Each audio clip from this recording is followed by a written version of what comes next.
your shareholders are going to definitely be looking at you a certain way if you know, say if everybody else is, you know, using AI for X, Y, Z in your industry and you're not, especially if your company starts falling behind and these other companies start to be more competitive.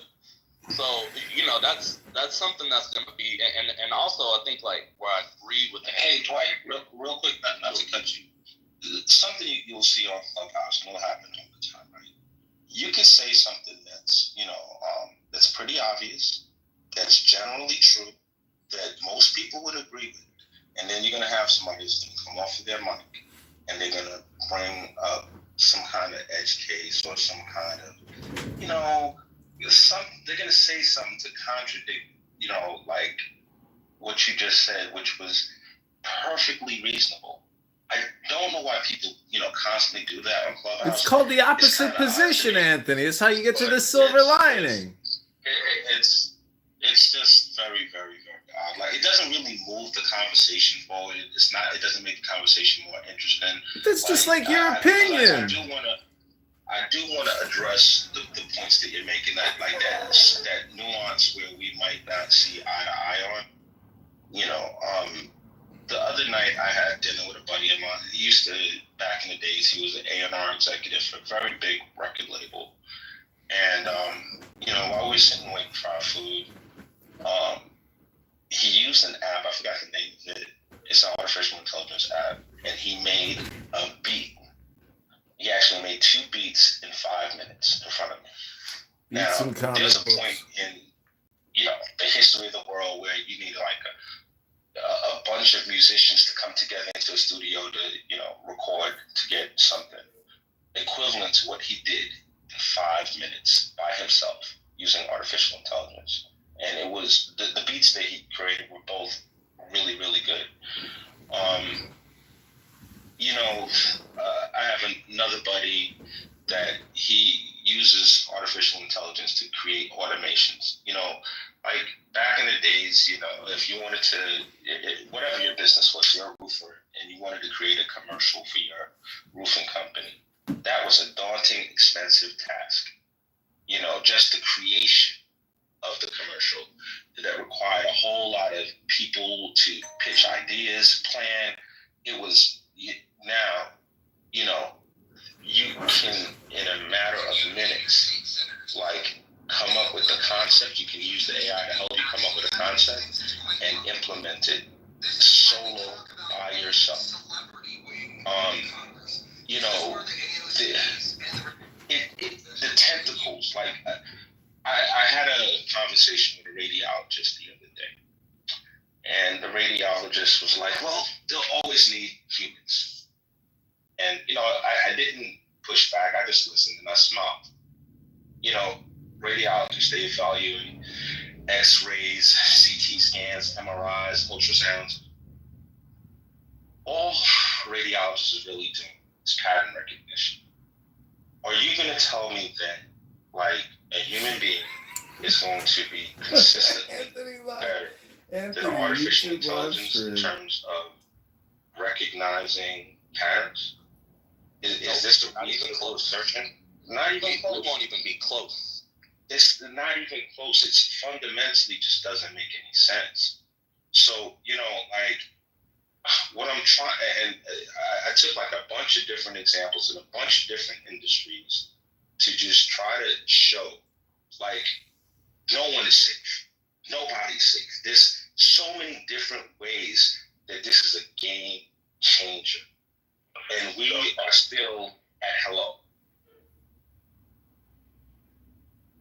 So, Anthony, I have a question, because you said not even close.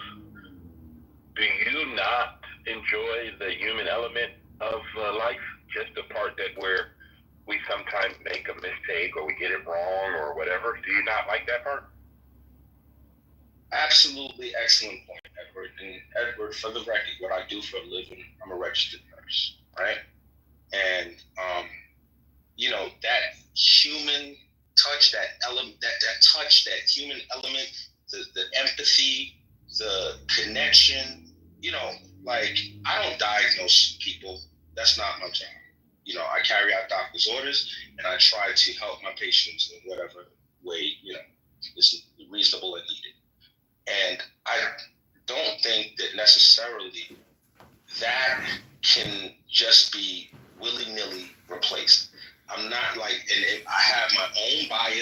because it's my profession, and of course I'm going to find some way to defend my profession against AI. I'm clear on that. But there's like a connection that, you know, when you've had like a really good caretaker, that's different from somebody that I don't think you can get from a machine, or somebody that doesn't give a shit. Anthony, it's called bedside manner, right? Because Anthony, I work in the physical therapy field. It's called bedside manner, and it's definitely the human connection versus dealing with just some robotic, unemotional being taking care of you. And to a degree, yes, it's getting to a point, and I think it's less than a year away, where physicists, doctors, a lot of those doctors will be able to plug things in that'll give them information they don't even understand or know or learning. So again, with AI right now, it's only as intelligent as you are. It can give you the generic answers, but it's about the user experience, and the smarter you are in your questions, your prompts, and how you ask those questions. On the music end, making music, I have a background in music. Suno is one of the ones I was mentioning in chat, where you could literally ask. That's the name of the hack that he did. Yeah, Suno. Yep. Yes, sir. Oh yeah. Anyway, yeah, I'll get quiet again, but I just want to share. No, Sean, no, he is on point. So, Anthony, you know I'm in death care, end of life matters for 37 years. So, you know, we've made efforts where we do have some bots on some of our funeral home and cemetery crematory websites, but the families do not respond the same because they still want to talk to a human being. When I sit with families, it's they just lost a son or they lost their spouse, homicide, OD. You know, these are the things I talk about when it comes to human elements. Not that the tool of AI is not a tool to help us. I just do not want to get away from people meeting each other organically. You know, this slide left, slide right, all this kind of stuff. I think that we're getting away from community, and I think that we're losing ourselves because we're so reliant on the tool. And I hear you. There's a lot of things that are going to change, but I still want that human element. I want that part to where my 9-year-old granddaughter can still call me and say, "Gee, Pa, I just wanted to say hi," versus my 34-year-old daughter who decides to text me, and we have this conversation over and over and says, "Baby girl, don't text. I want you to call your father so I can hear your voice." I want my son to do the same, my son-in-law, my daughter-in-law, because I really stress to them that we don't want to get away from the human component. That's all. Like, I definitely agree with that strongly. I think the way that I envision that manifesting is probably different because I think one really good point that you're making, like it'll happen in ways that we don't expect. So like, let's say that for something, you know, like an RN, okay, maybe all of the things that you do now, all of that is now, you know, in 10 or 20 years, it's now done. You know, it's all done by, you know, AI is done by machinery. We've got things that do it better than humans. However, you still, it may just make more sense in terms of like people's recovery, where yeah, the machine's doing all that, but you're still walking in, talking to the patient, you know, asking them how they're feeling, all that sort of thing. Not because you need to do that, but it's in the patient's best interest. I think that the concern, though, and this is to Anthony's point, even though that is all true, and we have recovered from all these things before, the question is really to what extent will that actually happen? Because when you have so many industries, like, all right, for example, like take the telephone, like when at some point, you know, telephone operators were no longer needed. What was the rate of like new crazy innovation at that point? It was a lot. I mean, that was a very innovative time in human history. And of course, you know, we kind of been on like this exponential curve. But I don't know of any time in history that we've seen so many industries be permeated by one thing all at once, and I don't know if, like, all right, like transportation, that's one of our biggest industries. Like, do I need the fucking funky ass Philadelphia bus driver to be on this bus and let me on this shit and maybe knock me out if I say some shit that his ass doesn't like? You know what I'm saying? Some of these industries that don't necessarily need that human touch are huge industries. So I think the percentage of jobs that are in jeopardy all at once is the real concern. It's not so much our ability to bounce back and all of that sort of thing. It's just, you know, that speed aspect.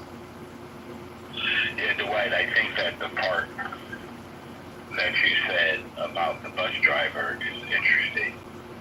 And the reason why is I think that these are things that you don't experience in any other place. I've been to 54 countries around the world, right? And just having those experiences with people that you may not ever meet, hop on buses in different countries and having a tour guide that, need a breath mint and all this other stuff. I hear you. But reality for me is those interactions, those opportunities are what make Edward. I like that. I like when families walk into the funeral home or cemetery and I have the opportunity to ride them around and discuss about their loved one that I've never got to meet, and to hear that human element. And you're correct. It's going to change. But I think because we are resilient people, a resilient creature, that we are part of the creation, and there's nothing more wonderful than the human being, no machine, no robot, no nothing. I just want us to remember that part, not taking away anything else. I just want to make sure that we get that part to where we don't forget that element. I think a lot of people today sit around, even kids, brothers and sisters sit in the same space, and they're texting each other right next to each other versus talking, or they're in a restaurant. I mean, it's just, guys, at some point we have to really think to ourselves, is the technology benefiting us, or is it a tyrant?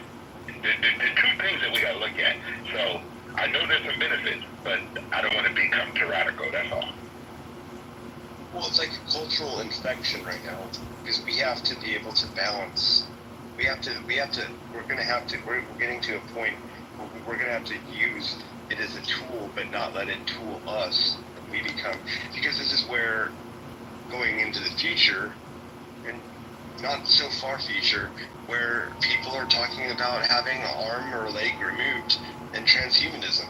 And I hate to, if you haven't heard that term yet, do your research. But basically improving upon your body and people wanting to constantly upgrade. It starts with Neuralink, but where does it stop? So we're starting to give away parts of our culture and the importance of our own personal critical thinking as human beings, and then just basically giving it up to something that's not human whatsoever and not having control over it. It's very it's concern. I think we all need to take it extremely seriously, and we have to be unified on it. Where does it stop? It can be a good tool, but where does it stop?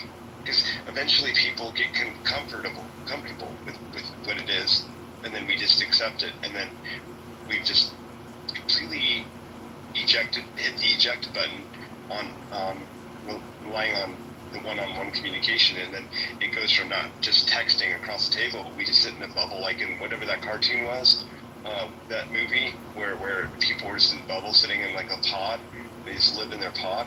It's like the VR experience, right? And then you just don't even go outside anymore, and you're just I think in a virtual world. There's a movie.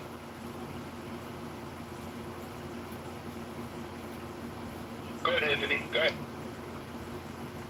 Gotcha. No, I was saying there's a movie, I believe the name of it is Elysium, something like that, where they had this machine that could heal anybody of any ailment, and the rich people that were, formerly on Earth have left, and they've colonized like a satellite right outside of Earth, and there's this the star of the movie is trying to get to Elysium so that he can kill some family member of his. I think that was the premise of it. But I kind of just see this. So many people are super optimistic and see this, this future of plenty, and it can play out that way. And there's no country I would rather be in as we go through the change than the United States. I think that of all the countries, when we look at the demographics and the ability to fix demographic issues through immigration, when we look at just our ability to be self-sustaining if need be, and our military might, I think that when you combine all of those things, America's probably best positioned of any country to survive what's coming next, as unscathed as possible. But that doesn't really mean much, I think that we are going to go through some difficult times. This is, and when I used to laugh at the UBI, I thought this is ridiculous. This is basically socialism. This is dumb. But it's becoming more and more apparent that we're headed towards a very stark rich and poor, have and have not, and those people that have access to those resources, Sean mentioned transhumanism, are they going to even be the same species as poor people? When you can afford to have the brain implant that other people can't have, and that brain implant can make you think 1,000 times faster, and you get perfect recall, and you could search a database, and every person you see, who they are, what they're about, and everything about them. This is Brave New World territory. I'm just these are things that kind of existential type questions that keep me up at night. Facts. Yeah, I'm writing a story kind of about that. It's kind of interesting. So y'all might be the inspiration for what's happening. But anyway, so yeah, the transhumanism thing that you mentioned, it actually ties. So I mentioned third places in the chat. Somebody asked me about it. The point that I want to make about that, transhumanism, third places, all these sorts of things. While we may value the human element, we have to be wary that some of these changes may happen outside of our, conscious decisions. So an example I would give would be third places. Third places is the place. I actually have one, but a lot of people don't. Your first place is home. Your second place is work. Your third place is, for a lot of people, going to be church. But a lot less people attend church in today's age. I'm one of them. But something like that, where you got maybe it's a gym, maybe it's a bar that you hang out at, or whatever. A lot of people are lacking that, and it's not because people don't want that. It's because of these macro scale changes that weren't designed to do that. It's NIMBYs, it's districting laws, it's result of all these different factors. And then you also have social media, for example. When did we all decide as a society that, I don't like all this interacting in person stuff. I'd rather argue with my uncle that I haven't seen for 12 years about some political topic on Facebook. You know what I'm saying? Nobody consciously decided that we wanted to do these things. It's just that the technology progressed in a way, and the money made sense in a way where this is kind of what happened. Same thing with transhumanism, all of these things. So my point is, we're already seeing this unfold, and I think we have to be cognizant of that. We can't just say, oh, well, the human spirit is irreplaceable. Well, of course it is. We're humans. Our human will and what makes us human is incredibly important to us, but what we are dealing with is a system that is, sure, it's operated by people, but it is, in a sense, greater than the sum of all parts. We're talking about macroeconomic and macro socioeconomic systems that are unfeeling. They don't have agendas per se. This is just shit manifesting in a way.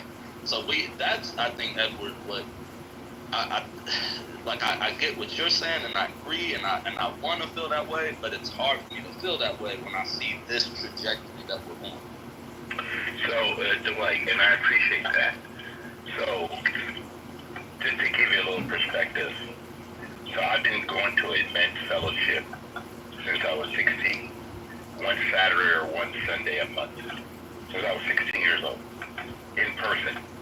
Last Sunday, we had 4,000 men show up in person on a regular basis. There's a lot of communities going on that put down their cell phones and really get in life. When my children come over, my daughter's an attorney, my son's a mechanical engineer, we put all technology in a box in our house. We talk about family, and we talk about life. And we have a connection with God that we personally believe that for us is bigger than any form of technology. And we have this thing in our home that my wife always says. We believe in AI. It's almighty intelligence. We will let the other intelligence follow that. Artificial comes after actual intelligence, almighty intelligence. We teach our grandbabies this. But we're communicating that because I think the communication that we have as a family is more important than what we have with things. Because I think that AI is a thing. It's a tool. And I think, like you said, we're not consciously making decisions where we should be making these decisions, where we're choosing life over things that are causing us to, number one, separate ourselves from each other, causing us to not be critical thinkers, not be innovators and passionate and engaging. I love these things. Like when Izzy and I go back and forth. If Ed and I was in real life, we'd be doing the same thing. Sean, the same thing. I think American over there in Chicago, I think if we all met up, I think our experience would be completely different. But we'll have a wonderful time together, or we'll learn clarity over agreement. And to me, I think, I don't want to miss out on this. I'm 61 years old, guys, and I don't want to miss out. I see so many young people today that have no interpersonal skills. They can't even talk. People got degrees. My wife says people got degrees but no temperature. They study something, but they can't talk to anybody. It's just pretty sad. So, Dwight, you're correct. I hope that we can get back to some level of balance, some level of, and I like what Summer said in the chat, I know where my help comes from. Definitely not from AI, guys. I always ask people this question. If you're going to ask a question, why not ask God first? If you are a believer, and we'll make sure people know that. Because if you're not a believer, ask whatever belief system you have. But my help comes from the Lord. It doesn't come from AI, but I will use it because it's a tool. I land there. Edward, this one for a second too, and I appreciate the conversation because I think this is extremely important. Here's one that we're going through right now. Remember cutting the cable? Remember how much how cable was so damn expensive that we ended up cutting the cable when we started streaming? Now look what's happening in streaming. We're paying as much as we were paying for cable now because you got a Hulu, you got a Paramount Plus, you got Netflix. You're paying $20 for ChatGPT or $30 for Grok. You got all these different services. Those aren't streaming. Those are AIs. But if you think about all these now things that cost $20 here, $30 there, $5 there, $2 there. Look at all the streaming. And the thing that concerns me, and it's very, I think Black Mirror is it's the Twilight Zone of today. And if you look at it, think about when you do get that new leg or that Neuralink, and with that subscription service. Did anyone talk about subscription service? Wait till they do subscription service. Oh, you get all these amenities with your service when you have it implanted. But if you can't pay the bill, then you're going to get that with the commercials infused in it. It's not too far off if you really think about it, right? Hulu gives you an option to have commercial-free Hulu, or you pay a little bit more. Look at Amazon Prime, right? You think you're going to get to see anything? You're like, oh, I'm going to watch this movie. Oh, no, that's going to cost you $2.99. Wait a second, I have Amazon Prime. I can't see it. cutting the cable, cutting the cord, and now the streaming service end, this is happening right now. And what everyone should be looking at is how this same kind of analogy and focus is exactly what we're going to be walking into in the next level. We have to stay on top of the technology so we understand it. If you don't stay on top of it, you get behind, you get confused. We have family members that just don't get any of it. And they're kind of almost in a way blessed because they're not going to just see and deal with things that we're going to have to deal with as we get older. I'm just short of 48 as well, so as far as getting older and seeing all this, I've always found it important to stay on top of tech, and I'm semi-tech nerdy, but I've met a few people that actually are developers in AI, and it's over my head, and I'm still trying to stay on top of it. It's coming out so quick that you don't have a chance to catch up, understand it, or deal with it, and then before you know it, you're run over and you're taken over. Hey, Sean, I have a question for you. Yeah. When was the last time you've been out to the ocean? Well, I live near it. It's cold as hell. That's the only reason why I don't go to it. But I used to have an office that was like literally 50 steps away from the ocean. But I'm about 10 minutes away. I see the ocean fairly regularly. You see it, but when was the last time you've been out to it? Been in it? Oh, no, for a while. Okay, no, I understand. The reason why I say this, that everything you said is true. I mean, I got it. But this is a conscious decision that each person will have to make for their own life. We're either going to be the expression of who we are, because see, I believe getting outside is important. I tell young people all the time, you are now free to move about the country. You're now free to move about every place. And you know what I've learned from the lockdown? That you guys know that the biggest business that came out of the lockdown, the door-to-door services, did you guys know that? There are more people dropping off stuff at people's doorsteps now than anything else, which is crazy. We've gone back to there's nothing new under the sun. People are ringing people's doorbells, knocking. I see people putting door hangers on people's doors. Why? Because I think that the human element, Sean, has become so much into the screen. All we do is look at these screens and swiping left, swiping right, swiping this, swiping that, versus just going out. And if you get a chance, go look at my post. My handle's everywhere the same, Edward Lynn 0827. Or on X, on YouTube, on Facebook, the same. My wife and I, last Sunday, went to the ocean in Newport Beach. We just took beautiful pictures. We do this every weekend. I mean, that's one of the things we do. We like each other. We want to talk to each other, and it's just fun. But the biggest part for me is this: getting outside, looking around. Too many people today, and I talk to young people here in California on a regular basis, and I ask, when was the last time you've been to the ocean? When was the last time you had a picnic? Just go out and put out a blanket and just have a picnic. Guys, we're so much into the technology that we forget the people around us. Like I tell people all the time, there's more abundance in your life, but you're not even recognizing it. I learned.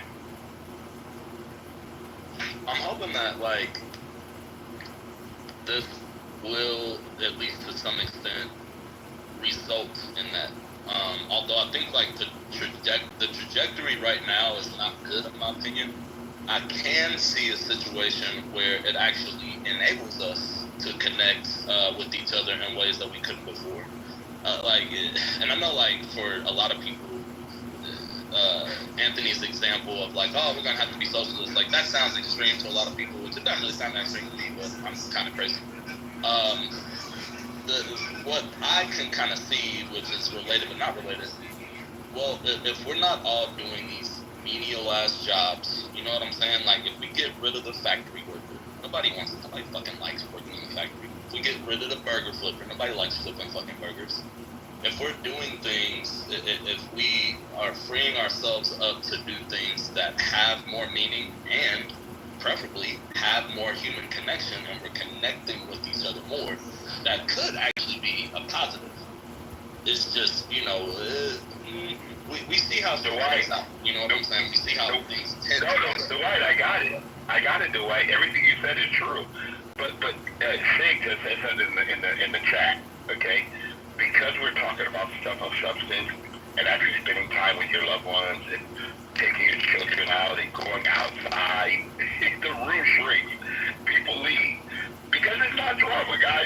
trauma. There's no drama. There's real life going on.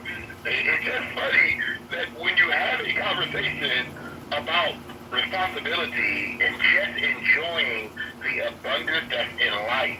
Listen, like I tell the people that work at our organization, hey, thanks for showing up today. Thanks for being on time. That's a good thing. I mean, guys, just showing up is a good thing. I don't know why we don't see these beautiful things that we have versus all this other stuff that people going to define themselves by. That I'm an AI technician. I got this going on. I'm an AI engineer. I'm a computer nerd. And this. Okay, that's great. But who are you? Who are you? What we do to make a living is not who we are, guys. We retire from that. You have to ask yourself the question. Look in the mirror today and ask yourself the question. Who am I? Do not be defined by technology. Be defined, not this is Edward, guys. Be defined by the one who created you. Because there is an image. And some of us don't believe. And you know what? I respect those who don't. It's okay. I can have conversations with anybody, and they all know this. I don't care who you are. One thing I will never do, I don't judge people. I don't do that. I have no right to do it. Okay? What I do is make observations, but at the same time, I'm going to show kindness no matter who you are. You don't have to believe what I believe, but I'm going to show you respect regardless. And I hope that at some point, each one of you, I have the privilege of meeting you in person. Because we're real communicators, like I tell my grandbabies. Words are 7% of communication. Tone is 38%. Body language is 55% of communication. Why do audio apps die? Because we don't get to see the real intention of that body language, of what people are really communicating. It's really, really sad.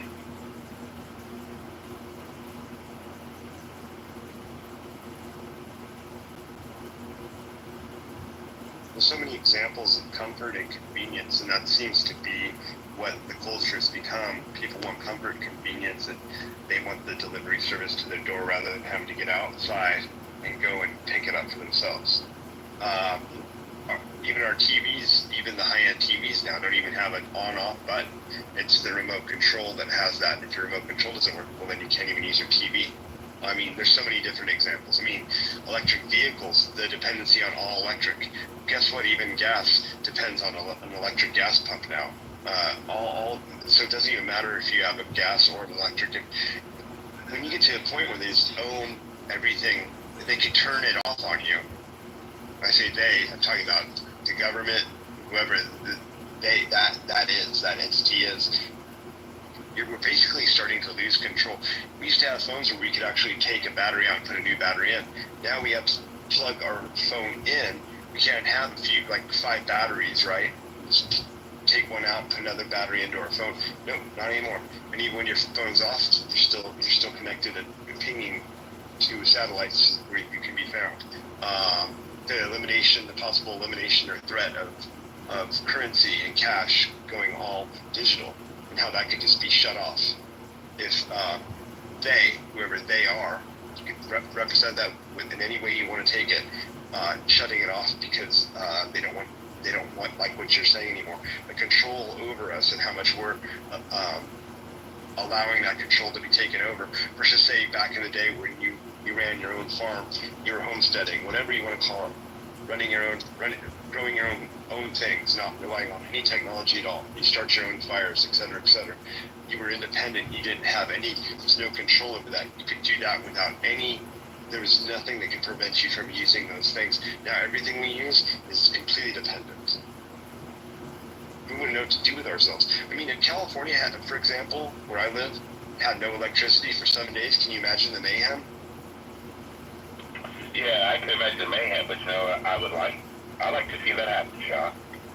You know what? That would be the true purge. That'd be the true purge. It wouldn't be a Shut it off purge. for 2 weeks. No, it wouldn't be a purge. No, it wouldn't be a purge. This is so funny. I don't know why all of us miss out on the reality of life. Guys, there was life before electricity. There was life before the telephone. There was life before the internet.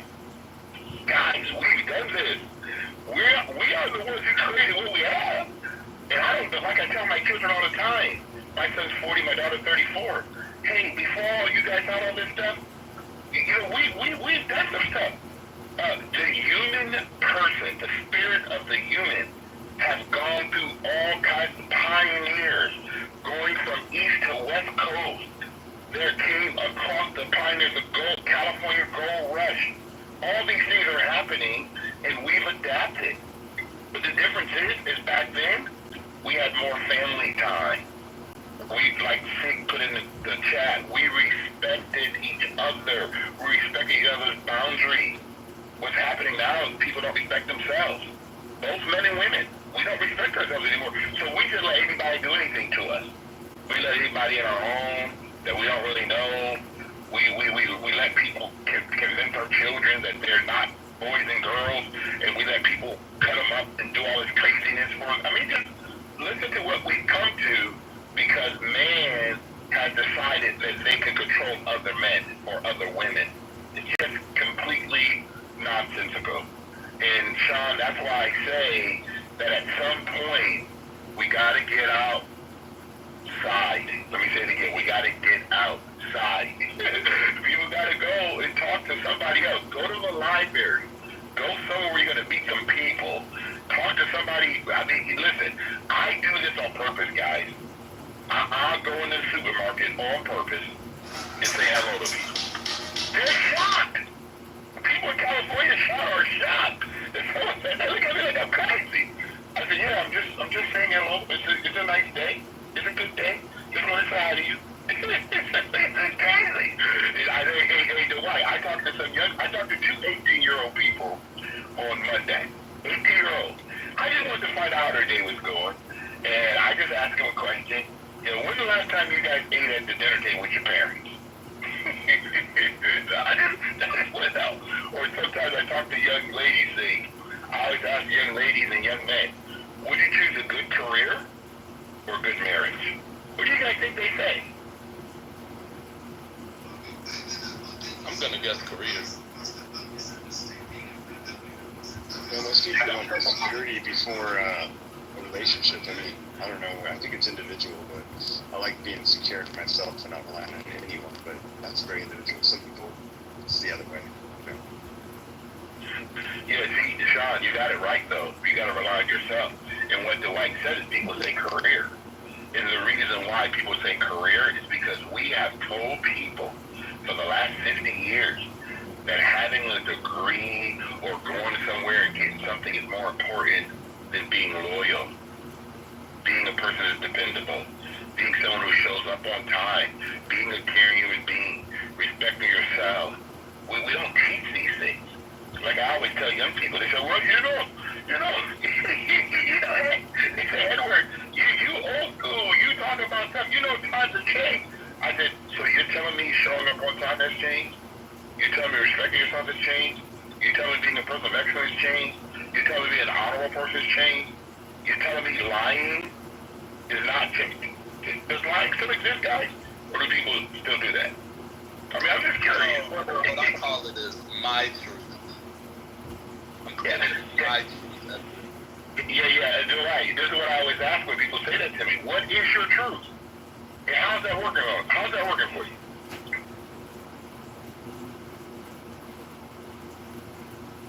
I appreciate what's being said in the chat too.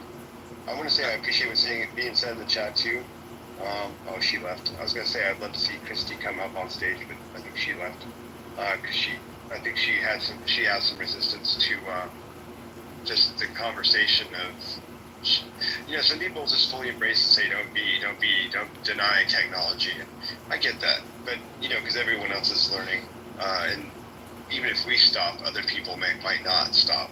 We have to stay on top of it, be smart, and understand it, and know how to handle it, use it correctly. Just like Clubhouse, when Clubhouse first came out, look how messy it was. Look at now how it's changed and how it's evolved from then, and how it's kind of how you see the ebbs and flows. How even just from room to room, how some of us are just finding it hard to even want to find a place to even go into if we want to use this app. because they're such lackluster. Everyone's robotic, and let's talk about Diddy. Let's talk about Israel. And I'm like, there's so many other things we could talk about. Given I think a lot of people don't want to come in and open up a room because then you're in charge and you have to handle all of that. I do want to say before I have to go right now, I do have to leave. But Edmund, I do appreciate you actually being in the room for a change and stating, hey, we're having a debate and you're streaming it live on YouTube. I do want to give you credit for that. And I do give you respect for doing it this way. I think this is a smarter way to go about it. So I appreciate that. Thank you. What's up, JB? JB, Sean, I just want you to know I respect you, bro. Thanks for coming up and being. Appreciate you too. Just being yourself, man. Respect you too. That's why when we come and we just be real, I think.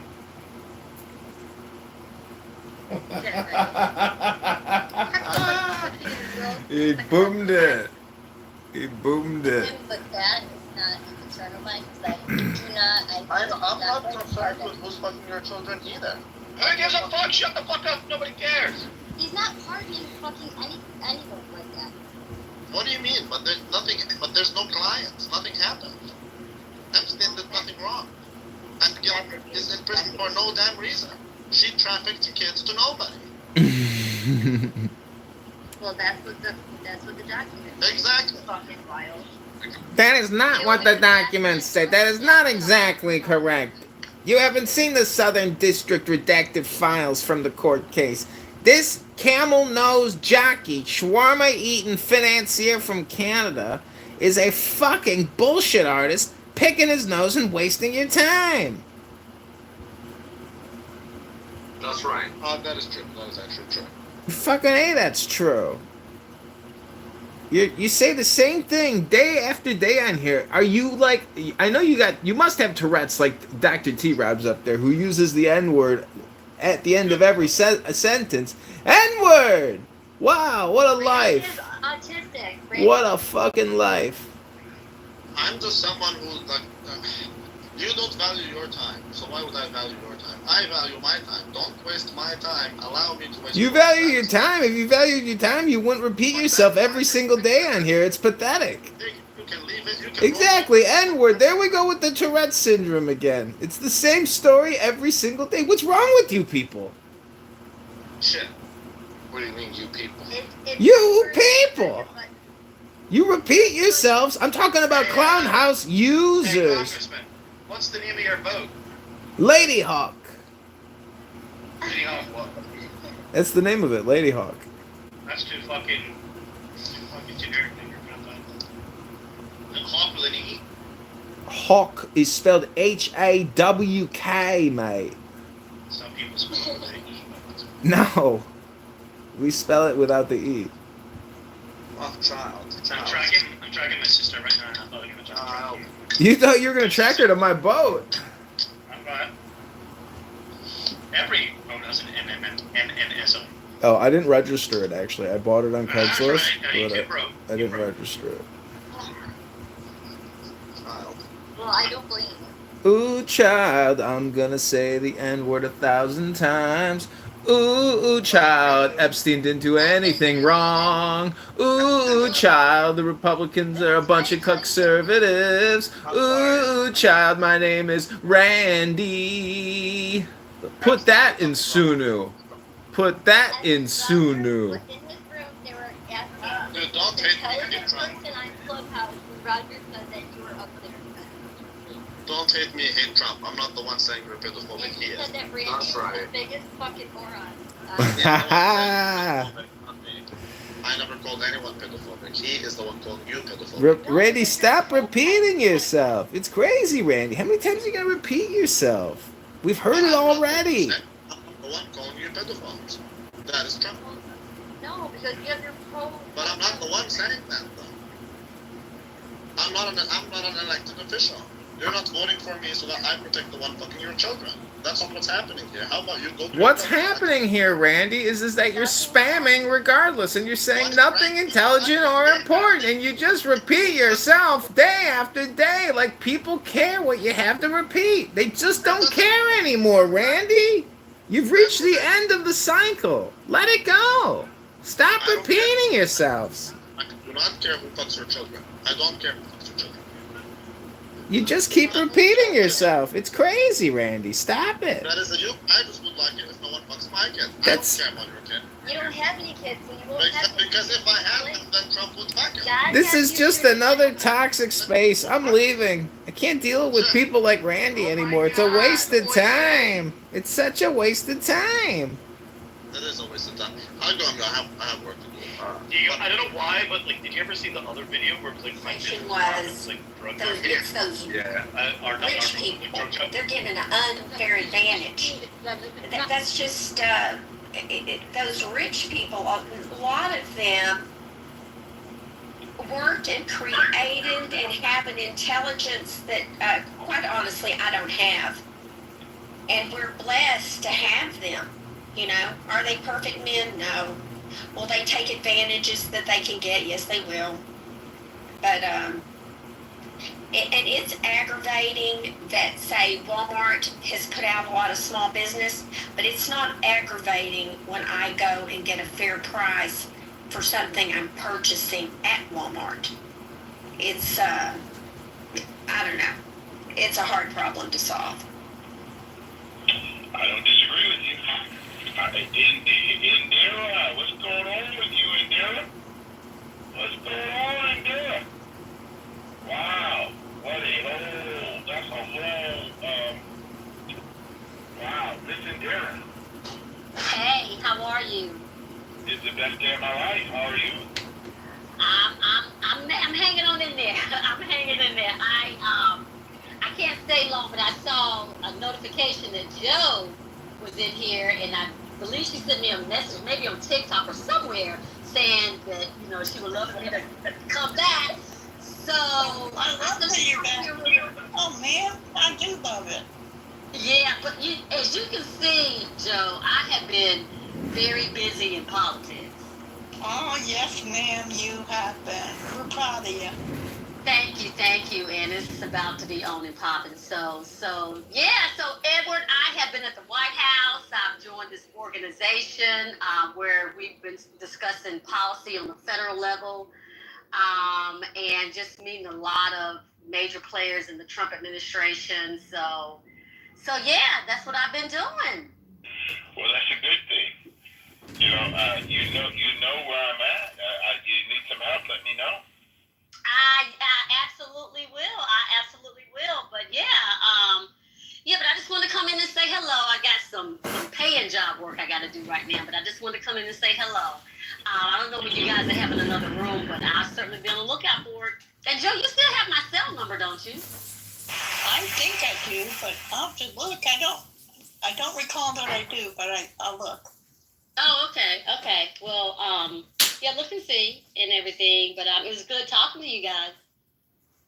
You too. Thank you for dropping in. You're welcome. There's a lady who could lead. I'm telling you, she can. She should. Yeah. So thank you. I'll see you guys soon. Okay. Appreciate you. Okay. All right. Bye-bye. Yeah, Joe B., I think that there's a lot of leaders. You're a leader too. We're all leaders, you know. So it's just what are people willing to take on, you know? It's a big task out here. So, especially here in California. Well, that's a whole country in itself, right? It is a whole country in itself, and hopefully, you know, we'll get Steve Hilton in the right, proper spot. I've been attempting to work with his campaign for the last 4 months, so see what happens, you know. Who is that again, Edward? Steve Hilton, he is running for the governor of California. Ah, yes, I didn't hear the complete name. Yeah, the New Revolution. He used to be on, he had a program on Fox News, but he actually worked in the British government. He worked with Margaret Thatcher. He was like her Secretary of State, you know.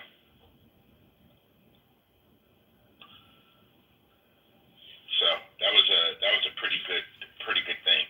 So I don't remember all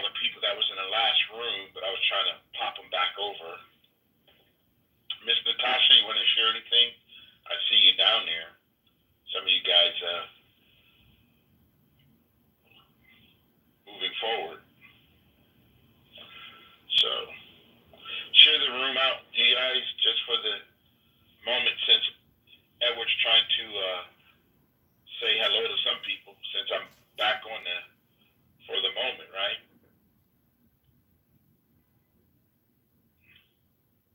Some of you people I haven't spoke to in a while.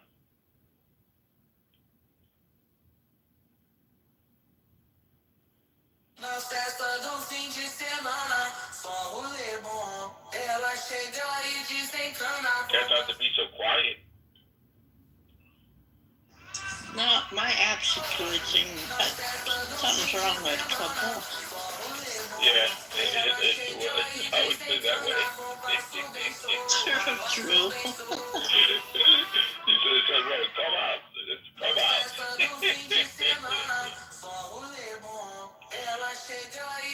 I don't think you were in there when we had this other conversation where I got dropped out of some rooms because I was talking about the Bible. I thought it was quite interesting. We had a whole conversation about it. I meant this tongue in cheek, but God forbid, right? Yeah, he does. But, obviously people don't want to hear the truth. They would just want to hear their truth. So it's just kind of interesting. But and it changes every day. Oh yeah. Of course, you know that. You can't be the same person because it's just not. That's not. People want to be a character. They don't want to have character. There's a big difference, Good point. Having character. Being character. Come on, Bill. What's up, kid? Hey, Natasha. Elle, what's up, Elle? Elle left. Dadgummit. Yeah, she popped in, popped out. I haven't talked to her in a month of Sundays. Yeah, people, they come in and out, people pop in and out. But I just did this room because I was in another space and it crashed on us. Healthy debate. So I just tried to get some of those people back in. But How come Healthy Debates crashed? Roger left, and I don't know how Clubhouse works anymore. But I wasn't a moderator. I think I was, but it Sig. yeah, what's up, Sig? It crashed and. Come on, man. I haven't seen you in a long time. Yeah, Sig's a good guy. Hey, Sig, do you know why it crashed? I don't know why the room bombed or somebody bombed it or whatever. Boomed it. That's what they call it. Boomed it. But I thought it to be quite funny. So, but like we were having a real, what I call, good discourse. No yelling, no cussing, just having a conversation. You think it was really? Oh, that's interesting. Why would he crash it? He could have, but very interesting. So, but I found the conversation very interesting because we were thinking more about. Yeah, I think we're thinking more about technology and not people, and I think that's a very scary place to be in life. If we think that AI is our answer, we've really lost our way as people.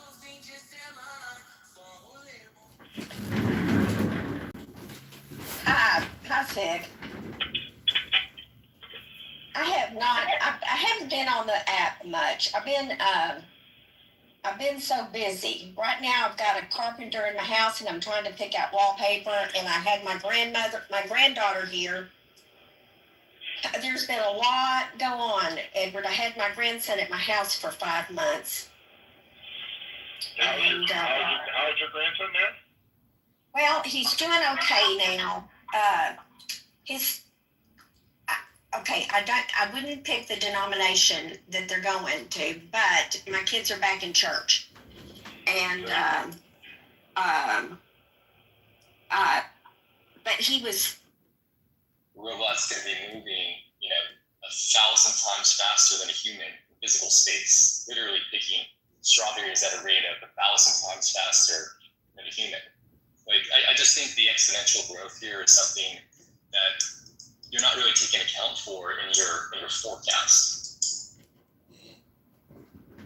And again, again, you can object to the people who are advocating for this. There's a bunch of reasons, reasonable reasons, to be like, nah, we don't want an automated world. Like, one of the biggest reasons is you're going to displace workers by the millions, if not hundreds of millions, in a relatively short span of time, and leave a whole bunch of people out of the workforce, and therefore out of the means by which to provide for themselves to a large degree.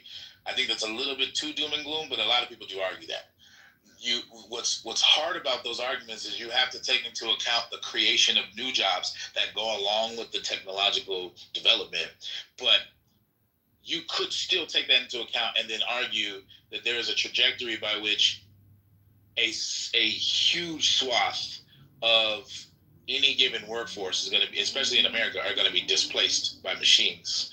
And I do think that those arguments can be made, taking into account all of the parameters involved. But like, then what do you do? And then there's a bunch of people who have policy solutions.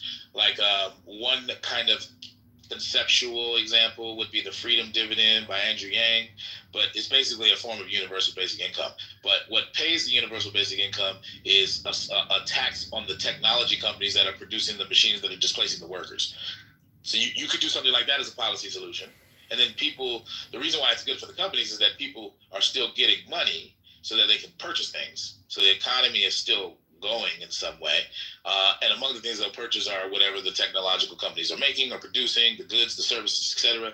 You need people in your society to make money so that they can go purchase whatever the fuck the robots are making, whether it's popcorn or whether I don't know, man.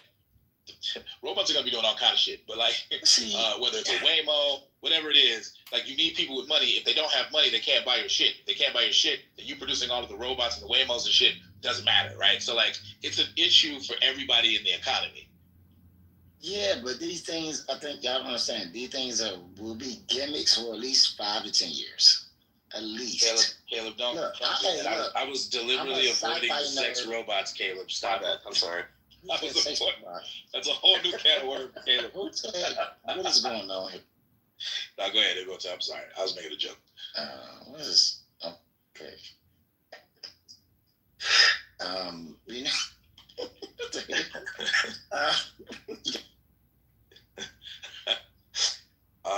Anyways, I was saying it's gonna be a gimmick. It's gonna be a gimmick. I think for the next 10, 15 years. Like I live in one of these countries that of course they want this automation stuff. They want everything to be, super advanced, right? They got money, but I still think it's a gimmick at least for say 15, 20 years from now. You know what I'm saying? Still, again, I think because we got so used to sci-fi movies and everything, seeing everything. And look, I'm a sci-fi nerd. I kind of want this stuff, but I don't want people to be displaced without maybe a safety net or something. And that's what, yes, we're going to, and that's what we're not thinking about too. Like, we still gonna need people for the next foreseeable 30 years. Period. But come on, wait. Are Waymos a gimmick to you? Like, what do you mean by gimmick? Well, no, I mean, I'm not saying Waymos are a gimmick. Like, I don't have Waymo. We don't have Waymos here per se. You know what I'm saying? So I don't know about Waymo. I'm not in the States. So yeah, I don't know about it. I mean, I think this will actually be a problem. This will actually, in the long run, be a problem for the government. And here's why. Because, even if people are not working and their needs are being taken care of, it gives them too much idle time to think. And what are they going to think about? They're going to think about how they don't like the government. They're going to think about, they're just going to have too much time to be creatively thinking. And this is where revolutions and overthrowing of governments starts to happen. That's a huge assumption. It is. With more idle time comes a lot of possibilities. Some people will probably think creatively. A lot of people will probably just indulge in a bunch of different things, like going to the movies, getting massages, going on vacations, hanging out with friends, playing basketball or sports, watching games. I mean, there's a lot of things you can do with your idle time, and people are led by their interests. And so they're probably going to go where their interests lie. And there'll probably be generalizable trends in terms of what people do with their time if they're not working. But a lot of people will probably argue that this is better because you're getting a lot of your life back. If you're not spending a lot of your time working and your income is basically a freedom dividend or some kind of universal basic income that is derivable from the proceeds collected from technology companies that displace workers, then you have more time to actually live your life and do what you want to do. A lot of people are going to invest that in their family. They're going to raise their kids. They'll probably prefer some kind of homeschooling. They'll be maximally available to do it. The government might even, in certain jurisdictions, subsidize it to a certain extent, like they do in a lot of jurisdictions already. Like there's a bunch of ways it can go. That's not just people, I don't know, stewing and brewing about how the government sucks. You'll still probably have people like that, but most people probably won't do that. Right. And there'll probably still be a bunch of economic disparities and income inequality, to be fair. So there's going to be some basis for people to be mad about shit, and I don't think everybody's going to have the same access to the same amenities. But there's just a lot of variability is all I'm really trying to say. I'm trying to figure out what utopia you live in. Oh, I don't think it's going to be a utopia. I think it's going to be something straight out of, I think it's going to be something straight out of Black Mirror, bro. I think it's going to be something straight out of Black Mirror. For example, since Caleb went there, there's going to be a lot of problems. There's going to be a lot of problems with relationships when robots get as sophisticated to where you can barely tell them apart from human beings, and people start having sexual relationships with them, which is inevitable because people right now are fucking silicone dolls that don't even move. So that's going to happen, and there are going to be some preferences that people have towards these very anatomically correct, very realistic robots, android robots, and it's going to fuck up the dating scene for a lot of people. It just is. And I don't know exactly what the social toll of that is going to be, but there's been a bunch of books written about it that I think are fascinating, about the social tolls and how people are actually going to be advocating for robot rights. You think I'm playing, but I'm not playing. Dead ass serious. There are going to be people advocating for rights for robots, just like people advocate for rights for pets or for non-human animals. And they're dead. They already exist, but they're fringe. But they'll be way more popular if you get sophisticated enough androids that look like and act like human beings. So you're gonna have people doing that, and that's gonna be a whole political fucking paradigm. That's gonna be relatively new. We'll be dead and gone by the time they come along.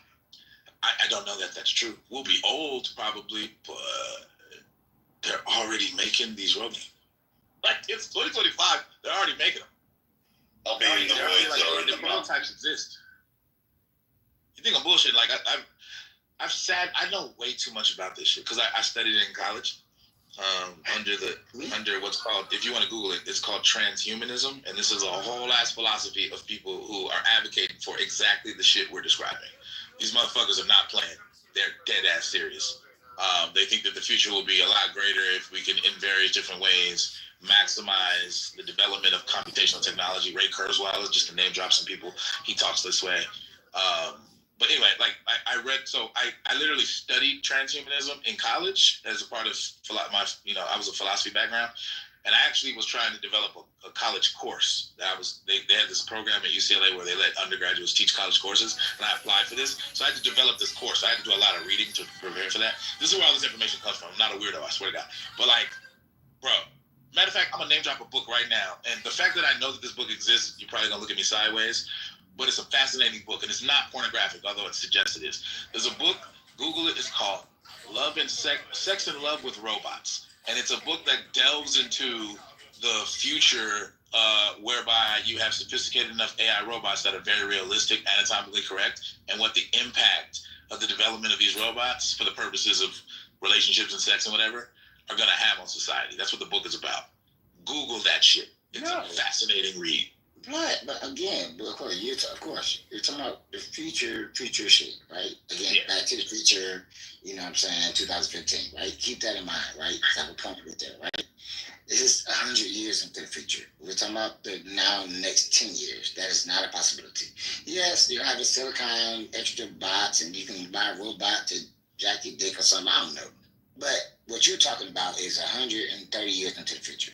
It's not on anybody's periphery. Not yet. The thing is, the estimates, to be fair, the estimates vary, but a lot of them are way shorter term than 100 years. But there is debate about how quickly it'll emerge, to be fair to you.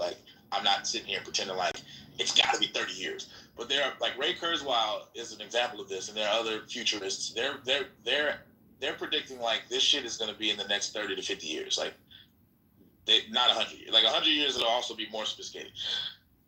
Like in 100 years, I think that Ray Kurzweil thinks that we're going to be able to literally upload brains into robots. Like we'll be able to live forever.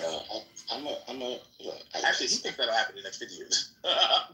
To be fair. But he's off. I mean, yeah, fair enough. Criticize Ray Kurzweil. I'm just name dropping the people who I know think this. But the basis of his prediction is interesting. Like he's talking about the exponential rate of computational power using Moore's law. Moore's law is a very specific. Just Google Moore's law if you want to know more about it. But and then he thinks it's going to head towards what's called a technological singularity, at which you can't really make predictions beyond that. And actually, just Google technological singularity, because I'm not going to be able to explain it in a way that I think makes sense, because my memory's vague. But if you want to know what it is, Google it. But it basically it's a predictive model to a certain point where all bets are off in terms of prediction wise, because there's just a bunch of shit that you can't take into account to make a solid prediction. And it's on a analogy to like a gravitational singularity that implicates black holes, which is why it's called a singularity. But anyway, you can't like, basically there's a certain point in time where we can't really make predictions beyond, because all bets are off, because the level of technological sophistication will have reached a heightened point, to the point where we don't know what the fuck is going to happen. That's basically the basic idea. If that's not helpful, I apologize. But sorry, I'm only enthusiastic like this because I think this shit is fascinating. And I have for decades. I've felt this way since college. I haven't been in college in like damn near 20 years. So here's my question. Is Elon Musk a transhumanist? And if so, is he steering our planet toward such a singularity? Because there could be a case to be made there. Technically could be considered a transhumanist. He embraces a lot of the warnings that come along with this kind of stuff, but yeah, in many ways he's positioned himself and his companies to advocate for a lot of these developments. Yeah, he is. Particularly, he stands to benefit the most. He's one of the people in the world who stand to benefit the most from the advancements of AI. Also, it can aid him in other businesses, like his Neuralink stuff, like all of that shit. Like, that's all futuristic shit. And a lot of the transhumanists are definitely pro that. But also space travel. Like, he's trying to put motherfuckers on Mars in the next few decades. And he actually has developed companies that are capable of doing it in that time frame. So in many ways, he is an exemplar of what I'm talking about.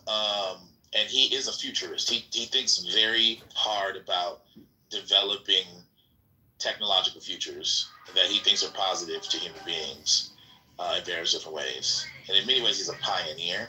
Now, he's also recently been marred and stained with a bunch of problematic political views. So it undermines how people think of him. And I think that's fair, because that MAGA shit is some strong Kool-Aid. But that said, he actually is pro a lot of shit. And like it's ironic that one of the things that was the basis of his fallout with Trump that made the news was Trump was supportive of a lot of shit that's undermining to a lot of the futuristic projects that he wants, particularly the advancement of policies that would maximize the demand and the development of EVs, which he has a car company that stands to benefit from, or Tesla,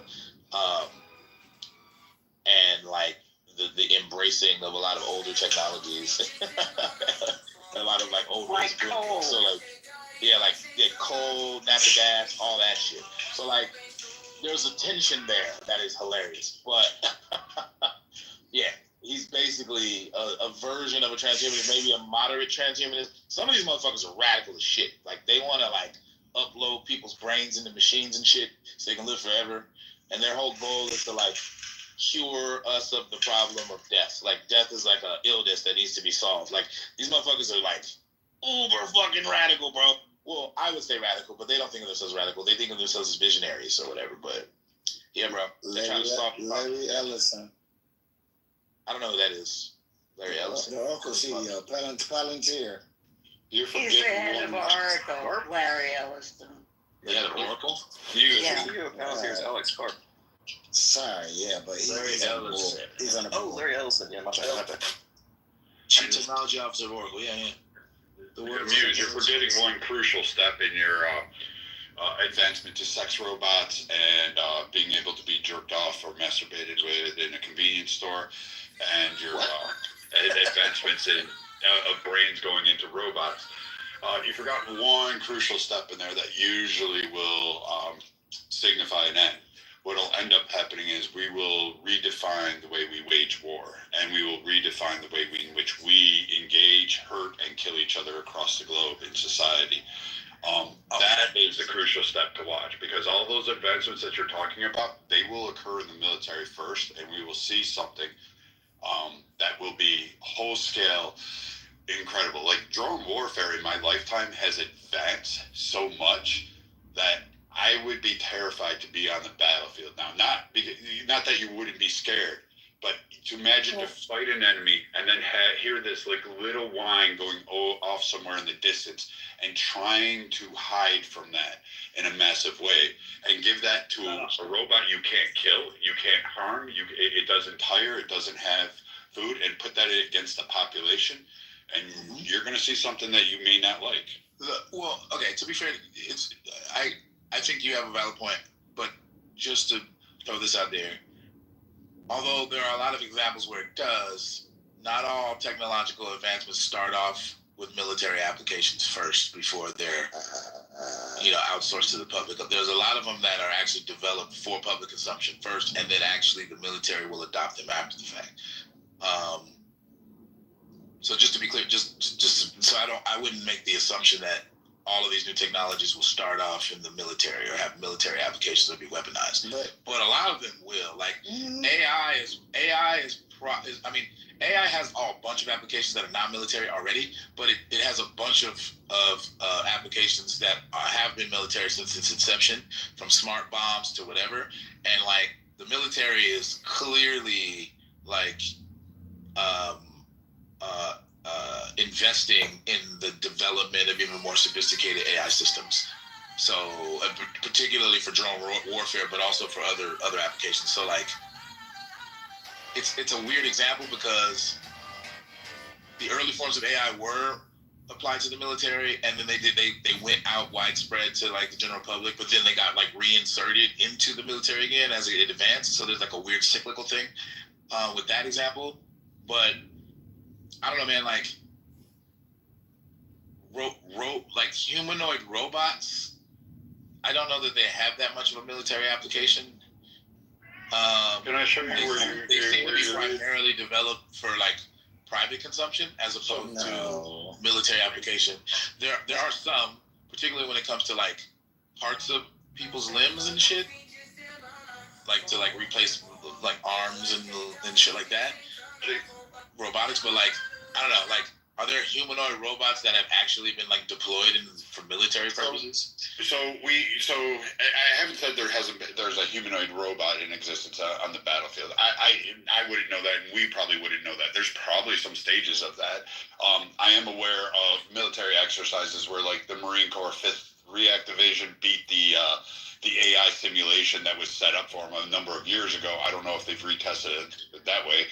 One of the guys hid under a cardboard box and just crawled to the unit and then just planted a fake charge and was able to defeat the system. But it has grown in leaps and bounds since then. But like the application now, what I see is patrol dogs that are actually robotic. Yeah, that's true. And so I've seen weapons placed on these to be able to implement. They're using them for like bomb squad applications, law enforcement.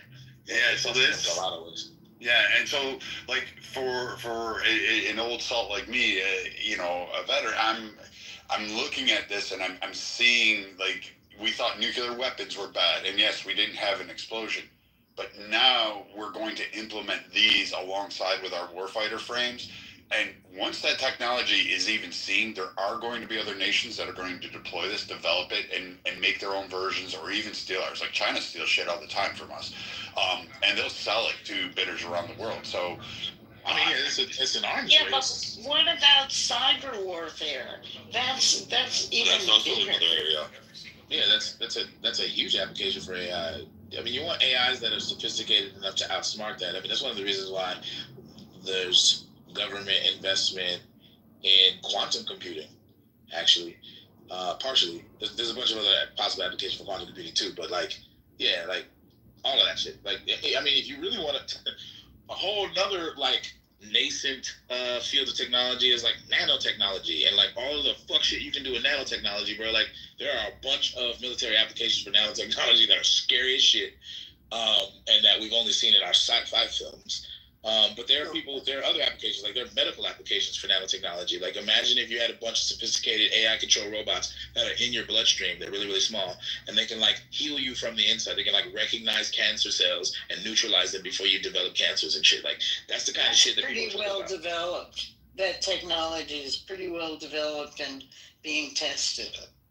Well, it's nascent, but yeah, I mean, yes, it is being developed. That is 100% true. But my point is, the possible applications go beyond what I think the state of the art is at this point.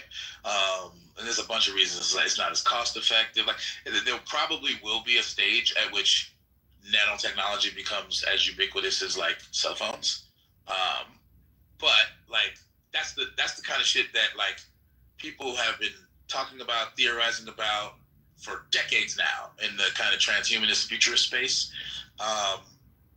Like, it'll just blow your mind the shit that they've come up with, and they're now like starting to actually like have prototypes for and shit. But they've been theorizing about it since the fucking 60s and shit.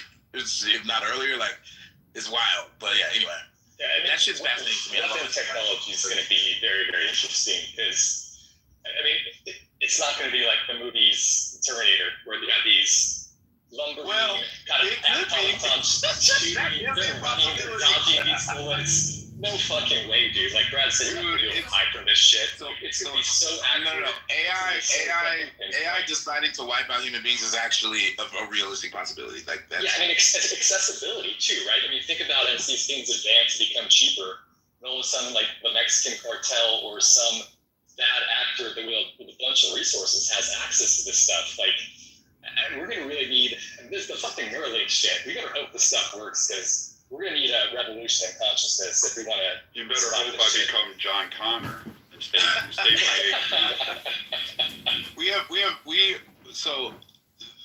a lot of these ideas, the only access to the general public has to them are vis-a-vis sci-fi movies that are really impactful on our culture. And so that creates a bias towards looking at them in a very specific way. But they're still like good to like, you know, reference, because people have a frame of reference at all for the technologies. It may not look exactly like a fucking, T-9000 or whatever the fuck they're called, but the idea that some kind of sophisticated AI machine becomes self-aware and decides that the biggest threat to its existence are human beings, and then proceeds to create a fucking genocide is actually possible. Like, that's not, it sounds far-fetched, it sounds like the shit out of movies, but that shit is actually plausible. And a lot of futurists do try to take on the threat of like AI that, like, you know, because there's like a logic behind like identifying human beings as threats to the planet, because we do a lot of fuck shit on this planet. Let me tell you something that like when I read it, I sat back and people were heralding it as a great invention. They now have drones the size of a mosquito or a bee, like that small. And the idea, like, you won't hear it, you won't see it, you can't pick it up unless you have some sort of counter device or AI or drone protection around you, which even then, that can't do it. But just imagine, like, 50 feet away, all of a sudden, just a swarm of these just come out and just enter you. It hit you in the heart, lung, chest. Like, nothing can be protected, because you can't protect yourself from something like this. Or the idea to inject, say, a communicable disease that's horrifying. You can do this. These applications are being thought of because we're doing it with, like, controlling mosquitoes in Florida. We're trying to tinker around these edges. And every time we advance, it seems we go through this whole period where we're going to do like some massive fucking slaughter, and everybody's going to get all noble after everybody's dead, and then we say, "Oh, China's we'll do it again." And China apparently, or Japan or China, one of those Asian countries, developed one that is like they're looking for spy applications. China. Yeah, that shit's. I mean, Black Mirror is popular for a reason. Black Mirror has a way of tapping into these scenarios. Yeah, Black Mirror, the show on Netflix, it has a way of tapping into these scenarios and kind of showing what's fucked up about some of these potential futures. And it's kind of eerie because that shit's very possible. Like, I would like to welcome can I welcome you guys to conspiracy theory land that y'all always call us crazy? And now y'all sound first of all, I never said all conspiracies were crazy. Not you. Okay. Well, we are pontificating endlessly about possibilities, but that's not quite the same as conspiracy theories. I'm saying all these things were considered conspiracy theories, though. So everything y'all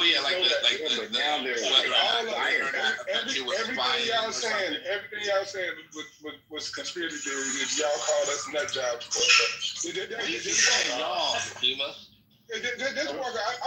I'm painting the broad brush. It might be unfair, but I got conspiracy theories in my family, bro.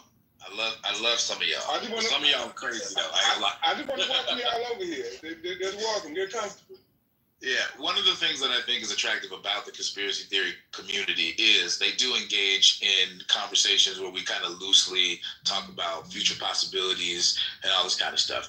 And that's fun to talk about. So I'll give you that. The thing I have as an issue against conspiracy theorists is the uncareful logic. I don't like that. That's the thing that I criticize the most. No, I agree, because there's a lot of people that make up conspiracy theories. Like when something happened, they're like, well, it happened because of it. No, that's not how conspiracy theories work. No, I definitely get the sloppiness of it, but yeah. But in general, I definitely. I mean, I was talking to flat earthers for like a year just because I was fascinated by what the fuck they thought was going on. Like, I was like, wow, like, why don't you just assume that shit? That's just me though. But I got a lot of conspiracy theorists in my family. It's normal, particularly in the Black community, because we've been engaging in various forms of conspiracy theories about what the government was doing to our communities, and a lot of that shit turned out to be fucking true. Yeah, we seen a lot of fucked up shit. It's a part of our culture to a certain extent.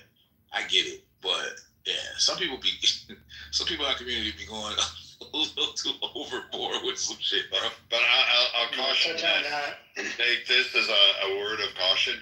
If you think with the advancements of technology that you have infringements on rights and that our applications are going wrong, you wait till this technology actually jumps ahead, and you will see that it will be targeted, and you'll be screaming for something reminiscent of the past. That's what I see going forward. Like, do you really want AI saying, hey, this one neighborhood out here is going to be the biggest problem, so we are going to focus all assets in here, and we're just going to go in and clean it up, however way it determines it. And what we will see is lawmakers bend and modify laws to enable that to happen. And that's what I see going on, because everybody's embracing this thing. It's going to be a utopia. And show me somewhere in history where there ever was a utopia. And please don't bring up the fucking Bible, but I mean, show me a utopia that has existed in civilization. The only utopia I know of is whatever time period Republicans are talking about when they say they want to make America great again. Because the way they talk about that shit sound like it's a utopia. Whatever period they talk about, I don't know what it is. They make it sound so awesome. I think that applies to you. And one thing touching on the conspiracy aspect and looping into how you had said we only get glimpses of this through sci-fi. I mean, there's a long running history of CIA and other OGA government agencies backing movies, backing certain shows in order to early introduce this stuff to the populace, so it's not shocking when it hits us. Yes, psyops, right? They call it psyops. Yep. That's actually true. That's actually true. That's not how psyops work, but I mean, that's going a little bit far, but okay. It can be in one way. So for example, like if you wanted to introduce slowly but surely your population to a certain amount of comfortability regarding aliens, and you leaked their appearances through various different means, including sci-fi movies and stuff like that, that's actually a theory that people think is actually going on right now. But that would be a version of a psyop if that actually happened. I'm saying it hypothetical. I'm not committed to the fact that that's actually happened, but people have argued that that's literally what has happened. And so, like, our images of aliens is actually, in some sense, guided by governments slipping into public consciousness actual depictions of actual aliens. What up, Alante? So that would be a version of a psyop. And then when you reveal, like, hey, we've known all this time that these aliens existed, people are less shocked because it looks like they saw the movies and they're familiar with it on some level. And you can introduce people to a lot of things like that they become more comfortable with over time because it's like they didn't realize that's what you were doing. I'd be surprised if our government hasn't done that to us several times already. Most people don't think for themselves. They are programmed. That's why they come to this room. I mean, to a certain extent, it's like we can't help but be programmed because it's how our brains work. But exactly my point. But we can mitigate some of it. Like certain people are trying to program us for very specific things that we may not adopt. But, naturally, yeah. If you're going to talk about programming, I would say it occurs mostly when you're in your early 20s. You get programmed, and then you begin a decoupling when you're 30s, and then you hit 40s, and you're like, what the fuck? And then when you go through that period, then you're like, oh, fuck, this is all just shit. What the fuck? Don't believe it. I disagree. I highly disagree. Yeah. You can be programmed at pretty much any age. Yeah. As long as you're capable of learning, you can be programmed at pretty much any age. I agree, but most people are not very capable of learning. They don't have critical thought. I mean, think about it. Almost anybody with a sensible brain is capable of critical thought. That's not a difficult thing to accomplish. And it's not even about the critical thought that I'm. Yeah, either it's actually about psychological conditioning. Like, so for example, one of the primary means of programming nowadays is our goddamn cell phones and social media algorithms. That literally is how people are programmed. Like regular, even me. Like to the best of my ability, I try not to be, but like I know I am because I'll watch a basketball game. I'll see a Burger King commercial 3 times, and all of a sudden I fucking want a Whopper. What the fuck? Like that shit works. It works on anyone. Anybody with a psychology that can be manipulated, it works on them. So this idea that if you're smart enough, or if you're a critical thinker, you can't be programmed is ridiculous. You have a whole ass subconscious that can be impacted by marketing, constantly seeing images. And if that shit is like algorithmic, right? You like certain things, so then the algorithm goes, all right, show him this again. Like you can actually, this kind of thing can be leveraged to like influence people politically. Which was like it happened every day when people. It happens every fucking election, but also like that's what what's that shit? Cambridge Analytica. That's what the fuck they were doing, bro. Like that's the shit they were like. They understood that you can use this technology and you can program people's political opinions in a certain way that can actually maximize votes in a certain direction. Like that's possible. That has happened. I think that there's a lot of efforts to like stop social media companies from doing it to a certain extent, but like. It happens, bro. Like you create echo chambers in social media spaces. Prove my point saying that more young people are actually easier to be programmed, and then they start decoupling as they age later on in life. Hold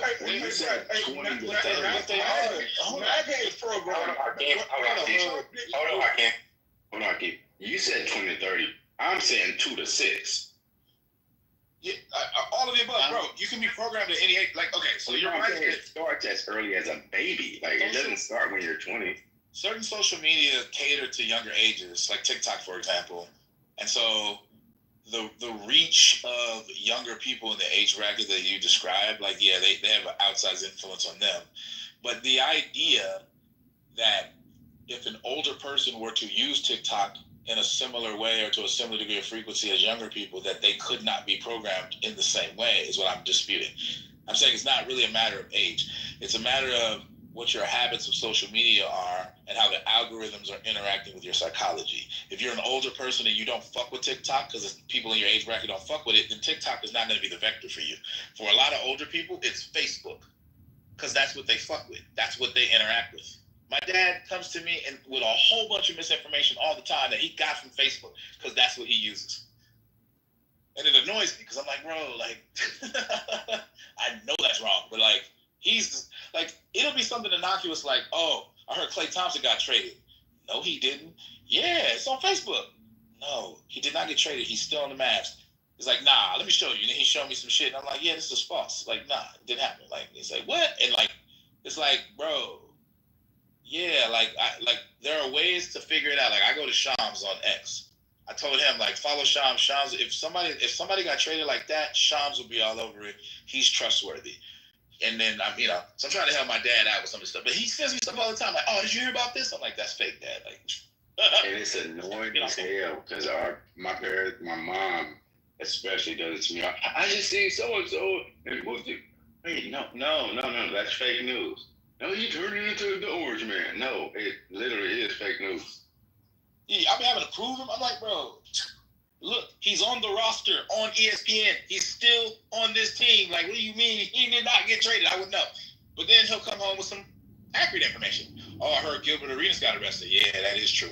Right? Same sources though. So now it's like he don't know how to differentiate between the trustful information, you know what I mean? The trustworthy information and the not trustworthy, because he's getting good information and bad information from the same places.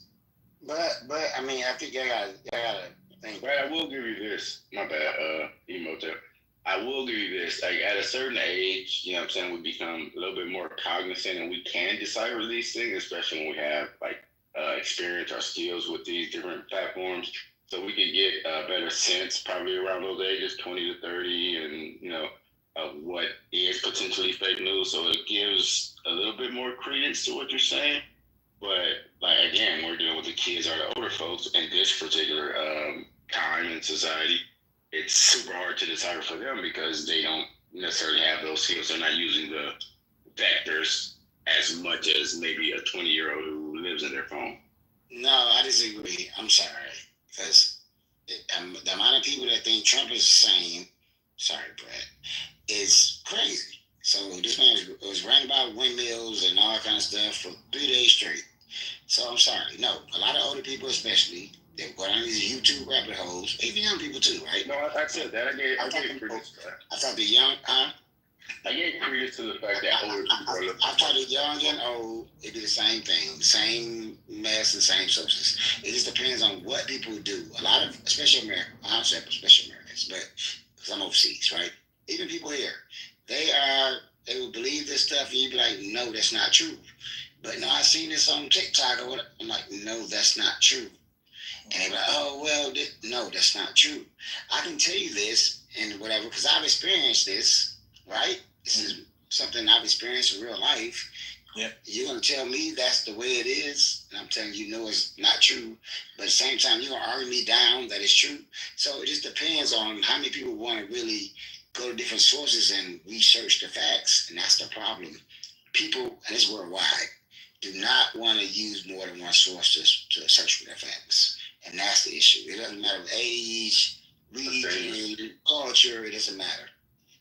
Yeah, we also have to account for so we're talking about fact, right? So that's easily debunked or whatever. But then there's the notion of things that come from opinion-based sources. And it's like, okay, it's wrong if you disagree, but if you agree with that line of thought, it might be, viable in some way. So there's that aspect of it too, that everything isn't always based in fact. So, that's a whole nother layer. I mean, opinion is opinion, right? I mean, that's it. Yeah, but if you like political ideology, go ahead. It's my yeah, that's opinion. I would agree with the thing I was disagreeing with Brad is this idea that once you reach a certain age, you're not susceptible to being programmed. I think I just said there are less. Well, there's a sense in which that's true. There's certain vectors of programming that I think you're less likely to fall prey to. And I think like my TikTok example was good because once you reach a certain age, you may be done with TikTok, or really certain age brackets don't really fuck with TikTok, never really did in the status quo. But like the older generation is still programmable. Like a lot of older people, some of them are on Facebook, but actually some of them watch cable news. Like Like, cable news disproportionately skews older, and like motherfuckers are watching Fox News every night and like believe in shit they see or whatever it is. It could be Newsmax, News Nation, it could be CNN, MSNBC. Like, a lot of the older folks are watching that shit for real, and like they're believing a lot of it, even if it ain't true. And that's one means by which they can be programmed. It's not the only one. And like the programmability of human beings hasn't really to do with whether or not they're critical thinkers or not. It has more to do with how susceptible facets of their psychology are to impressions or being manipulated in various different ways.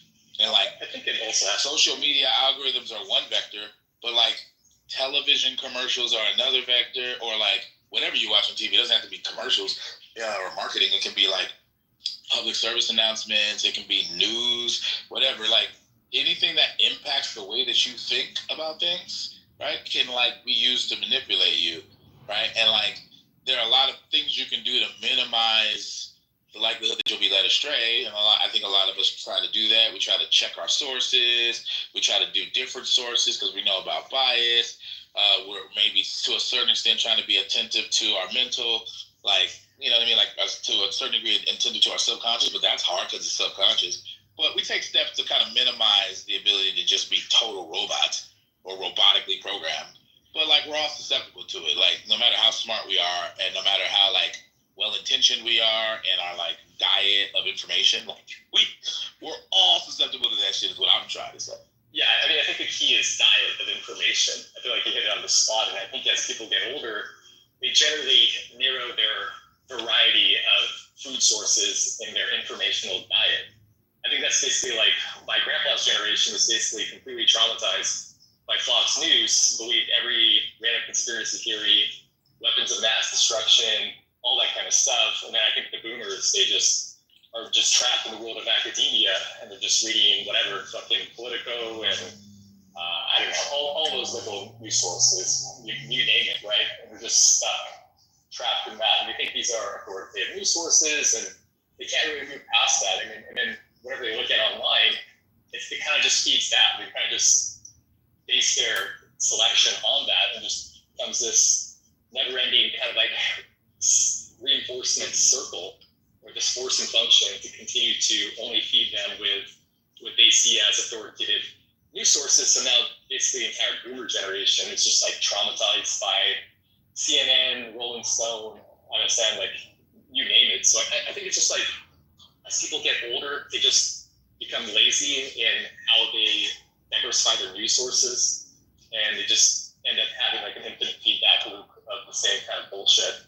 And yeah, I just feel like that's kind of like what it is. It's like the kind of the duty as you get older to continue to make a fucking effort to read, to like diversify your sources, because it's a cross-referencing that really, I don't know. Am I making sense? I feel like I'm making a point. You know what I mean? The cross-referencing is one method of thing that you can use to like identify bias or not be misled with misinformation. And there's other strategies you can use, making sure that you're not constantly participating in certain echo chambers and just trying to diversify what you hear, being open to talking to people with different perspectives. These are all strategies. They're not all foolproof. They don't always prevent you from being tricked or misinformed, but they help. See, I totally, I mean, one of my like biggest drivers of being in these rooms is I'm trying to promote that kind of environment. Like, I do want, no matter where your perspective is, I do want you to be able to like voice your opinion. I might disagree vehemently, but hey, at least I heard from you, and maybe you'll plant the seeds in like in 30 days. I might be like, you know what, that one thing that one person said I disagree with, I kind of agree now. Like, I like that, because that, to me, that shows some kind of openness. And it doesn't always happen. Sometimes I'm like, no, I still disagree, but but like, at least I have some reasons now that I can articulate. You know what I mean? So yeah, I try. It's just frustrating, like, that our older generation is completely kind of unaware of the tunnel vision and echo chambers that they're in, and then you end up with kind of like Russiagate bullshit being perpetuated for like 4 years. It takes people 4 years to like realize that's bullshit, and then municipals that were really 5 minutes of that still don't realize that was bullshit. And then our older population are the only motherfuckers that vote. So they're just like the ones voting based off a lot of bullshit. But I don't fucking know. Yeah, the younger population needs to get out there and vote because I feel like they're the ones that are a little bit more privy to some of the, like, they're the ones that generally have more diverse set of news sources, but I guess that's kind of like a separate issue. I think some people who are members of the older generation deserve more credit, though, because they're not a monolith. Like, they don't there are people in the older generations who do use technology in similar ways to us, and they have learned how to navigate these things like us. So I wouldn't cast with too broad of a brush, but there probably Could is. Trump convert a Word document into a PDF? Could Trump? Probably not. Yeah. Probably not, right? But I can. Probably not. But like, I can, and I know Dr. that. Francine, and to be honest, I don't know that Trump's the greatest exemplar of like checking your sources. Trump regurgitates a lot of shit that's false all the time because of his echo chamber awareness. I mean, I'm not trying to pick on Trump either. I'm just like making a point that like it's unfortunate that I think the older generation generally doesn't diversify news sources, and they're the only ones that vote. I think that makes us particularly susceptible as a society. I think that's a horrible overgeneralization. Yeah, I was gonna say, well, I'm my sorry, dad Dr. Francine. You're my the dad has exception. a much broader palette than that. And he's really a tough person. I mean, there's wisdom that comes with old age, and a lot of the older people are wise in their approach to addressing the I would say the dilemma of misinformation. They do try to have like wide variety of sources. Some of them are still reading print newspapers. I don't know why, but a lot of them are because some of us like books and papers as opposed to that's a little, that's the stereotype. But like, yeah, some of them are just tech savvy, just like us. Like they know how to use smartphones. They're on a Clubhouse. They access the same shit we access, and they have different methods and shit too. Like, so I don't want to make it seem like it's all of them. But there are like generational divides in the ways in which information is consumed that I also want to give credence to. And a lot of older people consume information in particular ways that are kind of like, the habits of their generation. Like cable news, for example. And that's, I can acknowledge that too.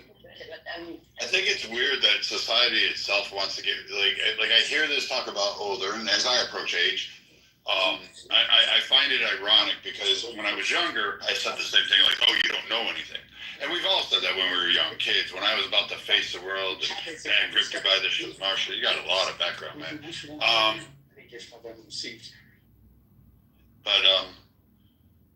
We heard this, and like when I was like young and going off to the military, and my dad said, "Be careful, son. The world's not what you think it is.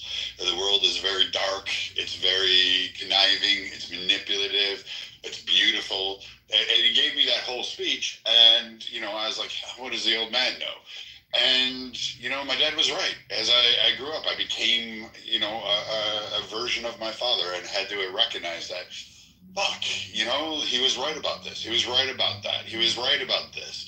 And I think that we disregard wisdom so much so, and then we're in favor. Like right now, you hear it in this room. People will, rather than ask or look up a reference, they'll utilize ChatGPT. I find that asinine, but and then be very quick to dismiss somebody who, like a Dr. Francine, who can give a take on what it was like to be, young in the 70s or 60s.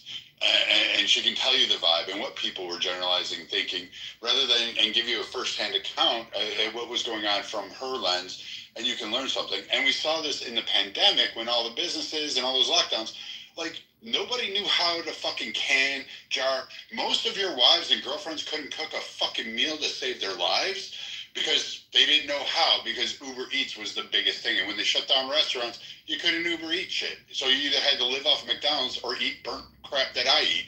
So, I mean, you have to look at, I don't know. I still say, like, as people age, they gain more wisdom, they gain more knowledge, and they gain more experience. And what we have is what we've had for decades and generations, that the younger generation just thinks they have all the answers, but they never know the question. I agree with you, Brad. I agree with you. I probably made too general of a case. Definitely, I think all of us have gotten wiser as we've gotten older, but I just think that, like, if you look at the age of the Senate, for example, it's like 25% is over 70.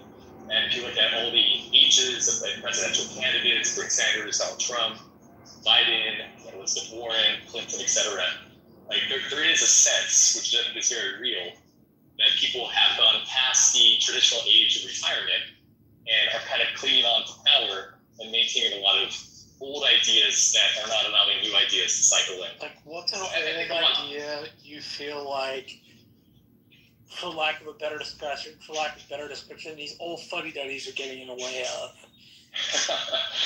Well, do you disagree that there was some sentiment that I'm saying, that I'm talking about, Marshall? Like, in general? I mean, I get the sense that people want the old to loosen the reins on power. I don't necessarily get the sense that there is a budding crop of young people willing to step up and do good governance. I think good governance, in particular in the Senate, takes time to learn, and just throwing a new person in there in their 40s, while they may be in their 40s, doesn't necessarily mean they're going to be able to negotiate stuff. It doesn't necessarily mean they're going to know the rules of the Senate. It doesn't really mean they're going to know the culture of the Senate. All of those things can only be gained with time, serving, 4, 5, 6 separate terms at 6 years apiece. And though that culture of the Senate is as important to its functioning as Jefferson's Rules of Order is to parliamentary procedure. Like the traditions of the Senate are kept. I mean, I can still man the position. I can still man the position. And this attitude generically, although not universally or exclusively, comes from a progressive lens. There is a lot of, particularly in our government, like let's say Congress, for example, in Capitol Hill, there's a lot of deference to like the good old boys. There's a lot of deference to senior members of Congress. And sometimes that deference is justified, and it's rooted in this idea that, hey, these people have been in there the longest, they're therefore the most savvy and can help you navigate, the way things are done in Washington or whatever. But sometimes, and especially from the lens of the progressives, is viewed as like arbitrary bases to keep things the same that ought to be changed. And so like there's a tension there, and I think the progressives have a point. And sometimes these examples become pretty, like, I think obvious. One such example perhaps is the issue right now that is actually being talked about making it so that members of Congress can't trade stocks. I think that's a great idea. I think that it's a bastion of corruption that Congress members have ever been able to do that. And by the way, I don't think that the vice president or the president should be able to do so either. Nancy Pelosi's insider trading ass is a great example of why that's. And she acts like she and her husband are not guilty of anything, but she would say that. But I think the evidence against her is obvious. Regardless, because that might be the product of my own bias.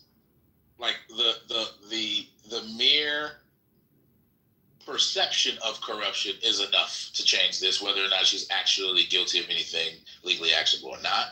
And like, there are a lot of people in Congress who are resisting this, and they don't seem to have good arguments, at least in my opinion, other than something akin, and I heard this argument, I forget who, something akin to, why are we punishing people for making money? why are we punishing people who want to serve in Congress for making money? And it's like, that is not a good argument against this at all to me. Now, there's some details in the bill that was proposed by Holly that I think actually are debatable, to be fair to the people who are against it.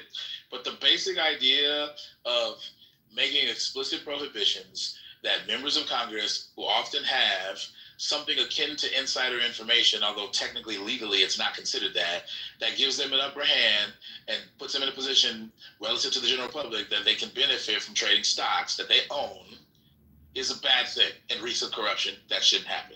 Like, most people in Congress actually agree with the general sentiment. But why is it so difficult to pass a bill that accomplishes that? I have no fucking idea, given all the bipartisan support. But that might be an example of where, like, something is being kept in place that should have changed a long time ago. And, like, a lot of it is like, this is the way we're used to doing it, or some reference to like, it's totally normal for X, Y, and Z reasons. But like, those aren't really good reasons in, I think, that particular context. And perhaps I can come up with a better example if that's not an acceptable one. But like, I do think that sometimes this deference to the way things have always been done is an impediment to improving things. I think it's because half these people wouldn't have got into politics in the first place. So you're basically taking away their motivation for getting into it. I mean, I just dedicated 20 years. You're going to take it away? This is what I'm here for. I mean, it might, maybe, yeah.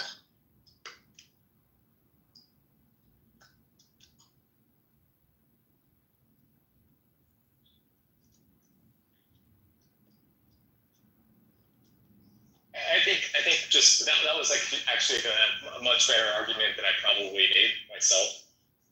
But I'm just looking at it from a very normie, common sense perspective that all the presidential candidates that had a serious chance of winning outside of Kamala, who was essentially a default selection due to Biden being cognitively impaired, which is particularly germane to the point that I'm making, right? The auto pen is particularly relevant to the point that I'm trying to make. Right, Elizabeth Warren, Bernie Sanders, Clinton, Trump. What are you talking about? Kamala was chosen for all of her joy. It was a campaign of joy. Well, I mean, I just think from a very common sense perspective, when every single candidate is in their 80s, that's pretty fucking weird. I think that's a very strange society that we're living in. And those are the only options. So people would say, oh, well, you could have voted for Amy Klobuchar or something, as if she's so much fucking younger. Like, the point is they didn't have a serious chance of winning, right? I'm talking about candidates. So I'm just arguing from a very common sense perspective. I think a lot of people think that's pretty fucking weird.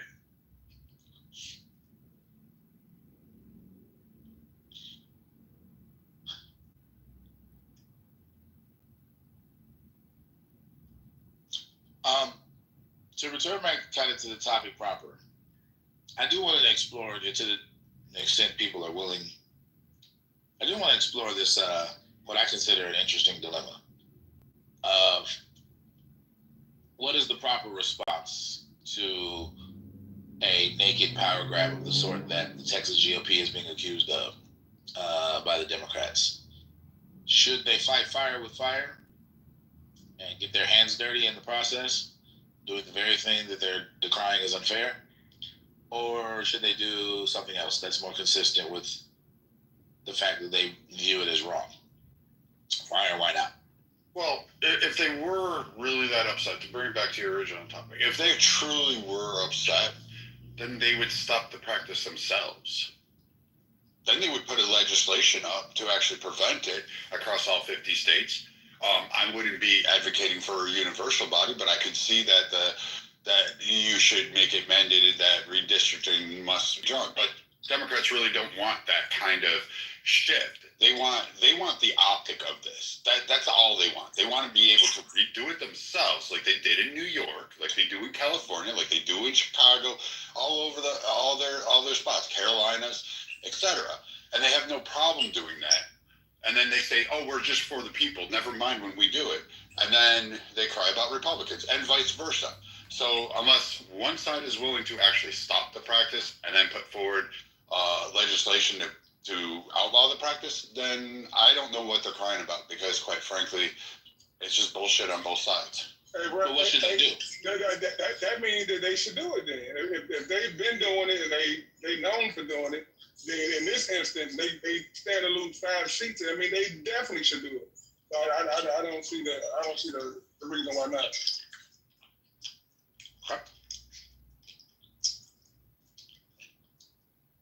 But Brad, what should they do then? I mean, again, people are gonna turn, and particularly those on the left, they're gonna go turn and say the federal government needs to come in.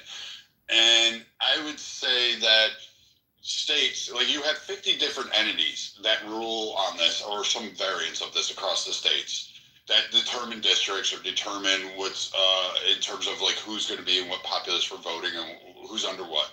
So unless those 50 somehow, or that state becomes aligned in some facet, then you won't have it. And the thing that I would not want would be the federal government to have oversight over that process, because Joe Biden tried to introduce that bill, and he wanted it to rest in the decision hands of 3 federal district judges that were appointed by the president. That was a naked fucking power grab, and I mean, it didn't gain any traction. No one wanted that fucking shit, not even Democrats, because they looked long term and said there'll eventually be a Republican president who will wield this power, and it could come and backfire on us. So it died off rather quickly. So I mean, I don't have an answer for this situation. I really don't. People say to use AI to draw maps. I don't think that's right. Again, on the national level, is a mute point. On your local level, get better fighters. If Democrats were really so invested in Texas, like they keep screaming about, then start recognizing what Texans' issues are. Wait, but what should they do? There's nothing. I think you should do nothing. I think this is just an optic. You should do nothing. You should let the GOP just have a naked power grab. Like, again, where was the outrage when Democrats did it 2-3 years ago in New York? You didn't hold a room on it. Well, I didn't know about it. Oh, okay. But I mean, like, you know, like, I'm not going to fault you for that, but I mean, there you go. It's an optic. There's nothing to do. There's nothing to be done, and there's nothing okay. Is it wrong to gerrymander? Like, no, it's not wrong to gerrymander. Is it illegal? I didn't say illegal. I mean, the Democrats should follow suit, then, right? Is it? I mean, another way to ask it is it consistent with democratic principles to allow partisan gerrymandering? Well, that, you know, no, I wouldn't say it falls in line with what people's perceptions of, but we're a constitutional. I'm not talking about perceptions. I mean, objectively, like, is it consistent with the principles of democracy? I don't want a democracy in the United States. I do not want a full blown. Neither does anybody. Hold on. I'm not talking about that. I'm talking about the one man, one vote principle. Okay, everybody gets a say insofar as you're eligible to vote, and your say is not like diluted by weird line drawing games of either party. Isn't like that would be fair, I think, and consistent with that principle, that democratic principle. To the extent that gerrymandering undermines the fairness of that, isn't it bad? Yeah, but it can also be good. It could help an impoverished. Wait, hold on. The same in the inverse, it can help an impoverished district. So, for instance, if it gets incorporated under a more industrial, that representative is much better, much more alignment, sits on higher committees. All of a sudden, that congressperson brings back representation that's able to, which channels, guess what? Federal funding, federal tax dollars, federal programs. And that's what Congress people should be fighting for. So, but hold on. But it's subject. The problem with that is that it's subject to the whims of nakedly partisan actors. That's what makes it awkward. Like, so like, yeah, it might turn out to have some definable benefit for a jurisdiction that was like unintended, but that would be an accident. That's not the point of it. The point of it is to concentrate power into the partisan actors that are doing the redistricting. I mean, you're talking to, you're like, naked political power grabs have been happening. You brought up Cambridge Analytics. Obama nakedly used that shit, and then Trump put it on steroids on his first term. And then Biden utilized it, and then Trump used it again. So, like, that's a naked power grab. Yeah, but it doesn't have the impact of diluting the again, you're not going to get me to say that this is morally wrong, because it's not morally wrong. There is no morals about it.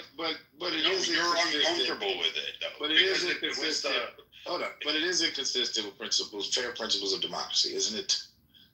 I mean, do you want to just throw out the Democrats and Republicans? I'd be on board with it. No. I'm not taking a side. I think Democrats and Republicans are equally guilty, and when they do it, they're doing something bad. But I'm acknowledging that it's bad. You're resisting that for some reason. I don't understand. Because you're looking at it, you're trying to get to a moral lens, and I think it's. I am. And I'm not. I don't see the morality in it. I just see it as we do zoning for houses. That's basically redistricting and determining where you can live, or what house you can have, or which commercial space is going to do. Well, that can also be wrong. But okay, I guess I'm trying to appeal to your conception of what fairness demands in a social context, in a political context, right? I mean, it's 50-50. Like, again, people, like, show me the intrinsic harm that has occurred outside of the Democrats losing a couple of seats this time around. When they've done it and gained seats in the past. So show me the intrinsic harm. Show me where the decimation. There's been entire voting blocks that have been effectively disenfranchised because districts have been drawn in such a way to undermine or minimize their impact on political outcomes in the context of elections. And that has a bunch of implications for the attentiveness of issues that are germane or important to those voting blocks. This is especially bad when you consider the history of the South and various different tactics that they've done to disenfranchise Black voters in particular. Right, like a lot of these things are continuing. I get the point, and I get the history, and I'm not discounting. But that's harmful, though. I think. I agree that was done in harmful practices. But in today's age, 2025. No, I'm saying it's a continuation. So I'm saying in some of the same jurisdictions, like Georgia. Let's go with Georgia. Georgia is a particular place where a lot of these racist practices were done, particularly prior to the Jim Crow South. And then a lot of similar tactics are being done to dilute the Black vote in places like Georgia. Like even currently. I'm not discounting the history. I know the practices that went on. That was practiced by fucking Democrats. They poll taxes, etc. We could go down the laundry list of that shit. But I mean, today in 2025, you're saying, well, it's going to disproportionately affect this group of voters that routinely vote one certain way and one party has control over that area for 25 years, and now all of a sudden they dilute that. It dilutes the power of that voting block is the thing I'm trying to do, even to this day. And that's a problem. So your voting block is based on only a certain ideology of a collection of people that are huddled in. No. What I was about to say is, a lot of times when it comes to like the Black vote, a lot of times the reason why Black people vote overwhelmingly in one direction is because they share a lot of concerns for their communities and a lot of political orientation towards solving them. And so that's why they vote overwhelmingly for certain kinds of constituents that have certain kinds of policies. And so like diluting that voting block in these jurisdictions is harmful because what they're trying to do is that they're trying to leverage their vote just like anybody else as a constituency to vote people into office that they think are going to be best suited to address their issues. And if their votes get diluted in these conniving ways, then their ability to effectuate that is therefore undermined. And what that means ultimately is a lot of their issues do not get addressed adequately. Okay, so what about so then take the inverse. How about the minority group that exists within that said same populations whose voting concerns can never be recognized or ever be leveraged because they never have a fair opportunity to voice their concerns or vote in a certain way because a larger demographic that is pandered to, and I'm not saying just Black people, I can say white, Asian, fucking whatever, Martians if you want to, but you can have a pandering done, and that smaller minority, which we have seen in overwhelmingly, like let's take Georgia, let's take MGT, the fucking idiot of the South. Let's take that twat waffle, and in her district, if that was to be broken up, and she would not be able to leverage the majority, which would overwhelmingly be people who align with her, and she had to contend or contest with a minority or a broader minority of different ideological thought, then all of a sudden, it's now you have to work at it. So you can have your cake both ways on this one, I think. I mean, you seem to be describing what I was describing happens to Black people, but I guess you're applying it to a different block, and that's fine. Like I imagine that probably happens in various places of the country where it's not just a Black voter block. Yeah. So for Asian voters in California and Washington, I acknowledge that happens, but my point is, if it were to happen in the same deliberate way that I'm describing when it comes to the Black electorate and places like Georgia, then I would object to it for the same reason.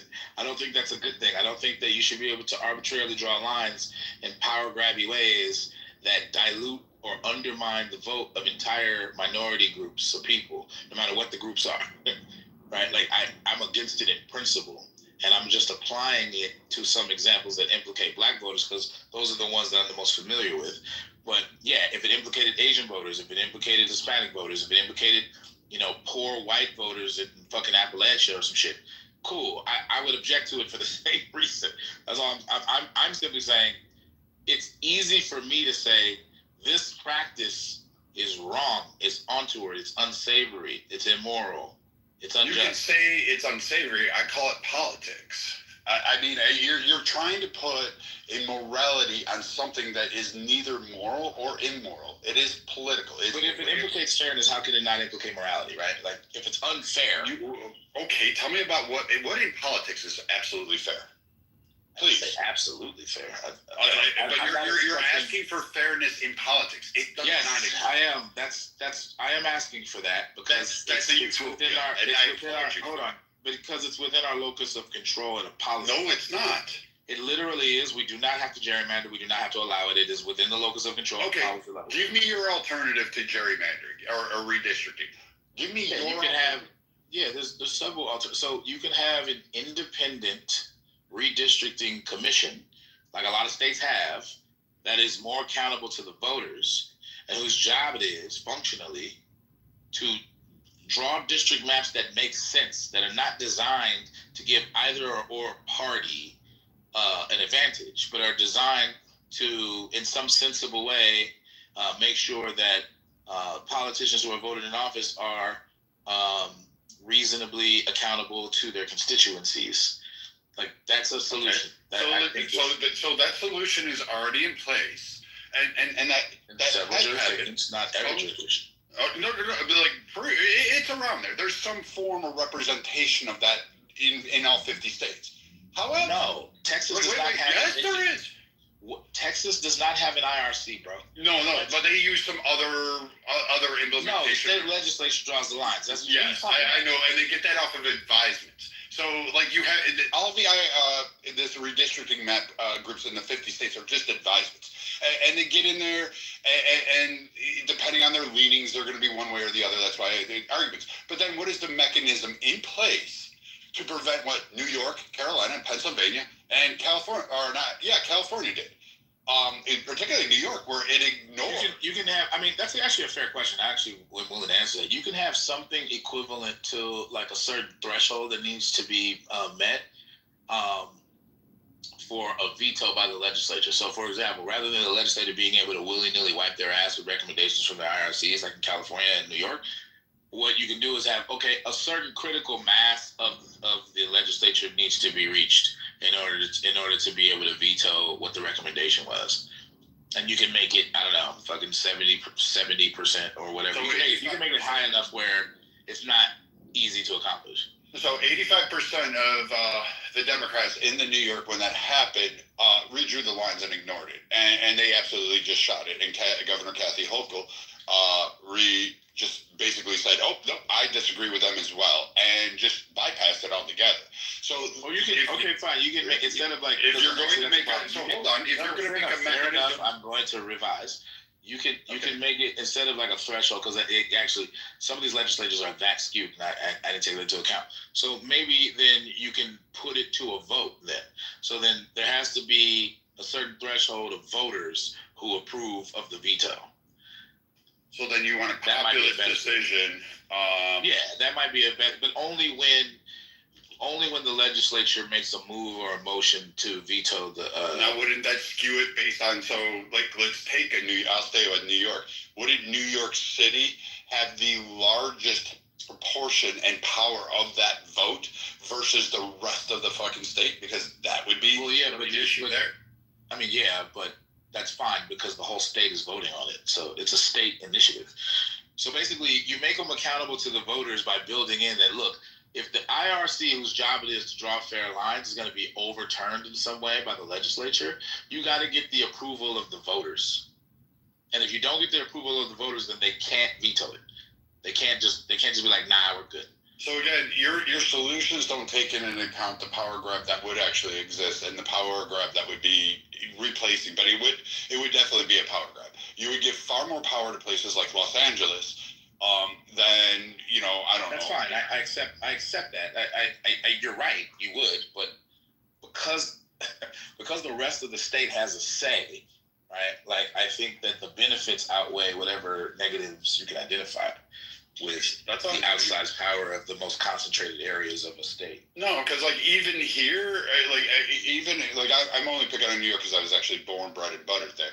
But when you look at it, the decisions that Albany makes for the rest of the state are solely based on the principality of New York City. Like, they overwhelmingly have so much say in terms of what goes on in the rest of the state, and everything is allocated towards what is best for New York City. I'm accepting that. And if you're going to have a group or a body that says, hey, we're going to put it to the people, and then you have a group saying, hey, we need to redistrict here so we can keep our power here because you guys love blue or you love red, you wouldn't want that going on in Texas. Like, you would have Democrats freaking screaming to the rafters. I'm trying to do two things. I'm trying to still disagree with you, but I'm also trying to acknowledge the truth of what you're saying. This is actually generally true in the status quo. There's a disproportional outsized power to the most concentrated places in a state. So the major cities, the Los Angeles, the New York cities, etc. That's a reality that exists, and you're not wrong to point out that there would be a favoring of some sense to these areas. But my statewide initiative is still, I think, justifiable because the purpose of it is not to render any kind of electoral advantages moot. It's to give accountability for decisions about redistricting back to the people. So the people get to have, if the legislature wants to override what the IRC did, they got to get the approval of the people. They can't just do it for partisan reasons. But they would be able to. It's a check and a balance that's not meant to satisfy everything. It's meant to satisfy something very specific. Okay, so again, it would be a power grab. It would actually skew, like, again, let's stay with New York. New York City, mainly blue. The rest of the state would actually vote in a kind of red. You would actually be surprised at how many areas are actually red, and by significant amounts. I know. And then those voices would have absolutely no say in anything that went on they would have say. It would be skewed towards the more. So then what is wrong with redistricting then? Because you're basically having the same issue that you're complaining about. Because the inequality of say is maximized with the arbitrary redistricting in a way that the disproportionality of say just by population concentration that's accomplishable in a state would be. So it's harm reduction. So it's not as skewed as it would be if we allowed the power grabby gerrymandering. Is my point. I think you're not truthful in that. I mean, like, we could sit there and say, what, Dallas? All right, I'll pick on Dallas, Texas. Dallas, Texas, or let me get a better state. Mississippi, Jackson, Mississippi, or whatever it is. Brett, how so? The overwhelming power. It would not, in that concentrated area, would have far more implications, even though the demographics of minorities exist far outside that and in a multitude of areas within regards to that state. And that power center, which seems to be the hub, the business hub, the major employment hub, that would actually end up being the power center, and they would be able to determine it, which would still cause your inequalities that would exist in other districts around the state. The goal of the policy proposal isn't to eliminate, I guess, all inequalities between votes, because I don't even know that that's possible. I don't think that's accomplishable, right? But you held me to the fairness standard. You said you wanted fairness. I know, but what? I know. So you can't do that. There's a difference in. Hold on, dude.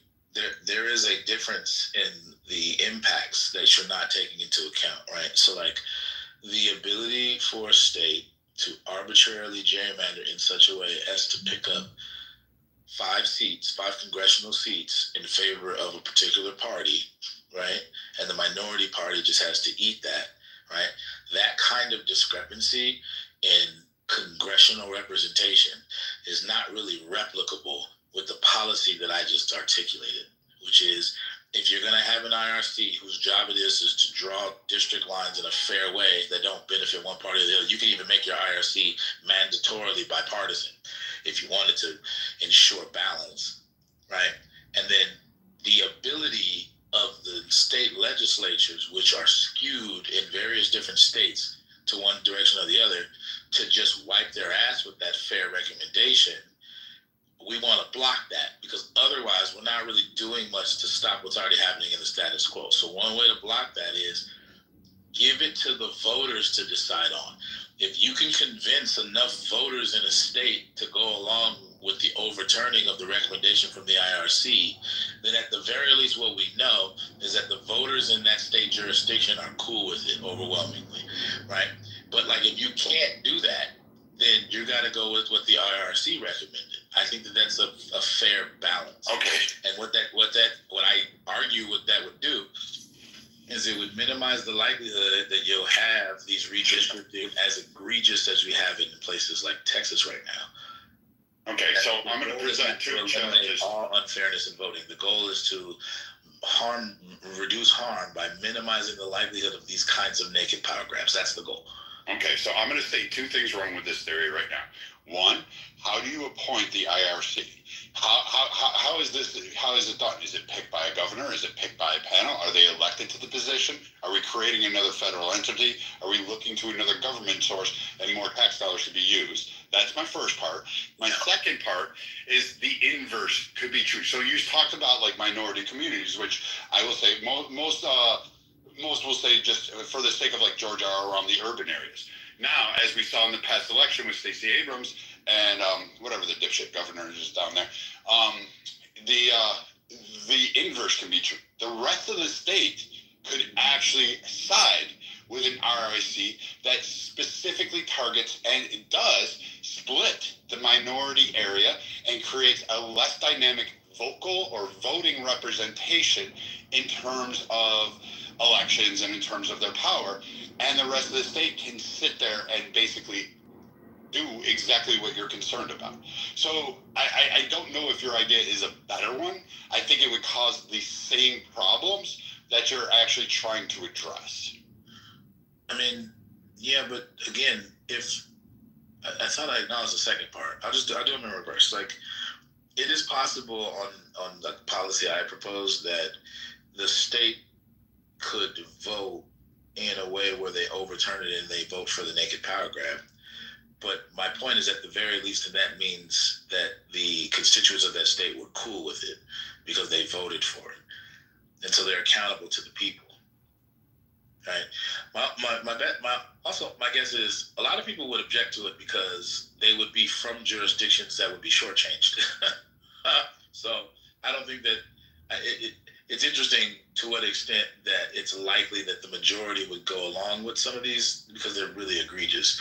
But at some sense, that because it would have to go to a vote, then it would behoove whatever maps are being drawn by the state legislature to be attentive to the acceptableness or lack thereof of the general state population. So that's why that's a check and a balance on that. It's not foolproof, but it is useful though, because then it maximizes accountability to the people. The first thing is, how would you do it? I mean, there's a lot of different ways you do it.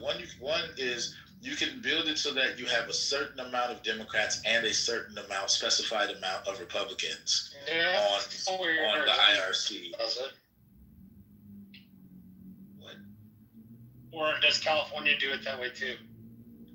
I don't know. I literally am just making this up as I go along because it seems sensible to me. I don't know how a lot of these IRCs work. I can look into it. But what you could do is you can construct an IRC. You have a certain amount of vacant spots, and a certain subset of them are reserved for Republicans, and a certain subset are reserved for Democrats. You can make it so it's uneven for tiebreaker purposes. So maybe you have 15 spots, and you can say whoever's in the majority that they can have the majority, so the 8 and versus the 7, or you can just make them even, and you can have some kind of tie-breaking protocol that goes beyond them. Maybe the governor has to weigh in or something. I don't know, but like you could structure it that way to maximize balance between parties and to ensure fairness between parties. So in Texas, they do senatorial redistricting commissions to travel the state. I participated in a hearing last time this happened, and I'll participate in one this time. However, a former state rep told me, and he was in the know, that in Texas, the folks that decide what the map looks like are the lieutenant governor, and speaker of the House. So they take the redistricting committee into effect or into account, however much 3 people are going to take that kind of crap into account, which I think they don't take it into account, or at least I don't have anything that would comfortably let me know they took the public's view into account, and then the 3 of them chop it up. Like, Rick was a little upset with me today because I was kind of lackadaisical about it, and I'm lackadaisical about it because I can speak to the Senate Redistricting Commission and definitely will make my voice heard, but at the end of the day, it's the speaker, governor, and the lieutenant governor.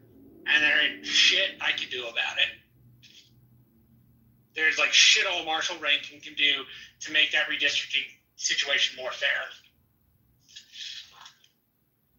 I'm looking up a bunch of different. So there's a bunch of different ways that these commissions are done. Sometimes they do random selections, which is interesting. Sometimes they involve legislators to have some kind of role in the selection process. Sometimes they do an application and review process. Qualifications and restrictions process, bipartisan or non-bipartisan balance.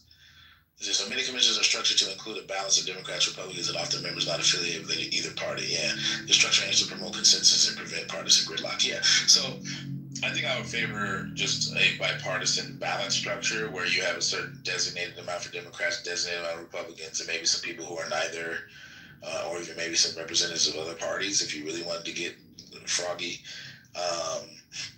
But the goal would be to have a balance between the commission and make it bipartisan in a true sense, rather than just in name only, so that you don't get outsized influence from either direction, because that's what you're trying to counteract from the state legislature. The state legislature is out of balance. So in order to create balance, you create an independent entity, a commission, that has a balance of power. And then in order to override the thing that they create with the balance of power, you need to go through the people or have some kind of check so that you're not just literally rendering moot the very purpose for the existence of the IRC. So that's why I recommended something like put it to a state vote. That's not the only way to do it. You can maybe have some other protocol that is meant to minimize the likelihood that fair redistricting boundaries are going to be overwritten for partisan purposes. But the goal is to have something like that, some kind of check and balance. I gave one, maybe I can come up with another if I thought really hard. I don't find that the one I came up with is that problematic. I recognize that there would be outsized voting power in the parts of the state that are the most concentrated, but that is not commensurate with the level of imbalance that we're trying to prevent. So my counter is, yeah, I accept that a little bit of imbalance, but it doesn't match the level of imbalance we're trying to prevent. Therefore, I think it's acceptable. And one of the reasons why I think it's acceptable, the biggest reason is there's no way to eliminate all imbalance in electoral processes. Like there's just the nature of populations. Like there's going to be if that's the case, why not? You can minimize the level of imbalance and the impact that it has ultimately on outcomes. And I think that the things I propose accomplish that within reason. Then why change the system at all? Thank you. Because it minimizes the goddamn imbalance. I just said that. What are you talking about? That you can create new imbalances. Like I don't care if the new imbalances are less than the first imbalances. Then I still accomplished something. That's the point. Like you can't minimize, you can't get rid of every. Do you think that you can just eliminate all imbalances in government? Like, is that what you think? I'm not the one that put that question forward. You asked. Okay, well then can you at least acknowledge what I'm saying? You wanted to. Hold on, Brad. I don't want you to strong man what I'm saying. Okay, wait, but just understand what I'm saying. Like the goal is not to eliminate all imbalances. The goal is to minimize the imbalances, egregiousness, and the harms that come from them. And I think that I articulated a policy that reasonably will accomplish that.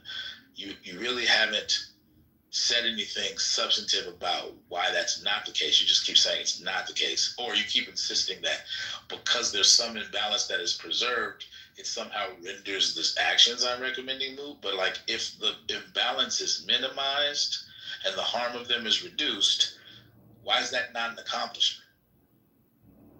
All you're doing is shifting the imbalances to you don't even have an outcome ratio. You just think it may do it for a particular sector, but you're actually going to shift the imbalances to a larger population, as I stated before. You don't contend with that. You acknowledge it.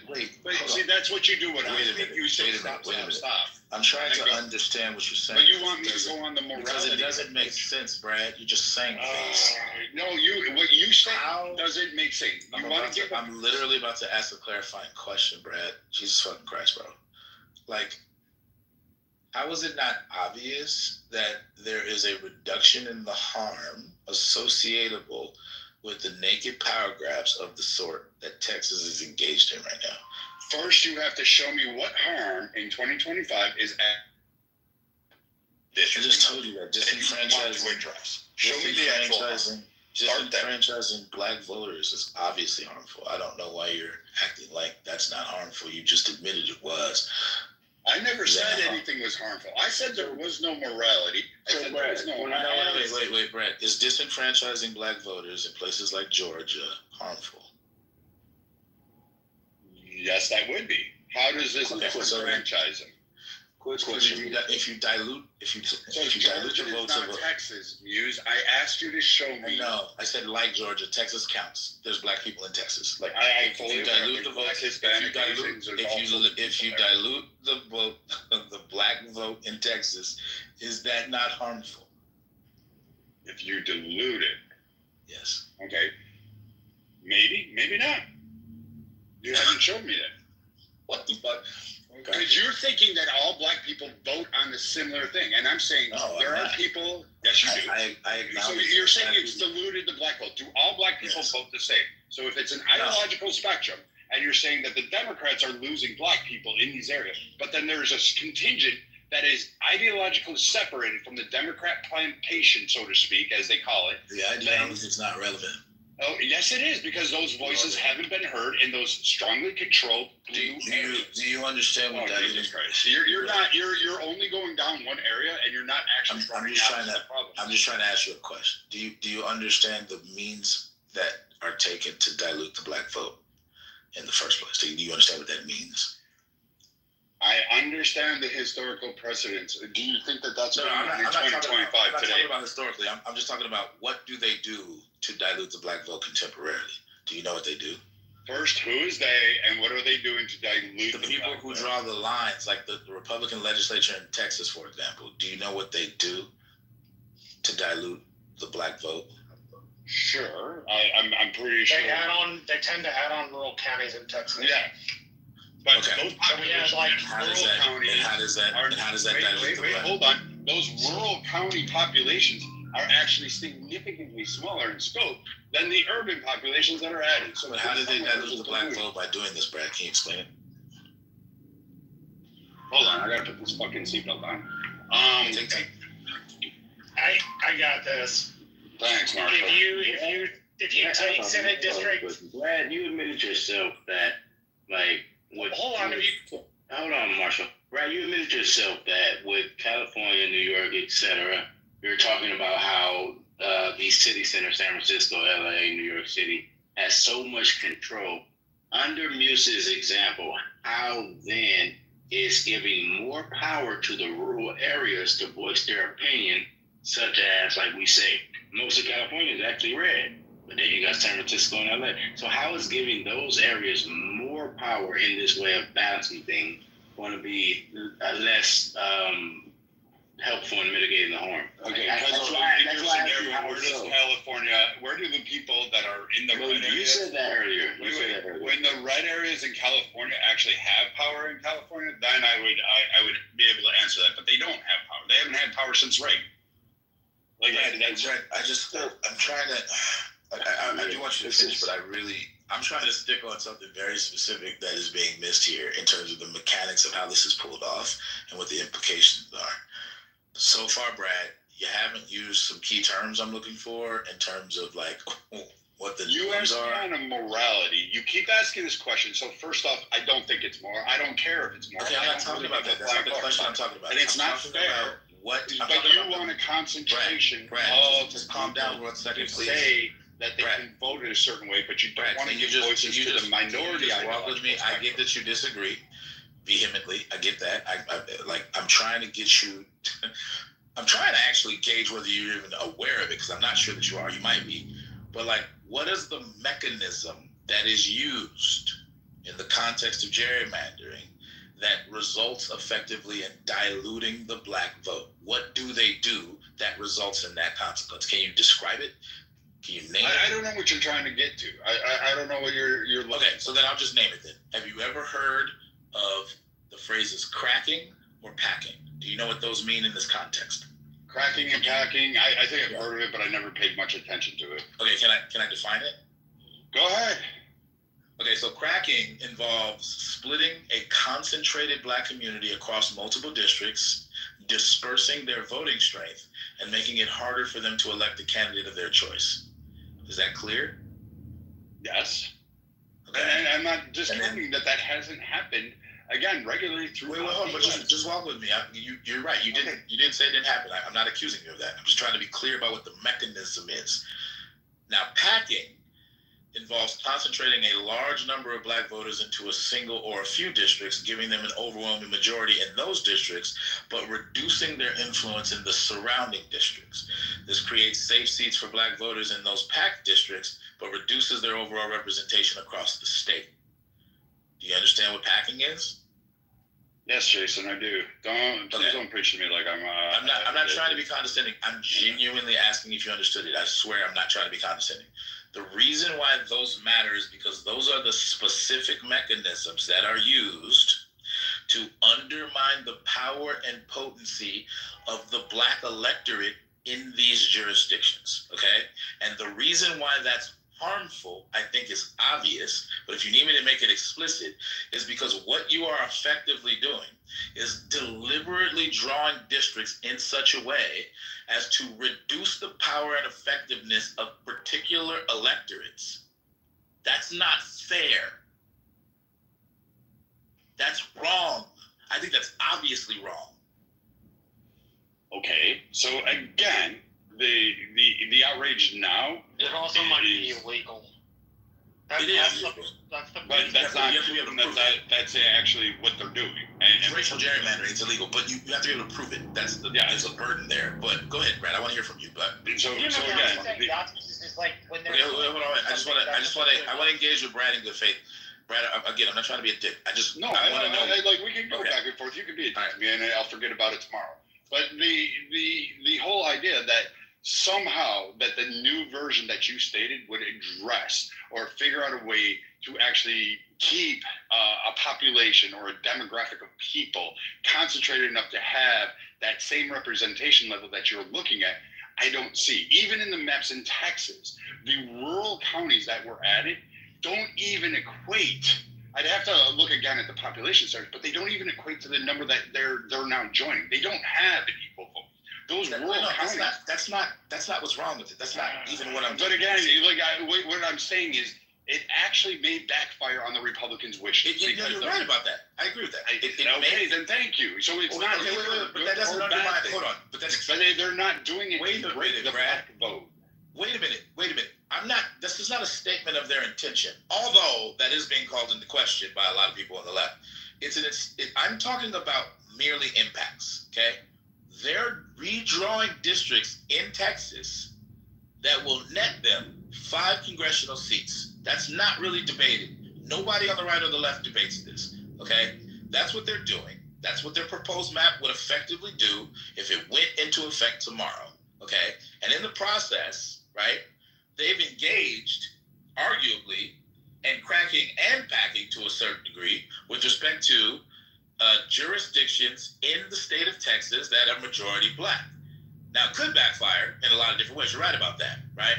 But the goal is to net them congressional seats, which gives them a not trivial advantage in maintaining the House, which is ostensibly up for grabs in the midterms, okay?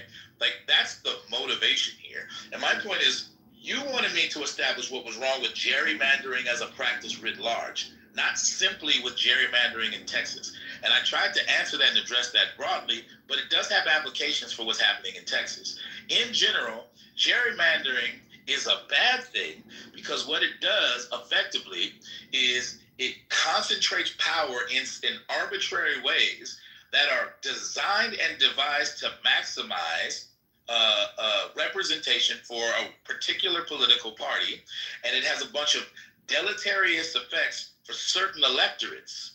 Okay, so now will you recognize that maybe these exact same districts that you're upset about could have been packed, they could have been concentrated to ensure that a certain political party retains that power, and that the fact that diversification amongst that may actually prove to be a more beneficial process than what is currently being argued in the press right now. Yes, I acknowledge the possibility of that. That's not typically what happens, though. I mean, we live in a real world where we have these actual outcomes that we can literally read about or we can describe, to be fair. So I acknowledge the possibility. And actually, I acknowledge that in the real world, it probably has happened that way from time to time in various different jurisdictions. That said, it doesn't typically happen that way. In fact, and I brought this up earlier, when Republicans gerrymander, one of the outcomes that's more likely for Republican gerrymandering than Democratic gerrymandering is precisely the undermining of the electorate of minority voters. That happens way more often when they do it. And that's bad. That's not fair.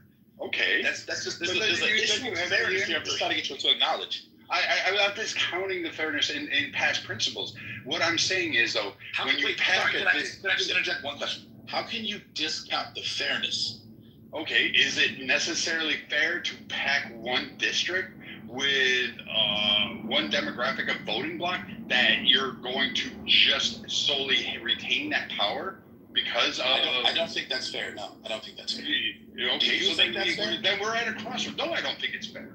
Well, then didn't we agree? But I mean, it doesn't matter.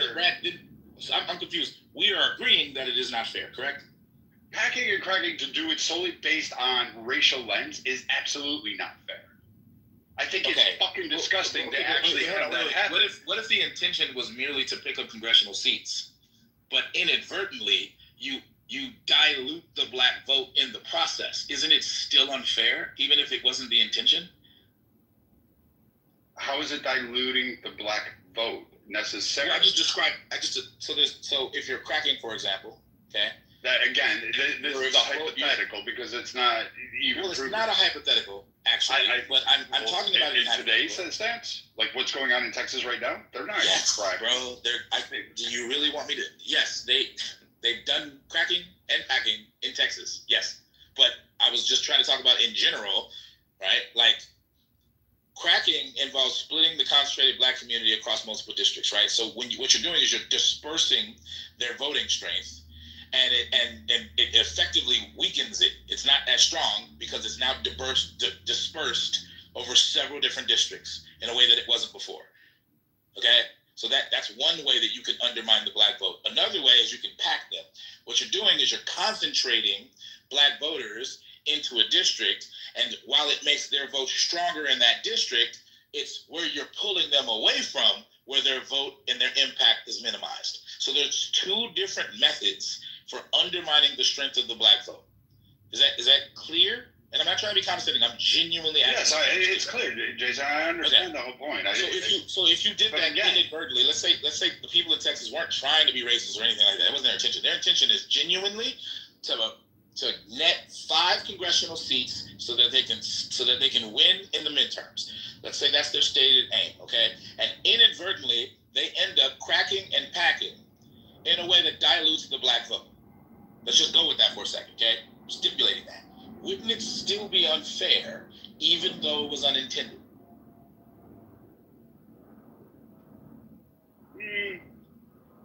If it was unintended, wouldn't it be unfair? In a political spectrum, no. Okay. In a moral, like humanistic approach, yes, I would give you that. I don't know what that means. Politics. What is the difference? But on the right now, when I say that it's fair, no, I would say that because you're going it based off of demographics, and I'm more looking at it through ideological lenses. Like, I'm sorry, I'm not. I'm looking. You're right that demographics is involved, but I'm looking at impacts. I want to be very clear. I'm looking at impacts. I'm saying if that impact is inadvertent, isn't it still unfair? I don't know if I can get on board with that. I don't know if I can get on your fairness principle there. I'm looking at the diversification of the people that are being allowed to vote. If you have an overwhelming population that votes significantly for one party over and over again, and all of the other voices, the minority group that's in there. Let me take a step back, Brad, because I'm trying to establish a principle here, and I'm going to try to apply it to a totally different domain that has nothing to do with gerrymandering, just to see where your head is on this, okay? So please don't get mad at me because I'm kind of changing the subject. I'm announcing that I'm doing that. I'm not trying to do anything tricky. Really what I'm trying to do is establish the principle. So let's say I have a policy, okay, by which I can, let's say I use eminent domain to gain access to a bunch of properties, and then I build a freeway where those houses or wherever those properties would have been, okay? And my intention is to minimize traffic in that community by creating a highway that makes travel faster for people, okay? And inadvertently, what I end up doing is I end up subjecting a whole bunch of people to extra noise and extra pollution that makes their life suck in a lot of different ways, okay? That was an unintended consequence of my well-intended policy, okay? Wouldn't you agree that the negative externalities that I just described would be unfair to those people insofar as they have to now endure it as a result of my policy, even though I didn't intend it? Is that fair to them that they have to endure that their lives are more miserable in certain ways? It's not as clean cut as that. So if they have massive congestion, if they have massive problems in terms of commuting and being able to reach destinations, they don't have public transit, and all of a sudden that opens up under the highway system that actually allows for the expansive abilities for people to travel to get to work sites, to get to grocery stores, et cetera, down the list. You're asking on something that I don't know if it would be unfair or fair. Well, I don't agree with it. They didn't get a say. I used eminent domain, which didn't consult in any way their choices. But I implemented the building of the highway with a bunch of benevolent intentions, and there's a lot of negative impacts that my well-meaning policy or construction project had on them that they didn't get to vote on at all. And now they have to, as a direct result of my policies, they have to endure a bunch of things that they otherwise would not have to endure. Okay? You mean to tell me that doesn't implicate notions of fairness to you? Again, you're wanting me to put in this moral stance of like what is fair and agree with you all the time, and I'm not.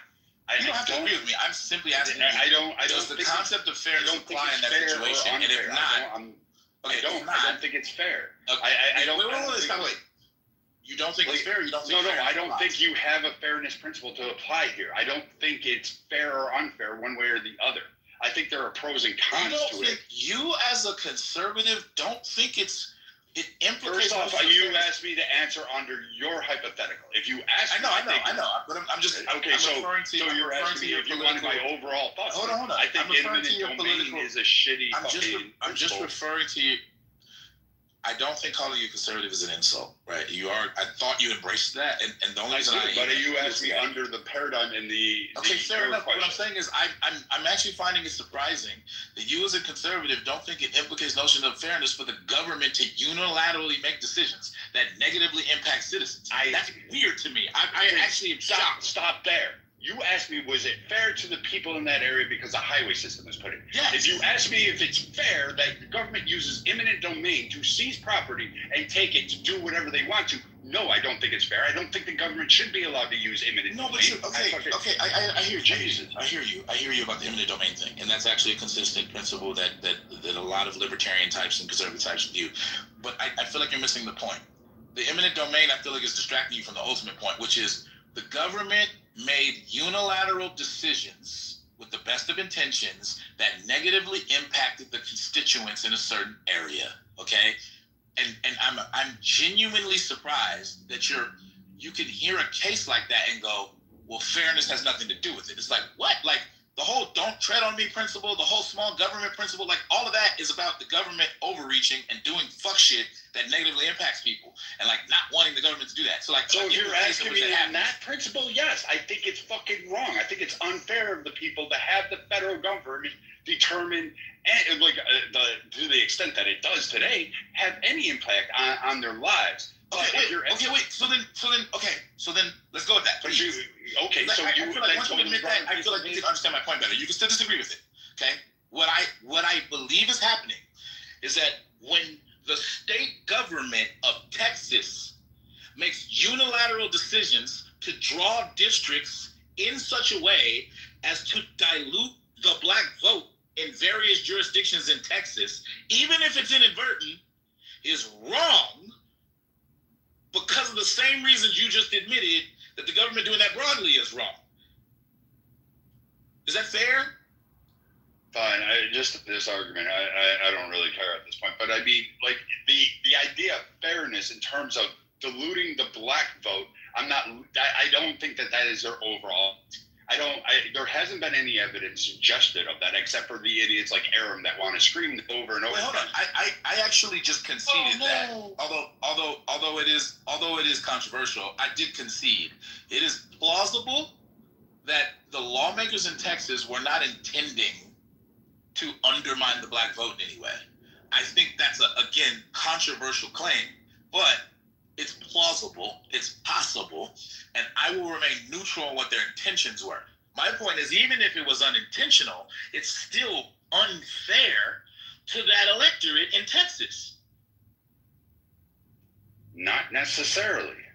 Okay, what does that mean? So, all right, so let's take the black vote. Not all black voters are despite what their wishes. No, you're right. They're not a monolith. You're right. And they have but most of them are though. Most of them are. Okay, hold on. So that minority ideological voice that says I'm opposed to whatever policy that for instance in Texas, whatever they have in opposition, their voices are fucking swallowed up and ignored, and their concerns are never addressed, and they are never afforded the opportunity to have that thing, no matter how many times they will never win. You're right. So that would be those conditions. The conditions you just described, Brad, are worsened when you dilute their power, their voting power. That's everything you said is true, but it gets worse when you dilute their power, right? So you're acknowledging the harm, but you're not making the conclusion I think that will follow from that, which is that's the reason why gerrymandering is bad. I think it's null, and I don't bad or good. You asked me earlier to put a moral. Is it moral or immoral? Okay, and I said it's neither. Is unfair or unjust okay, fine. Is unfair or unjust a better term? Like, I get your aversion to the moral language. That's fine. I'm trying to accommodate you somewhat. But, like, there's something untoward about it intuitively, though, dude. Like unfair, unjust, are those better terms? Could you go along with those? If they were targeting specifically to target black people, I would say it. No. Even if it's unintended, it's still unjust, though, isn't it? Isn't it? You might make it unfair, but not unjust. Yeah, I'm having a trouble with that. Like, okay, either one. Is it either one to you? Is it unfair or unjust? To separate that voting demographic, to inadvertently dilute the voting power of a certain voting block. But how are they losing their voting power? But it doesn't matter what the voting block is. But again, how are they losing their voting power? Are the rights being stripped away? Is there yes, technically, insofar as voting power implicates rights, they still have the ability to vote. They still have the ability to vote. You're right about that, but when you're cracking, for example, you're disposing their voting strength across. We both agree those practices are shit, and they. Okay, and when you're packing, you're concentrating their power in certain districts and then diluting them in others, the ones that they're coming from. Correct? I'm sorry. Say that again.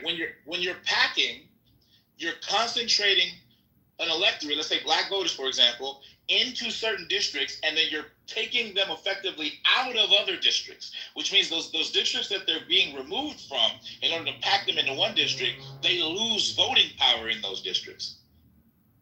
Is that fair?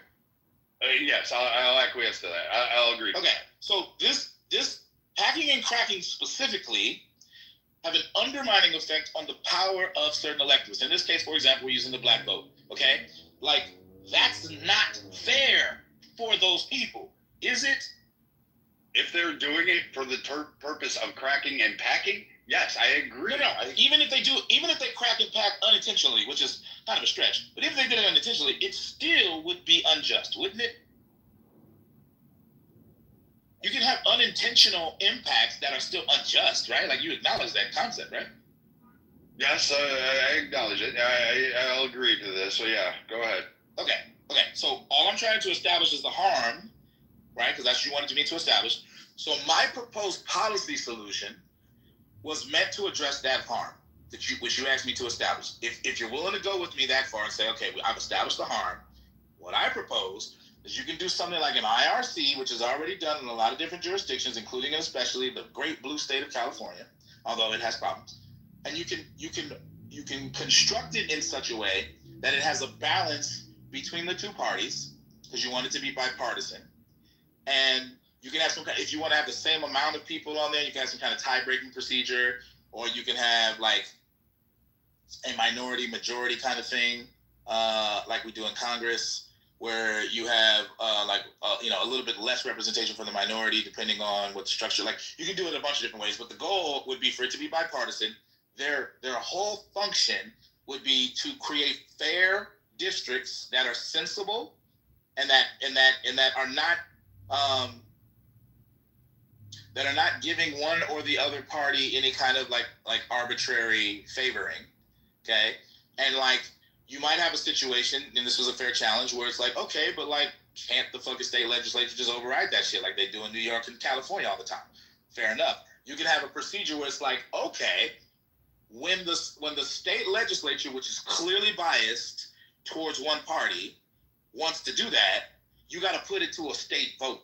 So then that makes them accountable to the people. If the people co-sign the overriding, then I think that it's a little bit more easier to swallow, because at least the people had a say. And I also think that effectively it will behoove the legislatures to draw lines in a way that are going to be acceptable to the people. So that's a harm reduction principle, okay? Now you pointed out, well, wouldn't there be an imbalance in terms of the most concentrated areas of the state having more say over the others? And to a certain extent, you're right about that. That's true. But my point is, I accept that because that's unavoidable. Like, there's no way to like get rid of that unless you make people evenly dispersed across the state, which is an infringement of people's freedoms I'm not willing to go down. So like, I feel like I still achieved a harm reduction principle by putting a set of checks and balances in place at the state level that doesn't allow state legislatures to just arbitrarily and power grabby ways override the IRCs. So that's my argument. Yeah, but now you're negatively affecting a less than 1% of the community of rural America, though at the same time. Well, you just said you don't care if people are not distributed evenly and there's no voice of the rural America. I just didn't care. I said I'm not willing to force people to distribute evenly across states. That's a huge infringement. You're willing to force them if people there might are be allowed to live where they want to live, and they're allowed to concentrate in major cities. But he's right though. You're now just swapping. You're now making swapping rural groups. communities. Yeah, it's basically what you're doing. What are you talking about? Wait a minute. Let me just understand this rebuttal because it doesn't make sense to me. You're talking about a minority group that was not going to be fairly representative.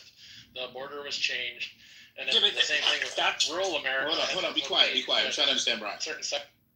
Okay, so what? Like what is the rebuttal? The goal of the policy is not to remove any and all impacts of unfairness in the electorate. The goal is to minimize the egregious bastardization of it that is accomplishable by allowing state legislatures to, in the power grabby ways as exhibited by Texas, do what Texas is doing. That's the goal. I think my policy accomplishes that goal.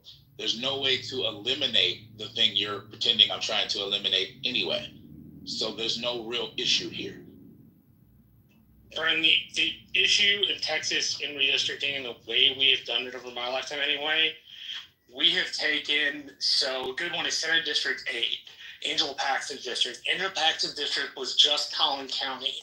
Well, Collin County got too ethnic, as I heard at one of their county GOP functions, quote unquote, and they added Hunt and Rains County to it.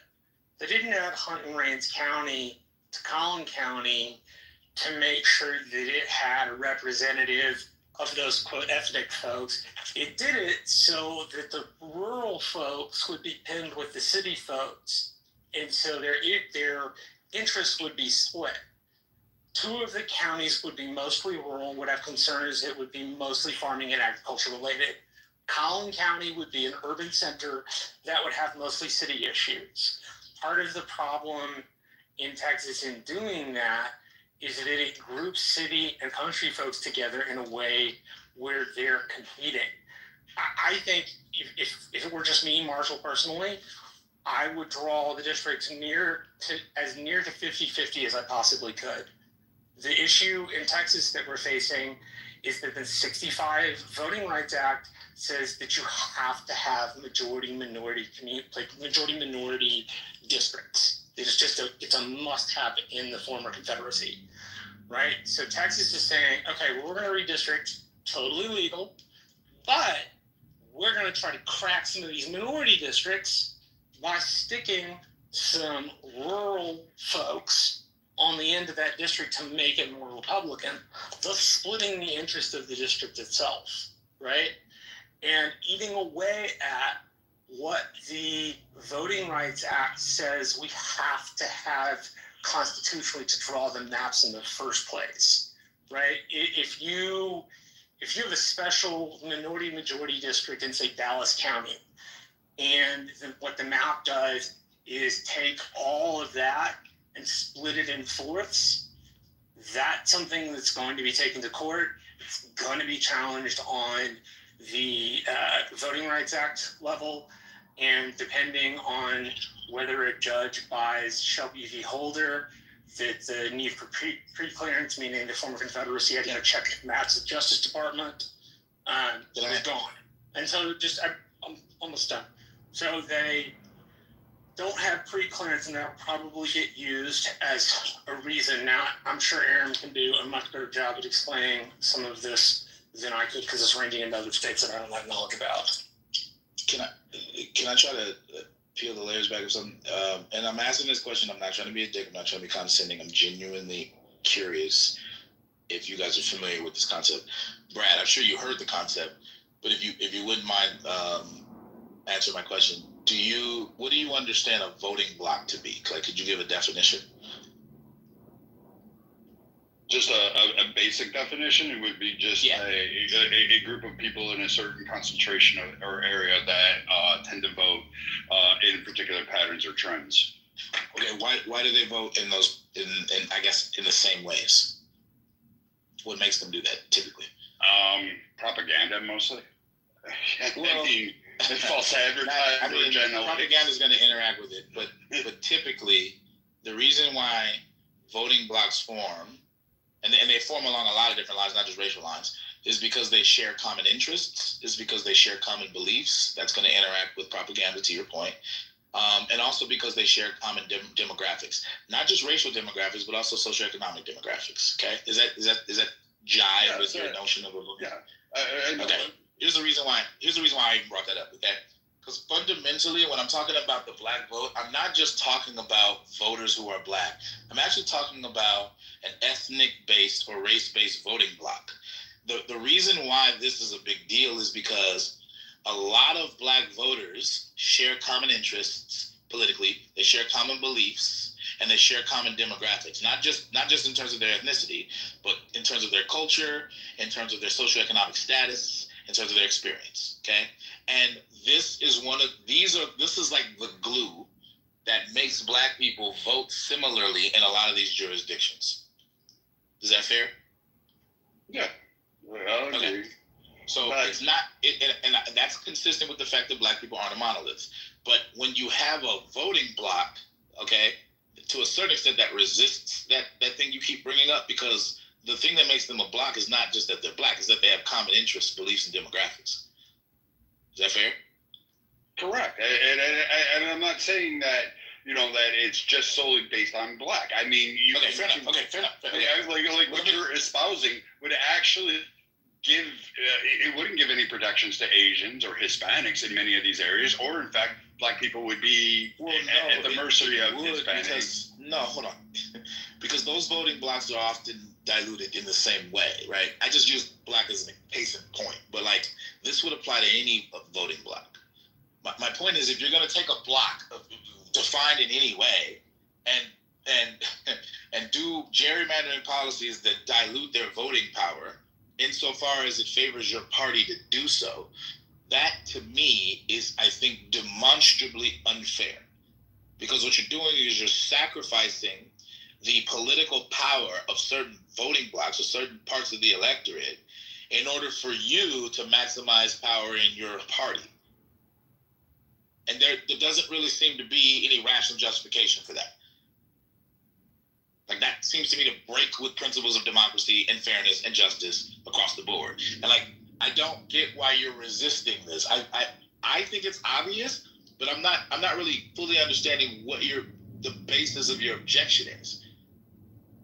Because again, it seems to me that you would be willing to swap targeted groups. You're not solving the problem. What does that mean? Can you just unpack that? Because I don't know what that means. You gotta. What you're doing is like what Brian was alluding to, and what I tried to state earlier. Which didn't make sense, and that's why I'm asking about either or both of you to unpack it. So what you're doing is taking the people who don't live in that concentrated area, outside of it, on the periphery, the rural or suburban people who may not be in agreement with those decisions under your proposed idea, and they now no longer have a voice or any kind of representation that could actually address their needs, because you will always forever have a power dynamic that will exist. And what you will do is have politicians that will target solely that area, that concentration, and ignore the rest of the concerns of the state. Why would that be a necessary consequence? You're not fixing the problem. What I'm saying. Why would that be a necessary consequence of the IRC such as I described it? Because that doesn't follow. Because again, if the IRC, all right, in your utopia, if the IRC had to be passed, like say 75% of the state legislation, which would have been easy in New York and California, absolutely Washington or Oregon, all these things would have been fucking easy for them to do. If they would have done that and ignored the IRC and the governor signed it in, that would be able to be done solely based on, like, say, Portland. Portland's concentration is far more significant than the surrounding rural areas, which they're already trying to address those grievances, and they won't have any representation. So there's not more people in Portland than the rest of Oregon, so that's weird. That doesn't make sense. Well, there's also more cities and more concentrations than just Portland. So, I mean, let's be honest there. But I mean, if you're just focused on those areas, then you're basically swapping out one group for another demographic or another voting block. You're just basically saying, this is voting block. You're not explaining how, you're just saying it. Like how? So you're saying that we want to afford protections for this minority group here. In the interim, while you're doing we're trying to eliminate gerrymandering. You're not going to be, how is it eliminated without creating another demographic? Because I just proposed a policy that puts a check and balance on. It's not a check and balance. It literally is. And here's how it works, if you wouldn't mind. It doesn't allow a state legislature to willy-nilly wipe their ass with a recommendation of the IRC. They got to go through the people to do that. It's not very likely that they're going to be able to go through the people, and the people are going to approve of wild gerrymandering that nets a certain amount for a certain political party over the other. And the reason why is because you got a whole bunch of people in the constituencies that are probably going to be screwed, who are now going to be able to have a say because you're putting it to a state vote. That's the check and the balance. Now, so the IRC in the first place needs to be bipartisan. Go ahead. All right. So your problem is when it comes to federal money for these concentrated areas and state money that's going to be allocated for these areas. So the people that are in the highest concentrated areas, they're going to be, let's say, pandered to or told like, hey, we're going to have this money. Just make sure you vote along this redistricting line so we can maintain these funds coming into you directly. Meanwhile, another demographic outside the state is not going to have that say or that same problem. I don't feel you're addressing the actual representation on it. You're giving a Band-Aid to a bigger wound, and you're saying this should hold for a little bit. And I don't think it's actually going to. I think you're just swapping groups. And really, not explaining how. You're just saying it over and over again. Because you're explaining that you want it for a racial minority to be more careful. Want what for a racial demographic? Want what? The gerrymandering to take racial considerations in more than voting block. No, that's a lie. That's not what I proposed. What I proposed was an IRC that draws districts in a fair, nonpartisan way. That's what I advocated for. This idea that I want gerrymandering for certain voting blocks, not others, is just ridiculous. I don't even know how you would accomplish that with my proposal, at least.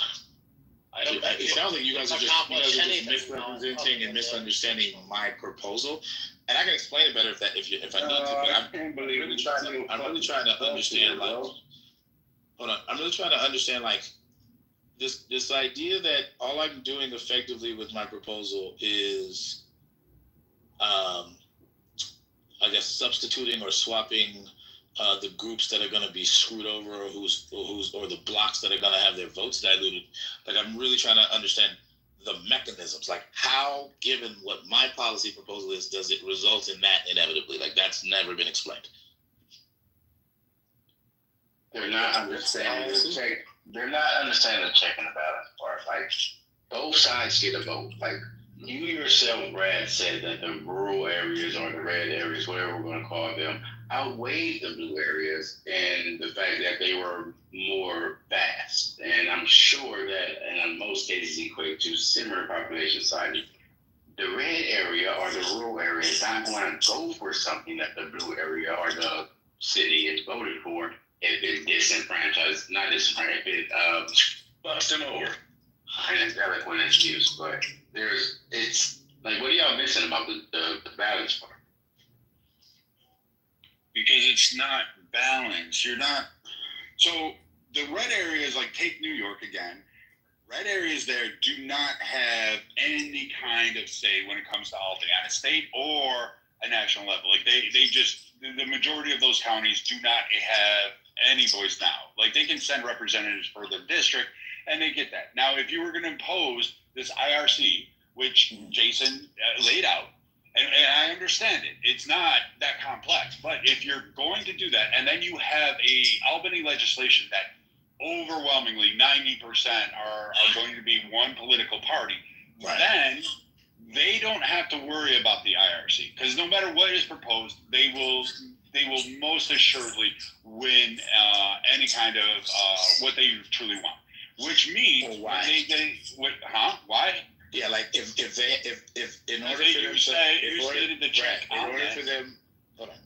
if in order for the, as I stipulated, in order for them to overturn the recommended map of the IRC, they have to win a popular vote in the state.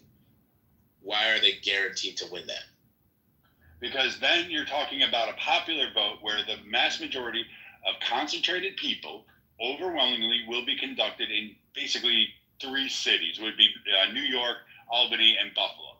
And those 3 cities would literally get whatever that party wanted in terms of how they wanted to redo the map. Why? Which was because they would win the popular vote. Those 3 areas. So then, but what, you haven't explained why they're guaranteed to, but okay. Like even they're overwhelmingly aligned with one party. Well, yeah, but I think I can still I think what you're implying, but you haven't said explicitly yet, maybe this is what you meant the whole time, is that the amount of voters in a certain direction is more than the rest of the, I guess, state of like voting in the other direction. So like all of the people who would vote in a Republican direction or conservative direction are outnumbered by the amount of people that are concentrated in these cities. This goes on currently with New York City and Long Island right now. Long Island has long said that they are not actually being represented. Okay, fair enough. I actually think there's truth to that. All right, cool. So then what if I just up the threshold then? It has to be a 60% majority as opposed to just a simple popular vote. Would that lessen the likelihood? I don't know about that percentage. I think there's something better that we could do. I think scrapping. So for example, like there was recently they had a couple of initiatives regarding abortion, right? And there were a couple of places where surprisingly they didn't get enough because it had to reach a certain threshold in order to like change the state legislature, change the state constitution, and so they didn't get their, I guess Roe v. Wade style abortion initiative passed. There are a lot of places like that where even though the Democrats are in the majority, it's still difficult for them to accomplish that 2/3 or 60% vote threshold. So I feel like I can just adjust the thresholds to accommodate the check and balance that I was proposing. Because now I'm starting to understand your worry a little bit better. Wouldn't that be satisfactory? Does that mean you're never going to change them then? Because they're never going to get voted up? No, it's just that it's going to be really difficult. It's not that there never will. It's just that it'll be more difficult. Yeah, that's the problem I see is I think you try and solve for the problem, and then you have 60, 70, 80%, whatever, popular vote approval to change these. They never get changed, so you never do fix the issue, even if people move for whatever reason. What does that have to do with my proposal? Because what's the reason? Well, what's the reason of changing the voting districts? To better represent the people that are there? Well, if you set this checks and balances that... Brian, just listen for 2 seconds.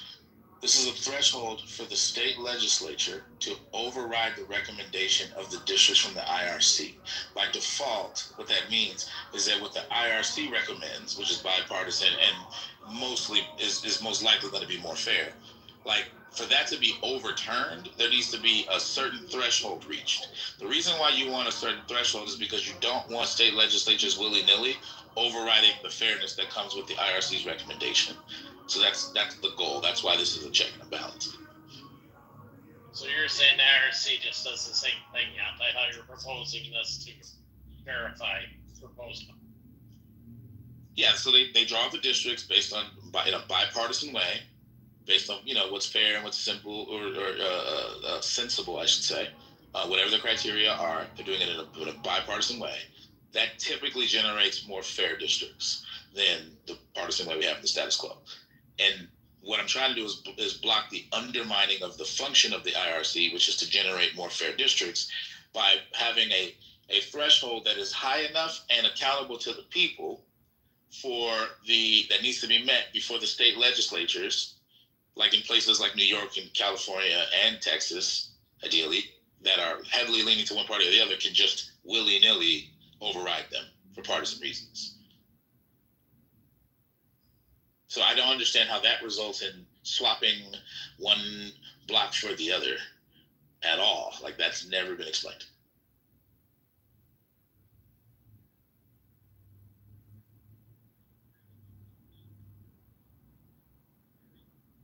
Okay, so is IRC independent redistricting commissions? Is that what that? Independent redistricting commissions is what IRC stands for. Yes. Okay. Sorry, that wasn't the reason why I said it. I said it hours ago, and I just kept going on that, assuming everybody knew what it was. I was so confused because that doesn't exist in Texas. Yeah, I know. Yeah. Okay. Yeah, it doesn't exist in Texas, but it does exist in California and in New York. Yep. Right. So this would be something that 50 states would have to adopt. But this is a proposal. I'm not pretending like I can wave a magic wand and make it happen. That's a separate issue. I'm saying if it went the way I described, because Brad's challenge was, well, what do you propose as a solution? So that's the only reason why we're even going down this road. I was like, I can propose a solution I think would work. So, and then Brad's been challenging me, along the way.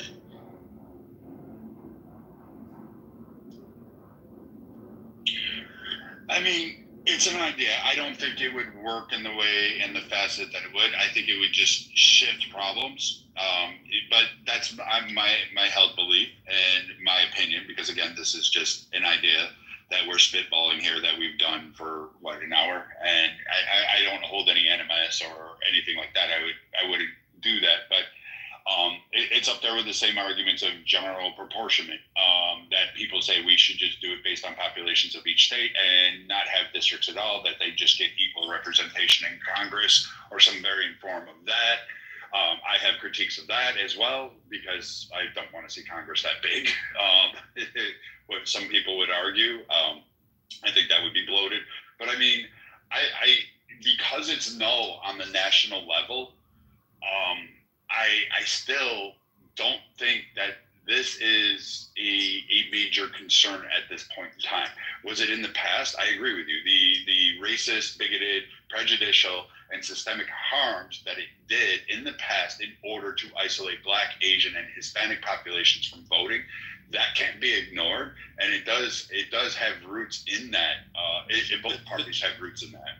But there's some differences. It's not necessarily devised to prevent members of these groups from voting, but the impact is that it undermines or dilutes the power of these voting blocks. That's not a non-trivial difference between them, and it often gets conflated in these discussions in ways that annoy me. And again, I'll offer you the same inverse. The same thing with the rural counties that are now merged with this. It will dilute their power as a voting bloc, because they are not first. Like the one district that's being proposed doesn't even have fucking what is a quarter. No, I acknowledge it's not just. So I use Black as an exemplar. I never have been arguing that that's the only voting bloc that matters. The principle here is that if you're doing this in a way that dilutes voting blocks for political gain, that is not fair. And that should not happen. That is what's wrong with gerrymandering. I was just trying to establish the harm and what's wrong with it. I can see the historic diluting rural voters for political gain, which is actually almost always what happens when Democrats gerrymander, by the way, is still wrong for the same reasons.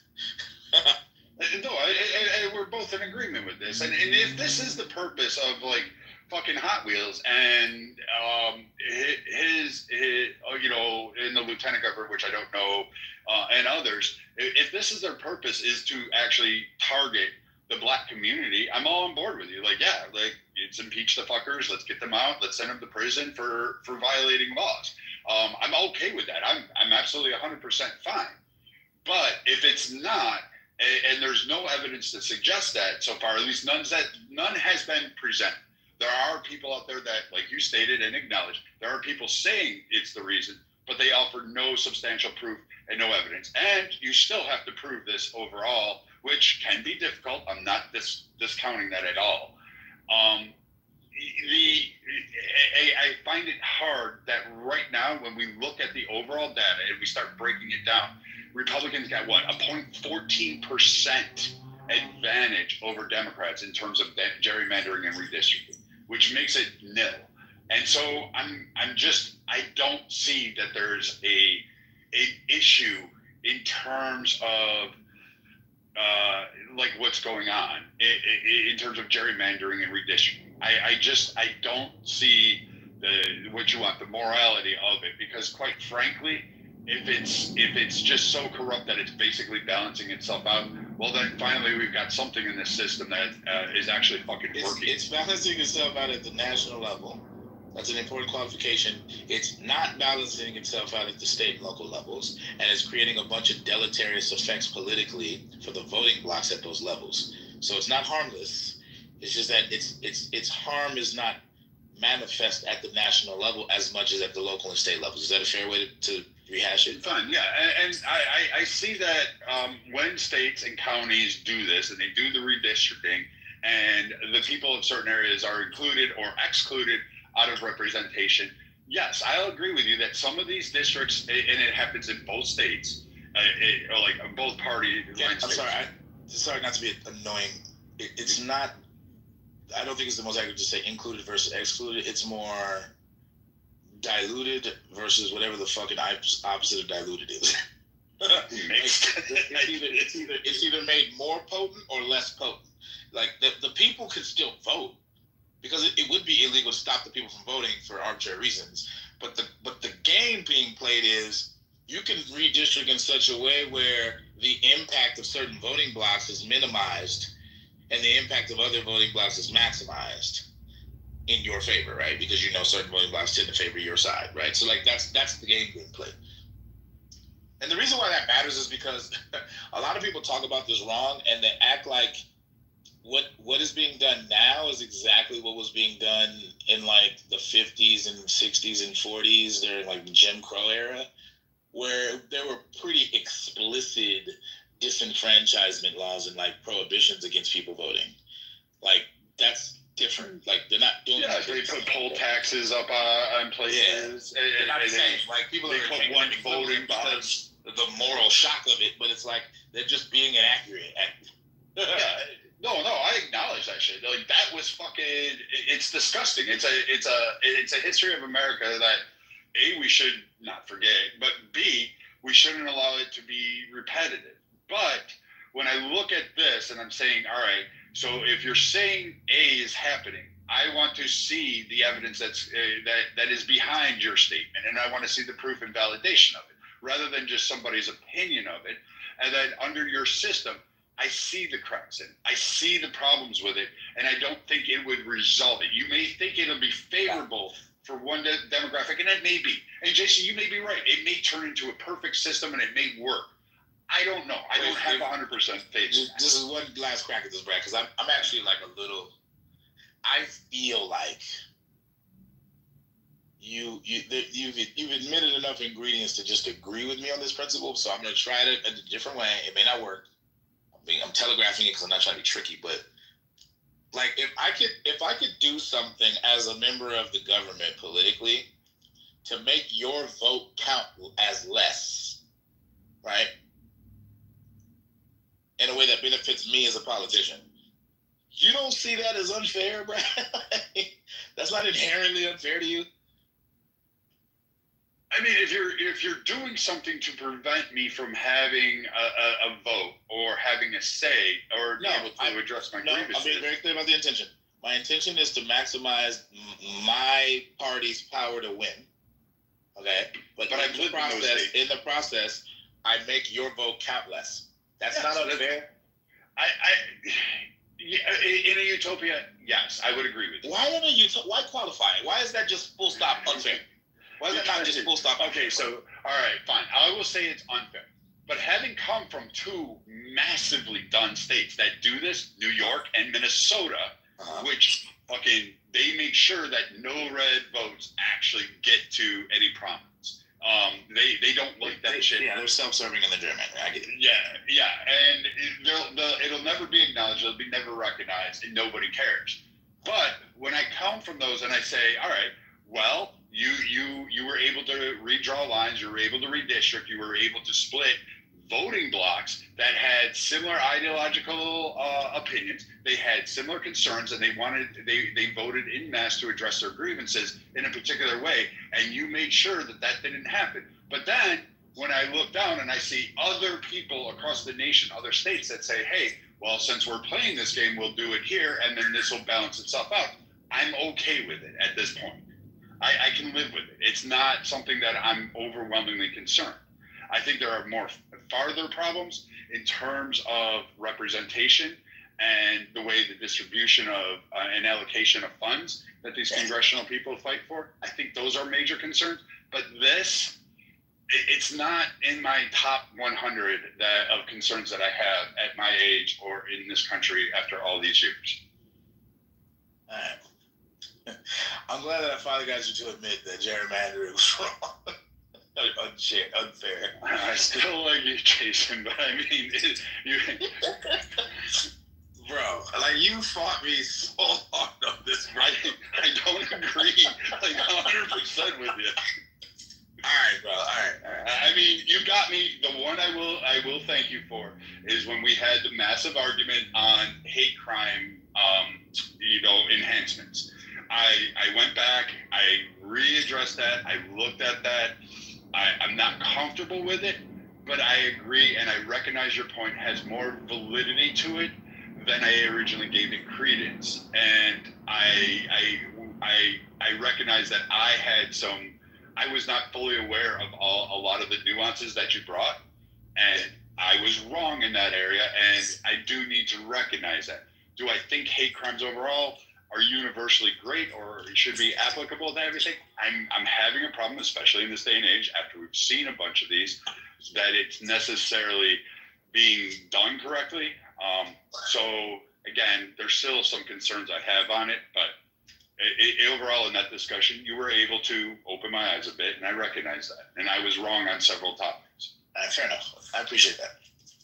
That's the beauty of dialogue. All right. We've hogged the stage a lot. I apologize. I was really into that conversation. I do want to open up the floor to other people to comment, and those who have been commenting in the chat to allow us to hog the stage. I appreciate your patience. I'm sorry. We kind of cleared the room out. The question to the room is, is there not a kind of moral dilemma when it comes to the question of, in response to what the GOP is doing in terms of their power grabby gerrymandering, they're gerrymandering in a way that will net them 5 congressional seats. That's not really disputed. What should the Democrats do in response? Should they fight fire with fire and therefore get their hands dirty doing the thing that they're criticizing? Or should they stay true to their principles and fight back in some other way? Why or why not? That's the question to the room.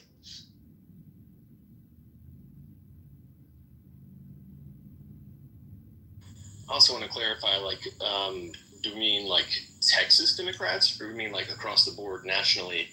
National. National. Okay. Yeah. I was looking at all encompassing. It would encompass Texas Democrats, but nationally, I mean.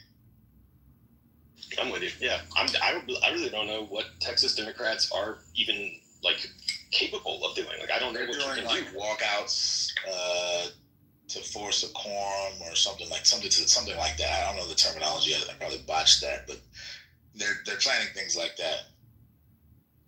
Yeah, that's what I read too. Was it that they're effectively leaving? And yeah. They get charged $500 a day or something. They get charged a certain amount daily for that. So they're doing some kind of subversive resistance and things like that they can do. They're limited though because they're the minority. But the general discourse they're raising money. Well, yeah, they are. And also raising awareness. They're going to the news. But the general discourse is hey, Democrats, we can do the same thing. And Gavin Newsom got on record saying, all right, we're willing to do the same thing the Republicans are doing. And so that's the more national conversation. The question is, should they do that? Now, there's a lot of people on the Democrat side who are like, hell yeah, Republicans don't give a fuck about rules. Why should we? I think that's a huge fucking mistake and a very unprincipled way of looking at it. But it does have its appeal because there's this energy behind fighting, and they represent a bunch of constituencies that are really gung-ho about certain policy aims, and in order to accomplish them, or at the very least block the policy aims of their rivals, they need to win in the midterms. So I get the energy behind it. People like Roland Martin have been preaching this, when they go low, we meet them down there, all that bullshit. the Democrats have been talking that shit for a while now. But there's this impetus of like, Democrats, you look weak, you look like punk bitches, do something. Like that is coming from their constituents. Like a lot of Democrat voters feel that way. And so they may manifest itself the way that Gavin Newsom is going. Gavin Newsom is at least on some level aware that that's appealing to some people in his base. So I wonder what you guys are thinking about it.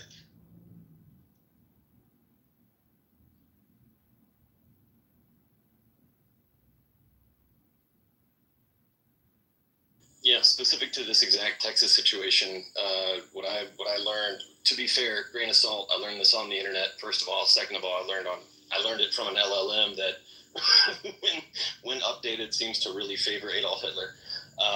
Anyway, I learned that what's going on in Texas is that effectively they're still currently in litigation over the 2021, I think, map redrawing. And effectively, the GOP is like, you can't fuck with us because we're still in court dealing with the first time we did this, even though this exact instance is like really unusual. Like, it's not normal to do a district, a redistricting like in the middle of a decade. Like that doesn't happen all the time, if not if ever. So it's like, I don't know. It's weird. I'm not really sure what's going on, except that they're just doing their best to hold on to power because that's what you do when you have power, I guess. I don't know.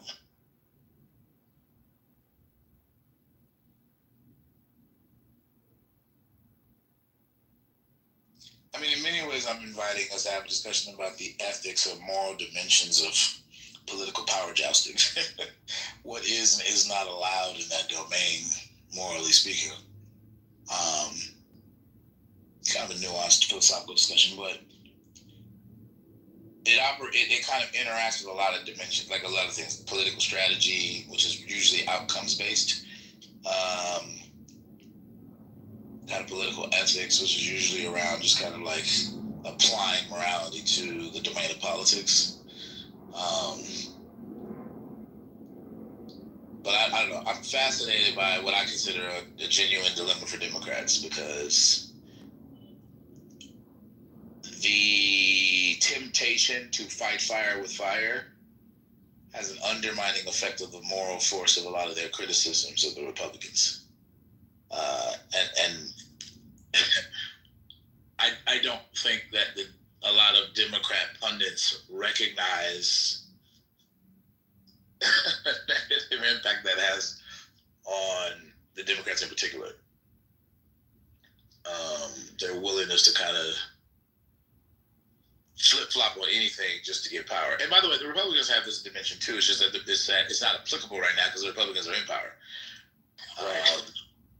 Yeah, but the Republicans will flip-flop. I mean, they're not really principled either. For the same reasons. They the same shit in reverse. I wonder what a different timeline would have looked like if effectively the Democratic Party was the party to effectively I guess treat the political stage like a schoolyard and just became the bully that just fucking fucked everybody up and just strong armed their way through. I'm curious what that world would look like. You know what I'm saying? Because that's effectively what the Republicans did. They just got they got this fucking dude who's I don't know. I can only presume relatively unmanageable, but he seems to be what they're about. So they're all like, "Yeah, we're gonna follow this dude," and then it's his natural MO seems to be just Well, the thing is, I don't know to what extent they've done it on a national level. Although people make the arguments that under Biden they did something similar, but maybe less egregious and less, I would say, brazen, but. In many different jurisdictions all over the country, Democrats have been bullies for a while. Yeah. They do all kinds of bully shit in California. It's crazy. In New York, in Illinois, the bluest places, bro, Republicans can't do shit. As soon as I said that, I was like, I don't know, dude. The woke police, they're bullies, man. So, bro, they have power in a lot of jurisdictions, and they are total fucking bullies, and they don't give a fuck. And they don't just bully Republicans. They bully third parties like crazy. They don't even let third parties in the door. They change the rules at the last minute for third parties all the goddamn time. That shit is wild to me. So yeah, they are bullies in certain domains. when they won in 2020, I think they had both chambers of Congress. There was a little bit of bullying, but it wasn't as brazen as the current administration, to be fair to them. It was usually, to whatever extent it existed, it was usually subtle. It was usually kind of thinly veiled. But there was some, and then you get the, and actually, to be fair, they were, I think that the Biden administration was holding back at first. Like, they weren't trying to go full-blown bully mode, but then people wanted it. And Dark Brandon appeared and started leaning into that shit sometimes. So, like, dead ass, like that, they started leaning into it from time to time, and so like they would try to do it the bipartisan way, and when that didn't work, then they would try to do it the bully way. But they also had some weird infighting on their own party that's actually minimized it to a certain extent. Like Christian Cinema and Joe Manchin held back a lot of shit. That's why they are hate. But you can't end the call and then just interrupt me. That's weird. I like whether you were born in the U.S. or what the fuck is happening? Jesus. Okay. I just want to talk about the title of the room until I'm able to put a poll up. Why don't we start with Marshall? Marshall, what do you think? Do you think we should raise the taxes on Marshall? Marshall.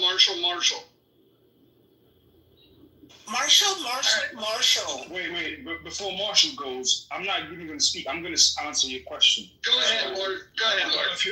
Yeah. So I don't know if you're familiar with the comedian George Carlin, who's one of my favorite, comedians of all time. Because court justice do tell the truth about situations, and he has something about the middle class, the upper class, and the poor. And he said the upper class, they all make the money, blah, blah, blah, and left to the back. The middle class does all of the work and pays all of the taxes. And then he said the poor are just there to scare the shit out of the middle class at the end of the day. So, yeah, I think we should. I'm not gonna lie. I think we should raise taxes on the poor. So, at the end of the day, so that it can also enter them into the middle class. If you raise taxes in a particular, side of, any society, right, it's gonna encourage them to do better for themselves, right? And it also but that also depends on what kind of taxes you're enforcing and the ones that you're imposing, et cetera, et cetera. But yeah, George Carlin said it best. I'm actually going to find this show. Let me find it now. Hold on. Man, George Carlin was a fucking beast, and I fucking love George Carlin. Can I go? Okay. Yeah, please, Steph. Taxes are evil. Away with taxes. We should not be raising taxes on anyone or anything. Also, if we raise taxes on the poor and their income is largely from, social programs, then that's just the government in an endless pool of being able to charge itself money, which seems like a bad idea. So, although I'm highly against raising taxes on the wealthy, I would say taxes in general are evil. Down with taxes. Wait, is anybody able to play any media? Lord, look. I don't know who. George Carlin said it better than I did. Lord, there's no doubt in that. I don't fucking doubt that 1 second. Here's my point. Think of this stage as like a TV show, okay? And then you have like the stars of the show. Well, why are you interrupting me? You have the stars of the show, you have the supporting cast, and then you have the guest stars, and then you have the extras. Lord, at this stage of the game, you're an extra. I thought he was just an audience. I'm interested to see what your direction. Hold on. Dude, we got Austin Rising. This guy always says really intelligent things. Oh, that's so. Austin, go ahead. Come on. So I think there will be trans and poor people who have taxes go up. Do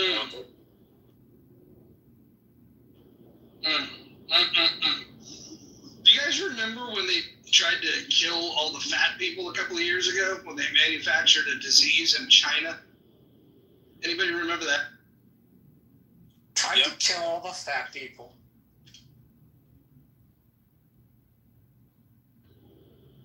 Yeah. No, it's interesting. I mean, the government can literally go after the obese people and target them to murder them. But then if we say, hey, poor people should pay more taxes, that's immoral. I mean, I think taxing people and letting them live is better than trying to kill them. So I don't think it's a bad idea.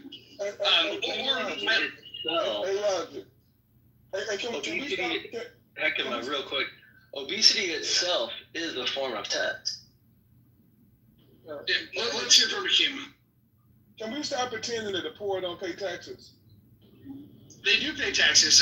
The poor pay, the bottom 50% in this country pay 2.3% of all of the federal income tax. Here's a part that you gloss over big time. Like the working, particularly the working poor, they get federal income taxes withheld from their check, and the following year they may get a return, but that's because if they like earned income tax credit or the child tax credit, so therefore they get a return because of that. But they certainly pay taxes, then they pay sales taxes and whatever other taxes that may exist. To say they don't pay taxes is like it's not disingenuous. It's just flat out wrong. No, we're saying they should pay more. Yeah, I'll be very specific here. When it comes to income tax, I think that the poor should pay more. And you might say, well, fuck, they're poor. How do they pay more? And I would say, well, that's the point.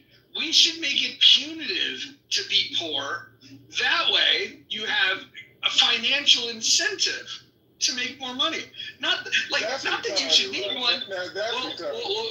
Well, hold on. I don't know if we've normalized that word just enough for you to be able to use it. I think I can get away with it, but why wouldn't you want the bottom 50% of this country to pay their fair share? Because he's poor. I'm far from poor, but I don't think he's poor. I don't think he's poor, and his next generation, his offspring, are definitely not poor. I don't know if you guys know this, but he's the father of a professional athlete, so better recognize. Yeah, but I'm poor. But they pay a fair share. They pay the tax rate that they pay, and the government used their money all throughout the year. So to say to raise their taxes, like for what? Well, hold on. I'll explain. Can you hear me? Okay, thank you. Okay, so top 10% of all people in this country, the top 10% of income earners, the top 10% pay 76% of all the income tax, and the bottom 50% pay 2.3%. I think that's unfair. What do you say? Roger, okay, you say they pay 70% of income taxes. That's like 76. Right. Okay, 76. Let's say 80. It rounded up to 80. But I don't want to do rounding. Look, I'm good enough in math that I can use the precise numbers. Let's say 76 is what it is. That's the percentage of the money that's being paid. They still the percentage of their wealth is still taxed at a particular rate.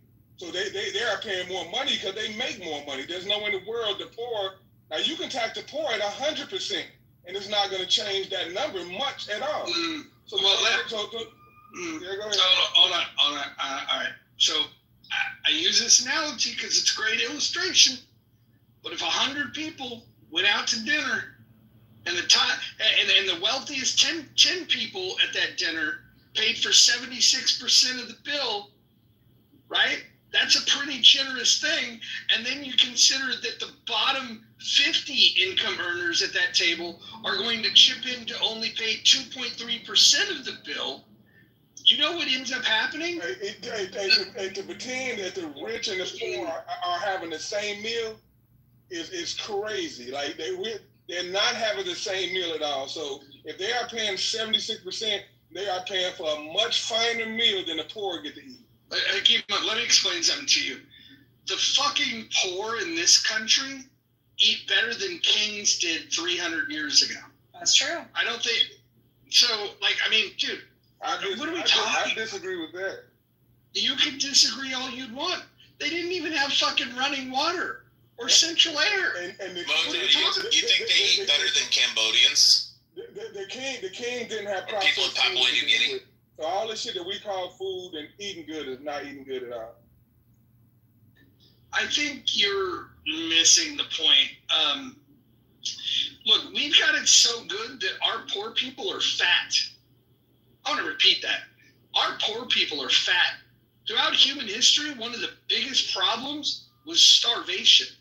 One of the biggest problems was not being able to have enough food to eat.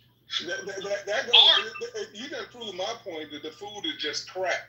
It's not that they're eating good. They're eating crappy fucking No, food. it's because they get $1,500 to $2,000 a month in fucking snack benefits. And then they eat fucking nonstop. Each person that gets SNAP gets $6 per day. $6 per household member, maybe? Yeah, that's not true. Mojo, depends on if they have kids. I clearly said. Mojo, can you pass the mic, please? Wait, hold on. Tomato. You know how Clubhouse works. You can't just come in as a white man and demand that you're the one that's going to speak next. You've got to wait in line. Right now, we've got a black man on the mic. Hakima, go. With SNAP benefits, if there's 6 people in the house, each person is getting $6 per day, which would be $36 a day multiplied times the amount of days. So to think that they are eating some fabulous So $900 and change?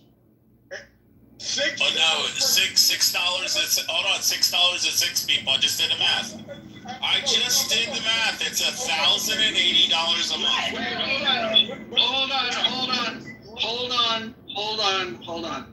I want to let Hakima finish his point without anybody interrupting, and then we know that Tomato wants to come in to respond. So what we're going to do is we're going to let Hakima finish, then we're going to go to Tomato, and then I thought I heard the delicate tones of a woman's voice. I'd like to hear that. Let's go to Hakima, Tomato, and a woman. I'm so sorry. I really apologize to trigger you guys with the fucking truth. But if you think that a person eating $6 per day, California gets $9.73. Why in the fuck are you interrupting, Rick, on timeout? I will fucking put you on timeout and I will curse you out. We did that last night. Don't do that, please. Just let Hakima finish. I think that Tomato might have something to say, and then we're going to listen to a woman after that. I know that that's going to be triggering for some of you men that don't like to let women speak, but we're going to hear from Hakima, we're going to go to Tomato, then we're going to go to a woman. I think most people with common sense get the point I'm making. $6 a fucking meal. I don't give a fuck if it's 30 kids, $6 a meal, might be $4,000 a month, whatever it may be, but it still adds up to $6 per fucking meal. So to act like they're eating some fabulous fucking meal like some fucking king is just inaccurate. It's fucking accurate.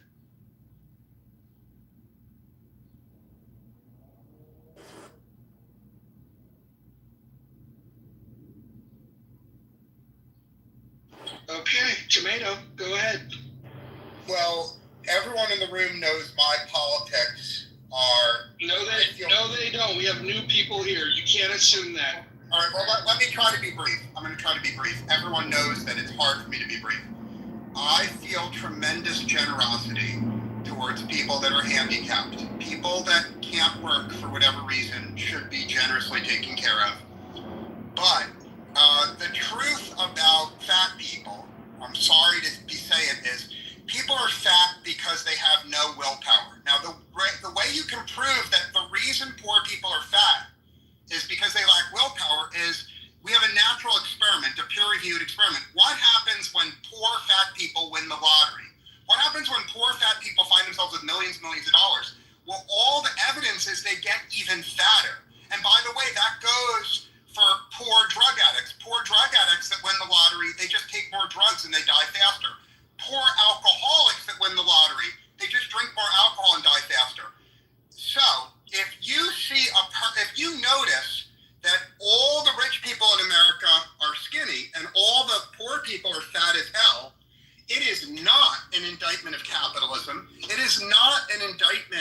evil, greedy billionaires. It's not because we as a society are too selfish to give the poor people all the money they want. The reason poor people are fat in America is 100% because of lack of willpower. Now, the final thing I will say is all the leftists in the room scream and cry and say there are food deserts. So the leftists in this room say the reason poor people are fat is they live in neighborhoods where there's no fresh fruits and vegetables. So poor people are all forced to eat shit.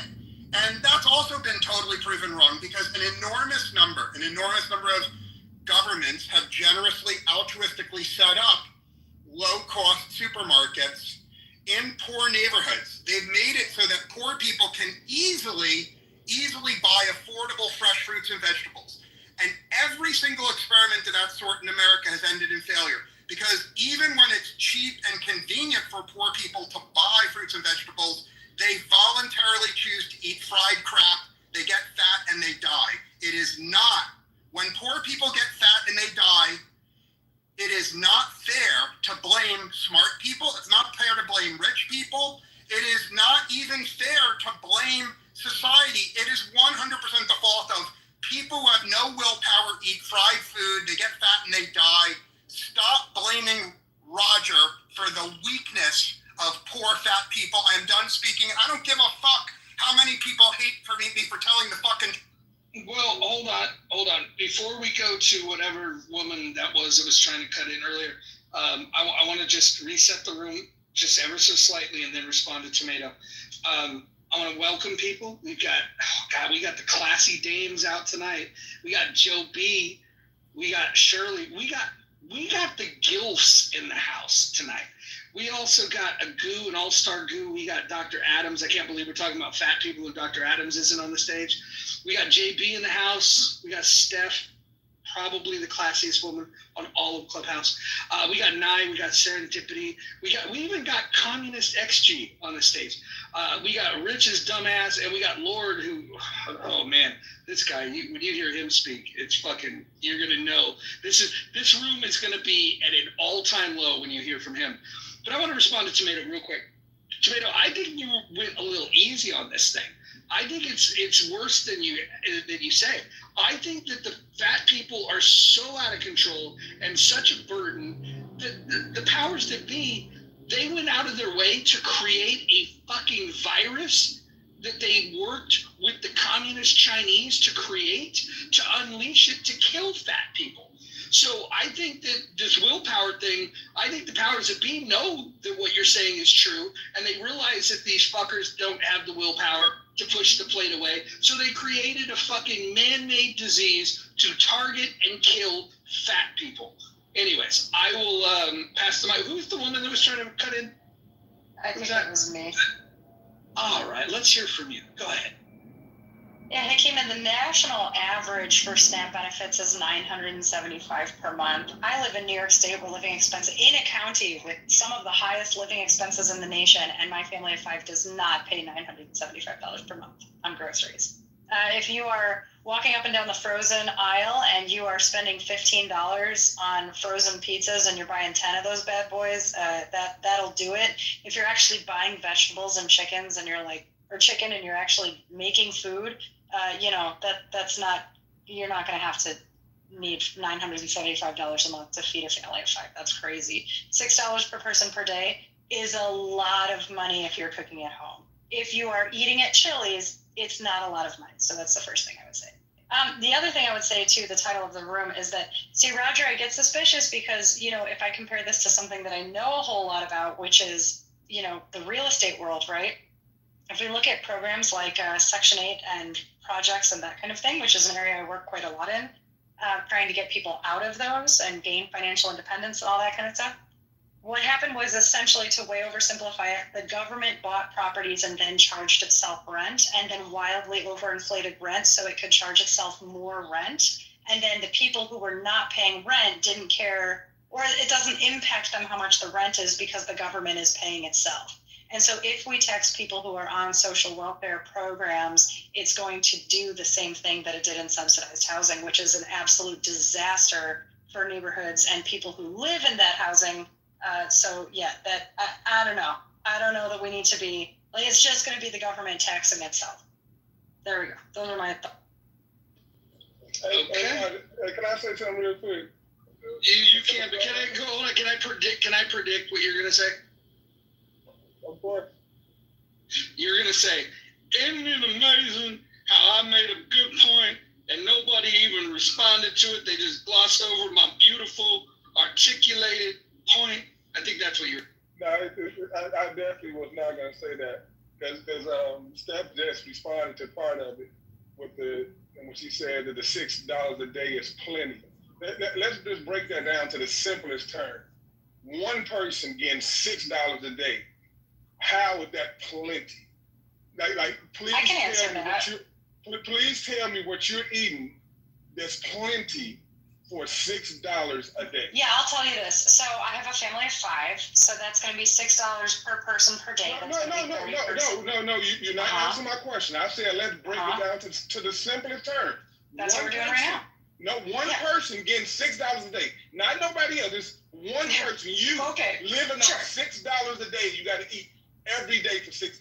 Okay, yeah. Forget the kids and a husband, a family of 5. That's way harder. Yeah. Okay. Let's do just one person. Let's keep it simple, right? Let's keep it simple. Okay. So a common meal that we might eat in my family is going to be something like tilapia that's sautéed in butter with some garlic and a little salt and pepper, and then maybe some broccoli with cheddar cheese on it, rice. That's more than $6 by itself for you. Okay, again, here, let me help you. Let me help you. To buy tilapia and a crown of broccoli and a bag of rice is going to cost me a total of like $8, and that would feed me as a single person for a month. Like, what portion sizes are we? If we're talking about a person eating 2 full, like, do you realize how much a bag of rice costs? You don't eat a tilapia and broccoli for a month for $8. Yeah, okay, hey, Kima, how much tilapia comes in a pack of tilapia if you buy it at Walmart? For under $8 is not enough for a month. Okay, if I have $20, all right, I can buy $6. Why are you changing the number? We have $6. Because, hey, Kima, are you so wealthy that you are shopping at a butcher that charges you $6 per single fillet of tilapia? Is that what you're telling me, or are you like me and you're buying them frozen from Walmart? No, which of those two is the case? Oh, you're not going to a high-end butcher? Okay. A simple question. Okay, got it. So you're not going to a high-end. Hold on. Hakima, everyone let you speak. I want you to respect her. Listen. I know it's hard for you to let a woman speak, but we're going to do that. We're going to exercise some patience here, and you're going to let her get through the math. And you're going to let her walk you through it. You might just learn something. I know that this is a cheaper diet than the chest milk recipe that you have to fulfill on a daily basis. But go ahead, Stephen. Okay. A bag of tilapia that would last my family, and again, so we're multiplying by 5 now, right? It comes with 1 pound of frozen tilapia, so this might be, 2 meals worth. It's $6. All right, let's look at the rest. And this is Walmart. I shop at Walmart, okay? Because I live in a rural area and that's what I have access to. A bag of rice, 2 pounds, that would last my family a month is $1.77. Let's round that up to 2. And what's the other thing I said? Broccoli. Okay, so now we have a floret of broccoli, which is going to be $1.70. What's $1.70? $2.40 for 2 of them. Okay, and that would feed a single person. Now, if you are eating it every night, I recommend that you vary your diet a little bit because that's just going to get boring and monotonous, and you're going to get vitamin deficiency. But let's see, 6.32 cents plus $2 plus $2.40. This is going to be about probably for a single person. Let's be conservative and say 6 meals. So that's $10.82 for 6 meals if you eat this 6 times in a month. So let's divide that by 6. That comes out to about $1.80 per meal. Now you tell me what you're using the other $4.20 on a day if that's your main meal of the day. I am not going to go through this. Okay, you keep eating your chili. That's fine. Yeah. Let me answer the question. Because everybody in this room eats. And hopefully, and more like everybody eats every day. And I think everybody without any numbers, me giving or you giving, knowing that $6 a day is not a shit ton of money, is what I said. Like, is it possible to make it work? Yeah, especially with my diet, I can easily do it. But with the diet that everyone was taught, with the carbs, the dairy and this and that, the fruits, the vegetables, $6 a day is not a ton of money, is my point. Okay, so here's my final point, because I gotta run. Last sentence that you can run. Yep. No, I'm going to eat dinner. Yeah, please do. I hope you do. I bet it costs more than $2. It didn't. We're doing nachos tonight. It did not cost more than $2. Go ahead, you got it. Okay, so again, I wish if my grocery budget for a family of 5 were the same as SNAP benefits, my family would be eating we'd have way more beer, we'd have way more snacks, we'd have way more Cheetos, I'd probably splurge a little more on cheese. My family of 5 is not spending, in California, it's $1,400 a month. I would love one month if it was like, we're just going to splurge and spend $1,400 a month on groceries. I wish I could eat like people on SNAP, but I'm not on SNAP, so I don't. You know, if it's so glamorous, you can easily quit your job and get that $1,400 a month. I could do that, but I have morals. I have morals. That's why I'm not going to. No, because you don't want to live that life. Because $1,400 a month, and I think that's all they're getting. They might get a. No, they're also getting Section 8. They're also getting Medicaid. They're also getting counseling benefits. They're also getting cell phones. Everybody is not on Section 8. That's just simply not true. But if you think that that's the glamorous life where you can get just enough to eat, you have no other money to live your life, you think that's some glamorous life? You have yet to establish that it's just enough. You can easily quit there. No, everybody knows that's less than enough. It's not even just enough. No, what we learned about you is that you're buying frozen food and you're overspending on groceries. That's what everyone in this room just learned about you. Yeah, but the people that know me know I only eat fruits. I don't eat. Wait. Hold on. Hey, Kima, how much do dates cost? Dates cost for a good pound, $7. They're pretty expensive, aren't they? Oh, for sure. And cashews as well. Cashews that go with them, that's definitely expensive. Yeah. If I was in poverty, that would not be a snack of choice. Yeah. Well, I just want to thank Steph for breaking down how to feed a family on a budget. That was awesome. Anytime, Roger. That will work for absolutely nobody. To Hakima's point, I hope y'all can hear me because I'm out and I have on these headphones. I mean, I eat a lot of salads. I eat salads every day. Your audio night sounds like you're in Beirut.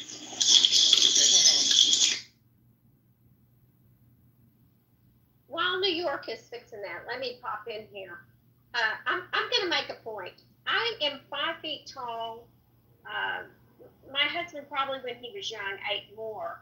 Hakima, if he's got an athlete, if he's the father of an athlete, this man is got to put in some more calories. He's got to put in more calories than you and I. One time I had a big man come eat at my table. He ate as much as my whole family did in one sitting. He was not fat.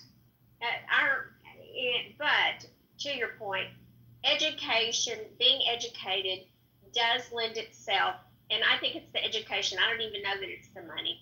Education lends itself to healthier eating. Now I got to go pay attention to the man that lives at my house. I adore you all. I wish I could stay. I'll check y'all later. I just wanted to add quick, $6 isn't enough. I mean, I got a family of 7 and we're doing it on 3.5 for the whole day's worth of meals. And yeah, if you want to take and say that I eat steaks because I raise it myself and want to take that away, sure, whatever. I splurge and have steaks because I grill them myself. But the rest of our meats, I mean, we buy the beef that we put in our freezer, but we don't just buy 1 pound of hamburger. We're buying a whole beef at a time, put it in the freezer, using it throughout the year, and we are able to do it for $3.50. So Brian, break down the math for me. If I'm buying quarter cow, half cow, full cow, what is that? When you average it out, what's that per pound? Per pound, it depends on what you're getting. If you're getting something specialty, it can be $12 a pound. But right now, we're $5 $6.75 a pound into your freezer. That includes, like, if you get a quarter of beef, it's about $1,000 for 600 pounds of beef. So it's not rocket science to be able to buy in bulk and do some of this. And it's good quality homegrown beef that you then have it in your freezer. So yeah, and Brian, can you also like break down the upcharge that when, even if you go not to a fancy butcher, but if you go to like a supermarket, like a Safeway, and if they've taken the time to cut up the steaks for you, the labor cost that goes into some of the packaging of cutting this stuff down, where all you have to do is invest in a freezer and some sharp knives, and you can buy even if you went to Costco and just bought bigger cuts of meat. Let's say you don't want to invest in buying a half cow, quarter cow. You can buy bigger cuts. You just got to break it down yourself. Can you talk about the upcharge that you're paying in the supermarket just for them cutting those individual steaks for you? Yeah, I guess if you want to just buy steaks and to have what you need, you're going to be $20 to $40 a pound, depending on what given steak or preference you have. But you could buy like a whole prime rib for maybe $7.50, $8.50 per pound, on a middle range prime rib. It's just crazy when people say everything's so expensive. No, it's just the process to be ready to put on the dinner plate side that makes it more expensive. I just saw what's quote unquote called a hack, where you can get ground bull meat, which is just a bull that was no longer good to do the deed anymore, and get cow's bread. They just ground them up for hamburger, which is still perfectly safe and healthy meat. It just usually doesn't always have the same flavor profile as like a fattened calf you'd get if you bought quarters from me. But it's still good, tasty ground beef that you can put in a meal to make your rice, to make everything else go way further. I mean, yeah, we go through 3 pounds of beef per meal in my family, and we usually have some leftovers because we're Midwest hardy boys, and I got 5 boys at home. So yeah, we're gonna make plenty to make sure we have enough energy to work and bring it the next day. But you really need to go back and look at, like, instead of buying the $20 Stouffer's pre-frozen meal or frozen pre-packaged stuff, yeah, go buy the whole ingredients and make it like Steph was bringing up. And as far as buying frozen fruit or buying frozen stuff, everybody says, oh, you got to have fresh, and they overpay for fresh when you can get frozen cut ends of broccoli, carrots, cauliflower, whatever, and throw them up in and saute them and make something, add some seasoning. Don't just have to buy it at the fancy restaurant. This is fascinating. This is really fascinating. No, it's good stuff. It's good stuff. Brian, do you have a recommendation if somebody wanted to get a meat grinder, an inexpensive meat grinder where they could do their own ground beef with the when you're cutting up that quarter cow? What would you recommend as a inexpensive grinder? I mean, to be honest, if you just went to a local beef guy and bought a beef from him processed at a local butcher shop where you aren't paying USDA inspection fees, you're talking $2 a pound to have them do it, plus the cost of the beef. Now, I get it, beef right now is expensive, but look at pork and chicken. Those are some cheaper options you can get if you don't say, oh, I can only eat it if it's organic, grass-finished, or whatever. I mean, just understand we have the safest as far as meat food supply chain in the world here in America. So you can get they call it custom exempt, but it's just a state license for them to be able to process beef that you quote unquote bought on the hook and get processed back put in your freezer. That's the cheapest way. As far as a grinder, you can get as little as a KitchenAid. I used to do that to process deer, but I did buy like a $70 2-inch meat grinder, a Big Bite or whatever brand of flavor choice you want from Cabela's or Costco, whatever. They're readily available for $50 to $80, a decent one. Hey, Roger. Yeah, one thing I was going to mention, I was just looking it up right now because the prices have changed since COVID. They used to be like $18, now they're $34. But a 50-pound bag of Hamia Carolus medium grain fancy rice, 50-pound bag for $34.82. My wife and them in the Philippines and stuff, they're extremely healthy, extremely fucking fit, and what they eat almost every meal, I mean, minus breakfast, but for lunch and dinner, they eat like a ice cream scoop of rice with like a small portion of meat, maybe like beef, chicken, or pork, and that's what they eat every day, and they're fucking healthy. And, you know, I mean, you could buy for $38. How long would a 50-pound bag of rice last you, Hakima? And it has an indefinite shelf life also. I was pleased I'm trying to justify it. I mean, I get that there are ways to eat cheaply, but like you saying, go buy this cow or this and that. But like we gotta understand proximity. Like people in the city. You can go buy a cow. Can I finish? Like, what the fuck? You okay? Akima's right. Akima, hold on. Akima's right. Akima has every bit as much right as the rest of you to finish what he's saying. Akima, go ahead. Like you said, let's go buy this cow. It's $8 a pound, and this can do that and that. Like, if everyone in the inner city went to the local farm, it would not be enough cows. It wouldn't be, because most of the shit is at the supermarkets. Where do you think it comes from? Like, I know where it comes from, but it's shipped to the supermarket in bulk, because that's where people are usually and we're taught to go buy it at. So everyone don't have access to a farm. That's just not a reality. Now you guys think from your brain of you have means and resources to travel, or you have your own farm and you can do this. But most people don't have the means and resources to go to farms, and that's just not a reality. So like, but the whole point is like, yes, there are ways, even at the supermarket, to stretch that money. But my only point was, you guys act like they're getting some bag of money that's just life changing, and really they're just getting barely enough to fucking eat. So like to demonize those people is just crazy. And to try to use these mental gymnastics to make it like $6 is a shit ton of money. You just lying to yourself. You're lying to everyone in the room. Hakima, I never said that it was a shit ton of money. I said it's enough to cover food. If we can get people educated and get them to go out and actually make their food instead of getting the prepackaged stuff. So I never said that. If that's what you heard, I'm not saying that. I'm saying it is enough to keep them fed while they're in need. The only other thing I'll say, I don't know why I didn't think of this sooner when you asked me, Mojo, but the actual best thing that we do is we'll get pork shoulder, pork butts, and those are like $1.40 a pound, or they used to be.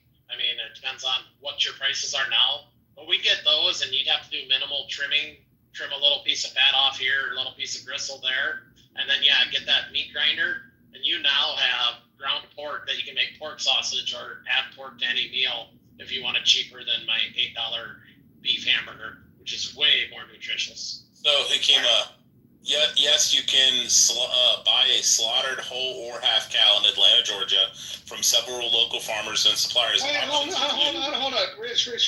He ain't in Atlanta, Georgia. You're like, what, you just assume because he's black he's in Atlanta? Yeah, he's had major metropolitan cities, and I was thinking of cities that I'm familiar with. I lived in Atlanta. So everybody in Atlanta, there's enough of those cows you just mentioned that everyone in the inner cities can get up at the first of the month and they all can go back out. There's enough cows ready to buy right at any given day. Yes, because the farmers are going to sell the whole cow and half cow at a higher rate than what they would to the grocery supermarkets by selling them. Think about them, they got 200,000 people coming. Are there 200,000 cows ready to be sold to them? Yes. There is. The processing side is where you might lack if you're not able to process it yourself, Akima. And this is the problem with the big four butchers that do 85% of the beef processing, and it's even worse in the pork and poultry. So that part, if you can't process it yourself, you can have issues. But since COVID let up, there's a lot of openings at butcher shops again, everywhere, to get beef in, to do just that, to get beef at half price. Well, hold on. Guys, I know Nye was trying to break in, and I think there's a good chance for her to talk because nobody likes beef as much as Nye likes beef. So now, if you want to jump in. Well, hopefully you can hear me this time. What I was going to say. Yes, we can. Yes, we can. Yes, we can. We hear that beautiful voice loud and clear. Go ahead. Yeah, I was agreeing with Hakima's point that $6 a day is barely. I eat salads almost every day, veggie salads, and I can barely put together a salad from the store for $6. The lettuce, the vegetables, and the dressing. So I just wanted to comment on that. I'll chime in again in a minute. I'm at the store, so please give me a second. All right. I would recommend a little red beans and rice in your diet. What? You do you. Timok, welcome to the room. JD, welcome back. How you feeling today, Raj? Everything is mellow. Did you get your blood pressure checked? Everything okay? Hey, everything okay? Let me tell you, I went to the cigar there. No, I went to the Pacific Raceway in Kent, Washington, and I did 9 laps in supercars. I drove a Lamborghini, I drove a Ferrari, and I drove a Porsche. It was very fun. Yeah, I'm kind of amped up. Can I bet that the Porsche was the worst one that felt to drive? I love it.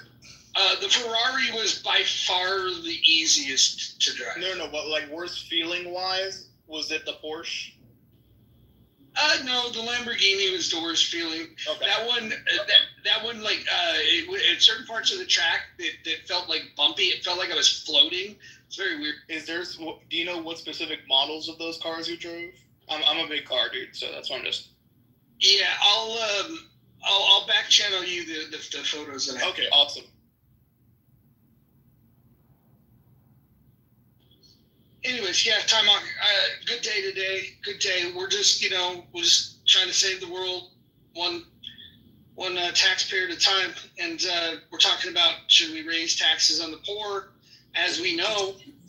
But Roger, did you consult Astra? Did you consult Astra, the guy from yesterday? No, I didn't consult Astra. Well, then you're fucked, man. You're fucked. He was a trip. I don't think he added much value to that room. I don't know if you would agree. I think if you met him in person, you would probably stab him. I think that's the way I feel, honestly. Roger, with a toothpick, in the eye. My observation, Roger, is on Clubhouse, you always tell the truth, but you tell a truth that's designed to hurt the feelings of other people. Shut up. You never say the comforting lies that people don't change, Roger. No, hold on. What he's saying is very important, and he's being honest. Go ahead, continue. You always tell the truth, but you select things to say that are designed to hurt the feelings of people. So when you talk about poor people, you speak the truth, but you say things that hurt their feelings. When you talk about fat people, you tell the truth. Every single group you talk about, you're scrupulous about telling the truth, but you relish hurting the feelings of people. And he knows that. He knows that. He said literally yesterday that he was okay with being a bully. What are we talking? Yeah, hold on. I accept this and I appreciate it. I'm glad you recognized it, and I wear it as a badge of honor. And I don't know if this is a good time to tell you my feelings about Muslims, but I think that that's a 2 billion strong pedophile death cult. I guess my question, Mojo, and it's a very brief question, is in real life, if I was spending time with you in real life at a bar or at a country club, would not be at a bar. I don't. My question is, I'm asking a very simple question. Are you this cruel to people's feelings in real life, or do you turn?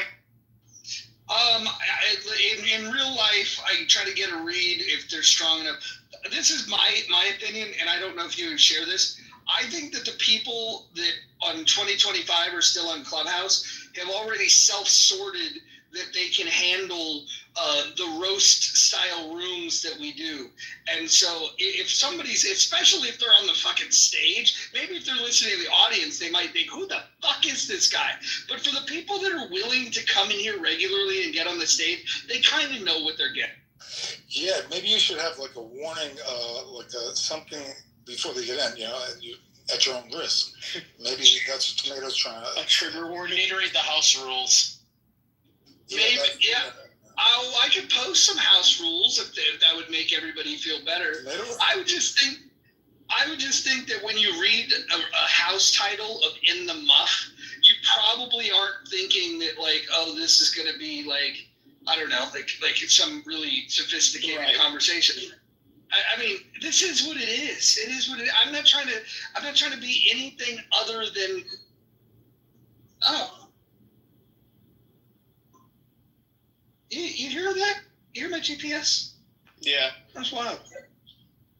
Lane closure. This is not good. Anyways, anybody use the poll feature yet? No, not yet. I mean, JB should start using it. I opened up a test room and did the poll thing. It's actually pretty cool. Nice. Rich likes to get polled daily. JB, I need to tell you, I would like to say thank you and fuck you at the same time, because now I am now using the term or vernacular of standing on your square every single day for some reason. So congratulations. Thank you, JB. My pleasure. Keep standing on your square.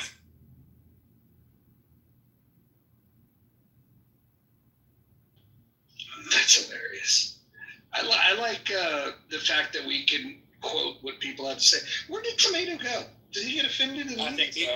Isn't politically correct. I think he just came into the room just to let you know that, Roger. He was afraid NY was going to dice him up, put him in her salad, maybe. You know he'll be back. With his gang. He's gonna come back as great. He's gonna come back as grape. How's that chillism doing today? Has anybody checked on those folks? Anybody? Rich, your friends in chillism? It was like 5 people this morning. I heard that Nathan fella is impersonating me. Yeah, he made a actual like realistic AI iteration of your photo. Yeah, I was in Chillisms today. He had the photo. I asked him why, but he never answered. I can tell you why. He's got a crush on Monica, and when he learned that Monica prefers me to him, it upset him. That's what the beef is. Has he seen a picture of Monica? Oh, come on. Monica is misunderstood. I like Monica. She's adorable.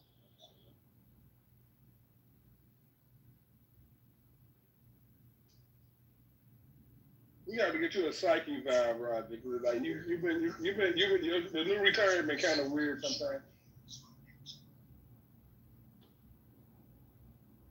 What's wrong with?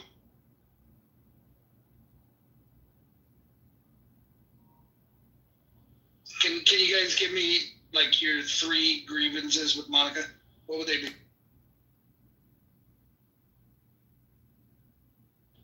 Oh, nothing. Huh? She's hard to. Well, I think of snails. I don't know. Something. She's like you said. She's adorable. She can get under your skin at the same time if you let her. You know, if you take her seriously. I see she gets under people's. Yeah, I guess the 3 things irritate me. I guess, and this could go for a lot of people. It's not just exclusive to her, but let's see. Her voice kind of grains me a bit. It's kind of graining to listen to over a couple hours in a conversation. Number 2, how slow she speaks. It takes forever for her to get to her point, even though she's saying the same thing like 10 fucking times over, just in a different phrase. And then number 3, probably just the spaces she chooses to associate herself with and hang around. I just don't. I'm not the biggest person on the guilty by association shit, because I don't think that people should take the consequences of others' actions. But if you purposely put yourself in certain spaces where you know certain behaviors occur consistently and you continually sign up to voluntarily be there, it almost feels like you're co-signing it in a sense. And knowing her political views, it definitely wouldn't surprise me if she did co-sign it. So that's 3 things that throw me off about Monica. Maybe. He's good, huh, Mocho? He's good, this guy. No, I think he's grasping at straws here. I think that Monica is. I think she intimidates men on this app because she's so intelligent, and I think that her contributions are so thoughtful that they're just, they're like, oh wow, what do I say? And so I think she stuns people, and that's what happens. And so there's a jealousy when it comes to Monica, I think. But more importantly, I also think that we don't talk enough about the abuse that people throw her way. And perhaps she's a counterpuncher, and anything that she's done that you think might be offensive, maybe you guys created that one. Yeah, there's some truth to that. I haven't been around it much, so I wouldn't know. This is a crazy place, this clubhouse. I mean, if it speaks like a bitch, if it acts like a bitch, if it looks like a bitch, it probably is a bitch. Speaks like a fag, walks like a fag. Probably rich. You're the pot calling the kettle black there, Bobby. If anybody sounds gay on this app, it's you and Adam. Hey, and there will never be any Adams hate on this app. Not in my rooms. Look, you guys could say that you don't like Adams. You can argue with him on whatever. But if he's not on the stage to defend himself, we're not going to go there. Adams is a class act. Adams is a voice of reason in a world of chaos. We will not have Adams hate. If you want Adams to come up faster, just start praising fat people. No. He knows how to come up. He knows how to raise his hand. I'm quite sure that you guys know that I would always invite him. He's always welcome in these spaces. I don't know why people seriously. What can you possibly have a grievance with Adams about? Honestly, I mean, depending on which communities you come from, you can have quite a couple grievances with Adams. I'm not gonna lie. Like, number one, if you're a black woman, you probably got a lot of grievances with Adam. Now he's going to come up and wait, hold up. Adams, to my recollection, the only thing he really goes hard in the paint on is the big backs. Now, if somebody's getting offended because he's pointing out some obvious facts, sometimes the truth hurts. Oh, no, listen. Adams and I almost completely see eye to eye on the big backs points. Like, I don't disagree with him on most of what he says on those ones. But for the most part, I know that there are a couple situations where people do have smoke for Adams, specifically black women have smoke for Adams, because of certain comments he'll make in the middle of conversations. And now, let me make it clear, however Adams wants to conduct himself, that's up to him. I don't give a fuck. I'm not Adams. But to say that you can't imagine why somebody would have smoke with him or don't know who has smoke with Adams, there's quite a lot of people. We just don't like them. Well, as a black woman, let me just make clear, I can understand why some black women might have beef with Adams, but Adams knows I adore him. I think he's one of the funniest people on this app. He keeps it so real, and I won't tolerate any Adams hate. I adore Adams. Mojo, what about that young lady, the little cutie that came yesterday that was from, Jinx? the West Coast. It reminds me of when I used to live on the West Coast. I ran into a lot Roger, I'm still at work. I'll address this in about 20 minutes. That's fine. That's fine. Adams is in the building. So in 20 minutes, we will hear from the great Adams. Go ahead, Tom. Wait. Before he goes, which career are you doing right now, Adams? No. Hey. He's at work. Knock it up. We're going to timeout. We're going to timeout. He already said 20 minutes he'll be here. Timeout. Yeah. There's something about, I'm not going to say everywhere, but in LA, with the sun, there's something about it that, takes away some of the white matter, I believe. Are you talking about the woman that, sounded? Scientist. Oh, yeah. The scientist that didn't want to pay taxes, that one. Oh, Jinx. Didn't want to do any charity for the person that she was, the people on the guy on the edge. You want to hear something funny? I shouldn't say it because he's not here, but I'm going to say it because I know. I say it in front of him, so I feel comfortable saying it. No. I get a message in the back channel, several hours later from Dr. Jordan, and he goes, hey, is the scientist still on the stage? It was the funniest shit. She was cute though. She was cute. She was cute. She was dumb, but she was cute. Allie was getting annoyed with her. And who's the brother Edward? He was getting annoyed. She was annoying a lot of people. Edward. Yes, we're talking. Yeah, yes, we're talking about Jane Stolly. She's cute. She's not. I mean, I don't think she's gonna win any fucking contest. That. Never mind. I'm not gonna say nothing negative about her. Were you the one who was saying that you're probably driving a Tesla? Somebody said, and she said, "Yeah, you're right." And was that or Edward? Yeah, she does drive a Tesla. I don't know, man. Yeah. Living above her means. I think that's what it was. All things being equal, I'd hit it.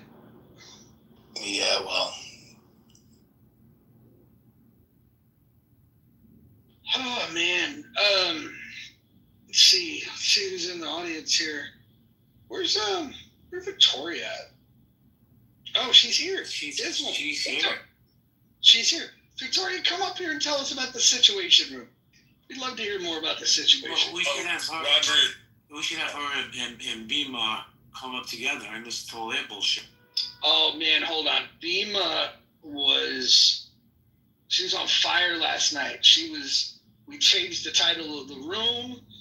Come listen to a lecture about anarchy. She had us in the palm of her hand. She fought off all of the rebuttals that people had, all the questions. It was a masterclass in how to lecture a hostile room about a novel idea. So, Bima, we take our hat off to you. We salute you. You're amazing. And if you want to come back up here, you know what to do. You just got to raise your hand. I just want to give you flowers, Roger, for actually calling it yesterday when you said that Beeman was going to say 1,000,000 words and not saying it. Roger, I want to just let you know something. Nye wants to give me an interview. Nye, would you give Mojo an interview as well? Hopefully you can hear me, but yeah, sure, why not? Yeah, why don't you? Hold on. She said, sure, why not? She's trying to interview a legendary movie star from the '80s, and then you're like, hey, what about that fucking dude from Clubhouse? And she's like, yeah. Will you give him a full page now? Did you give him a full page? Listen, Roger, aren't you legendary on the app? You're a legend. He says he's black now. He says he's black. Oh yeah, the black. Yes, that could be the pitch. The angle, the blackest man on Clubhouse, the blackest of all the blacks. The Moors. Yeah, the last. His ancestors. Look, if you ever put a panel together that want to talk about the history of the Moors and what they did to my people, I'm happy to participate in that. Do not pick Roger for that. If you need that information, do not pick Roger. It would be nothing but misinformation. No, but Hector, it's good because she can interview you too, and you can go back and forth. Mojo, I'm telling you, that would be the best. Everybody's going to want to read that. Hey, talking about me debating Roger about the Moors is like me debating Roger about capitalism. Like, it's not a good match. It's not a good match. Yeah, but you need that contrast. You need the contrast to create that. You guys can just fill in each other's holes in their story. Well, here's what I think. I think that Hakeem is right about this. I think that he's got a much better chance of beating me in an argument about capitalism than he does about the history of the Moors. I think he's right. Everybody know that's bullshit.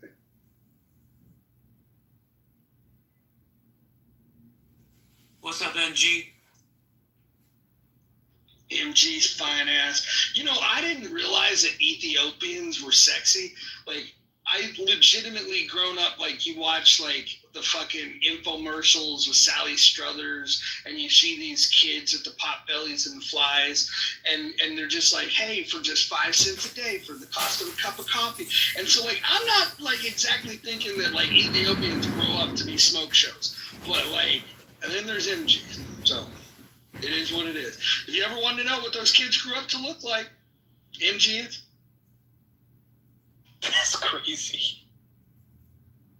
Actually, Mojo, quick question. What is the most damning piece of evidence against the Moorish claim? What Moorish claim? Hey, that was the wildest thing you ever said on Clubhouse, right? What's that? What? About what the MG comment. About Ethiopians? Yes. Yeah. That was wild. Wait, you've never seen those commercials? No. We have. The fact that she grew up to, those kids grew up to be her was the crazy part.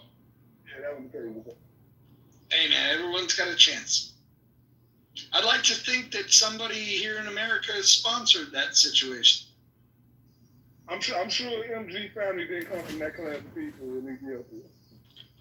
I don't know. Listen, all bullshit aside, she's smart. She's fucking cool. The fact that she's hot, that's just a bonus. It's a bonus for her husband. It's not a bonus for any of the rest of us. That was Mojo. That was kind of racist what Heckman just said. Well, we that about a bit.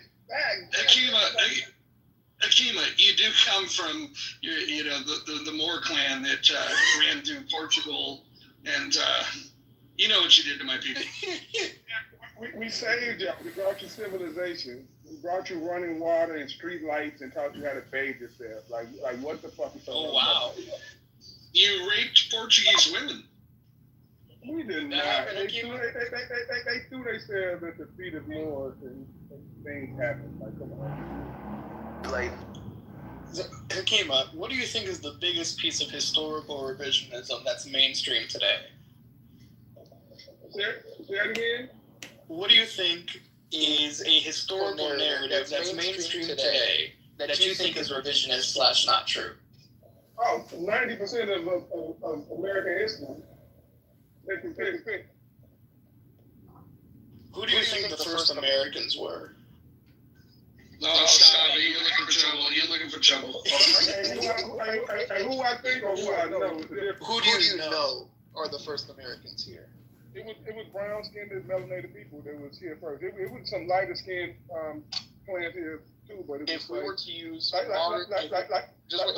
we were to use modern racial categories, even though they didn't Does exist. this have anything to do with the title of the room? People come in here because they saw the title. They say, should we raise taxes on the poor? And they think to themselves, it's got a point there. Them motherfuckers been freeloading for a long time. So people have come into the room to hear about how we're going to get these freeloading ass poor people to pay more taxes. That's why everybody's on the stage. Right, Moose? The fourth pay tax. Indubitably. I thought we've been through this already. They already paid their fair share. That's why I brought the young lady up from yesterday. That's because that was her argument. She was upset about it. Yeah, she was a scientist that doesn't want to pay taxes, which is fine. I don't blame her. I think Anson's trying to. I'm curious what Anson's take on the room title is. Well, that's for damn sure not why I came in the room, to see how we could, quote, get those motherfuckers to pay more. Well, somebody got good sense. Somebody got good sense. So Anson, let me ask you this. If the bottom 50% of income earners in the U.S. are paying only 2.3% of all federal income taxes, when are we going to hold them accountable?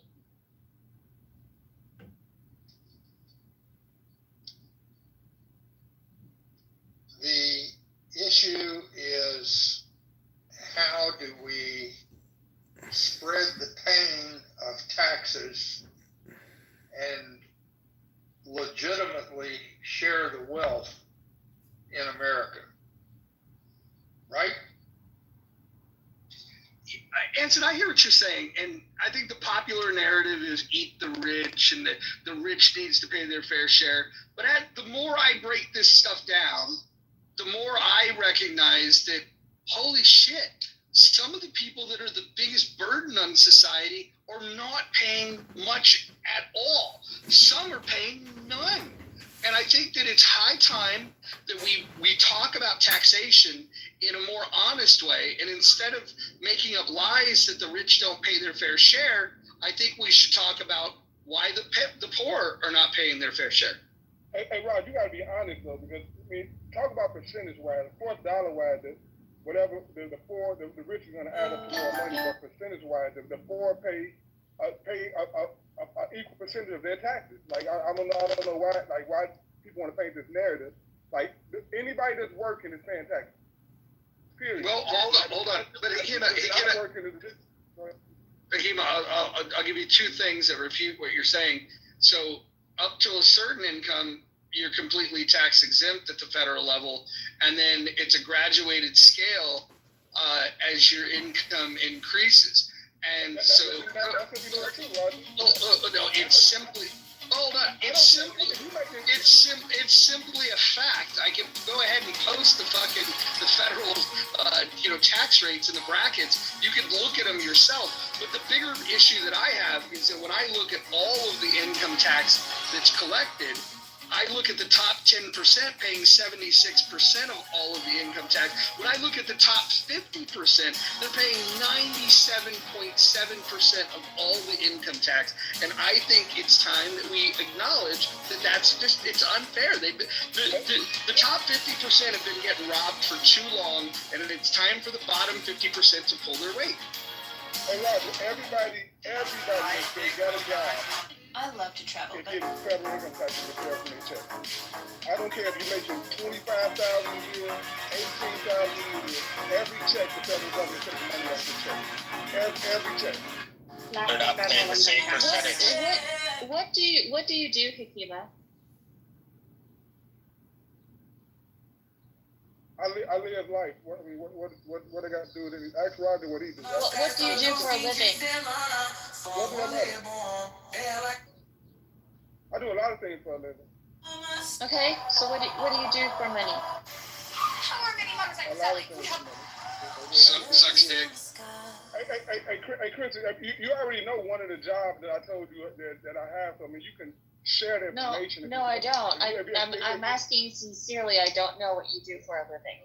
Well, I don't think it's relevant. I don't think it's relevant to the point if we're talking about the American population. Do you pay taxes? Yeah, I pay taxes. So what do you do for a living then?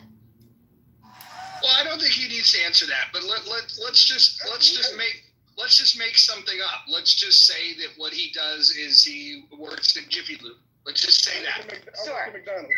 Sure. Well, I like Jiffy Lube. Jiffy Lube, if you don't mind. I make $16 an hour with McDonald's. We're going Jiffy Lube. So go ahead, Kristen. Assuming that he works at Jiffy Lube and he changes people's oil for a living. Go ahead. Well, I was just wondering, so you work at Jiffy Lube, do you think you need to be taxed? Say that again? I ain't on that. However you make your money, do you think you need to be taxed? Everybody, if you want to be a part of society, you should pay taxes. I mean, you do realize. How much does Jiffy Lube pay? Anybody? Like $18 an hour. Yeah. Okay. No, I know an assistant manager at a Washington State Jiffy Lube making $24 an hour. Wow, ballin'. Right. Did you say $20? You say $24 an hour? Okay, cool. Let's say that Akima is in Washington State and he works at Jiffy Lube as an assistant manager, making $24 an hour. Let's go to the little tax calculator. Give me a second. Let's see. Hold on. I will tell you. Jiffy Lube employees wear hats, Mojo? No, it's not hot dog on a stick, dude. I don't remember what the dress was. Let's see here. They look like mechanics, dude. Yeah, but I don't know. I like to see him come on wearing a hat. I think he looks good in a hat. Zero works 24/7 to kill 99.9% of bugs trapped. Like a good neighbor, State Farm is there. I was going to say that. Can I offer a suggestion?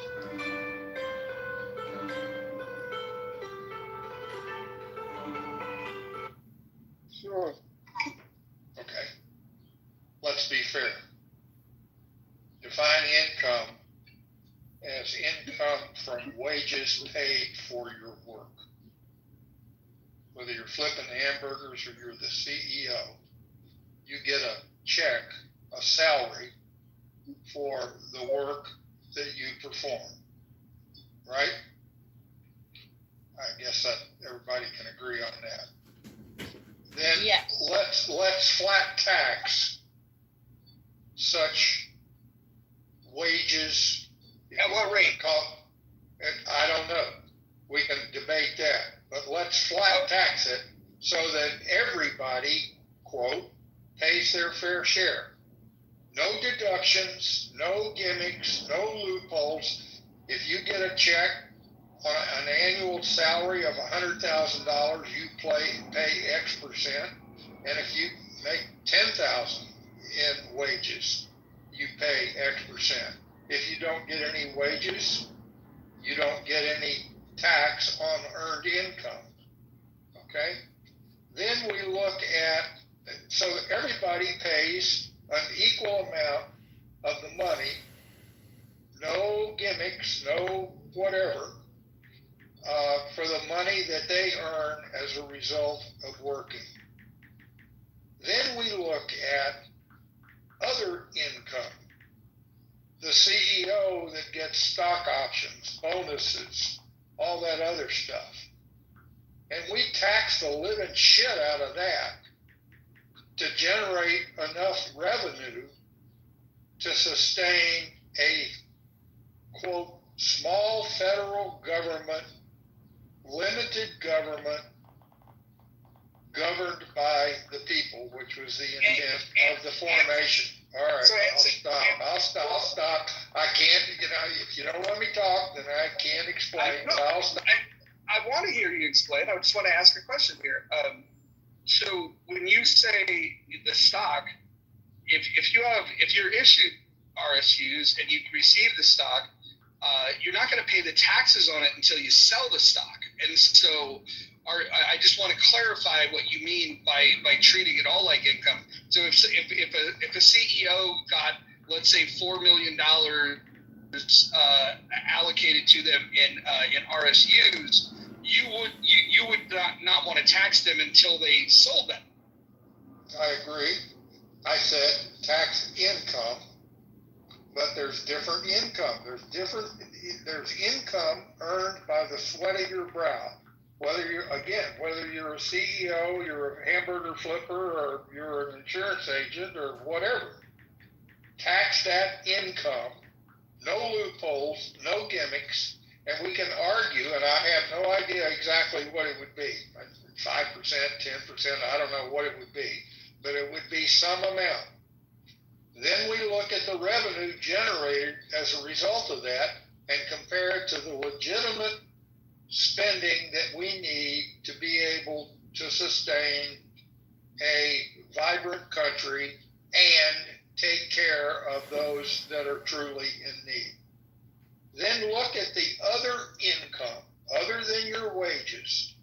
And if you get a stock option, but you don't make any money that year from the stock option, then obviously you don't tax it.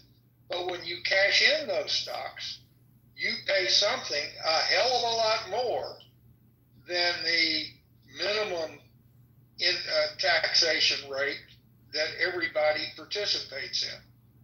That results in the wealthy getting taxed at a much greater rate for their significant income, but it also means that the downtrodden are contributing, quote, their fair share. Then we can argue about the safety net as to what is reimbursed to those that are the downtrodden. But that's a different argument. That's an argument not of taxation and fairness of taxation. It's an argument of who deserves to take that slam dunk major payments by the rich to be redistributed. That's a different argument than trying to distribute benefits through quote income tax, which has gotten out of control.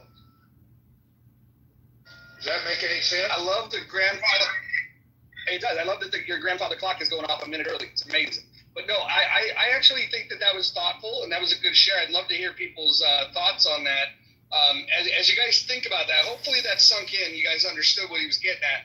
I wouldn't necessarily co-sign, but I do think that he put a lot of thought into that. I want to just share this to Hakima and to Kristen. Actually, I didn't put any thought into it. I just pulled it out of my ass when I saw the topic of the room, and I don't think we should crucify the poor. Well, I disagree. But let's go back to Hakima working as an assistant manager at Jiffy Lube, making $24 an hour. Assuming he's working 40 hours a week, the gross annual income is $49,920 a year. The standard deduction would be $15,000, which would make his taxable income $34,920 a year annually, which would mean that his federal tax liability would be $3,952 annually, and so he would be paying 7.9% of gross income in federal income tax. And so now knowing that, Hakima, do you think that that's too little or too much?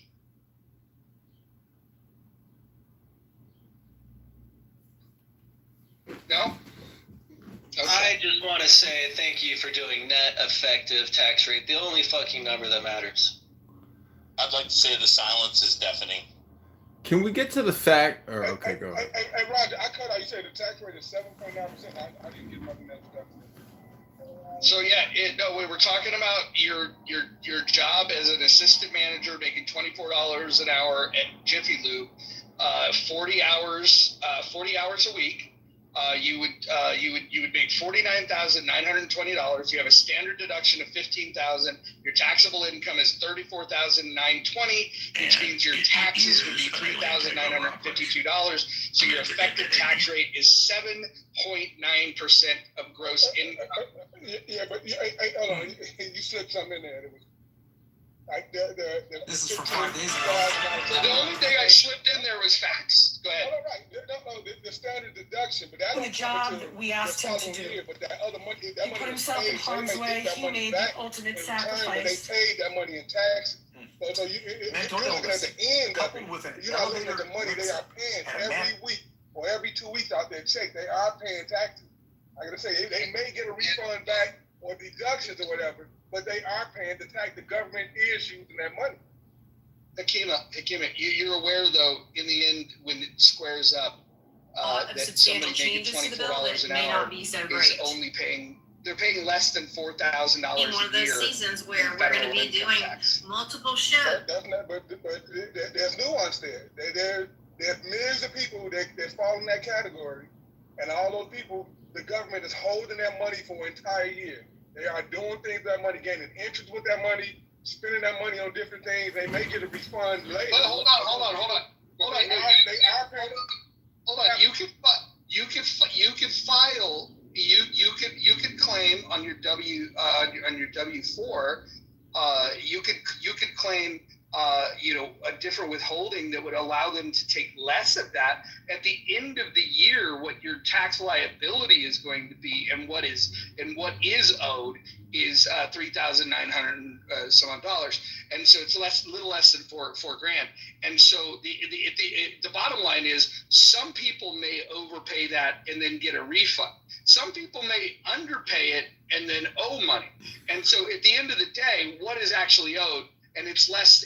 The bottom line is it's 7.9% is what they owe, and so that those are the facts. And so the idea that you think that the poor pay a higher percentage of tax, I can show you what the upper end of the tax bracket looks like and what people are paying on their taxes.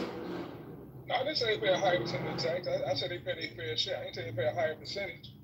So you think 7 point? The poor pay taxes, and they definitely should not be raised. No tax been raised on the poor. That's ridiculous. So hold on. So you think that somebody paying 7.9% tax rate is equitable when compared to somebody paying 38%? They just like that person had deductions and shit like that to get down to that 7.9%. Them people paying that amount got loopholes and different deductions that they take to get their tax number down as well. I don't know. I think the problem that we're running into here is that I'm good at math. Can we just say that, across the street from every IRS office, every major IRS office is a Federal Reserve office? And if, can we get to the point to where it's a duplication?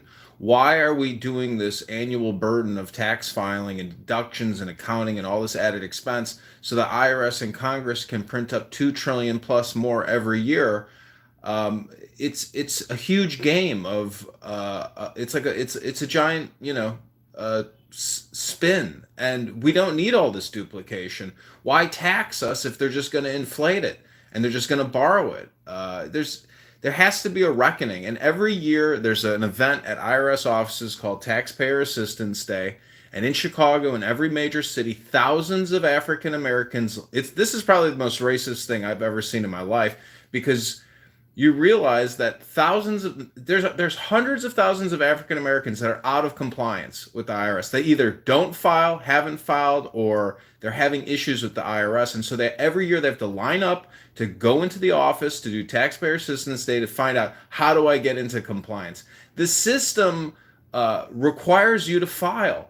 The whole system's fucked up. And since 1913, with the invention of the Federal Reserve, ATF, and the IRS, we have burdened ourselves with a bullshit program to keep us in line in what they call compliance. Well, the American people are in compliance. It is the government that is out of compliance. It is your IRS and your Federal Reserve and your local Congress and Senator that are no longer in compliance with the values of America. That's my opinion.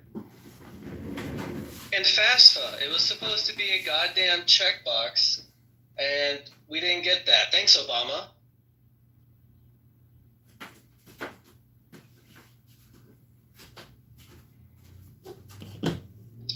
Gary, you came to the stage. Do you believe that we should raise the taxes on the poor?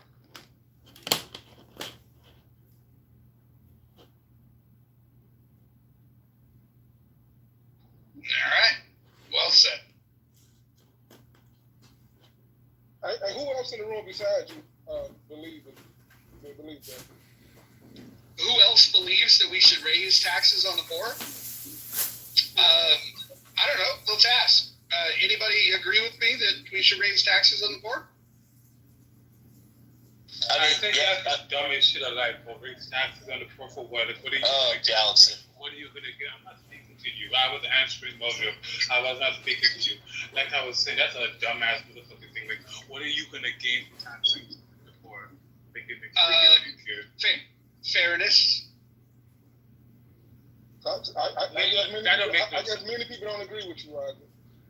I would like to say taxation is theft, but if we're going to tax, it should be equal across the board, flat rate. Well, here's the facts, right? You see, flat rate sounds better. Hold on, Chi, hold on. Here's the problem I have, is that right now the rich pay an overwhelming amount of it, a disproportionate amount of the overall income tax. The top 50% pay 97.7% of all the income tax at the federal level, and the bottom 50% pay 2.3%. I personally believe we need to level that out. I don't think that we should continue this asinine call to tax the rich. I think what we should do is we should fundamentally look at who's paying the tax now, who's not paying the tax now, and we should fix that system, and we should make sure that we eat the poor. Hey, Raj, I got a challenge for you. Earlier you made a statement that you know math, right? I do the math. Like, what would it take to tax the poor to make that number equivalent or even close to it? And you already know there is no answer. Even 100% don't do it. So, like, what amount would make you happy to make that number go from 2% to 4%? Would you be satisfied then if you quadrupled the poor's tax rate and now they paying 4% opposed to 2%? I'm curious.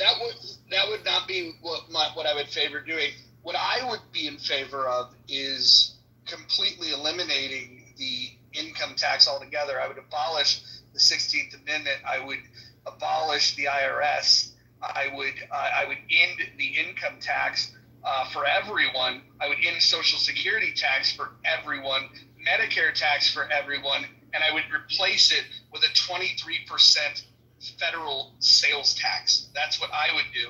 And I will go ahead and post a link when I get a second for you to take a look at this proposal. It's been floating around Congress now for about 20 years. It's called Fair Tax. You can look it up at fairtax.org. Thank you. Is that from Ron Paul or Rand Paul or both? Oh, Ron Paul was an advocate of it, but I don't think he was the sponsor of it. I'll post it. Actually, give me a minute and I'll post it up here. It's just www.fairtax.org.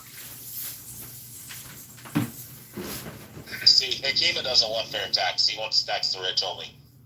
You know, Hakima, you might be interested to know that the average slave in 1860 got to keep 60% of his productive output. That's what the average plantation owner reinvested into his slave population. In America today, you're lucky if you get to keep 40% of your income. Hey, so basically saying that the American people are being treated worse than slaves.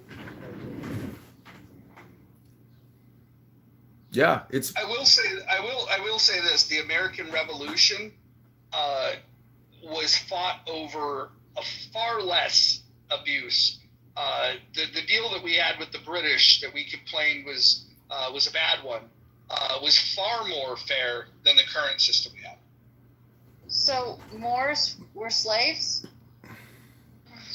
No one pushed back on the they've got to keep 60% of their output. Nobody pushed back on that. Everyone stays. That's from a book called The Federal Mafia. Now, I agree that I think that it's a very controversial statement, but I really try to bring it up just to point out that we're working 3 out of 5 days to pay taxes. It's income tax, sales tax, property taxes, and it's out of control, and it's because the borrowing and the spending is out of control. And you know, we have to have redress. This is a perfect platform to start the complaint process. Are you going to use that as an example in a future conversation? Sure, I got no problem bringing up the Federal Mafia book by Irwin Schiff, Peter Schiff's father. Do you enjoy paying taxes, Jimmy? I just want to understand that example. Why would you say that property can keep property? The argument, how property was able to keep property. 60% of their output. What I'm saying is slave masters, based on their productivity, and reinvested 60% of what they produced back into maintaining their slave population. So masters reinvested. So okay, if I have an asset, my house, let's say it's a rental property, and I reinvest some of my revenue. Slaves had houses, and slaves needed food, and slaves needed clothing. Well, that's just the cost of input. That's the cost of your input. That's literally an operating expense. It's not a slave keeping a percentage of their output, their property. Can I, Jesus Christ. Roger, you said you were good at math. Well, I had a career as a nuclear engineer, so I would suggest that I use Roger's not here. Well, Mojo or whoever. Mojo's not here. Oh, I'm sorry. Okay, well then I'll. Did he get clipped again? What happened? No, he was on a phone call. Yeah, he was going to research something. He'll be back. But my point is Honestly, I'm sick of. Galaxy Hush. Listen, like, I don't know why this guy keeps fixing his lip to speak to me. I don't want to hear from him. Thank you. Answer, he's back. Roger's back now. Oh, well, he's going again. Well, Yeah, he's back. Akima doesn't want to hear from me, so I'll shut up. Oh, Mojo's back. I was letting you know he's back. I want to hear what you got to say. I'm back. I had audio issues. I apologize. All right, can I get maybe a minute? I believe. How about a couple seconds? How about hold on. Chi-Chi's going to the audience. And go ahead, Anson. You will not be interrupted. As I said, Thank you. I believe everybody that earns a wage should contribute to the welfare of America equally. You get a higher wage, you pay a higher tax, not a higher percentage of your wage. Everybody equally contributes to the welfare of America through their wages. Then we go to a different debate and add up that income, that revenue for America. Everybody paying their fair share, and then figure out how we need to raise more revenue to redistribute wealth in America to take care of the downtrodden and not let the rich run rampant with all their money. That is a different argument than what I would call as wage income taxes. Does everybody, and you can bandy around all the percentages you want, and I don't know what that percentage is. I'll throw it out as 5% maybe. And then we have a different argument on a whole different level of taxation, maybe a whole different IRS. The IRS just focuses on who pays how much percentage of the wage of the paychecks they get. And then we can have another agency that regulates how everybody else makes money and how much we should tax that money. Does that make any sense? I think it's unfortunate that you spent a significant, portion of your naval career fighting against the commies, only for the commies to win ideologically here, where you believe that everyone should be treated equally. Because I would vehemently push back against that idea. I think that there are certain citizens that are more productive than others, and we should incentivize them to stay citizens in America, especially those that take more risks than everyone else, have larger responsibilities than everyone else. And so if you are a producer, you're productive, you've created jobs, I think you should be treated differently tax-wise. Okay. I agree with you. And there we go on Social Security. I'm a communist. Hello. So let me just say this, and also in defense of my personal ideologies on how we can utilize my campaign of what you guys call fat shaming and reducing those said liabilities and social spending. Are you guys aware that we spend between $1 to $3 trillion a year on fatness? Are you guys aware of that? $1 to $3 trillion a year on fatness. Okay? So if we want to have a conversation about who should be taxed what, fat people, regardless of what your tax bracket is, should be taxed the most. They are literally the dead weight that America is having to carry around. So when I make jokes talking about how we should take all people drunk in the middle of the Atlantic, the first ones to swim back actually gets to keep their citizenship, I'm saying that 10 toes down. Okay? Fat people are the problem. Okay? Fat people are bloodless. They are a burden on society. And quite frankly, they're unpleasant to look at. Okay? I don't know how much more of this I can say without, am I an asshole? Like, I'm trying to understand this. Like, it's shameful to fat shame people, but it's not shameful to be fat. I don't know, Adams. If the zombie apocalypse hits and we run out of cows and chickens, we might have to eat them, the fatties. So maybe the zombie apocalypse is going to hit. They might just get lucky and get one big bag from Wisconsin. They could eat one zombie for a whole entire year. Somebody said that they could eat a whole entire tilapia bag for a whole entire month. Guess what? If you're one of these fat people, average fat person in America, I guarantee you 10 zombies would be able to eat at least for a year.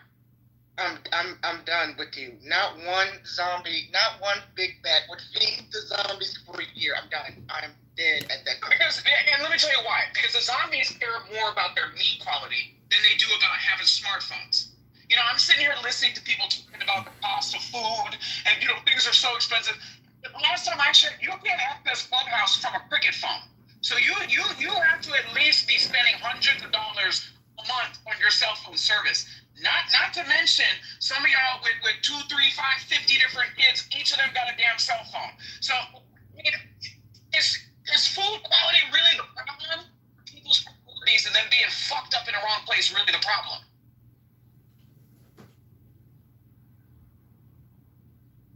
We're taxed too much.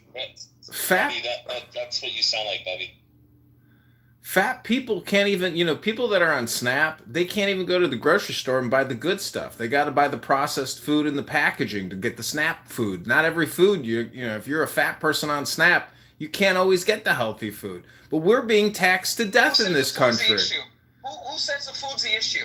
Wait, and they can get it. They just choose not Exercise to. and food. We're all eating off the same food supply. Well, do you want the federal government? Do you want the federal government to continue to spend $2 trillion on Medicare, Medicaid, but not give anybody a gym membership? I don't know. When was the last time you went to a federal workout facility to work a fat ass? I've never seen the government pay for fat people to lose weight. They do not give a fuck.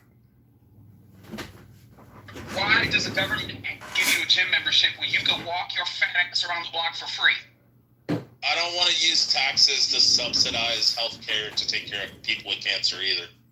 I'm just saying, if the government were to pay for federal fucking workout facilities versus giving Pfizer $300 billion to produce COVID-19 vaccines for a Wuhan virus, they sure as hell can do that. Our government gives our money away to poison us at every turn. We are our own worst enemy, and we continue to vote for thieves, frauds, and charlatans in Congress and in Senate. They give our tax dollars away and borrow on our behalf, and we're not asking them to borrow $2 trillion a year to flush it down the fucking toilet. Well, even if the government did offer free gym memberships, I dare say a lot of people wouldn't capitalize on it. They wouldn't go, because, like Adam said, you could walk around the block for free. You can do a workout in your house. You know, there's so many objects in and around your house that you can use to help you lose weight, and yet folks do not take advantage. So I don't think it's like going to a library. When you go to the library, you read a book. When you take your fat ass to the gym, you get on a treadmill, you get on a Stairmaster, or you use weights, or you use the yoga studio, or you use the pool. It's a designated place for fat people to defat their fat asses. And guess what all those places have turned into? Okay, government subsidies. They've turned into daycare country clubs for the homeless. So good luck sending your kid to school, okay, and having them walk home and be able to, you know, start their homework instead of sitting at home by themselves, starting their homework at the library. Kids in major cities can't do that anymore. Why? Because there are big programs for the homeless. So at what point are we going to put accountability where accountability belongs? If you're fat, that's your problem and that's your misery. That shouldn't be anybody else's. If you're homeless, well, hey, maybe instead of spending time at the library all day and trying to figure out how you can gain access to the internet to go and pick your crack, why don't you go and apply for a job? Why does this always have to be the taxpayer's problem? And by the way, where the taxpayers are paying for all of these things, these homeless people to hand out tents for them to rot down on the sidewalk. Have you ever thought of the average experience of a person in a wheelchair in major cities in America? You can't even go from one part of Los Angeles to the other. Okay, the sidewalk would be made to go into oncoming traffic because the sidewalk's so fucked up. So, I mean, what are we doing?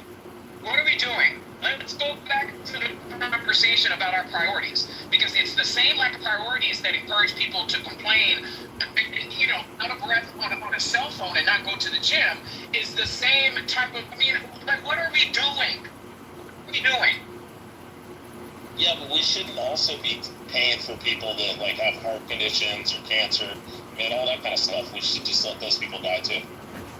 No, some people need help. Clearly, y'all have a heart.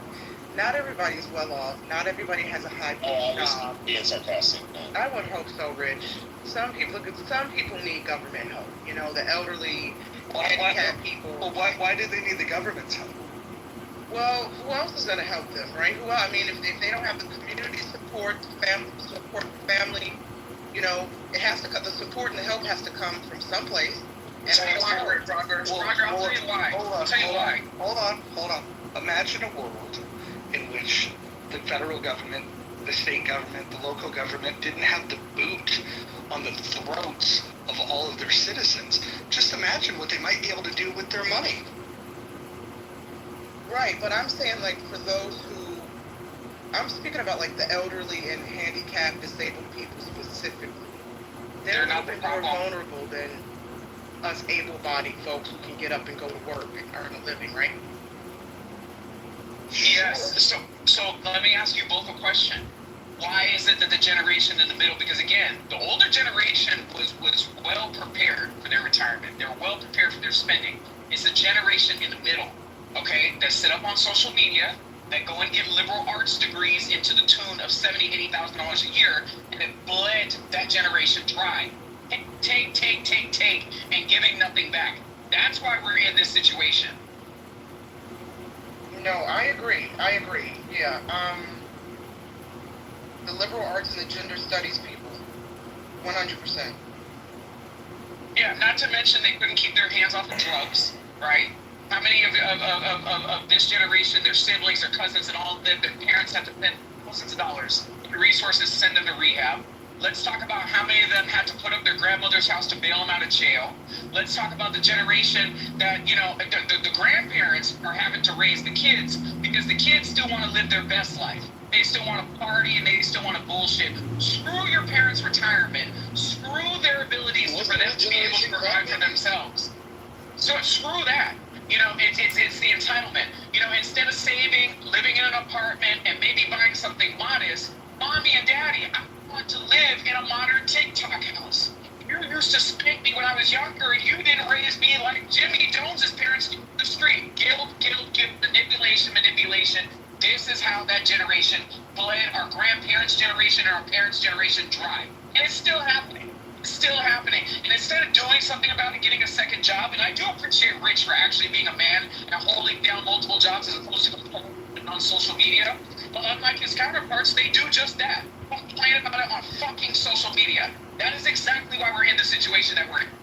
Adams, just real quick, talking about the drugs issue, did we forget the crack babies and the era that generation came from? But then right, that was also the generation of tough love, and you did not see grandmother putting her house up on the market and because she was guilty. She was guilty because her child was a latchkey kid and yelled at for not doing what he was supposed to do. Yeah, she was crying because today they cried because their grandkids got a gender studies degree. In the 80s, they cried because their grandkids were cracked out dying on the street. Gotcha. But you know what? You know the thing about those crack babies, though, they got their asses beat. They could be getting switches used on their asses beat by the overdoses. That's for sure. Adams, I got a question. Would you agree that we should not be subsidizing healthcare, Adams?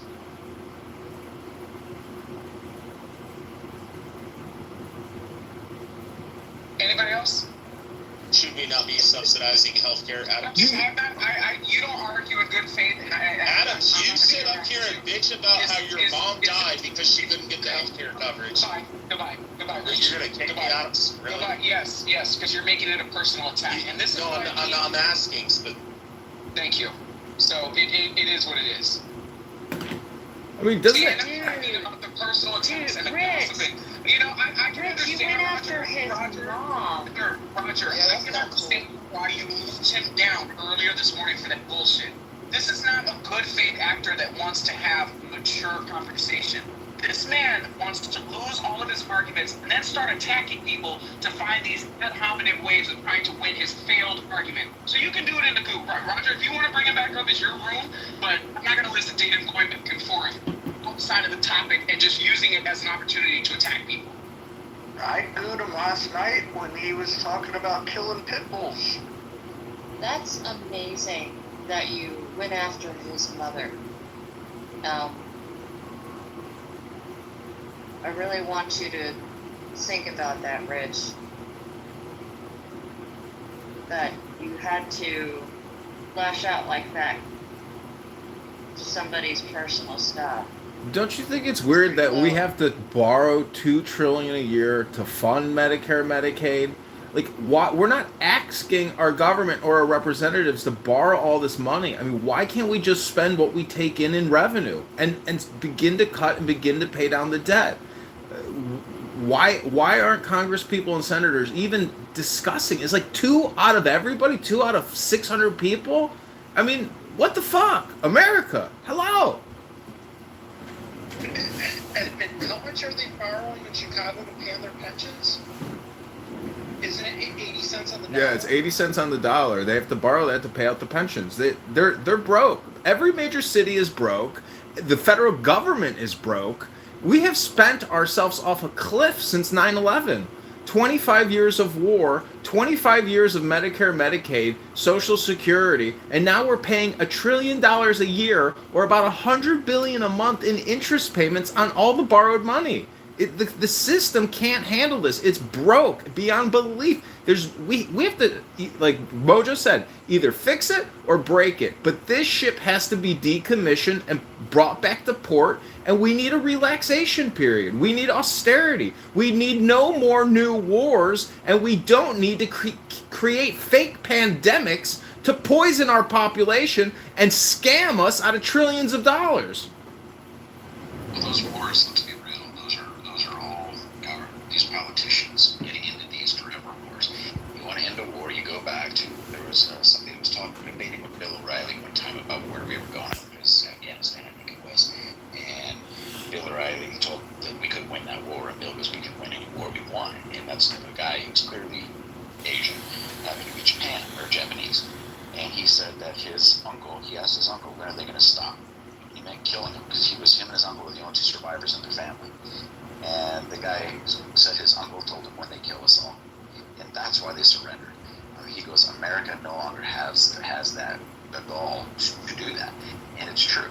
Nobody fears the big footprint, putting a big freaking boot in their ass. Nobody does, right? And so what's happened is we get in these forever wars. These politicians love it. They invest in, all of the national defense companies. They make tens of millions, hundreds of millions of dollars. And we just keep spending and spending and spending. The other thing is we don't look at systems that might actually fix things, okay? Unemployment, somebody goes and gets a job. Okay, they've got medical assistance for, medical, for their kids, their family, everybody. They've got their rental assistance, they got all this, but all of a sudden they get a job. And as soon as they start making some money, they cut everything off, meaning that they can no longer afford to work.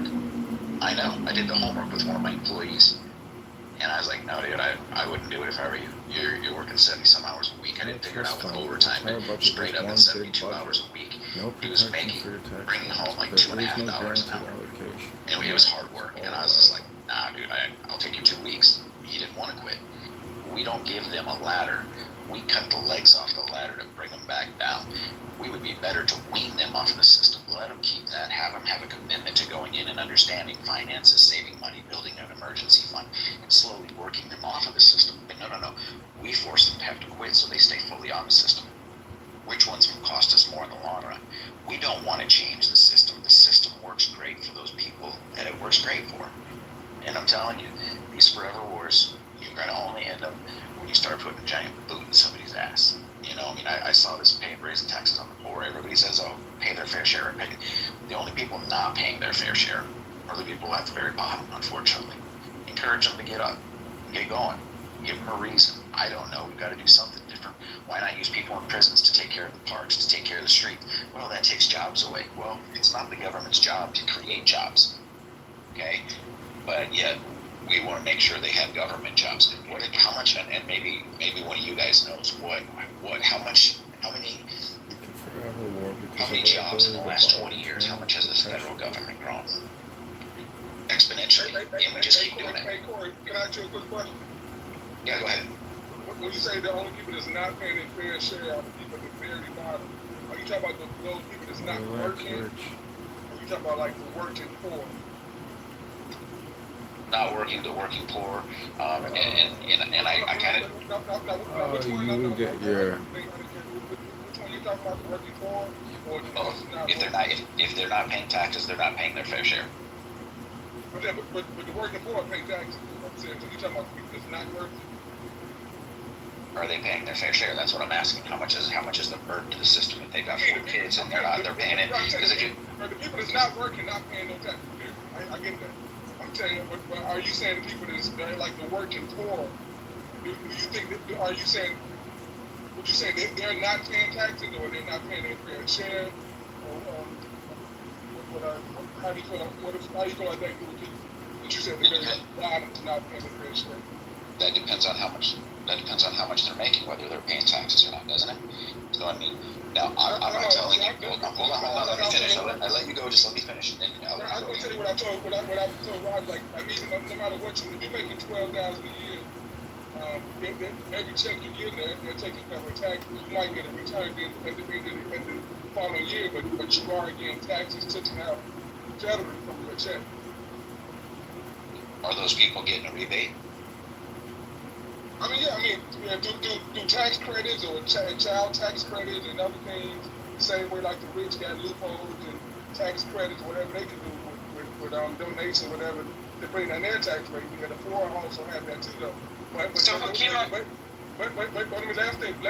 But they are still, regardless of anything, they are still getting money taken out their check every week. And at the end of the year, they may get something back, but that don't change the fact that the government is taking their money and the government is using that money. So when you guys are referring to taxes, like what can you guys be a little bit more specific? Talk about federal. We mainly talk about federal income taxes. Okay, so you're talking about income taxes. We're just talking about income taxes. Is that correct, Takima? Because if you look at you could expand it to other things, but that's so far that's been the topic. Okay, so you understand the point that I was trying to make with that, Roger, because even if you do look at lower earning people, they're still handing back their contribution to the tax base in another way by continuing to be consumers in a way that's very different from a person's individual consumer tax liability, especially when you ascend into higher tax brackets. Shout out to a lot of people that, buy things and pay taxes, sales taxes under their corporations and do on the back end get income tax benefits behind that versus somebody who's having to, go to Walmart and, pay taxes for their kids' clothes for back to school shopping. It's just a little bit different in the way that people structure their finances. I mean, wouldn't you agree, Roger? I mean, there's definitely other ways that the poor are taxed. I mean, sales tax is one that people would argue is regressive, but I think the point of the room, though, is just to highlight the fact and the absurdity of believing that rich people don't pay enough tax. Like, that narrative has always been bogus. That narrative, it's not rooted in fact. Are there loopholes in the tax code? That are there provisions in the tax code that allow people to claim more deductions? Sure. If you hire a tax professional and you have a lot of income in various income streams, can you get deductions? Of course you can. But the truth of the matter is even when those deductions are taken into consideration, rich people are paying disproportionately higher amounts of tax than the poor people, and we need to start talking about that honestly, because people just lie about it, and then nobody challenges it, because it's like, you don't want to say, well, hey, how come these fucking deadbeats aren't paying their shit? And everybody's afraid to say anything about why people are poor and how the poor are a burden on society, but they have no problem making up lies about the rich. So, would you be willing to offer the submission that less educated people, pay more in taxes than, more highly educated people? Because, I mean, you do have lower earning people that are educated in the sense that they've managed to connect themselves with resources to be able to exploit certain type of loopholes that are still available to poor people, that are also available to wealthy people to lower their tax burden. I mean, would you be willing to hear that argument, Major? Sure. Make the argument. Well, I mean, even if you look at higher earning people without education, they put themselves in different positions of tax liability because they don't make themselves, they don't put themselves in front of people that are able to help them make good financial decisions. I mean, you have people like Toni Braxton, for example. I mean, she makes millions and millions and millions of dollars, but, I mean, would you feel that she may have paid more in taxes because of the way that she handled her tax situation, and she didn't necessarily get in front of it the way that she should have? I mean, it's not to say that somebody, I mean, there's many different ways to look at it. I mean, just because somebody's wealthy doesn't mean that they don't run into tax issues and could otherwise have access to less of their income than an otherwise poor person. Okay, but you mentioned an educated person, so there's a lot of educated people that have zero idea about the tax, how to circumvent taxes, right? Then we have people who never went to college that are freaking geniuses at it. So, I mean, the education is a matter of what you're educated in. People that get into real estate start to really understand it because they start to communicate with people. They get told, hey, go see this tax accountant, and all of a sudden they start to learn that. So, when you say educated, I mean, it's different than somebody might think because it has nothing to do with college education, right? I'm not specifically referring to just formal education. Okay, yeah, because I was going to say, because there's some people down here that never went to college that they do very, very well with tax systems, But the thing is down like over in LA, you're gonna know this here in Miami, here in Florida, here in California, anywhere along the coast, you start to see this. New York, there's people who have multiple homes. 10, 15, $20 million homes. It's their second or third home. There's people here that have $10 million condos, and they have 6 condos in 3 different buildings here. Not even exaggerating. When we're talking $10 million, you're talking almost $200,000 in taxes a year. Some of them, one of them I know, 2 of his units never even been lived in.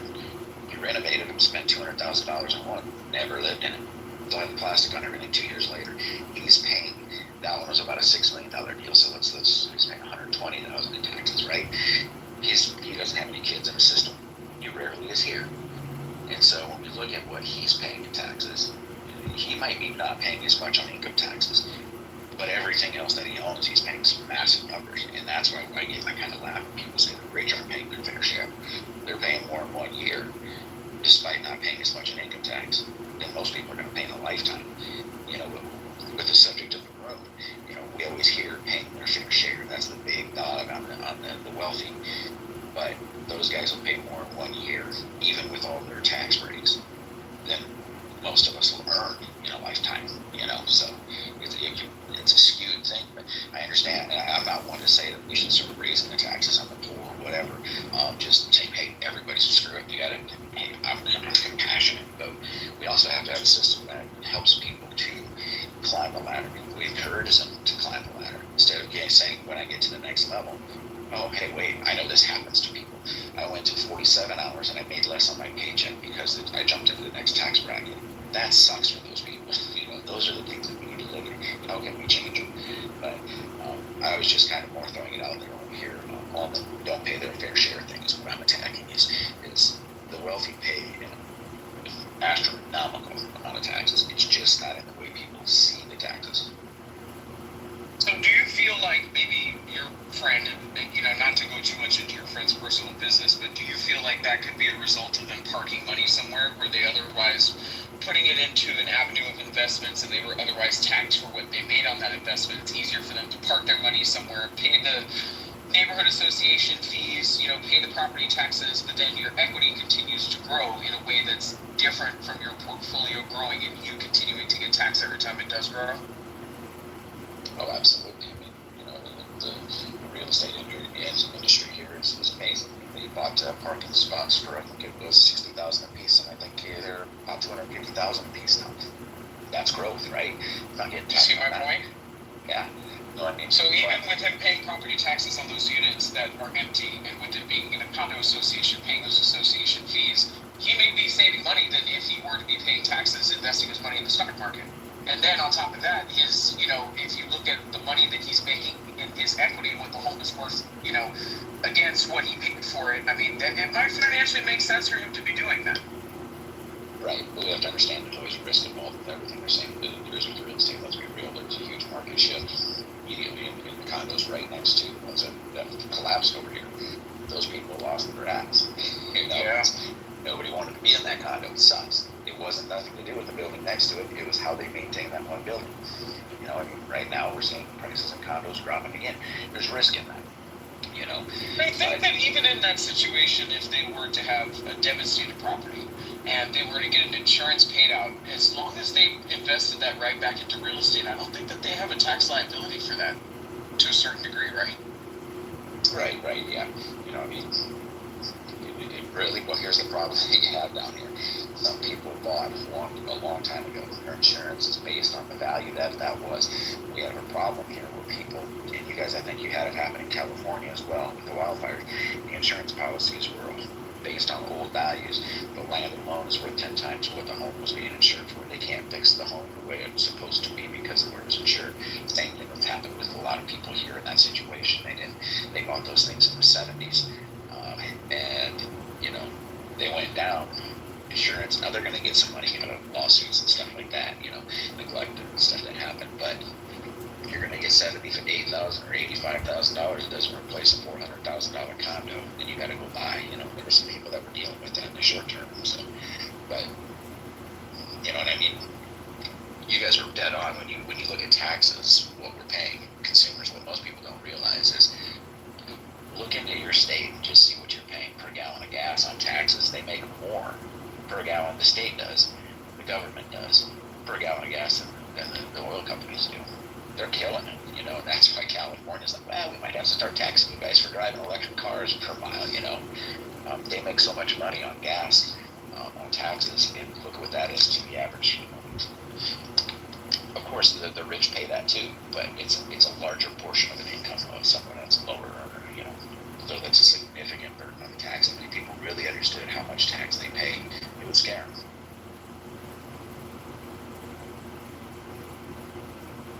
Now, Roger or Adams, if you guys, either of you looked at the fair tax and read that,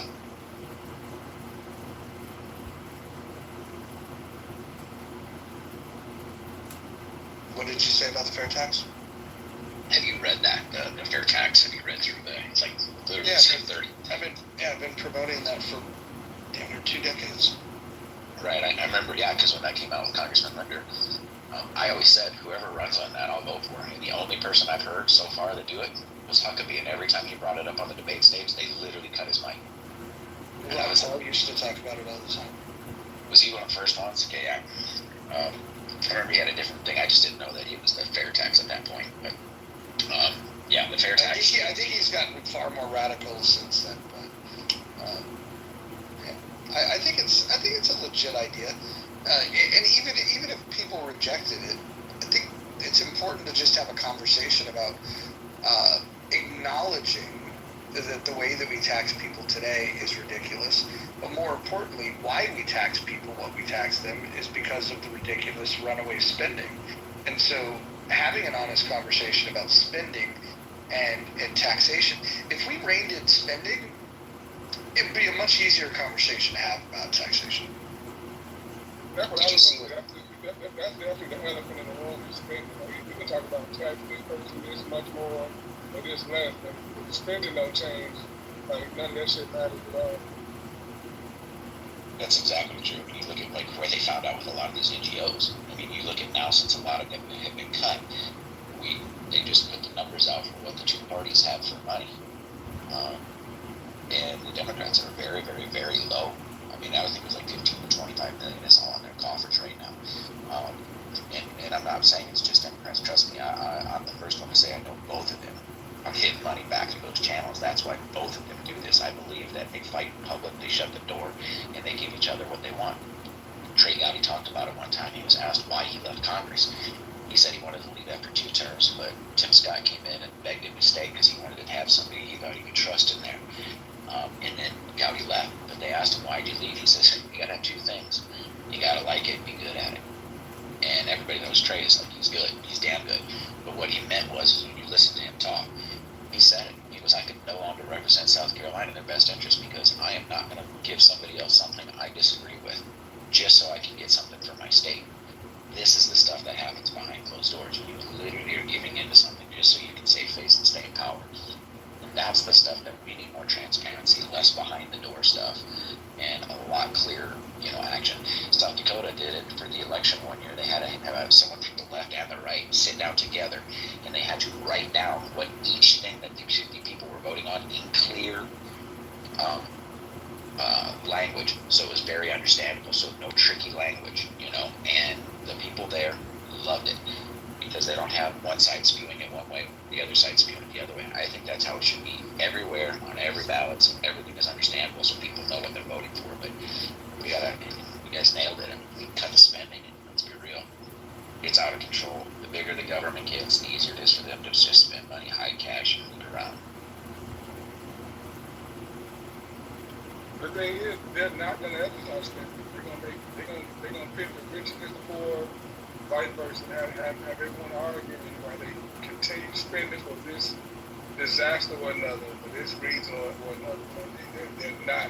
There's no way in the world they're ever going to stop spending. Especially as long as we fight each other over these small issues. Spending is the issue. That's what they control. They would never back away. Exactly, and they keep. And it's not the rich versus the poor. They have the poor versus the poor. When I say the poor, not the 1%. The rest of us, they have us fighting against each other. They literally pick a little section, and they pit it against each other. I mean, go and listen to Yuri Bezmenov. He explains it.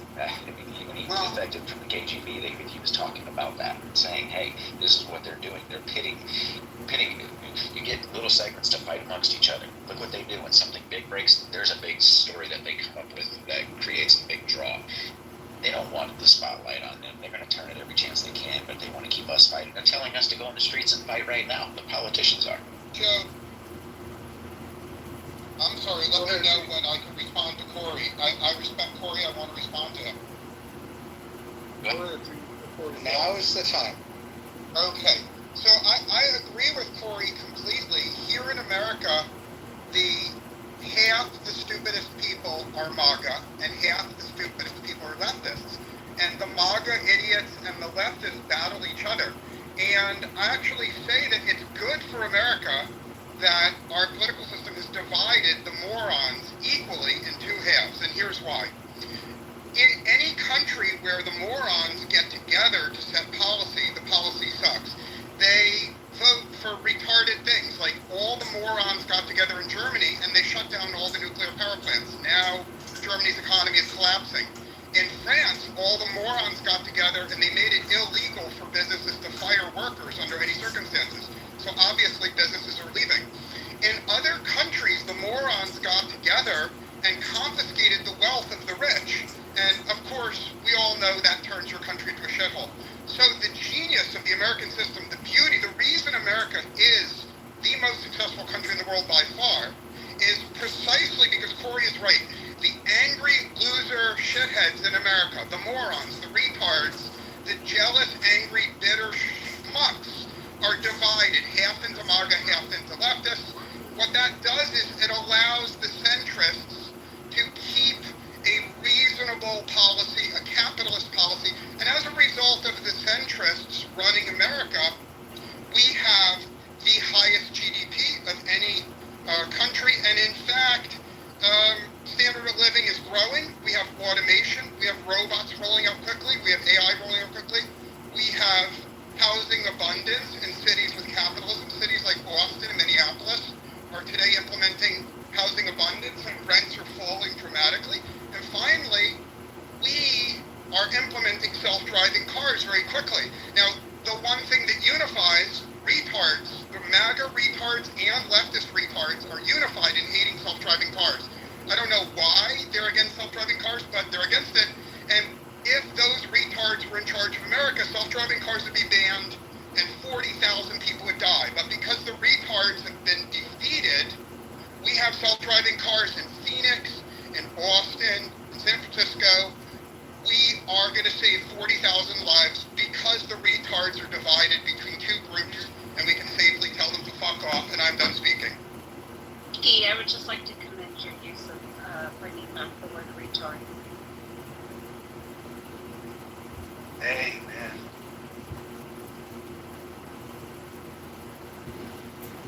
T, I'm just curious. Laugh at the people. You know, we're spending $20 billion. The federal government spends $20 billion a day. About $13 billion of that is taxed and generated by the IRS. We are spending $7 billion a day that we have to borrow. How much is too much? And have the American people voted to spend on this $7 billion that they have to borrow daily? I mean, how do we cut the spending? Thank you, Dr. T. Well, it was interesting when they talked to the people who put the fair tax together. They, you know, and it was tweaked over the years because there were some things that they were going to do. Oh, we got to help people that live below the poverty line. Well, we'll figure out who's at the poverty line. We're like, well, that costs too much money. It's easier to send everybody a check for whatever it is, right? Well, people didn't like that because a rich person gets a check for $128. It's cheaper to give them a check than it is to have a bunch of people in Washington, D.C. and every state trying to figure out who deserves a check and who doesn't, right? So they're just going to send it out. But anyway, the long story was is they went to every Fortune 500 company that left America, gave it to them. Said, what would you do? They came back, they had a big conference, the accountants and the lawyers and everybody met, and they're like, boom, all operations cease to exist. But we have a problem. They still don't like the red tape, number one. But number two was, we need to get a workforce. To me, this is the simplest solution ever. We have people all around the world that need jobs. Not just ones that can walk across the border. All around the world. Now you can have companies who can literally reach out to a workforce. And I know there's people that do this because the company that I used to run is doing it. So I'm like, I remember the island, but these guys come here and work their tail off for how many ever months and then go back, right? We could be doing that and helping a lot more people. We could be bringing in people to work. We could be selling a lot of the immigration system. We have those people here. And this is what I'm saying. There should be a Skid Row, okay, to sharecropping pipeline at this point. Okay? All of those people, get them sober, and instead of them spazzing out on the sidewalks of Los Angeles, put up affordable housing and sharecropping neighborhoods and put them to work. Have them go pick up tomatoes. You think that these are all decrepit men that are living in those tents? Some of them are able-bodied 30-year-olds, 20-year-olds. Get them sober. They can't go into the military, but they can definitely pick tomatoes. So, I mean, I feel like this is. Corey, if you ever saw some of the buildings I had to go and audit when I was working in conventional housing, and seeing what the city is paying for these units, what people's individual contribution are, and what they're collecting from the actual, the person living in it, the occupant, and what the landlord is actually charging, for somebody to live there. I mean, it's ridiculous. I mean, people's kids in America are going to dorms where they're like sardine cans. You have affordable housing in mid-city Los Angeles with moss on the walls, faux Carrera marble freaking, barbecue grills in common areas, rooftop pools that look to freaking Beverly Hills. Like, it's absolutely disgusting. And the city is paying $3,100 a month per person. The people only have to go in there and pay $200 what rent is due. It's disgusting. We're subsidizing this shit. Absolutely. I mean, you hear too, you hear what we're doing when you have, they're literally buying people out of contracts in the Carolinas, rental contracts, so that they could in turn rent them out to the insurance companies to put people that were displaced in at 4 times the rate. I know because people were reaching out wanting to, I wanted to, jump in on some things up there. It's a great moneymaker. However, in the end, when they're doing that, it's just costing us because our insurance rates are going through the roof. So when you say this, yeah, everything is doing this. It's just a constant. None of it makes any sense, and there's no logic to it. And that's the thing. Until we start figuring out ways to make it more logical, people are always going to screw the system in our government. Dude, saying what you're saying, I believe it. I mean, Alonzo Mourning just did a thing down here, but this was all private funded to help with getting affordable housing. There's ways to do it. And I think they should do a hell of a lot better job with it. I'm with you 100% on getting people off the streets and putting them to work. There's a lot of people.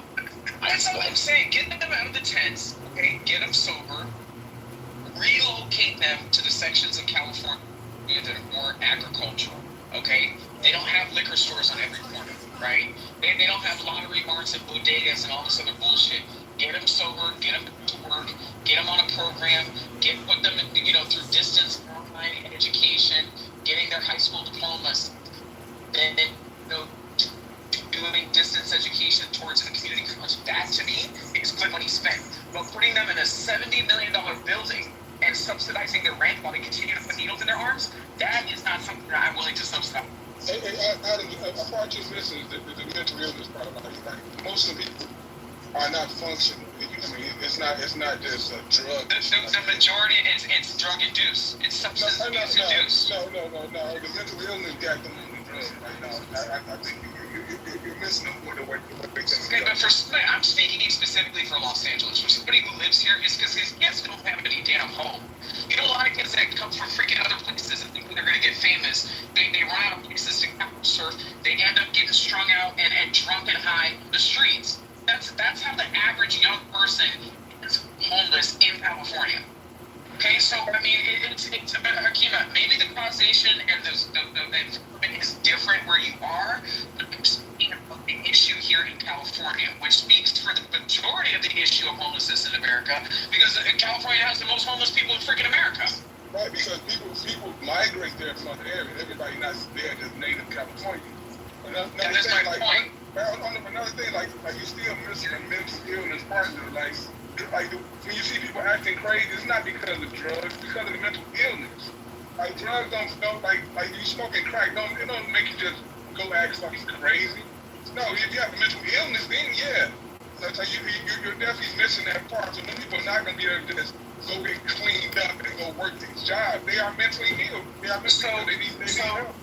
So again, I said a pipeline program to where you get people off the streets, you get them institutionalized, you get them medicated, get them sober, okay, and reintroduce them into society through an agricultural program.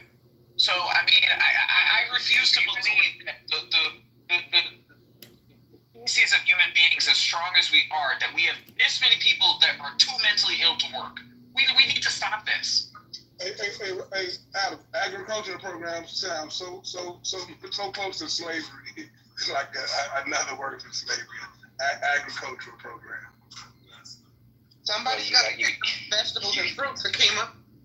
Was this any different than the job board that people were screaming and complaining about that got defunded on your side of the aisle, Hakima? How is this business model any different than the job board? They're saying the same thing about the NFL. So when do we stop this? I mean, what he's talking about is creating a program. It's no different than the electricians. They got job, anything. You literally have a system that you go through. If you want to be a journeyman electrician and eventually be able to start your own business, you're going to go through this whole program, and there's a reason for it. Because if you don't do it right, people die, right? So now, not all things require as strict as the electrician's program. Plumbing. There's other things out there. There's a lot of different things that they can do, that they can have, literally, like he's saying, programs for. I'm telling you, it would be real simple. And I know they did this back where I used to live. They had people in the community that were accountants that would literally go and, like, one night a week for a month, they would teach a course, and they'd have a different one. But they did this to teach people in the community different things: finances, investing, mortgages, different things. So they're learning it in this, and it was free. All you had to do is show up, and they're getting a tax break for doing it. What's that? We need landscapers. I mean, that's one thing that I don't think that California exploits enough. We don't have enough freaking landscapers. Okay, everybody is complaining about the fire brush and clearing brush and all that. Who's going to do this? So, I mean, at the end of the day, we need to utilize the resources that we have. We have a lot of able-bodied people, okay, that, yes, need to go through a program and be able to become sufficient enough to hold down a job. But we have a lot of able-bodied people to be able to assist in this effort as a society. Sorry, everybody cannot go to ITT Tech and get a job making $100,000 a year working computers. Yes, that's the American dream, and maybe this is a platform. Maybe this is one step out of the tent for a lot of these people to where they can hold down one job in agriculture, save up money, use those community college programs, and get themselves into the tech field and grow and scale. Hey, Adam, so it was not enough for our grandparents' generation or our great-grandparents' generation to do the same thing that I'm explaining. It should be good enough for us. a quick question. Who gonna pay these people? What's gonna be their wages? What's gonna be minimum wage? Are they gonna get something like $10, $12 an hour? Or because the farmers can't pay these people. So once these people get rehabilitated and the ones that's mentally fit to work, what's gonna be their salary? It's not gonna be the same salary the illegal immigrants getting. I'm sure not $2, $3 an hour. It's gonna be at least $10, $12. That's gonna raise food prices, everyone. Why everybody complaining about food prices? Really, what do we want? What do Americans really want? Because right now, it's kind of like yes. They should hold on. For one, they should pay the minimum wage, and they should build modest housing to scale to support for these agricultural places where the need is there. Okay, they should return these luxury properties in the city limit to the conventional market, okay, and allow those people to work a minimum wage jobs to benefit from the housing subsidies, away from the danger of returning to drug use and alcoholism. Because remember, we're not putting liquor stores out there on every corner, right? And continue for them to benefit from the same programs that are being utilized in the city where the cost of living is higher. So you actually have potential to provide more housing. It's cheaper to build as a place supposed to be luxury designated housing and supporting people to basically fail in place. So that's a big thing. So right now, I can tell you, they're in rural areas. So a lot of buildings in rural areas. Contractor was bragging that he had the same guys for 17 years, and all of a sudden one day, none of them were there. I'm bringing a product out. I can't leave it until I get the other one I'm taking back with me. Sorry, but nobody there could talk to me. Okay, and I asked him. I called him, left him a message. He called me back, and then I asked him. I said, "Dude, what's up? Where's your guys?" He goes, "I had to let them all go." I was like, "What do you mean?" His guys had been working for 17 years to build a sustainable, their good wage. Living in a rural area, they had a good wage for what they were doing, paying for their houses. But what came in? We had illegal immigration come in, suppress the wages down to $12 an hour. Okay, those guys, what he said, will work from sun up to sundown, Monday through Sunday. But we fight for, we've got to have laws to say they can't make us work that long. Well, these other people saying, "I'll do it, and I'll do it for less." But then now what we're doing is suppressing the wages, right? So that happens. Now, do you think the cost of the buildings really were going down? No, they weren't. It was just a battle slowly. They went down a little. I'm not going to deny that, but it was just a competition, just trying to get under the other person. Look into the the pork industry. They were paying very well. Go work there, $18-19 an hour in an area that the average wage is 12 to 13 for get in a door at a I call it a CVS. I don't have those there, but like a little grocery store, or these rural areas, they don't have big stuff, but they're $12 to 13 an hour. You get into the ag world, and you can make decent money.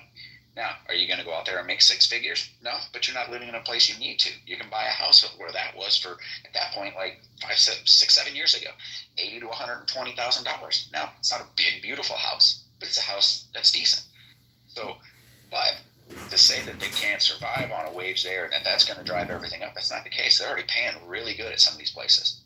In the manufacturing segment, it was $12 to $13 an hour, $14 an hour. Jumped it up to probably 17 to 18 now, 7, 8 years later. But when you have a large population coming in and saying, well, we'll work for less, you're suppressing these wages that everybody was watching naturally go up, right? So what happens is people have this false assumption that, ag industry, whether they, you kind of call it slave labor or whatever, I don't know. It's only that way if you're not getting paid enough to really satisfy your needs. And not everybody can work in the tech industry, because guess what's coming? AI. The people who went to school for tech might be the ones from the outside looking in pretty soon. Why is it everybody keeps belaboring these points about agriculture when it comes to paying people less? But then these are the same people where every time you go out of town, you stay in a hotel, right? I mean, you go to a restaurant, right? You don't think that those industries have been notorious for exploiting people and paying them, pennies on the dollar? So why is it agriculture is always the exit escape route for the employment exploitation? I just don't get it. It's because it's an easy attack. Oh, we need food, right? I mean, I know this. I know the farmers very, very, very well. They had people working on their farm, and they weren't getting paid pennies. Now, they were driving a new truck. Now, let's be real, trucks aren't cheap. But they didn't go have some big fancy house. They lived a modest life, and that's a lot of what it is in rural living, is a modest life.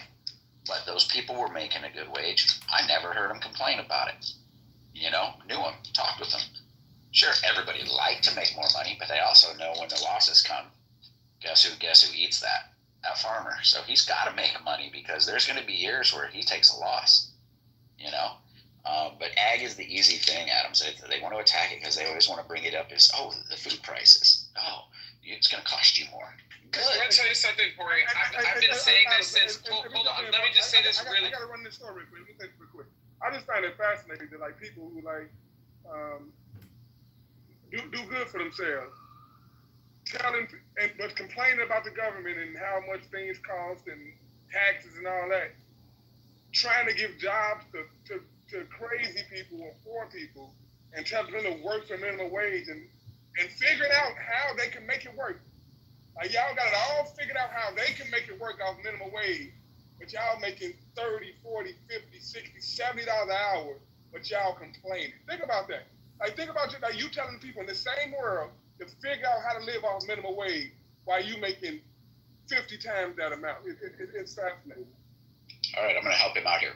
What do you do when you're making lower wages? Most of the time, that's an entry-level position. You should thrive in your position. Get there early. Do your job. Ask what else can be done. There's a book called QBQ. It's worth the read. Everybody should read it. It talks about a guy. He was a busboy. This guy, he didn't care. I'm a busboy. That guy needs a drink. What do you need, sir? I'm going to get it. Oh, hey, what do you need? Oh, let me get your refill. This kid was running around like a maniac helping everybody. The guy comes back a few months later, asks to talk to the busboy. He's not here. Long story short, he's the manager of the place now. How did that kid go from busboy to manager in a matter of 6 months or whatever it was? Worked his ass off. Okay? And it's proof that all you have to do is show up and do your job, and you're going to crawl up the platform. I literally heard 2 people talking in Walmart about it. One, she started crawling up the ladder. She was telling her friend, I'm listening to this, telling her friend what you have to do. You got to be proactive. You got to come in. You got to, hey, what can I do? Her friend was like, I don't want to do that. That's the difference. It's what you want. It's being a little uncomfortable maybe, but you get to crawl up the ladder. It's just a starting point. We're not asking anybody to stay at a minimum wage. Nobody should stay at a minimum wage. It's a beginner's platform, right? What's going to happen when AI replaces all the people in the tech world? Their degree goes out the window. They're going to have to take a big hit in their pay and go find somewhere else. But watch them. They will, and they will crawl their way back up. I mean, to say that we're expecting people to work for minimum wage is a joke. Let's pay more for our food. Let's pay people more. We're figuring it out in California. What they do is raise it up to $20 an hour. Let's find out how many jobs get cut. You want to know who the number one, they say the number one demographic that's most affected when they raise wages or when they raise it to minimum wage on fast food? Black single mothers. Look it up. They're out there working their ass off. Some of them working 2 jobs. They get their hours cut. They get cut loose. You can't just raise it up blindly. Go look and see what fast food costs now. When they do that, the cost of fast food goes through the roof. Okay, great. People are eating, they're paying. That's what happens is we want to pay more people more money.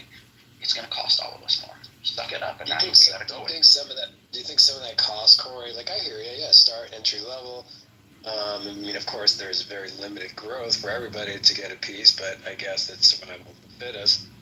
What about, do you think part of enabling minimum wage to go up would be potentially trying to address CEOs that are making 100 times the salary of their lowest earner in their company?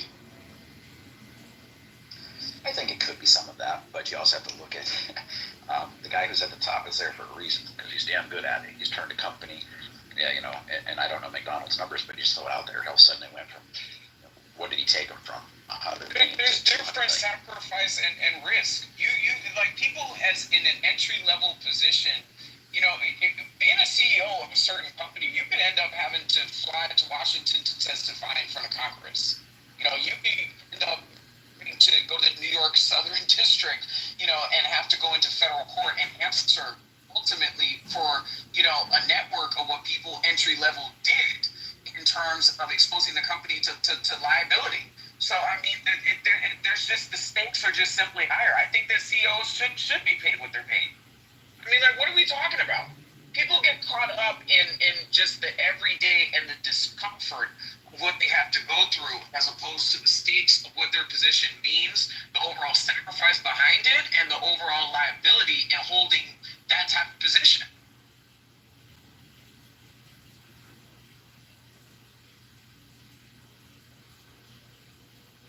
Yeah, and you know this, Adams, too. I mean, me as a general manager of a company, my job didn't stop at 5 o'clock. It never stopped. I was specifically told, you represent the company 24/7, 365. That's it. Everywhere you go, always remember that. You're the face of the company.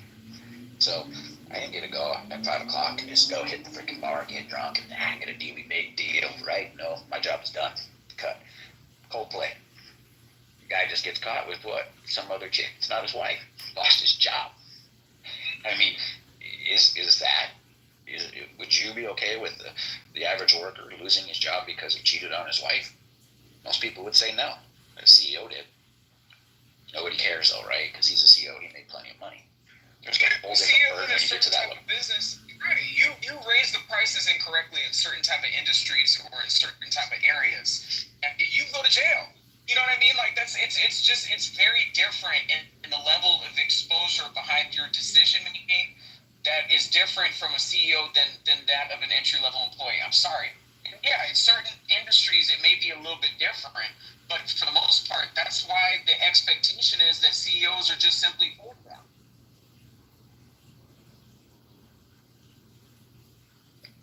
Adams, maybe you or Roger know this. They always tout this one as having a higher minimum wage than America. But the reality is when you dig into it, there actually is no minimum wage.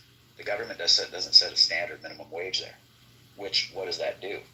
Now you literally have the companies vying for the best workers. So they pay more and a little bit more. Oh, I got to outdo them, so they pay a little bit more, right? Here, you literally have a company start up, and they know there's a workforce out there that's not skilled. I can start it at, I don't even know what it is right now. What is there is a federal minimum wage. What are you talking about? Here, but there's a country, I don't remember if it was in the Netherlands or where it is, but everybody talks about how their minimum wage is higher than ours. But when you dig into it, there is no federal minimum wage there. It's just naturally lifted itself because... Well, Roger made a very good point earlier, Corey. Minimum wage it's all based on skill set and just the nature of the job that you're the work that you're performing. So I mean, when you look at minimum wage and somebody working at McDonald's was not a job that was designed for people to raise families on. Now, I understand that, situations happen, people get sick, people lose their job, they have to have something in between as a cushion, or maybe perhaps in the holidays they want to get something extra. But the reality is the nature of that type of work and the skill set that's required behind it, where it would make sense for somebody to hold that job, is a profession that's consistent with raising a family and retiring. That's just reality. And that's kind of where I was going to start going earlier, and I kind of just stopped. But we have people that live beyond their means too. As Americans, 90% of the country lives beyond its means. Well, what does that mean? So it's not just what you're earning versus what you're spending, but it's also the skill that you have and the taste that you've acquired. You see what I'm saying? And that's where I go back into, people who can barely speak English, not from, English being their second language, but I'm talking about kids that were born here in America. There's hallways full of rooms where people feel like, they should have reparations and they should have a brand new Bentley in their driveway, but they can barely speak English. What do your skill sets command for you to acquire a certain type of taste, to know and guarantee that you have some level of skills to be able to aim and successfully acquire gains from those skills?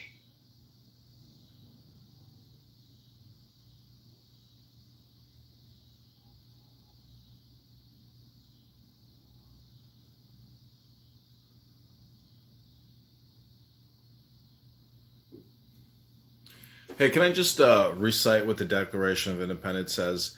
The phrase "eat out their substance" means to exploit and impoverish the colonists by draining their resources and wealth.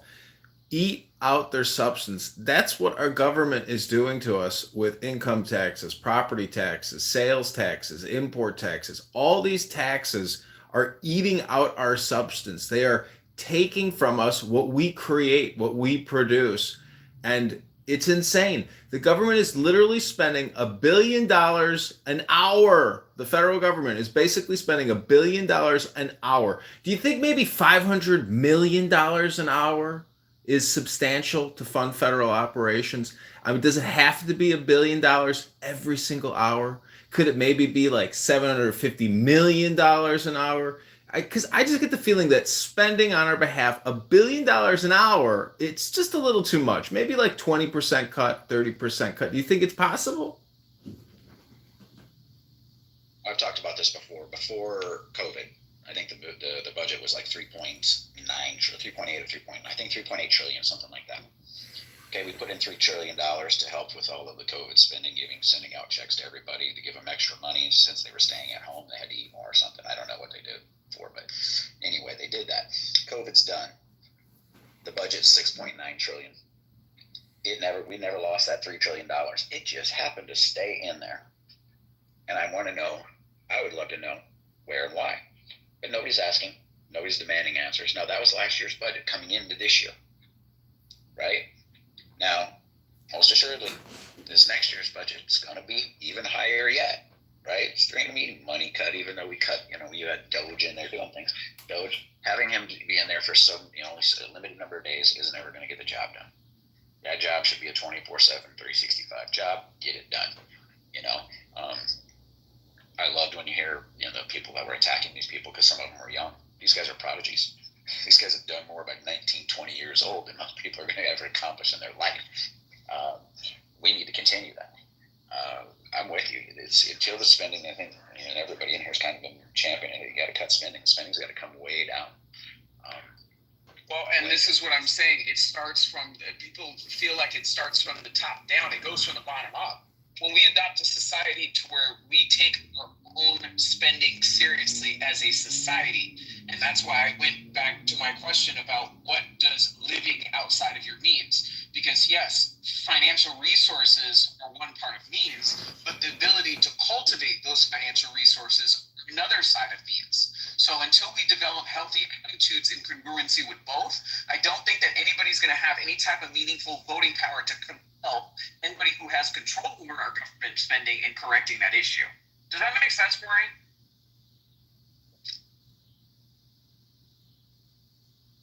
Absolutely. I just, unfortunately right now, we can go back to what we talked about a little while ago, where they keep people battling each other. Maybe that was on a different room, but keep people battling. We talked about it here. And when they have us battling, they can continue to do what they want to do. We continually put in people.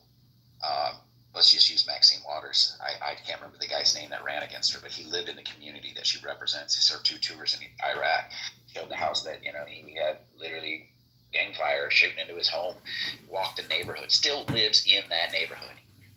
And at the end of his commercial, he was standing in front of her house, which he shows on a map is several miles away, not in that district. But yet they kept putting her in, and yet he showed all the statistics, the crime, all the stuff that had happened, unemployment, everything down. She had done nothing for them, and they keep putting her in. But you have somebody who lives in your community, and you don't put them in. And that's all because of government money. Let's be real. They're putting the money in there to put people in there. And until the voters, if the vote even matters anymore, until they start saying, no, we're not accepting that, we're putting in. I'm going to be honest, I think AOC is an idiot, but I'd rather see her in there than some of these other freaking comment, get somebody who really represents you, who you believe sees things like you, that has values like you, and all of a sudden you start changing it again from the bottom up. Because we aren't going to convince a politician to go cut $3 trillion out of the budget. They're just going to say it's impossible.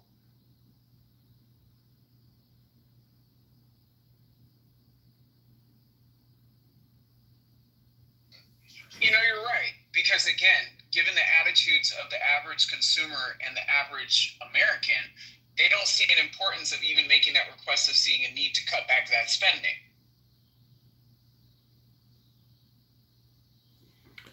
Well, we can go even a little further. What is our GDP? Okay, sure, it's constantly growing, but let's think about what it would be if we were manufacturing. But everybody says, well, we can't manufacture. Wrong. A large chunk of our GDP last quarter came from manufacturing. Oh, and I think it's 75%. It's close to 75% of manufacturers in this country are under 19 employees. We're manufacturing like crazy. We just outsource the big manufacturing to bigger companies over where? China. If you look at the buy local, and you ever hear them explain buying local, and you hear money approach how it goes through your local economy, how many times over, it's that residual effect of it compounding that starts to make a difference. And until we start bringing manufacturing back and demanding more, this is going to be a continual process, because guess what? Manufacturers actually pay pretty well. 93% of manufacturers in the United States are giving their employees health insurance. Now imagine that, all these people that are complaining about you don't need a whole lot of skill. They will train you to manufacture whatever it is they're doing. And we could literally start putting people in positions where they can build themselves a future, work themselves up a ladder, become a manager, become a general manager. But until we start bringing jobs back, and we're okay with outsourcing, let them build it. You're okay with literally, you're fine. It's not a matter of okay with outsourcing, Corey. It's a matter of like our generation, like the millennial and the newest generation going into the job market, they don't have any interest in staying and building a career by ascending into those positions. They don't. Listen, can't we all just agree that there's one problem, and it's a major problem, and it's your government? It's not your generation. It's not your fellow citizen. It's your government, which is literally ruining the party. They are they're a silent partner that puts up no money in your business, but yet demands revenue from your business, and they're eating out the substance of your life. It's been like this, but it's only going to get worse, because 25 years of growing this debt from 9/11 to 2025 at $40 trillion, ladies and gentlemen, it only gets worse from here unless, we do something. There's some type of reform or some type of consolidation or negotiation. Like America, the government is going to have to negotiate these debts. There's going to be a debt settlement. Admin, the country is only good as its people, okay? If you have a bunch of irresponsible people that don't recognize what's happening and control their spending themselves, you're not going to get the government on board with making better decisions for those people. I'm just saying that, if you talk to McZed on here, he believes there's going to be a debt jubilee. Well, if the debt jubilee is in 2050, but we just keep growing the debt, from 2025 for the next 25 years, which is the most likely outcome. I mean, this is why I'm running for Congress. We have to raise a stink and raise the conscious awareness of the fact that we are kicking the can. This is not a kick the can down the game road to play. If you played the game kick the can when you were a kid, I'm just saying that we have to accurately diagnose and describe the situation, and we can't just revert back down to, our fellow citizens suck, therefore our government sucks. That's not a solution, and that's not optimism, and that's not intelligence. And I don't think that accurately describes the situation. I think your fellow citizen is inherently intelligent, but they have been duped and they have been fed a bunch of fucking lies, and they are hyper conditioned to accept a set of rules which are completely unfair. The founding fathers, as Mojo said earlier, went to war over a tea tax, which literally, I think at the time it was like 40,000 pounds. It was like nothing. It was like $1 a day they were fighting over. It wasn't even that much. It's the principle of taxation and getting to keep what you produce. If they're taking 60% of what you create, that's not freedom or liberty. That's indentured servitude. That's slavery, and it sucks. And it's only going to get worse for these next generations because the debt pile has grown so high. It will demand the population to service it. And that's why they silenced everybody that started talking about the fair tax. One of the first questions the politicians asked was, how does that create more revenue? It's not. It's a revenue neutral system, right? You're not there to try to create more revenue for the government. We're there to keep the government funded to do the things that are necessary.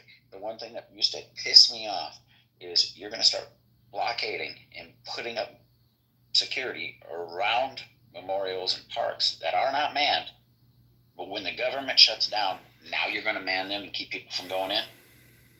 This is the kind of the lunacy that we have running this country.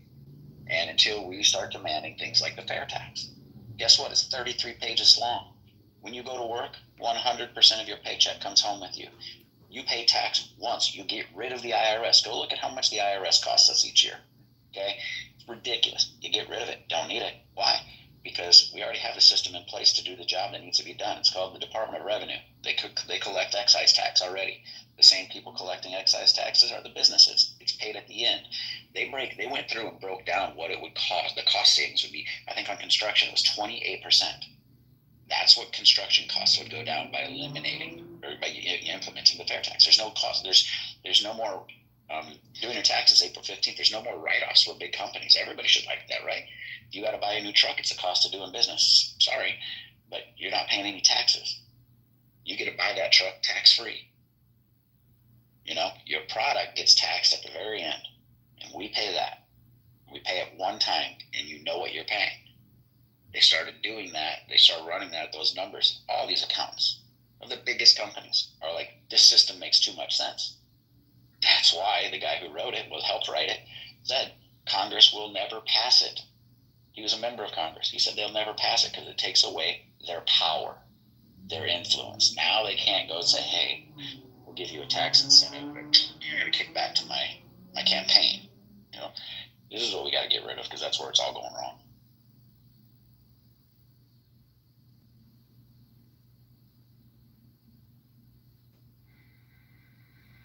Well, it's been a kicking the can down the road for a very long time. But I honestly, I mean, there's this movement to end the Fed, and if they end the Fed and they deconsolidate it, and let's say they absorb it into the United States Treasury, and let's say we go back to a gold standard or a silver standard, and we have hard money assets versus infinite fiat currency printing. It creates this double jeopardy or this double bind for us, where it gives us the ability as an elected representative to go to essentially a third party and borrow on behalf of the people an exorbitant amount. We have to remove the temptation, in my opinion. You could say that temptation is a great resource, but the truth is it's immoral. It's unsound and immoral, currency manipulation. And I love how Trump, in his first administration, kept saying that China's the biggest currency manipulator on the world. It's so ironic. That's like a perfect example of projection. They're not the biggest currency manipulator. We, the United States of America, and our Federal Reserve, which isn't really ours, I mean, supposedly. So I'm just saying that we have to remove the immoral temptation. If the Congress and the Treasury administered over the budget and drafted the currency as opposed to using this third party, it has perpetuated us into the position where we're at now. I mean, imagine if we created a new Federal Reserve and we called it the United States Treasury American Reserve System. I mean, what's to stop us from creating a competitor with the Federal Reserve? Because it's so unnatural and inauthentic to begin with. I mean, in my opinion, internally in the United States of America, we should launch economic opportunity zones, just like how Saudi Arabia, Dubai, United Emirates, those cities that flourished out of nowhere. We create essentially an America 2.0 internally with a new set of rules and a new arrangement, which is the preparation for an eventual collapse of what we could call the United States government and the fiat currency system. I think, if we're going to be innovators, and in big business, they have these angel, what is it? There's a term for this, like in, big tech or evangelists. Essentially, we need entrepreneurial evangelists for the government because they're that irresponsible. I mean, there has to be some type of preparation, for a new constitution and a new internal government within the country for economic development purposes, tax-free zones, in preparation, for a potential collapse. I mean, this is like essentially creating a new corporation, knowing that the previous one is eventually going to go into default and bankruptcy and liquidation. It's an idea. I mean, what do you think about that concept, Mojo? Is to prepare a new America, to make preparations for it.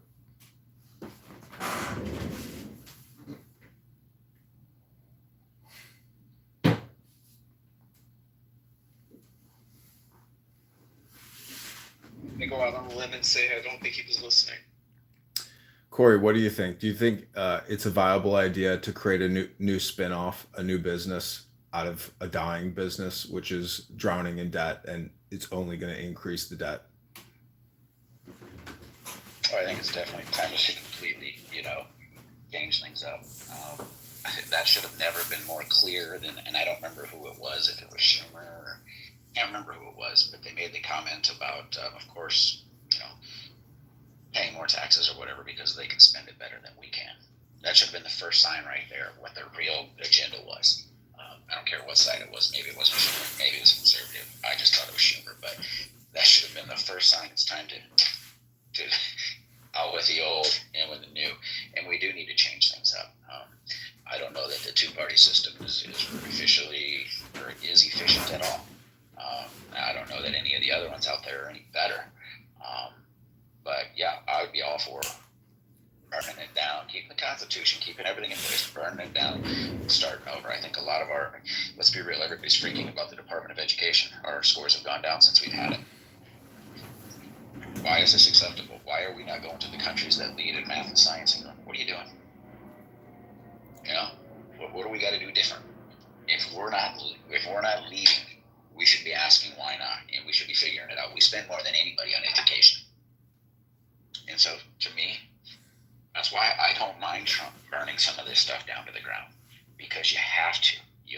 People are mad about the job cuts. Hold on. Our higher education is still better than anybody in the world. Our higher education, but where are we at with our scores for our grade schools? It's in the toilet, but that's because we have a bunch of people that should have never had kids sending their fucking couth children to a classroom, and then you don't give any tools to the teachers to rein those little brats in. So there's a lot of fuck ups in K through 12, but the people that do pay attention, they get an opportunity to go to the greatest university system in the planet. I mean, it's expensive, but there's nowhere in the world that has better universities than we do.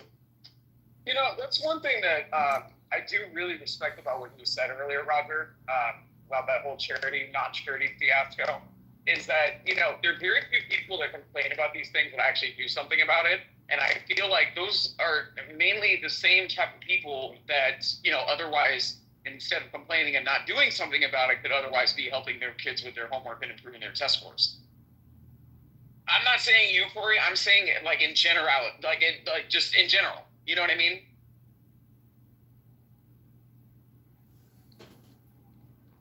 So if they go ahead. I was going to say, if they do get rid of the Department of Education, like here in Chicago, the Chicago public school system has a $750 million deficit right now. So, that money is basically just like a transfer from the federal government to states, and they redistribute it. But we're already paying 65% of our property taxes to the teachers and to the facilities to manage this educational system. I mean, how the fuck is it not enough money already just from property taxes? How is the Department of Education backdropping and filling these budget gaps that these cities and states don't already have enough money from property taxes? So here's the problem, is that between the pensions and between the cost of running the public school system is astronomical, and that's why school choice is so important. Because if you want to really compare what is more efficient, you have to look at how much money actually makes it into the classroom. And by into the classroom, that means on materials and the salary of the teacher. When you look at like the pension, the retirement fund, and you look at construction, and you look at all of those administrative fees, it's fucking insane. That's why school choice is so fucking important.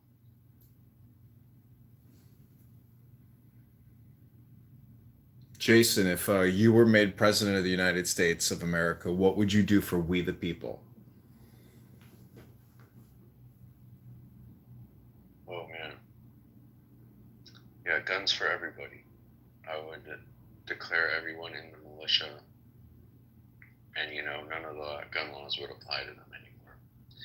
But that's just the first thing. So what would you do? Would you just send out a voucher that they would go cash in to get a gun? No, I'd just say, look, you're on the militia now, so if you need any paperwork, let me know, and then you can go to FN or, Barrett or whoever, and you want the 50 cal machine gun, sure, you can get it. ATF will process that for all of our militia members, right? So the idea is I'd introduce a new, plane of the law, and the idea is look, okay, sure, people are banned from buying guns, but not if they're in some kind of federal service, they're not. And I'm going to put everyone in federal service. So there you go. But then I'd also fix the school system and introduce the school of the forest. We built all the schooling around combat engineering. The kids would spend a lot of time outside. We would have physics, but it would be okay, we're going to build this structure with wood and put all these sandbags on it. When is it going to collapse? Kids, we got to figure this out. So we introduce all the math and equations in the context of that. And okay, girls would be bored, but who the hell cares about girls anyway? They always figure things out on their own. So yeah.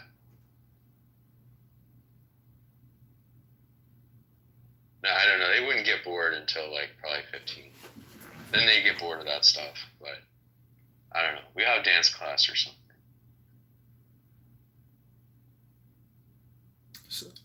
So how would you adjust the budgets, Jason?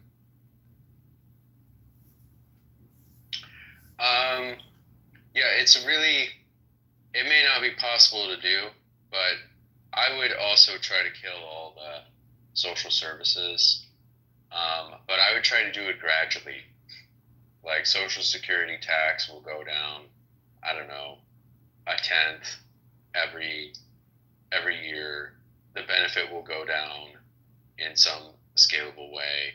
So hopefully within 20 years, no one is on social security and no one expects to be on it and no one paid very much for it. And same thing with Medicare, Medicaid. I mean, we just have to stop trying to pay for all these kind of things via the government. It's not that, should people have pensions? Yes. Should they have retirement? Yes. Should the government give them pensions and retirement? I don't see why. Same thing for health insurance. You can have a private health insurance system that's functional. I don't see why we did this exactly. But, I would get in there and obviously there would be a lot of details and I would have to sit down with pen and pencil before I could really say anything definite. But my sketch... Yeah, go ahead. Jason, I got a question. So if the government can print the money to be able to spend $2 trillion more each year than we collect in taxes, isn't that evidence that we don't need to collect taxes? Well, but the government would just print even more money if we don't collect taxes. See, the printing of the money is another tax, right? Correct. It is. Yeah. Correct. So what if we just gave people a vacation from taxes, and just said, well, hey, we're going to fund the government with just printing money. Why not do that? Well, that would be efficient. I think it would be a very regressive tax. It would hurt most the holders of cash, and it would effectively be a massive tax on the poor people, as you have in the top there. And poor people who have, moderately poor people who have any cash, obviously. That's the real problem with it, because the salaries are not going to go up to keep pace with it, I guess, unless we get used to that level of inflation. Which who knows what that would be? It'd be like 5% inflation or something. It's something, higher than we have now. Our inflation is actually higher than we say it is, but, take the real inflation and move it up that much as well. And so it would hurt holders of cash. It doesn't, and it is, a pretty generic tax on the economy for everything, whereas I would hope good tax policy would tax specific things specifically, but maybe you disagree. I don't know if I agree or disagree with that. I know that what we're doing today is not sustainable. And I think the more that we talk about that, the better the chances are that we come up with a solution that might actually work. But I'm of the opinion that we need to immediately try to start fixing it, or we should accelerate the collapse. I think the worst choice is to just keep doing what we're doing today. Yesterday you kept using the term a slow death, and I got to tell you, I think that's actually the optimal way to service the debt, is to die slowly. Think about your own personal life. Would you rather live a long time, and make it to 90? And you see the logic in that. It's basically frugality. So I think that's the optimal way to go, and I think that's what the status quo really is. It is a slow death, and then when you die, it's a surprise. But that works for an individual that's slowly dying. But when you're talking about an economy, what's going to happen is when it does accelerate, when it gets to a point that it is accelerating, and then the collapse comes, we're creating the conditions where our kids or our grandkids are the ones that are going to have to suffer for our foolishness. No, I agree. It's not responsible. I know, I don't know if you've ever actually started a business, but I have launched and started many different businesses, and it is not easy. And anyone on this stupid app who, is for government borrowing and spending and has never actually started a business, all they've ever done is be an employee or some federal wage earner their whole life. They have absolutely, and Elon Musk said this in a speech when he was helping Trump. He said, people have no idea how hard it is to create value, real value, and to make a profit, let alone with all the regulation and compliance you need to adhere to successfully run a business. A good example would be a pizza parlor. It's a very simple business. You make a pizza, you warm it up, you sell a slice of pizza, or you sell the whole pie. Most people will never in their life ever create any kind of business, that's an actual storefront. Maybe they'll have some kind of digital shop or something, but it is very difficult to actually start a successful business that's legal and that's not deceptive or fraudulent.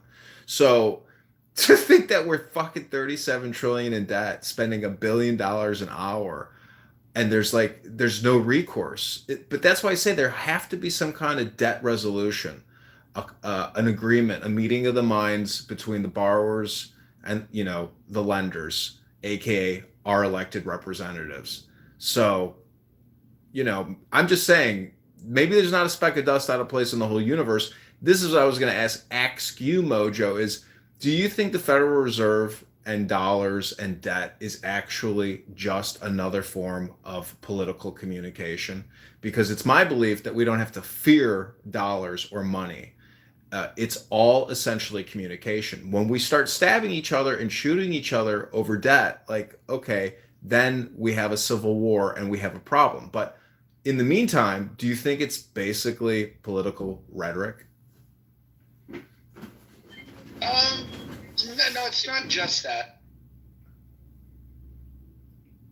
I think there's more to it. I think that it's it's just a problem that we've delayed we're going to delay dealing with the problem, and so I don't think it's just communication. I think it's an action which we're going to be waiting for the reaction, and I think the reaction is going to be pretty scary.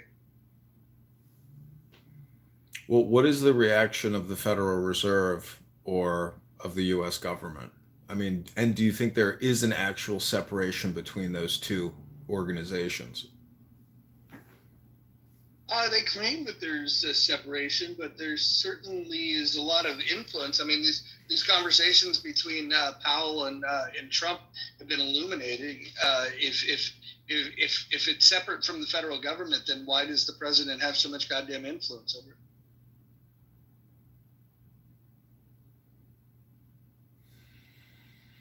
I'm in the Fed camp. Well, I like how Trump says, Chairman Powell's a very angry person. So, he's punking him and he's doing a great job of it. But he didn't budge. He didn't drop the rates. Why does one guy, and supposedly his board of governors, get to determine this artificial rate? Why can't we have a market rate? So it's an artificial system. It's a monopoly, and it's, do as you're told.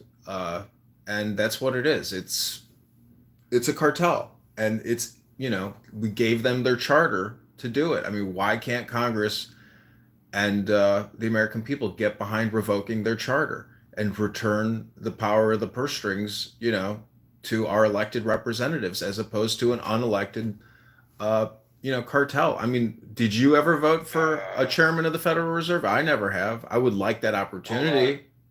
Hold on, American, though. I understand the argument behind it being a cartel and that, but do you think that giving that money being issued by decree of Congress is a sensible alternative?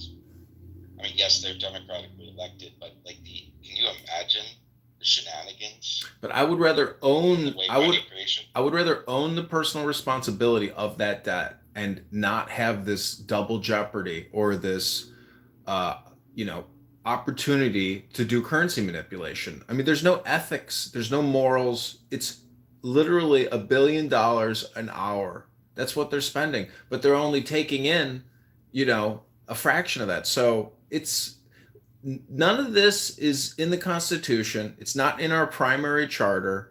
We're doing a lot of extra shit that there's absolutely no authority to do. And we seem to have given away the authority as if it's a right, or they're guaranteed this authority. There's no guarantees to these authorities. It is the will of the people. So who do you think's more at fault here? If we had to point blank, would you throw it all the way back to Woodrow Wilson and the creation of these systems, or would you blame Nixon for taking us off the gold standard? No. Basically, philosophically speaking, the now is this compression. So the Constitution wasn't written in 1776. It's written now. The charter for the Federal Reserve is written now. All these things can be changed now. And so I think, with Nixon and the gold reserve, the interesting thing about Nixon is if you look at the stock market growth, Nixon is the only U.S. president that the stock market didn't have a positive year and great growth. Clinton had the greatest growth. So what does that tell you? The Federal Reserve was doing quantitative easing, is most likely doing quantitative easing during the greatest stock market growth periods, which is the inflation of the money supply. Only under Nixon did the stock market not have a great, annual return on investment. It's because he didn't inflate the money supply. So there's a lot of illusion when it comes to the stock market. If the Federal Reserve wants to increase the money supply, they just start buying equities and everybody's portfolio goes up and then people start liquidating and getting cash out. So there's a lot of manipulation that the Federal Reserve does. And when they tell Congress, don't give us monetary policy advice and we won't give you fiscal advice, this is a private cartel. It's totally in the shadows. All these meetings, none of this is on the record. They have no transparency and they're totally shielded from elected representatives doing any kind of forensic auditing or accounting on their behalf. They don't have an outside accounting firm or an auditor coming in to audit them, because they control the politics. This is why I say it all goes back to political communication. The dollar is really a network of communication. The dollar is a communication instrument primarily. The Federal Reserve creates nothing. They don't manufacture anything. So what are they really doing as an organization? They are a communication organization. That's their primary goal. That's what they really do, which is communication. And Chairman Powell has some he has bad moments where he lets shit slip and he's angry, and he's basically, he pretends like he's this robot that just says these are our primary tools of intervention. Have you ever heard him speak? He speaks, it's politically accommodating for him to speak like a robot, to pretend like he's not even a real human being. Because if he slips up and he gets angry and he gets frustrated and all that kind of lets the American people know, like, something here isn't right. That this doesn't seem to be natural. This isn't organic. This isn't in our founding charter and in our Constitution. So again, that's why I say now is all important. We need to put the spotlight on the Federal Reserve and flood it with light so we can get more transparency into who they are, what they're doing, and the syndicate with the Congress. I mean, this is like a RICO trial. Like, all these fuckers should be brought up on RICO charges for being involved in a conspiracy. They're spending money that we're not taking in, and we're not voting for this. It's totally unrepresented taxation. It's anti-American. It's anti-constitutional. I mean, I'm not even a fucking lawyer, but this is my opinion. Adam, what do you? I mean, yeah, it's a bloody mess. I think debt jubilees are interesting ideas. I don't understand the West's, and this goes back to ancient times. The West's infatuation was serving the creditor class at all costs. We're willing to bankrupt individuals, communities, states, nation states to serve these interests. It was common practice to have debt jubilees. Sometimes it was it was periodical, over several decades, maybe 75 years, or when a king or a monarch would die, there would be a debt jubilee. These were fairly common practices, but in the West, we've been resistant to this idea, and we've been captured and basically in service to a creditor class almost in perpetuity since time immemorial. And I don't know. I understand that, like, this is, the system will fail, and how will anyone, how will capital be created and lent and distributed and all this stuff. But I think we're so far down the rabbit hole. I think we do need to think outside the box. I don't think resetting and having limitations on timelines of debt is necessarily the worst case scenario here. I think we're beholden to these interests, and we self-sacrifice in order to serve them, and I think it's foolish. Let me say one thing. I don't know if any of you have ever done sports book betting, but I know somebody here in Chicago that had a private book, and I witnessed the immoral behavior that happens when you have a private debt book. And so try to view it from the perspective, the Federal Reserve is a bookie. And as Americans and our elected representatives, we keep going back to this bookies and saying, listen, can I borrow I want to borrow more money. And the bookie's like, you want to borrow more? Okay, great. We'll lend you more. No problem. The Federal Reserve will always continue to loan our government this money that we vote on in these acts and in these omnibus bills. So again, this is like a gambling addiction problem that we have as voters, as citizens, as constituents. We have to stop going to the bookie and cut all business relationships and ties with this bookie that is more than happy to continue lending to us. I mean, I think that's probably a good reframe and a good way to try to understand this very toxic relationship between our Congress, our government, which continues to borrow daily, hourly with the Federal Reserve as if they are an addicted gambler.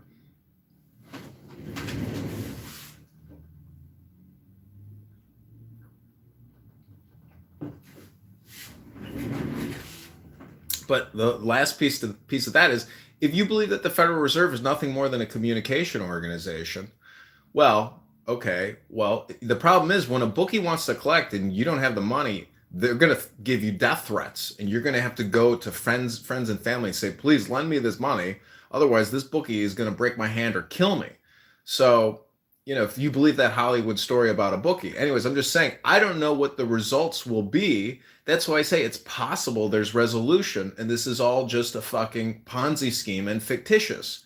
But nobody's going to get hurt because the government or the United States of America isn't going to collapse because Washington, D.C. is never going to get invaded.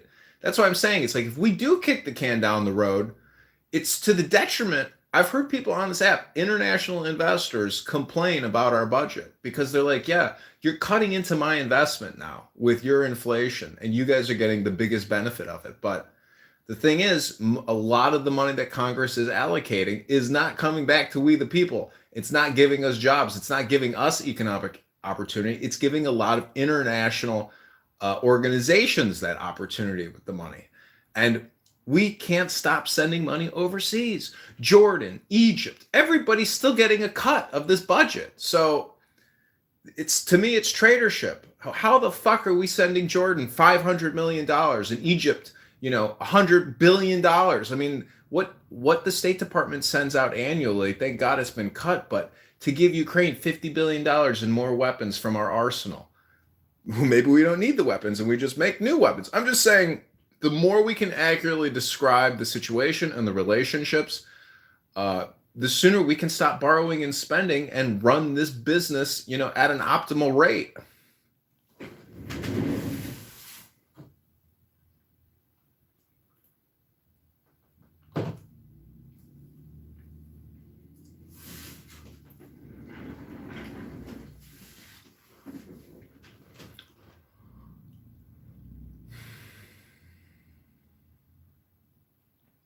I think it's hard for people to want to engage with public policy in a responsible, realistic way. And maybe that's the first change that has to happen. I think we've become too used to dealing with public policy in terms of these big themes, liberation and whatever else, and not really thinking about like, oh yeah, the public policy is mostly about running an economy, But I'm not sure how to refocus people on that. I think they need the tough love. We have to tell them that Medicare and Social Security someday are both going away. Well, why do people on this say, "Oh, I paid 20 years into Medicare. That's my right." It's not like they're getting a cash payout. Like Social Security, you could at least, you could calculate your ROI, but you can't even calculate an ROI with the Medicare, Medicaid. And the fact that people put all this money into Social Security, I don't know if you saw that in the Big Beautiful Bill, there's this provision, and Scott Bessent of the Treasury says that it's a backdoor to end Social Security because they're giving all newborns $1,000 investment in like some kind of federal S&P 500 tracking account. I don't know who is the service provider on that, 401k, but the point is, that could be the beginning of getting people off of future Social Security liabilities, or doing away with it altogether. So it's a possibility, but it is, at $1 trillion a year. I mean, that's serviceable. We're taking in $5 trillion. Okay, so we're kicking back out $1 trillion in Social Security. But Medicare and Medicaid, that's the big one. And that's where we're not really getting a good return on our investment at $2 trillion. The health outcomes suck. Nobody goes to the gym. Nobody eats right. Everybody's on their fucking cell phone 24/7. Everybody is obese. Everybody has a clot shot. And we're just going to keep dumping $2 trillion into a healthcare system that doesn't work. And why is the government creating the healthcare system to begin with? This is not the way that reality should be. Government and taxation and spending and borrowing shouldn't create health marketplaces and health exchanges. The government should not be in this business of funding these organizations. It's to me, it blows my fucking mind how we got to where we're at now. That the government is the sole provider and creator of all of these economies. It's insane. I don't understand how we got here, but it's obvious we got here because of the Federal Reserve and our ability to continue creating insane budgets annually. The King of England doesn't necessarily have the same ability that we do. I don't know if you've ever seen how the Queen or the King presides over their budget. You know, he's got his royal scepter and he says, the annual fucking budget is going to be $2 trillion. Next year it's anticipated to be 2.1 trillion. It's a little different. They don't have this huge credit card terminal that we seem to have with the Federal Reserve. But the question is, who's in control of this credit card terminal? Is it your elected representative or is it a consortium of global interests? It's the fucking global interests that are controlling our purse strings.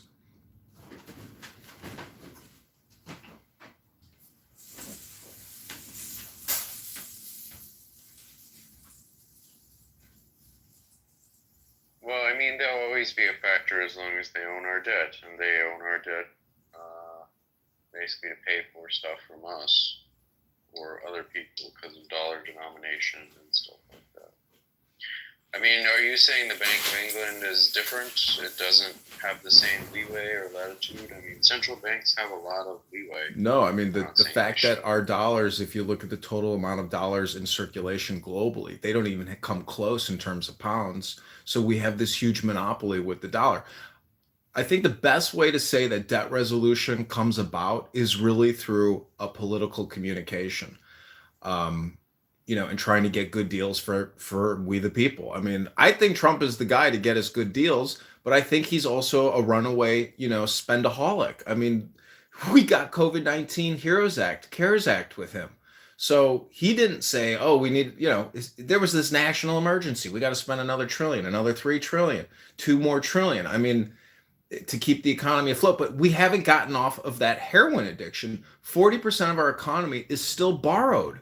That's an artificial economy. If we cut the spending and cut the borrowing, the economy completely disappears. It's almost like the VIG or the profit, you know, from this asset or from this investment is the $2 billion or the $2 trillion that they borrow on our behalf to fund the budget.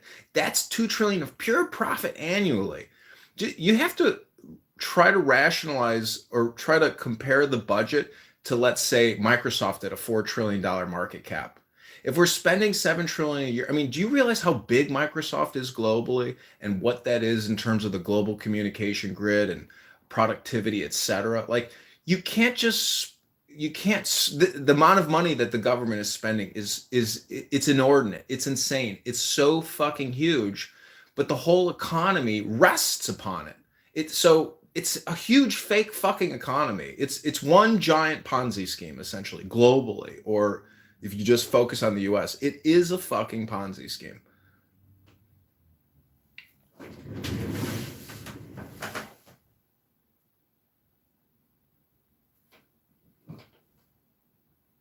Well, I mean, it's all backed by real goods in the end. I mean, people get their iPhones, they get their North American Angus, they get their Ford Fiestas, you know. Real things really do happen. Well, you ever see the movie Casino with Joe Pesci? You know, they had a skim going, and that's pretty much what's happening. There is a skim happening at the casino, and it's the Federal Reserve and their associated banks. I mean, they're chucking out $1 trillion a year. We're paying $1 trillion on the interest. That's going to a lot of international lenders. I'm not anti-bank. I like bankers. I wish I was more juiced into the banking industrial complex. I worked in financial services as a financial advisor for Morgan Stanley Smith Barney. It's my first job out of college. I wish I would have stayed in there. I had no idea how good the opportunities were. But I'm not trying to be some kind of patriot to destroy, you know, the banking industrial cartels and the banking industrial complex. I'm just saying that if you're running in politics, this should be your number one issue. I was telling Black Lives Matter people, you're protesting the wrong people in the wrong organization. Your dumbasses should be at the Federal Reserve doorstop, preventing people from going into work at the Federal Reserve facilities around the country. That's your real enemy if you believe in all this white structural racism bullshit that you propagandize. So all I'm trying to do is be intelligent and accurately describe the players or the situation and try to come up with optimal solutions that work for everybody. I think that's fair.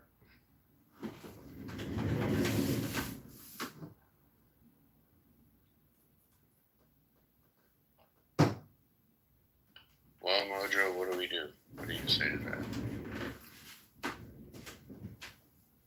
In the Fed.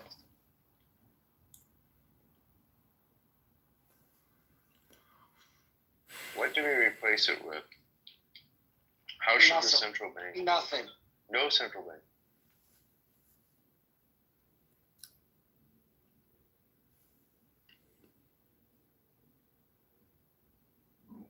I have. Well, hold on. So no central bank, Mojo. So we're just gonna go back to the Jews. Is that what it's gonna be? Straight up, unintermediated. The Jews in London, all of their gold. That's what it will be. The banking system.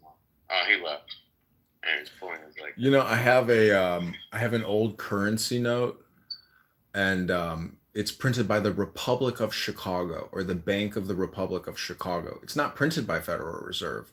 So that monopoly, that I think that would be the way, Jason, to replace the Fed is to remove their monopoly on printing dollars, or go back to a gold standard and have it fixed to actual gold. I mean, what do you think about that, Jason?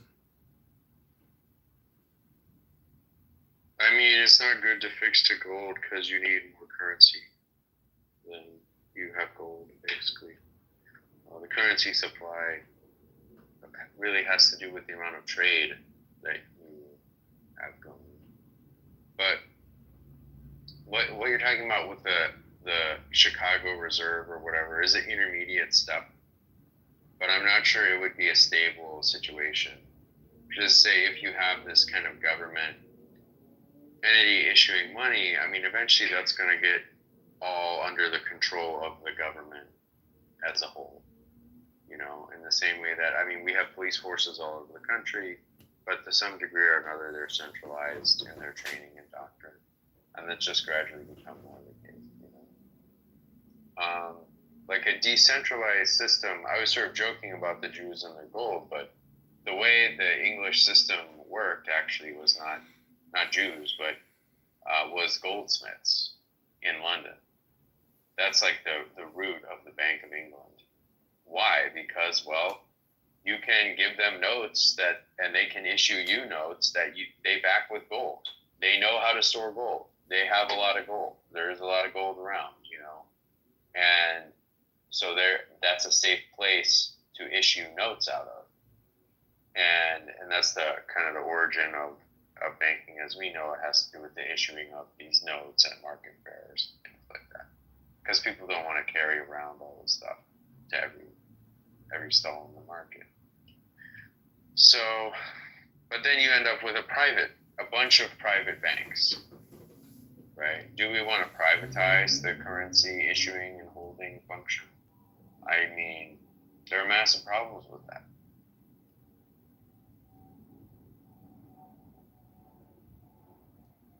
Well, I think this is basically art, to tell you the truth. I don't think that the system will change, and I think the status quo is like 99.99% guaranteed.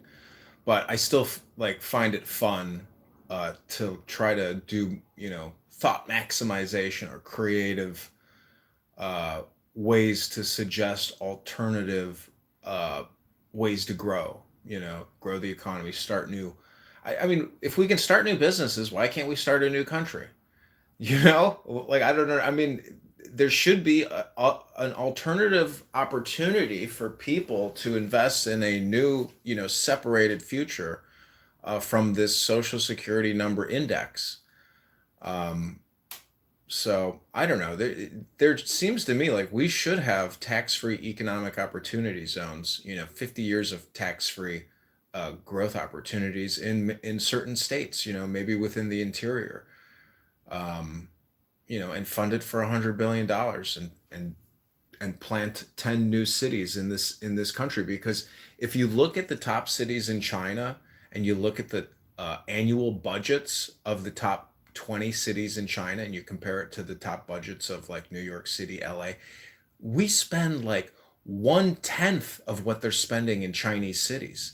And I don't know if this is because of their communism, but just compare the budgets of the top 10 US cities to the top 10 Chinese cities, and you'll be like, I mean, I know there's a lot more people, but how the fuck can they still spend 10x what our city budgets are? That to me was like a crazy metric.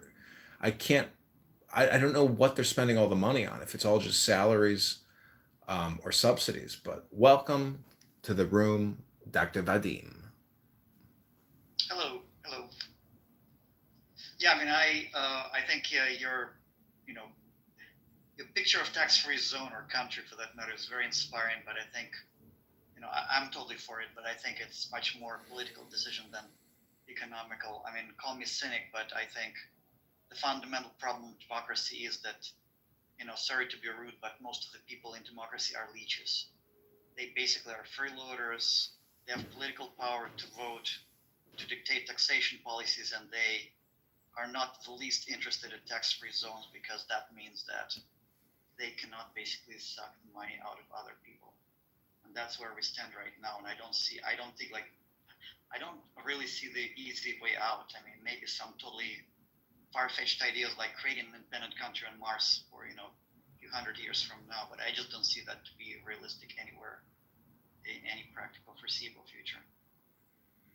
Well, little fleas on big fleas. America and its banking cartel, aka the Federal Reserve, is the big flea, and there's so many little fleas all around the world that are subsidized or essentially just secondary, third parties of the primary. So it's easy to call people parasites, but when you yourself are a parasite to a certain perspective, I mean, if you're like an androcyte on the earth or something, that's what I'm saying. Like, don't poo-poo parasites, because it turns out the host is also a parasite. It's not just the parasite that's a parasite. What do you think about that, Vadim?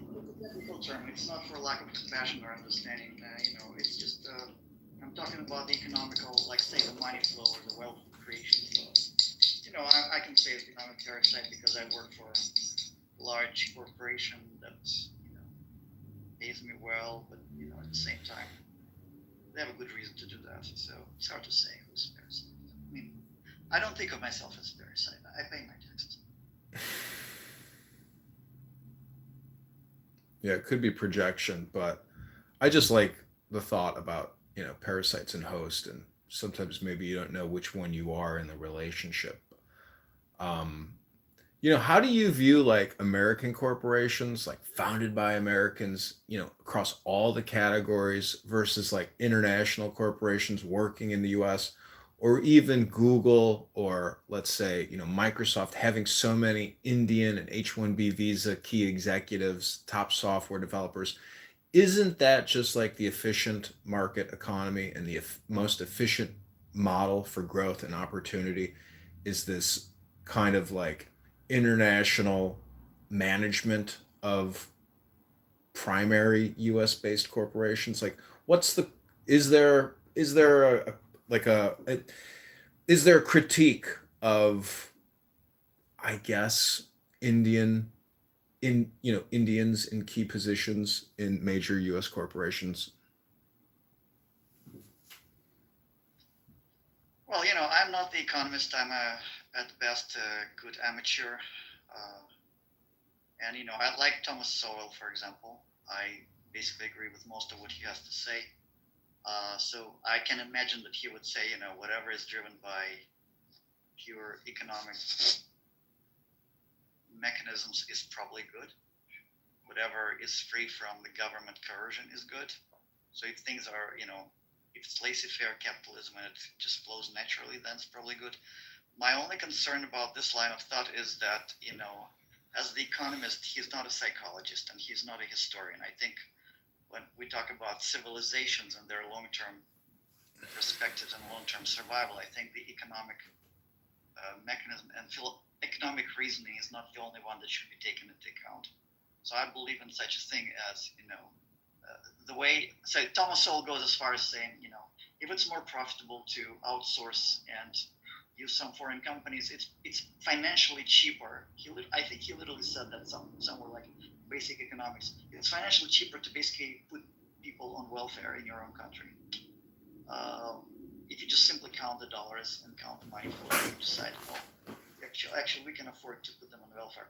Well, I happen to disagree with that because I think if you take into account the human psyche, the whole level of demoralization and degradation that you can, impose on the whole nation can be so dangerous that if you think of the long-term survival of this nation, it's horrific. So yeah, I absolutely believe that a certain level of protectionism is absolutely necessary, even if it goes against the immediate profit or even economic development. I think it's important to have all American companies. I think it's important to hire more Americans, and probably, yes, you have to pay them more than you would pay Indians or Chinese otherwise, but that's just basically essential. I think we just have some, I would say, ideological or political value to offer to the world, and I would like this project to continue on for as long as it possibly can. So, yeah, that's my.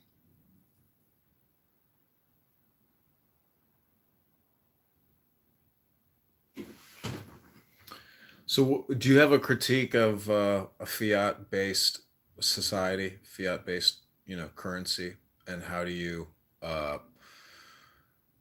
how do you rationalize, you know, I guess, unethical currency manipulation? I don't. I really can't. I literally can't find no excuse for it.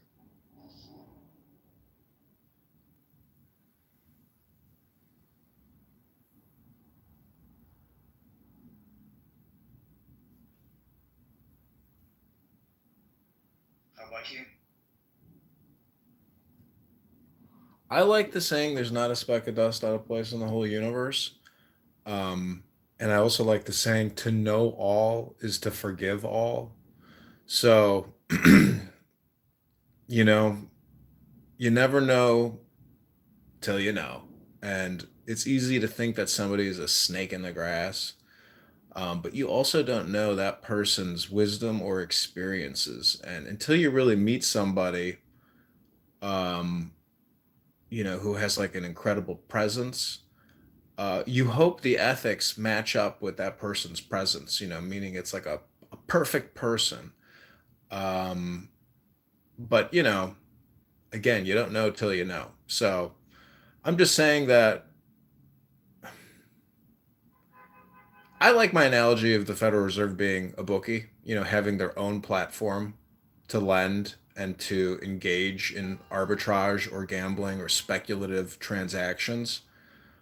And it's nice to think that, Chairman Powell is the face of our Federal Reserve. But there's a lot of people that he knows and that he associates with. It's a big world. I just live in my little bubble. I don't know billionaires in France. I don't know billionaires in Germany. I don't know billionaires in Italy. I don't know billionaires from Russia. But, you know, if you are that upper crust and you are that wealthy, I'm sure you have a role in the relationships or the communication. And I'm just saying, how un American is the Federal Reserve if we believe it's this, parasite, a specter, or a shadow cartel, or a shadow Congress? Um, I'm just saying, if you were on the inside, you might not. I've met people that worked at Federal Reserve, and they're PhDs. They're basically academics, and they spend a lot of time doing research. But to me, it just seems like a jobs program. They're not really creating anything. So that's why I say I think it's primarily a communication organization, a research organization. But they really do have, tools, mechanisms, levers to pull, buttons to push.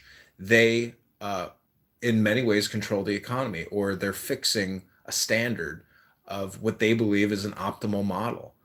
And it's easy to get angry about anything. But that's why I say, I'm just trying to accurately describe the situation uh, for political purposes primarily, but hopefully to awaken people uh, to a taxation crisis and a debt and borrowing and spending crisis. Produce vehicles. What's that? Go ahead. I think I lost you.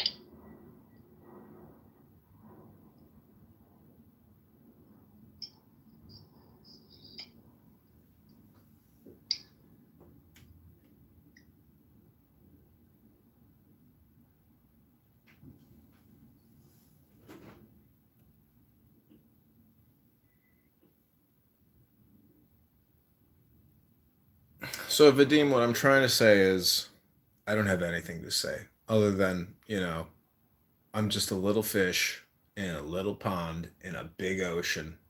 And, I'm trying to analyze the entire ocean, but, I'm still just looking at my little pond. So take it all with a grain of salt. No, that's fair enough. I mean, me too. No billionaire friends for sure. But, I invest like 60% of Americans last time I checked. So in that sense, I'm more typical than atypical. And I see that, generally speaking, investment allows me to preserve my savings and overall beat the inflation and even maybe get ahead. But I also understand that, technically speaking, the central bank as the Federal Reserve is something that basically it's a legalized theft of our money by printing more currency. That's what it is. And so for those Americans who don't invest, I can only imagine like this 40%, let's say, they literally keep their money in the bank and they see how every freaking year the value of their money goes down, down, down, down. And that's number one. And the second thing, which I find important, is just I see to what extent the Federal Reserve is used and central bank is used as a political tool, basically, to manipulate the electorate. And I just can't imagine that healthy economy would even allow such manipulation, which means that probably there is something deeply unhealthy about our system. There's a program here at Singer Wealth that does it down in South Florida, and he broke down that for the average person that inherits, let's just say they did an easy number of $1 million, and they had to wait, and I don't remember, it wasn't that many years, that they were going to try to live on that. In that short period of time coming up, its true value will only be $750,000, even with their modest interest rates, right? So they lose $250,000 plus in value, in true value. And so, investing, he was basically explaining, even getting into some conservative investments is the only way to even try to stay ahead of just the average, cost of living increase, let alone with, everything else that's potentially, out there. I had somebody who blew a lid because of the tariffs, pulled out 1/3, or he lost 1/3 of his retirement. So he pulled a whole bunch out, put it in somewhere conservative, and I told him, "You're crazy. It's going to come back." He was mad as hell about Trump, this, that, and the other, cussing about it. And I was just being calm, and I was like, "No, listen, let's see where it's at in 6 months. And then he'll tell me, I want you to sit down and ask yourself. I'm not going to say I told you so, but ask yourself if the panic sell was a good deal. Now we're higher than we've ever been. And it's, to me, it's another transfer of wealth. They panic sell the middle Americans and under to jump out, and the 1% starts buying. Everything is a transfer of wealth. You're saying like them printing money. It is. When they print money, you're taking wealth from the ones that have their money sitting in a bank account, That's exactly right. Yeah. It's, to me, it just seems awful suspicious that this is happening the way it does. And the media does zero to help the people. There's nobody out there preaching stop, hold steady. They're all panic. And somebody's got to get a grasp on teaching these people stop. The history's there. It shows you, it'll tank, then it comes back. I explained this to the guy. I said, go look back under Obama, under Biden. There was a bigger drop. Did you pull out? Well, no, I was like, you pulled out because you were told to panic.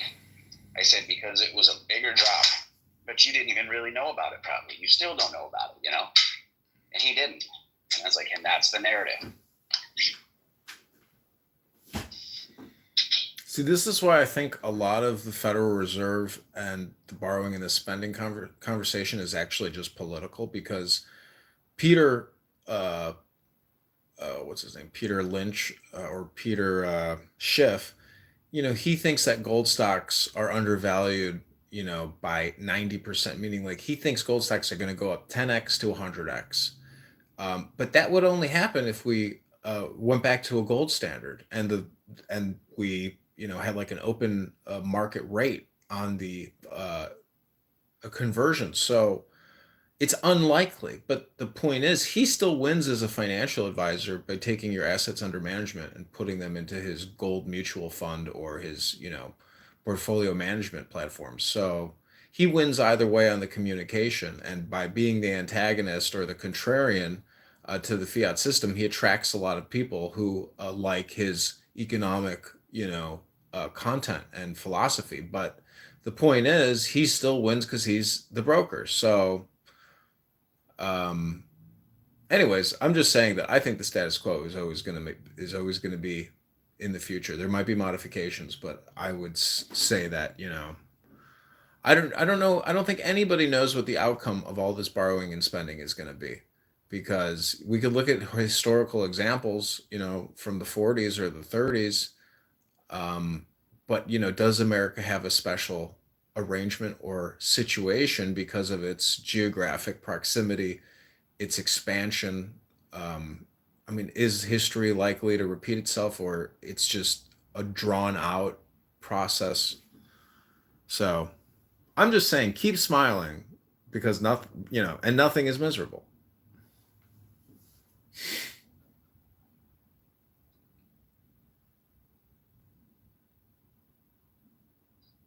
Well, if you think about the blockchain currency, right?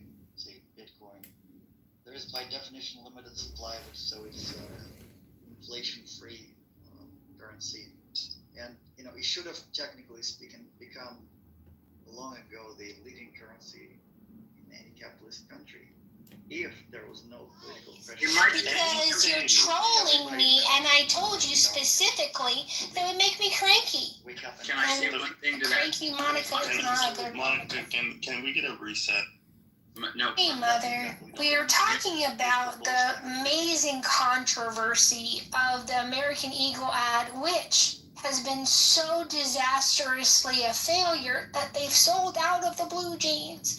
And I heard that the blue jeans, a percentage of the proceeds were going to be donated to preventing domestic violence organizations. I don't know if that's true, but I think it's pretty cool. All because the woke leftist insane mob has decided that Sydney Sweeney is a white supremacist Nazi because her mom had a 50th birthday where they had red hats saying "Make 50 Great Again," and maybe a couple of the people had back the blue t-shirts. So that makes them criminals, right?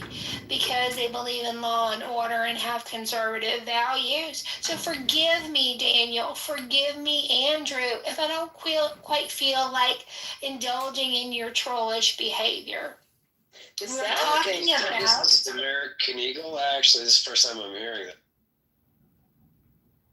I don't know how that's the first time you're hearing it. So I actually went and looked up. Anyway, enlighten me again. So what's the controversy? Just Google American Eagle ad. There'll be a billion articles that come up talking about the controversy. Like, this has been going on for... First room on Clubhouse talking about. It's about 7 days, and then they have something else to get agitated about because apparently Dunkin' Donuts had the temerity of hiring a young, handsome white guy with brilliant blue eyes to sit by the pool and say that he has a tan that he's gotten from genetics, and that he did his colors and he's golden summer, and he wasn't He didn't plan on being the king of summer, but here he is, and every time he sips a Dunkin' Donuts breeze, the sun just naturally is attracted to him, and that's apparently forbidden. That's not allowed to be a young, handsome white guy with blue eyes at the pool. Just to give you some context, essentially the ad goes, she's talking about like genes that are passed down, like, you know, it's genes she's selling, they're passed down from generation to generation or whatever, and then she like makes a reference to the color of her eyes or whatever, and people are She said my jeans are blue. She says my jeans are blue. It's a plain blue jeans. I don't have the ad memorized, but I'm trying to summarize for most, right? So essentially people are saying that she's doing white supremacist propaganda because of the way that the ad is it's a huge overreaction of the left. It makes them look ridiculous. That's why I see those Trump PTRs wearing jeans, posing like Brooke Shields. Got it. Daniel, even like comedians are making fun of like, this is a stretch, and this is when people talk about. Yeah, it sounds like a stretch. You know, I'm on the left. That is a stretch. Those jeans are really too tight. They need to be. This is a stretch. These are stretchy jeans. Daniel, real quick. Daniel, did you notice what Moose said? He said, "What is the crime? What is the crime of being white?" That's very similar to saying, "What is the crime of murder?" Okay. No, but the crime is if you're white and you vote. If you're a white voter in the United States, the chances are you're a criminal. I would say it is interesting to see some people on the left actually say that it's too much of an overreaction, because I think that is good. It's like a chance. Like leftist people are more likely to listen to leftist people than to listen to Republicans, and if you have people on the left saying it's a little bit much, I think that's good for y'all. Yeah, I always call that's ridiculous. It's too much. I won't call it like I see it. It's like this is the stuff that shoots them in the foot. Instead of trying to get a message for the Democratic Party for the midterms, let's take clickbait of these kind of this just the waste of time and energy and resources. And then it kind of it feeds into the narrative that y'all are out of touch with what people actually care about, you know, because like the fact that this is a thing is weak. White people shouldn't be using anything to do with genes in the first place, being that they usually use genes and the concept of genes against whites. But for the most part, it's a very interesting concept of whites being automatically criminals. I don't think they're automatically criminals because of their color. And does anybody want to talk about that? I feel bad when I meet poor white people, because I'm like, well, what were you doing for generations when the rest of your family was getting rich and wealthy, doing criminal activities and enslaving people? Like if you're gonna be white, at least be a wealthy white. Like don't be a poor white. Like that means your entire like genetic line fucked up. Yeah. Well, that's a transsexual perspective.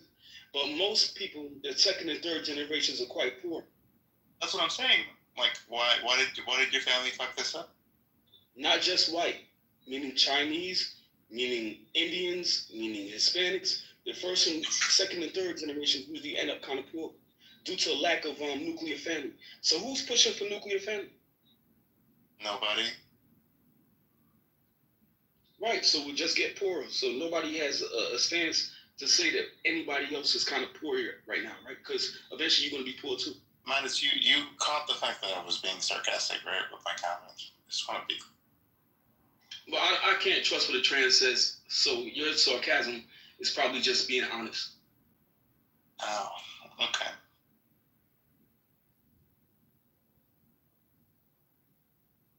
So Beam and I were having a discussion, and she says the commercial is, and I agree, is very much telling on how you take it as to what your ideologies are. So if you hear Nazi propaganda, as some people have, you're likely on the left of the political spectrum. If you see a beautiful young girl making a joke, and haha, is she pretty? You're likely on the right side of the political spectrum, or a healthy young male. It can go either way. So we're defining and this. Mm-hmm. Well, I was just trying to get clarification. How much, let's say, African American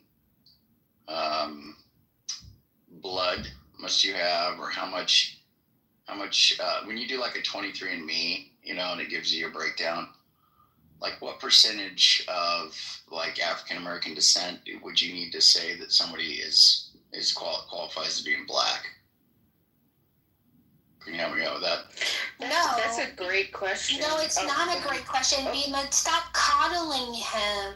Okay, well then give me the hardball. I don't care. I think it's a phenomenal question. It's not. And what is it? We're talking about white. Why are you interjecting black? Why do people do that?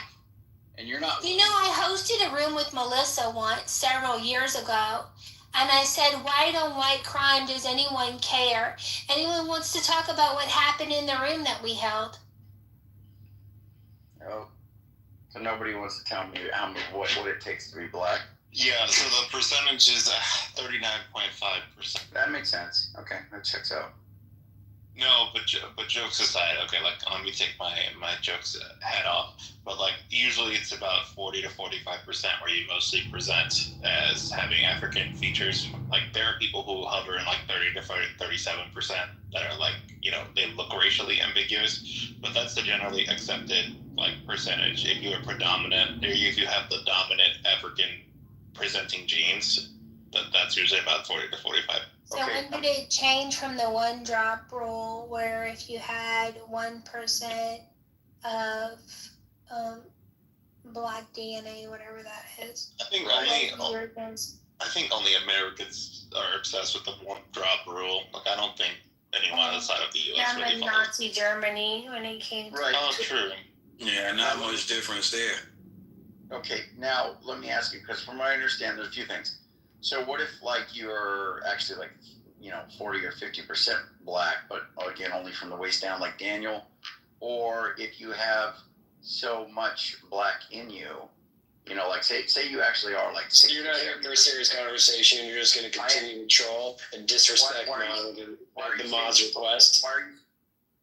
Yeah, I'm kind of done. Like Andrew, the rooms that you host, I don't do this shit to you. He sounds like a 16-year-old. Well, he's having a good time. And so when you're trolling, you tend to have a good time because you're amused by what you're saying. And he's not reading the room. He doesn't understand that I'm earnest in this pursuit of understanding why some people think it's not okay to be white. And he can do it in his own room. He can have fun there. But there's like people on this stage that I really want to talk to, and he's hogging the mic. So let's move the mic around. Io, weren't you trying to comment earlier, and I don't think you got your point in?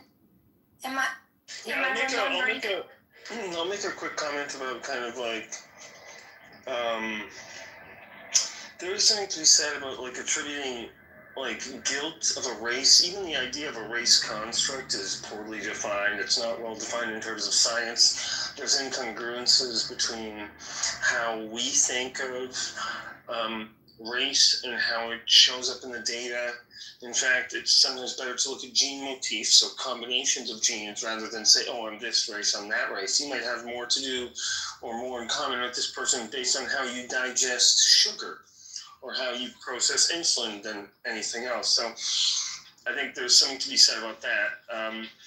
But more so the whole idea of saying that you can be guilty because you're white. Even the idea of being white is only about 70 years old, if I'm not mistaken. Before then, it was something like British or aristocracy. It's always been defined by wealth. And in fact, the oppressors are the wealthy class.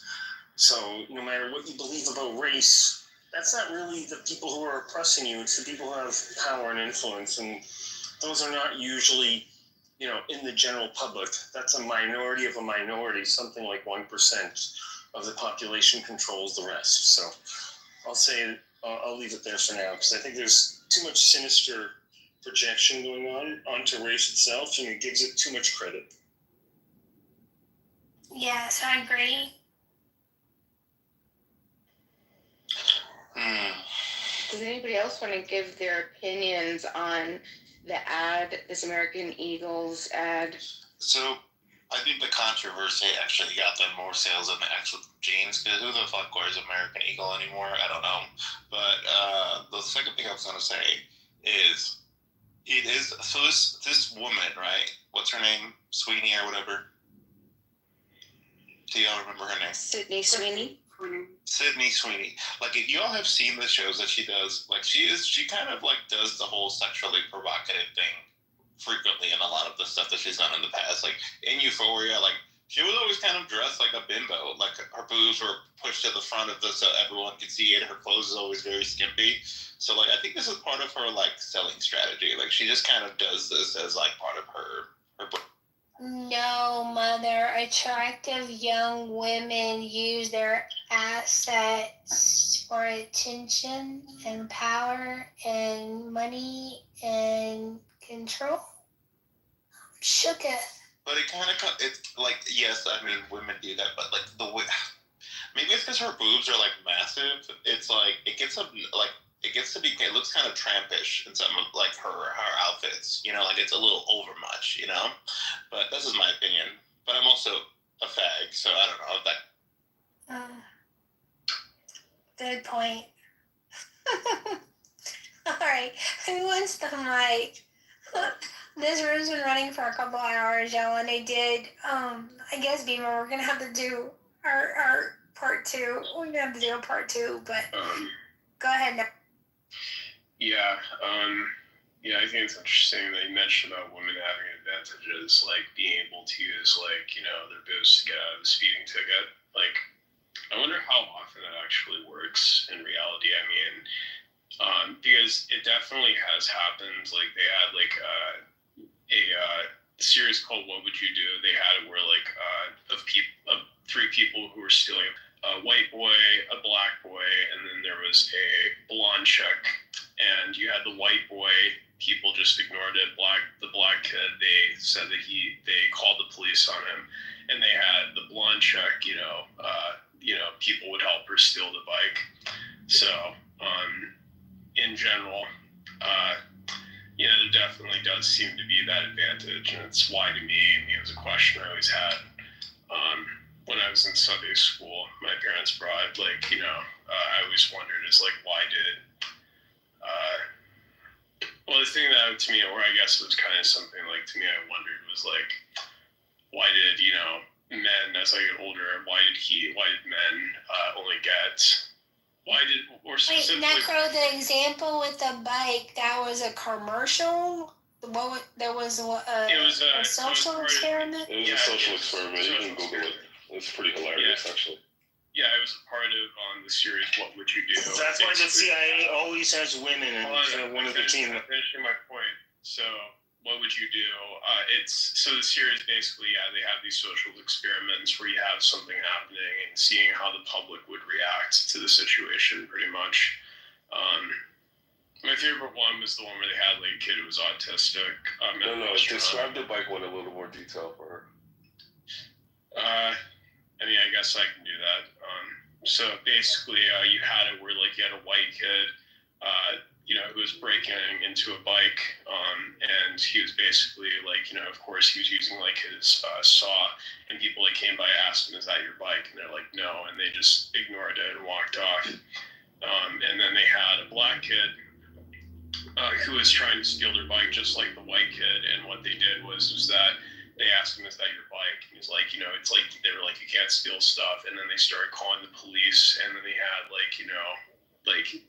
just everybody was like, they were like immediately alarmed by a black kid stealing a bike. And then you had a blonde chick who came and was trying to steal the bike, and she was asking a man a woman's husband if he could help her steal the bike, and he helped her steal the bike. So I wanted to touch on the topic, but I wanted to come from a different angle, right? When I was like 21, I went and I stayed in Germany with my wife, and while I was there, I was doing some music. So I was into music real heavy. I met these cool guys, right? Went to their house, met their dad. I don't know if anybody's ever heard of Chuck Berry, but their dad played with Chuck Berry. He was a guitarist, right? These are all German people, right? Mom was super cool. Anyway, we're sitting out at the table, eating, passing a few J's around and having just regular cool conversation. He asked me about, this country. And my friend Bino was with me. Bino, the ill Filipino, that's what he went by, right? He was with me, right? So we're having discussion and stuff. And we're talking about, America and the characteristics of America, right? And the brother says, Matthias was one of their names. He says, I've always wanted to visit Africa. I want to go to this country. And he named the country. And I said, that's funny. I was like, in my country, I would never hear a white man say that. And he said, I'm not white. I'm German. Right? And so I realized right then, there was a separation that he recognized in his culture, right? What he recognized as what white was is affiliated with racism because it's a construct that was created for political means in this country, right? So I saw that right then. Him as a German, he was disassociating from the racist culture that's in this country. Now, I don't fault all white people because some of y'all don't know some of the stuff you do may be racist, right? You just raised a certain way, and some of the stuff you might not know, right? But what I'm pointing out here is that the idea of whiteness is racist by nature because it's a political construct. When we look at where slavery came from, right, in this country, it originated with the indigenous people here, right, where it was like about preventing the women who were living in these colonies that were born here were no longer subjects of the king or queen of England, right? They were no longer subjects to the crown because they were born in these lands. And so they couldn't be referred to as English or British and be brought under the law by those terms. So they affixed the term white. Okay. And this is where this now encompassed anybody who came from Europe that had this fair complexion. All right, it was a political construct. And this is why I said earlier in the chat, there is no such thing as white culture. When I was in Germany, I was at a bowling alley and I met a guy, quote unquote, white American guy.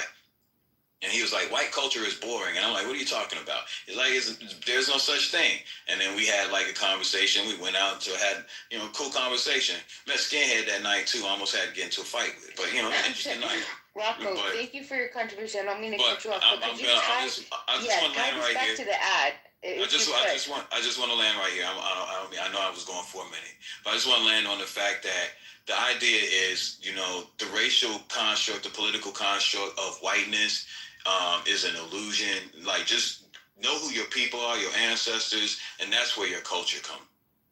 So, would you mind? Do you want to just take another couple seconds to just tie it back to what you think about the ad and how you're connecting this to the ad? Well, I saw an article on that. I didn't really watch it, but I think the thing was about the right genes. I mean, you can play on words and you can make it. It seems like a social experiment just by the way people are responding to it. I didn't watch the whole ad, but I heard about it, and I heard about the basic tagline that was supposed to be the big deal. I just think it was meant to spark conversation, and what the people do with the conversation, that's where we see where this country is really at. That's why I tie that. Okay. Yeah, no, that is quite the take. Somebody mentioned earlier the controlling population is, I'm not going to say it verbatim, but the oppressing population is the wealthiest population, and it's 0.02 whatever %. And go ahead. Someone gonna say something? I mean, in general, I'd say that that's consistent. It's essentially sure, but I wouldn't say that it's like necessarily the case. But it definitely, it just took me to the thought of American Eagle, to whatever extent. Their goal is to make more money for their shareholders and sell jeans. Yeah. And as far as we can tell, it seemed to work. Like I would say, yeah, I think that there's been a systematic attempt to silence this particular voice in here. I won't say much more. I'll shut up. I won't interrupt, and I won't disturb the regime. But I think that one voice has been silenced in particular. We all know who, and we all know why. So what a pathetic forum. Don't pretend that it's a place of free exchange of ideas. It's disgusting. well, I mean, I think, yeah, I mean, I think definitely it's hypocritical. I mean, because it seems like, even though like we've called ourselves the land of the free, like, a lot of people who have not experienced, freedom, have been, black people in the United States, historically. So, I mean, yeah, there's definitely a testament to our hypocrisy.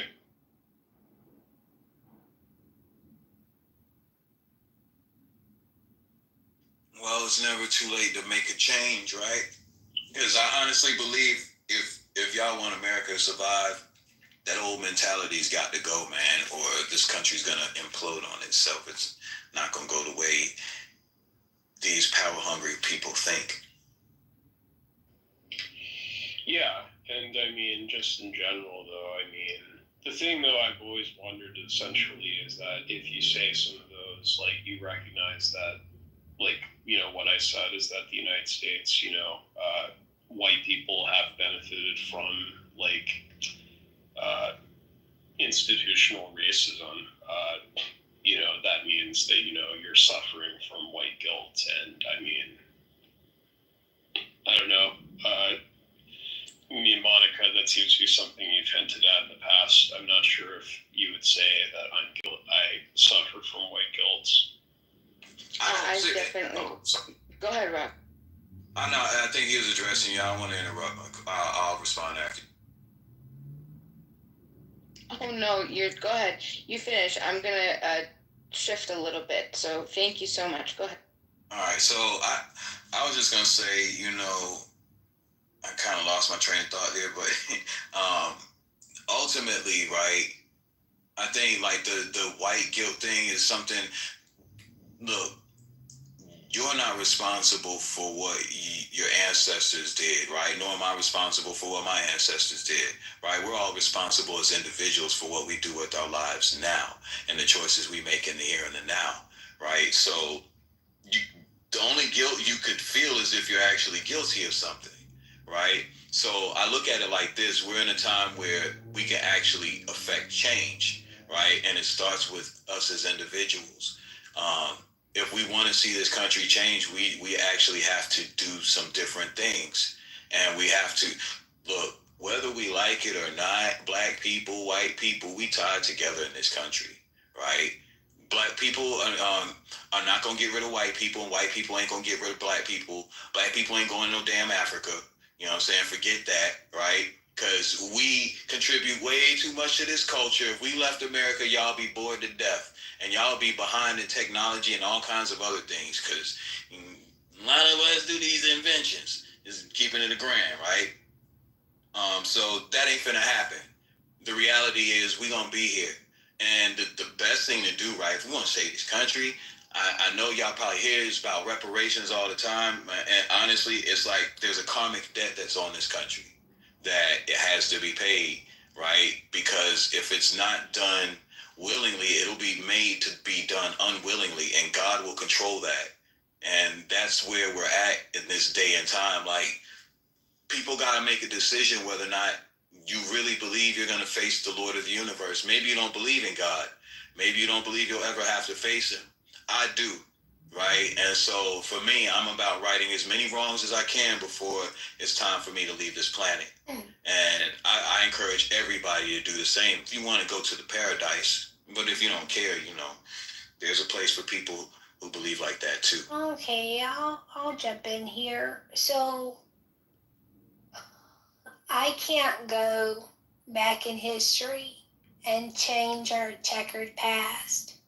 But what I can do is remember it and then do my best to minimize the disparities and discrimination that I see in the present, so that hopefully the future is better.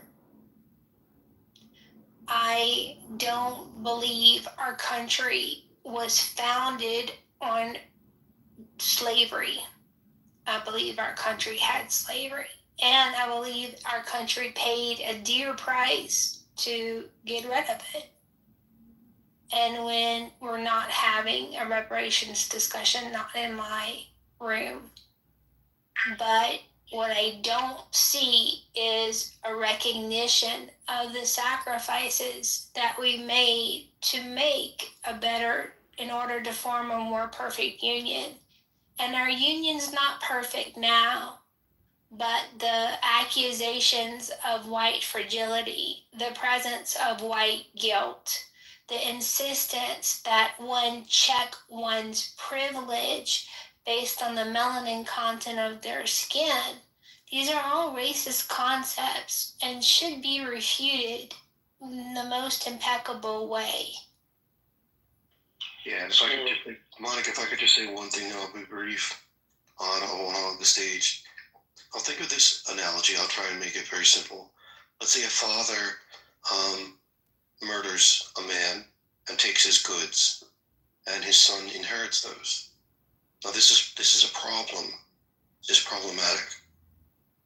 A child should not benefit from the crime of his fathers, and we can push it back many generations, right? I'm giving you an easy example where you have a father who commits a murder. He takes this man's goods, and his son inherits those goods. Now, we can trace back a lot of the injustices that have happened to specific families, to specific specific examples of wealth due to the abuse of certain peoples. We can trace it back historically and prove it in a court of law. And we can see the benefits. And yes, there is a privilege that is based upon the murder of people. And we must concede to ourselves, it's wrong. It's wrong. White people are not superior because they're smarter, not because they're more adept. They're privileged, and they're because of the murder that their fathers committed. It's a problem. All right, then I'm going to be demanding reparations from all the women who murdered their progeny with voluntary abortions. Okay. Where are my reparations for the loss of life, for the genocide of the next generation? Go for it. But the No, Daniel, you're good. You're So good. can I? Well, I think that Daniel. Hi, Necro. Well, There are some people I haven't heard from, and I am running out of time. Go ahead. Yeah. So I mean, the problem with Daniel's idea of reparations essentially is that it doesn't take into account the fact that most white people, for one, their ancestors did not own any slaves whatsoever. And so, I mean, to apply to say all white people, they owe they owe blacks money, because I mean that's based on the assumption that all white people have stolen that their ancestors stole from black people. But also, I mean, it's just also the fact that if that was the case, that would mean that African countries would also have to give back wealth that they stole through enslavement. I mean, reparations, taken to its logical ends, would have to, every country would have to have a significant transfer of wealth through how many slaves that they owned, it seems. So that's why I'm against reparations. I don't want to make it a reparations conversation. It's not going to be, because you can throw a quarter down the hallway of Clubhouse and find one. You're right. I'm sorry. So, let's move on. You can make your comment in the chat if you really need to wrap up a final thought on reparations. No, it's fine. I apologize. Yeah, no, it's just ridiculous to me for a couple reasons. One, what's the price tag for the for for the crime of enslaving one person. It just seems like the debt will never be repaid. So then what do? Because you can't repay the debt, then you live your life the best way you possibly can, doing the least amount of harm to people, and you don't oppress them as much as you're able to. That seems to be reparations enough to me, but it's not enough to someone else. So we're talking about the crime of being white.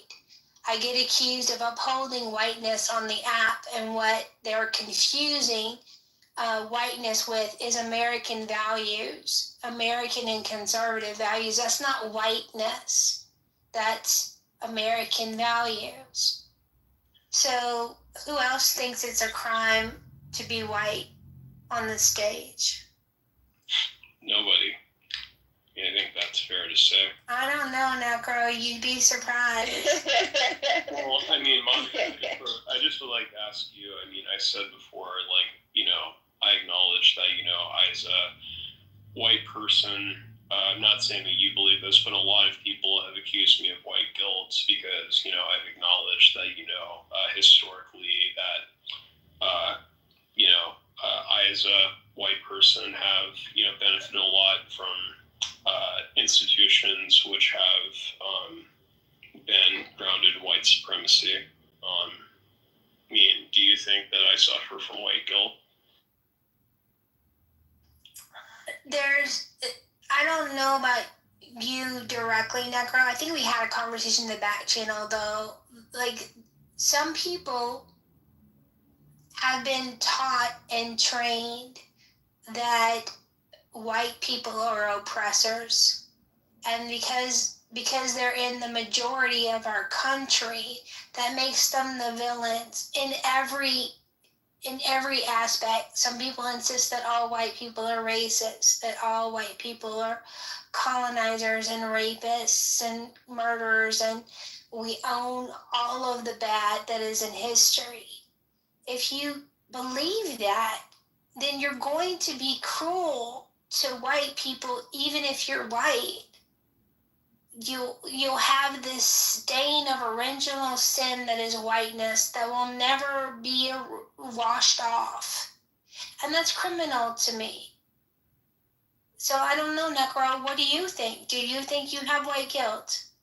I mean, I don't believe that I've ever experienced any sort of guilt. I mean, I've just acknowledged the past history of the country, and even though the founding fathers have done a lot of things that were very good, there are also things that they did that have left a stain on our nation's history, particularly to African Americans. But I mean, do I feel guilt myself because of what my ancestors did? No, but I do think it is something that white people should be educated about if we want to, acknowledge some of the problems in our society, which could be traced to historical institutions. I think that is a responsibility that we should have if we want to make change. So let me ask, we can, if you guys still want to ask or put in your contributions to the white guilt topic, we can. I'd like to tie it back a little bit to the ad, though. We were discussing the Great Jeans ad with the American Eagle Great Jeans ad with Sydney Sweeney, giving like this beauty equals genetic superiority type thing, or maybe not. What do you think? If you guys can take a look, YouTube, real quick, the ad that we're talking about. If you haven't seen it, I want to know what you guys think that an ad like this reveals about us as people and as a culture, and that a phrase like "great genes," when it's paired with a specific image, aka Sydney Sweeney, how can it evoke different? How can it evoke pride in some, frustration in others, pain in others, right? So why do you think, this is my point, why do you think the same phrase, like the great jeans can make some people feel proud and excited and sell out of this jean, right? People apparently have sold out. This jean is now so popular that people are so excited to go get it. This controversy has incited to provoke this, and then others feel frustrated, hurt, insulted, and feel pain by it.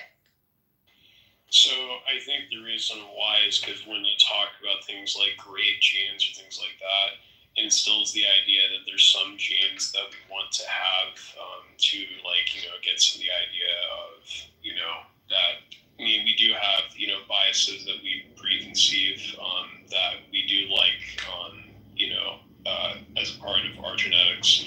But when we talk about things like, you know, great genes or good genes, you know, that it seems to imply that there's such a thing as, you know, bad genes, things that, you know, and bad genes essentially imply that we want to eliminate them. And so, you know, it's kind of thing that, you know, has been linked to eugenics, of course, because, I mean, you know, it's about, you know, replicating the genes that are preferred. So.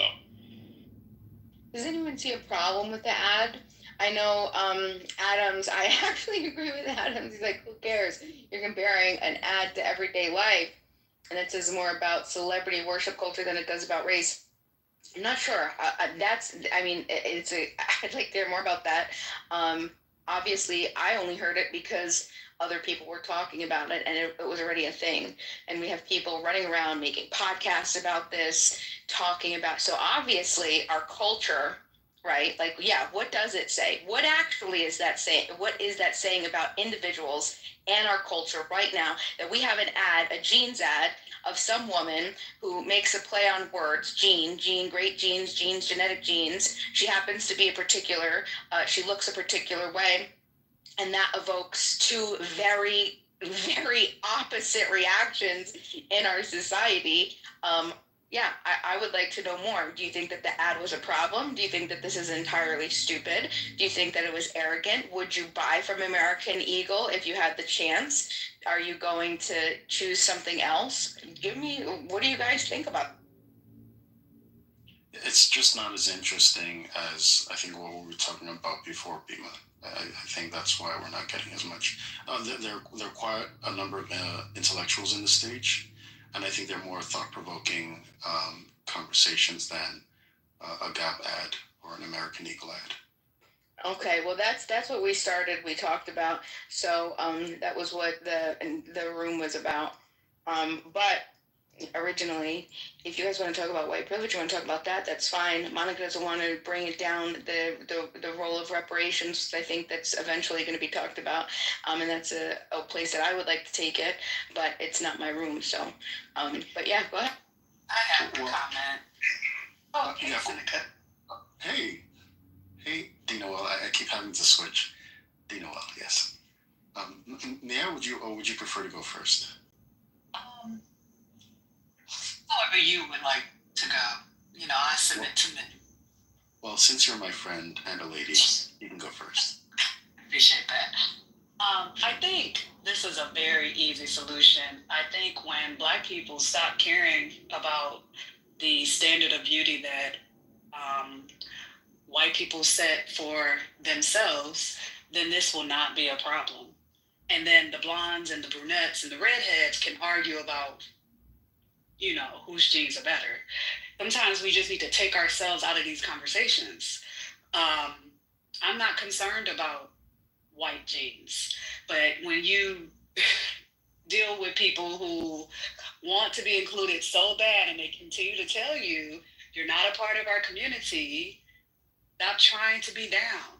Like, there was one of the best things that I saw online was when this guy, older guy, he said that they finally got a seat at the table at the lunch counter, and when he ate the food, he was like, this is what we've been fighting for. I think that is the irony of all of these situations. Like, why do we even care that much? Stop trying to be down with people who don't want to be bothered with you. Those who want to hang, let's hang out. Those who don't want to be bothered, don't get caught up. I think it's just that simple. Look, I watched the ad, Bima and Monica. Just give you a quick thing, okay? So they're trying to. Andrew, I was actually next. Would you mind going after me? Yeah, for sure, brother. Thank you. I appreciate it. I did want to comment on the whole, I hate to say the word, the reparations thing. I think Black people have been paid reparations many times over. Many times over. And it'll never be enough. Even if it were a fact check that said reparations on it, they would still be asking for reparations, which is pretty silly. Black people have been paid their. Black people currently have a GDP per capita of about 70,000 per the World Bank, right? And they have opportunities to education, employment, social mobility that are not available in most African nations, right? In addition to that, the wealth they've generated by slavery has contributed to urban centers where many Black Americans live right now and work and have access to public services like schools, hospitals, which are more developed in some regions and unaffected by the transatlantic slave trade, right? Given the Civil Rights Act of 1964 and the Voting Rights Act of 1965, right, that dismantled the legal segregation, right, Black Americans fully participate in democracy. They have access to opportunities. They have a Black caucus, right? I think these achievements, especially in the legislative Black branch, the significant requirement to achieve these levels, including attaining a Black president. How did you say this with a straight face? Yes. It required significant political and economic investment, which is arguably functioning as a form of reparative justice. Since the Great Society programs of the 1960s, trillions, and I say trillions, of dollars have been spent on social programs like Medicaid, food stamps that have been abused, affirmative action policies that have disproportionately benefited Black Americans. Did they use this to create families? No. They sought child support instead of husbands, right? And so Black households, Black households. So Seneca, I'm gonna ask you to take another minute and then finish the discussion. And what I'm hoping to do, because I want everyone who wants a turn at the mic to have a couple minutes on the mic. If you're not interested in speaking, I'm gonna ask you to move yourself down on the stage so I can close the room with just Bima and I left at the end. But go ahead, sir, and take your 60 seconds and complete your thought.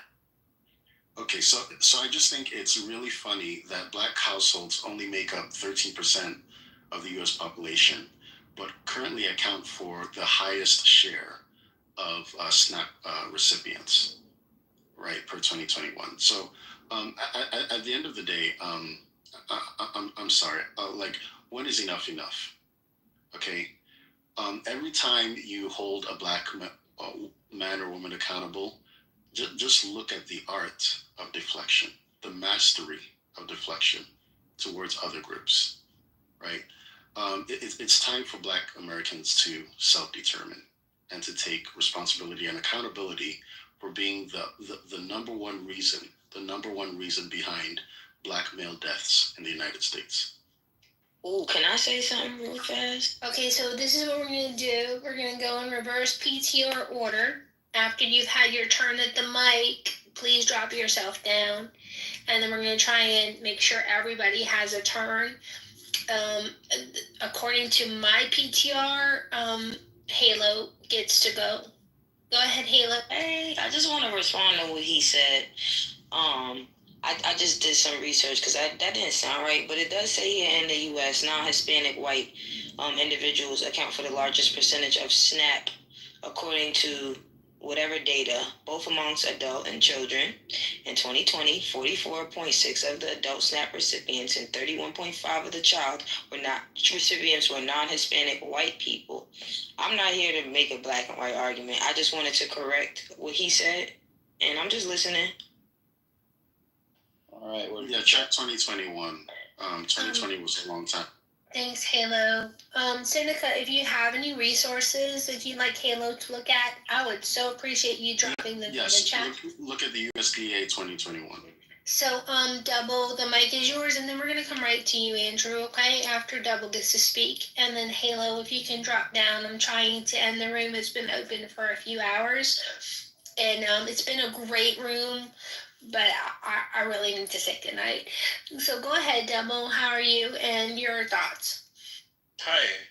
I came in late. I'm not sure about the title exactly with the crime of being white, but when I came in, people were discussing, there was this advertisement from American Eagle that sponsored an actress. I think I've seen very little of her work, but I believe her name is Sydney Sweeney. She's a brunette actress who, I guess, dyes her hair blonde. And, she has kind of a uncanny valley sort of look, I would say, that has helped her career. But anyway, the advertisement does a play on words with genetics, I guess, genes, and blue jeans, which they're trying to promote and trying to boost sales and so forth. Somebody mentioned that I found it a little strange, the comment about let the redheads and the blondes fight it out and this is a white thing, and that no one else should be concerned. It's not just white people, actually. It's actually all life on the planet. Only exists, functions at the most basic level, and is distinct from all other life because of the genetic code encoded in each cell. Even viruses, have genetics. It affects everybody very deeply, and then, of course, their offspring and their ancestors.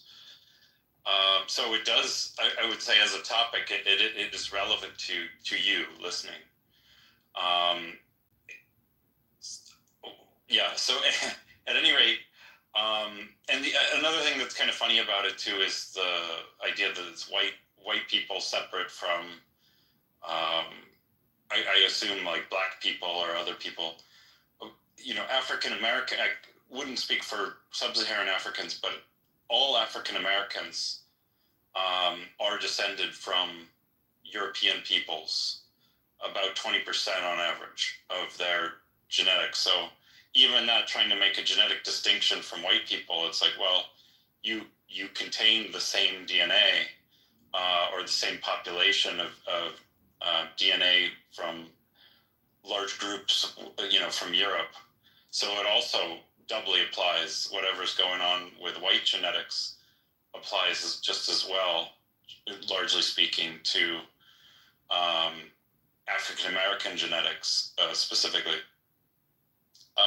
But anyway, this is a kind of a meandering thing, but I think genetics is important. Whether the American Eagle ad is kind of silly, but just as a topic, I think people should take a greater interest. We now have genetic editing technology, CRISPR. So if people are suffering from disease or need to make a modification, there's both treatments for adults to modify certain cells within their bodies.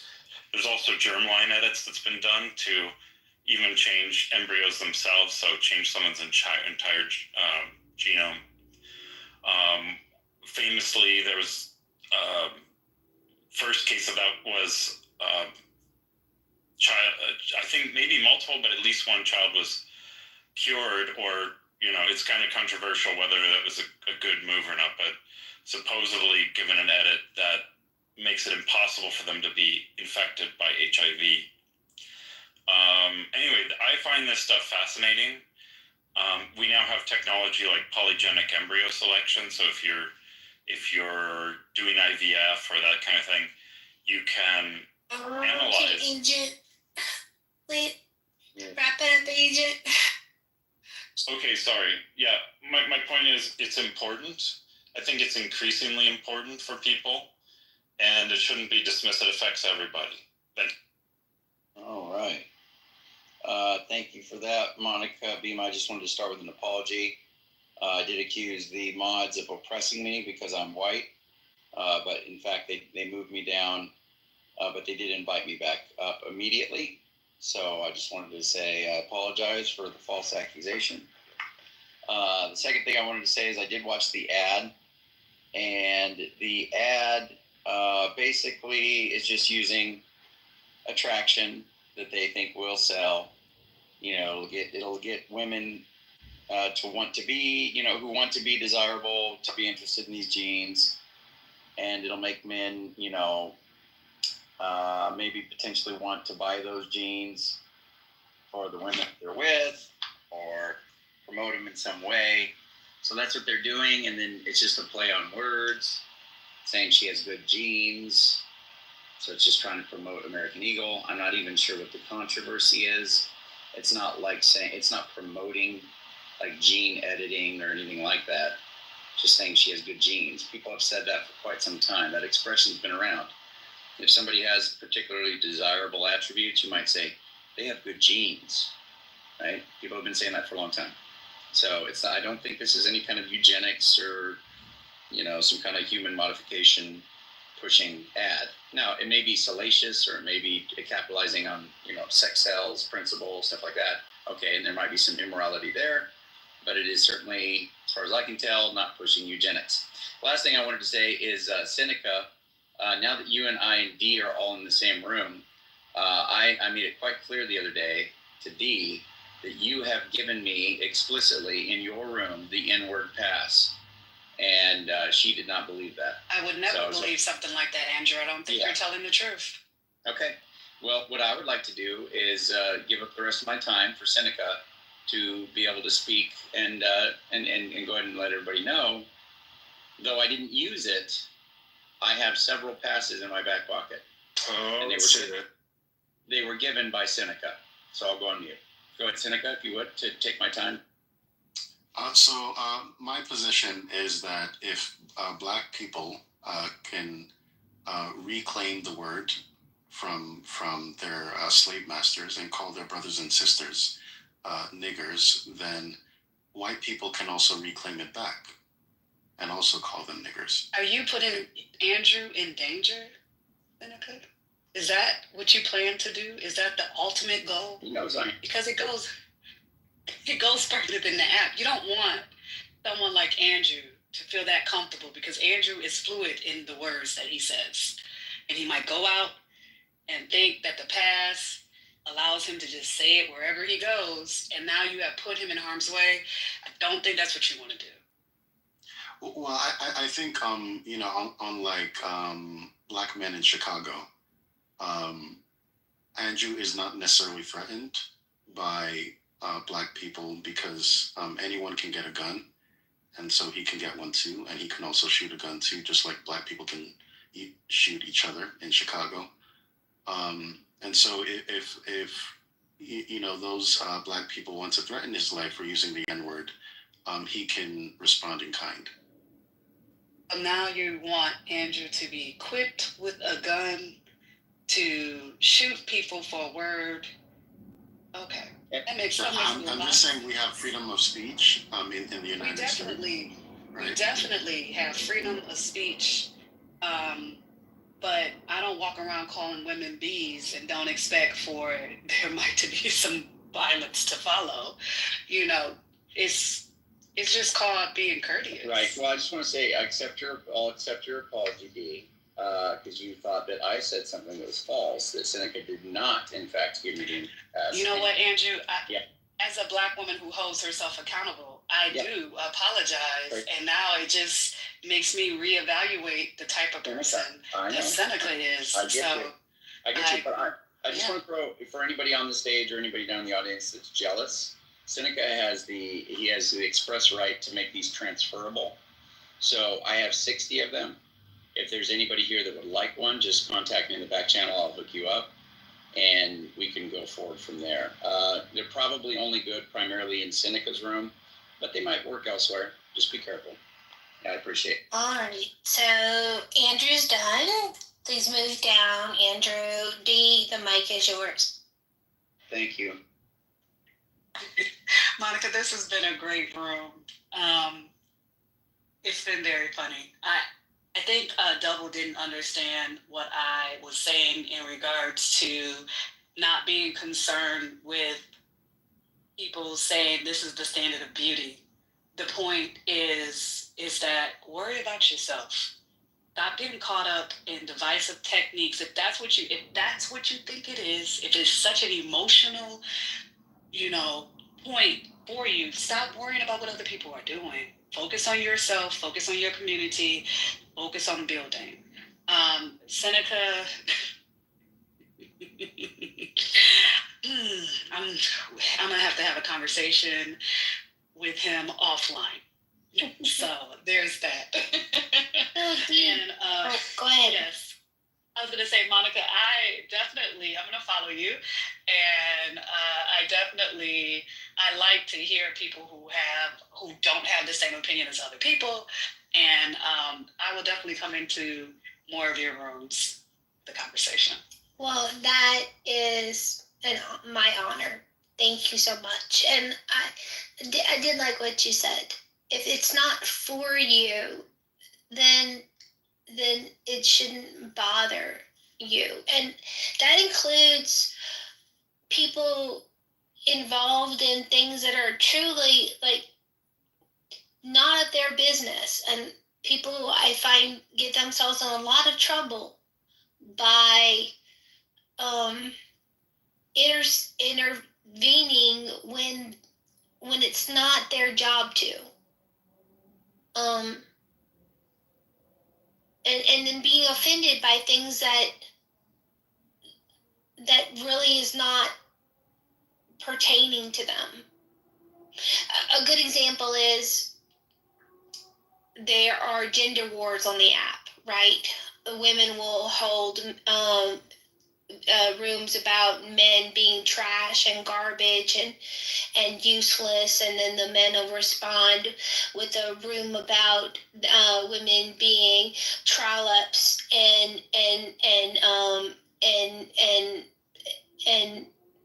crazy and violent. And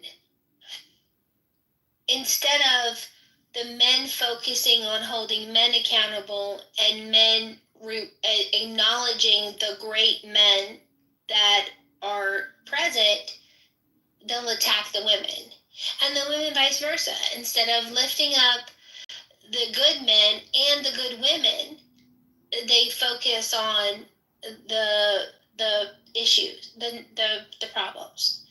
And it's human nature to do that because the problems are where the danger is. But it would be so nice to lift up people without having to minimize other people.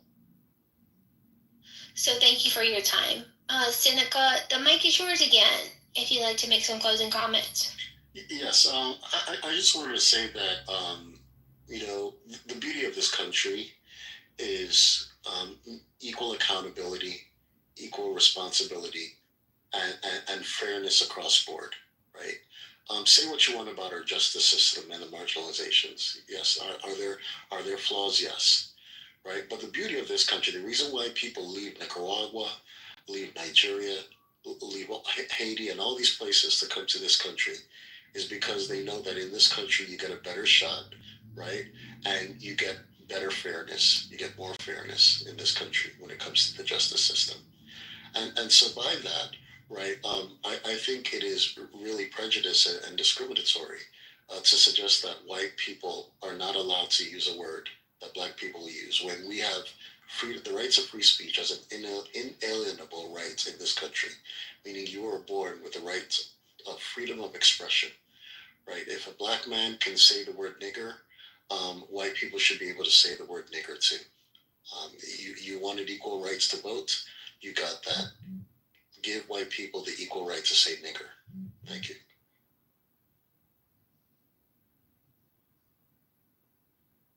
Monica, if I may. Do you want to reply to that real quick, and then you can drop down? Sure. Yeah. Please reply. Man, that word. I'm gonna get static because a black man said the black slur on my stage, Monica, and it's ridiculous. It's like I don't own people. I don't control their mouths. If they want to say the naughty words, they're gonna say them. But I usually don't allow them on my stage. But go ahead. So I understand Seneca's second argument, but when we start bringing in the justice system as a way to allow to say that Black people get rights too, the justice system is what sets the precedent for rights to be established. So there were many laws, and there's still laws today that can be discriminatory. So you have to go through the justice system, and the justice is so you can't just bottle it up into 2 sentences and then throw the N-word in there. And yeah, all is fair in love and war. We can't do that. The justice system is so intense and so many different possibilities and levels and courts and this and having a jury of your peers, which is not really people even from your area. It's so intense that to just say, oh, Black people have rights because they have a justice system, even though it may not be fair, but if you haven't been through the system and don't know how the sausage is made, you would never make the comparison. If people want to say the N-word, let them say it. Have at it. If you say it in front of the wrong person, you may get insulted. If that's what if you're for that, hey, live your life. But I just think that there's so many other things in this world to do and be. And being American, to just say I can say whatever I want to, there's so much more to life. I mean, but have at it. It is what it is. But I'm going to drop down. And Seneca, I will see you in another room. You guys have a great night. Just a comment about the black slur. I hear it a lot that it's a motivating factor that white people just want to say it. I don't know how accurate that is. My position is, if people want to say bad words, we should let them say them, and then that gives us really good insight on what kind of people they are. Much rather be stabbed from the front than stabbed in the back, because I can see the blow coming and I can deflect it more easily. So if people want to be jerks and racially slur people, then we should consider letting them, and then we know how to deal with them. We know how to avoid them.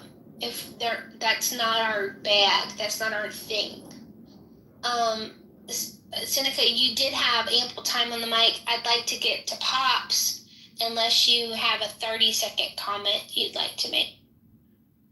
No, I just want to also clarify that I do not believe in using the sound at the end when it comes to nigga. I don't think that necessarily changes the word. I think that's a no true Scotsman argument to suggest that the meaning behind the word is changed by the suffix. It's not even a suffix, it's just a pronunciation, right? I think we should return to using the word nigger, and Black people should call each other nigger if they so choose, and white people should be able to call themselves nigger, call other Black people nigger if they also so choose. Giving me a heart attack. Let's make nigger great again. No, Seneca, stop. Oh my God. All right. Well, it's not, like I said, that the majority of white people want to say the word. It's that there is some resentment in being said, we cannot say a word. And that's any word. Actually, I've been fussed because I said niggardly. Well, if you look up the definition of niggardly, it means small-minded and ungenerous and parsimonious. it's not anywhere near the slur, but because it sounds similar, I got fussed for using other words that they said, oh no, you can't say that because of who you are. And I'm like, I can say monkey if I want to, and I can call all people monkeys, and it shouldn't be interpreted as a racial slur if I'm calling all humans monkeys, but go ahead and be...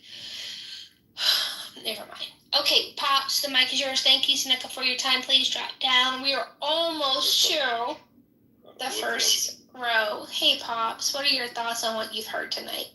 The typical clubhouse stuff, man. I will just say that I didn't see the ad, but it sounds interesting. I'm probably gonna check it out when I'm done.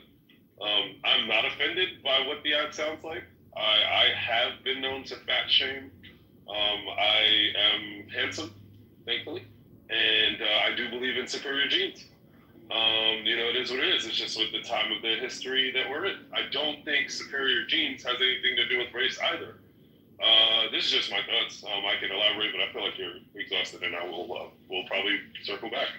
But I just know I'm not offended by the article. Sydney Sweeney's hot. Obviously, she's about to be like the next Marilyn Monroe, Kim Kardashian, whatever, in my opinion. I don't know. Seneca gets hilarious. I think he's trolling. To be honest, I hope he's trolling. And and I'll land. There was a guy. I think he's from Thailand or Philippines or something. There are healthy people, there are sick people. This guy did 11,000 push-ups in 24 hours. I'm sorry, pull-ups in 24 hours. Right? He's got superior genes. Right? I don't think anyone. I can't do 11,000 pull-ups. I'm sorry, in 24 hours. Right? He broke the world record. That's some class A genes right there. Training, whatever. Right? I don't think anyone on the stage could do that. Y'all don't got his genes, therefore those are superior.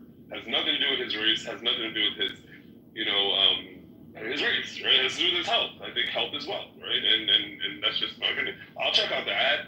And that's it. I'll tell you. Thanks. All right, thanks, Pops. There's a bunch of links for Twitter that I added to the chat recently that have some of the ads. I think there's like 5 of them, maybe. I'm not sure. But one of them was, I'm not here to sell you American Eagle jeans. I'm not here to tell you how comfortable they are and how they make your ass look good. I'm not here to sell you to buy American Eagle jeans. I'm just here. And I'm like, well, that's kind of clever. That's kind of funny. And most of the ads were clever and funny. Right. But, haters gonna hate, and we live in such abundance that our natural urge to fight and protect is stunted because we have we're kind of like the apex predator, right? So our skills in fighting are honed by finding things to be aggravated and annoyed about online. That's how blessed we are in our society. All right, Pops, if you want to drop down, thank you for the time. Chi-Chi is next. Hi, Chi-Chi. How are you? Chi-Chi might not be able to say anything. Sometimes there are strong and silent force on the stage, so I'm going to move Chi-Chi down. Mojo, it's a pleasure that you've joined me in my room. I actually had planned to do this in the muff, and then I said, I don't know. So I did it in a public room. But do you have time to share any thoughts or insights with us?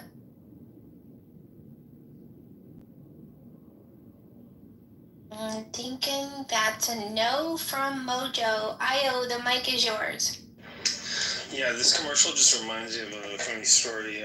When my parents were getting divorced, my father was like, I gave him jeans, and my mom was like, you didn't buy him any jeans, and he was like, no, and my mom was doing that just to troll my father. My first example of someone trolling somebody else was my mother trolling my father, who at the time was an alcoholic, and she was trolling him about his jeans, and so it was a double entendre, and to this day, I remember that, and now it seems more prescient than ever. But I think the whole idea of jeans, here's these jeans, there's those jeans.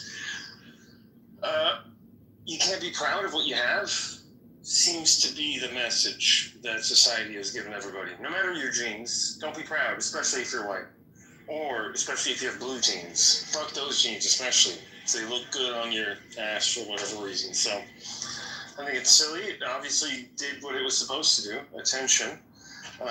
And I think most of the people who buy their stuff are like surfer type white demographics anyways. So I think they're speaking to their audience. You know, good for them. Their audience didn't think it was racist. I think a lot of other people thought it was racist. And as Pops described, it's like, yeah, she's hot. What are you going to say? She has bad genes? That's dumb. So no matter how you take it, taking it poorly is a poor sign. So, Mojo, it looks like you're on. Oh, I had moved him down because he hadn't replied. Oh, okay. My thing is glitching. My bad. Okay. Let's see.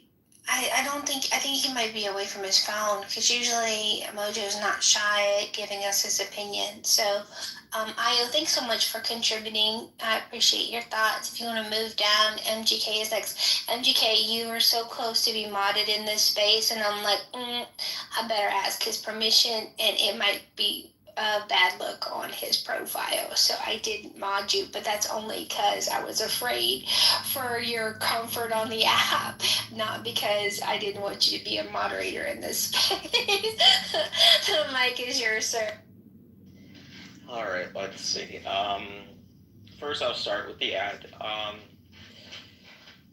Look, sure, we can make bigger things out of it. I don't know. I see a company that sells jeans just trying to sell more jeans. And sure, they've got a different way of doing it. It's like, I don't know, I think what I'm most disappointed about this ad are the people that are mad about it who don't own a pair of American Eagle jeans in the first place. And it's like, look, you're mad about something you don't even buy. That's, I don't know, I've never been offended by a tampon commercial, you know? So it's like, and even if the offense popped up, I'd be like, this is dumb. This probably just isn't for me. And that's fine, but maybe it's for somebody else too. And I also go to, look, we started getting into what we always get into on this app, which is historical oppression, the historical wrongs and things like that. And it's just like, without being too much of a jerk, I kind of want to say, at some point, nobody gives a fuck, and you've got to figure it the fuck out, you know? And I think that's, and look, I just think that's like the price of freedom, right? That, okay, now, hey, whether you succeed in life or fail miserably, that's going to be completely up to you. And it's like, if you're not willing to pay that price, then, one, it's just not smart to do. So I think you should do it. Or don't, right? It's like, look, it's your life. You're going to have to live with the consequences. And what's particularly annoying about it is just that, I think it sort of ignores the, you know, the legacy of prominent African Americans in our society, right? You've got someone like, take Booker T. Washington, for example. This is someone that was born into actual slavery, right? But if you read some of the books that he's written, it's, and then you sort of hear how we talk about racism and oppression, how we think it's so defeating. You've got a guy who built institutions, you know, after being born into slavery and making it out. And it's just like, you also have Madam C.J. Walker, right? The first, a self-made female millionaire in the United States. And she did this in the 1800s, right? You've got public lynchings, you've got Jim Crow, right? It's as bad as it can get. But we've got these examples of people who, even in these times, look, sure, you could say they're exceptional, right? But it's like, I don't know, I feel like if they could do that in that time period, there's a lot you could do where you're not born under those same conditions. And I think just, with that being said, it's just like, that's sort of what I mean. At some point, you just have to embrace whatever circumstance your life is and figure it the fuck out. And sure, it sounds messed up to say that, but I have a weird suspicion that your life might be better if you just take that approach rather than pointing out all the injustices. It's like, welcome to the club, right? The world is filled with injustice. So it's sort of, get in where you fit in and figure it the fuck out. And other than that, I hope I wish you the best of luck. You can totally do it. You're capable than more than you think. You're stronger than you think, and the world will benefit if they get to see your contributions, and you could just contribute a lot more where you're complaining less. Hey, can I ask you a question? Thanks, MGK. Who? Can I ask MGK a question? Sure, Adams, and then you can take your turn. Yes, my apologies. I just wanted to add some context. So as far as, American Eagle just being so much America first, where is a good source of the sourcing materials and the production occur to the United States market? Can anybody answer that question? I'm not too sure exactly. Got it. So Vietnam and China. Mm-hmm. Right? So their direct competitor, Abercrombie and Fitch, they definitely source materials and distribution networks from the same places. So I'm trying to understand exactly how does this said campaign actually resonate to America first? Right? Let's see. Does it resonate to America first? Look, I'm not too sure how it does either. If anything, it seems like to me what it just resonates with is like, how can I put it? The people you see on X that are very big fans of Sydney Sweeney, right? It seemed to be sort of catering to that demographic, and the way I see that is just, you see a potential audience that's out there, and you're just trying to figure out ways to monetize it. So I think, sure, someone can make a connection to America First. I don't really see that. To me, I just see it as like a particular segment of Sydney Sweeney's audience, and overall, I just think it was a business decision more than anything, and trying to leverage that potential audience, right? It's sort of like when there's like trans people in a car ad where it's like, at first it's like, look, what do cars have to do with trannies, right? Got it. And it's like, so let me just let's kind of break this down for a second. Well, actually, Adams, we both, Monica and I, have to go. I'm so sorry. The time for like a back and forth. Yeah, we were just, everybody was giving their last bits, and we're closing out. So if you can give your last bit, and then when you're done, you guys drop down. That would be great. Sorry about that. Sure, 100%. And my points are typically to the point, and just straight down to the facts. So if you want to look at the outcry, as far as the common outcry, as far as Sydney Sweeney, being involved in this campaign, and people advocating for this to be America First, and then I see Chirums where people on television have Sydney Sweeney side by Beyonce. So again, Sydney Sweeney represents American Eagle. I gave you a pathway as far as who American Eagle's direct competitor is, which is Abercrombie and Fitch. Both manufacture in China and both Vietnam. You also look at the person that they're comparing this campaign against, Beyonce. If you look at Levi's, their production and their manufacturing is in China and Vietnam. At what point are we going to wake up and understand that people are deploying this divisive racial narrative to separate us as a country, as opposed to looking at who is a factual source of this discord? So I'll just land there.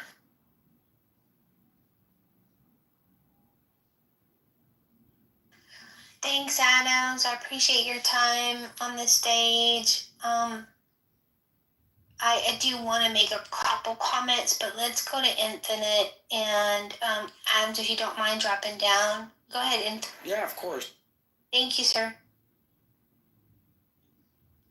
Yeah, I brought it up earlier, and everybody just circles back to the genes and the divisiveness. I think this just seems kind of simple, that it was an opportunity to monetize the divisiveness. I hope we're all not fooling ourselves into being aware of the algorithm. And after this campaign launched, their stock went up quite a bit, American Eagles. It's an American-owned company. It peaked at $12, which was up 18% over the month. For the month, they sold quite a bit of jeans. So I just think it's interesting, and this room's to whatever extent confirmed that the divisiveness that the algorithm and marketers and large corporations and the information that they have access to, they just monetized it, and it worked really well. Sometimes it's more simple than what we make it out to be, but it does make for a conversation. I'll just leave it there.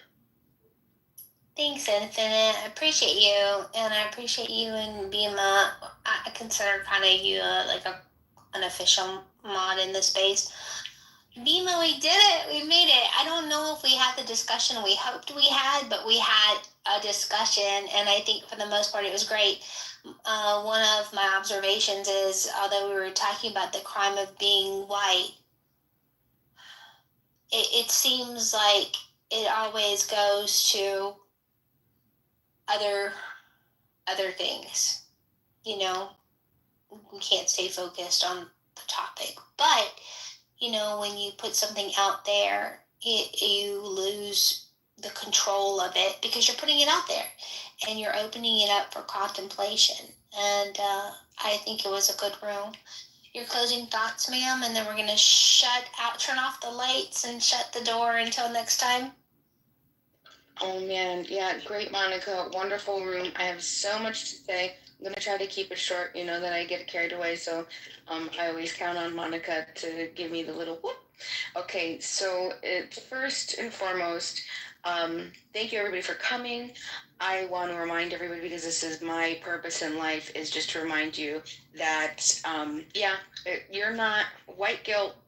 Don't worry about it. You cannot be responsible. You can't be responsible or feel guilty. You can't be guilty for something that you didn't do. That doesn't make sense. But you are responsible for refusing to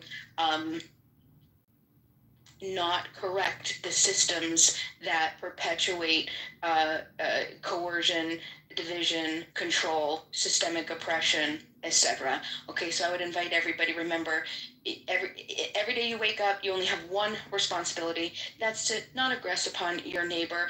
I don't care what you think. Hold your opinions to yourself if it comes to law. Okay, freely associate, find like minds. But be an adult, okay? Emotional maturity. If you don't like something, leave. You got to get rid of the entitlement. You got to get rid of thinking that everybody has to think your way. Respect people. Sovereignty, consent. These are the things that we need to really begin to embrace. I also wanted to say, Seneca, I'm so sorry. Listen, I have to push back on this.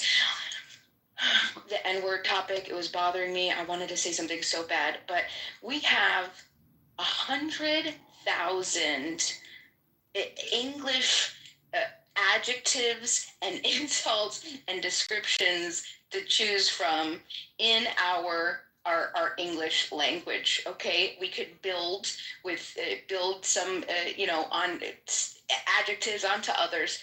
When you want to highlight one word that carries the weight of a very historical weight of slavery and death and murder and segregation and dehumanization and trauma, I mean, that says more about you're either intellectually just lazy because you can't think of another word, you're emotionally immature because you can't handle being excluded from one cultural boundary. I'm not going to talk about anybody specific in this room, but clearly some people do feel that way, or you're just ethically bankrupt. You know the harm and you don't care. Okay, it costs nothing to be good and kind and to perpetuate grace and love in society for us to continue to grow. You wanna even encourage the word something's wrong with you.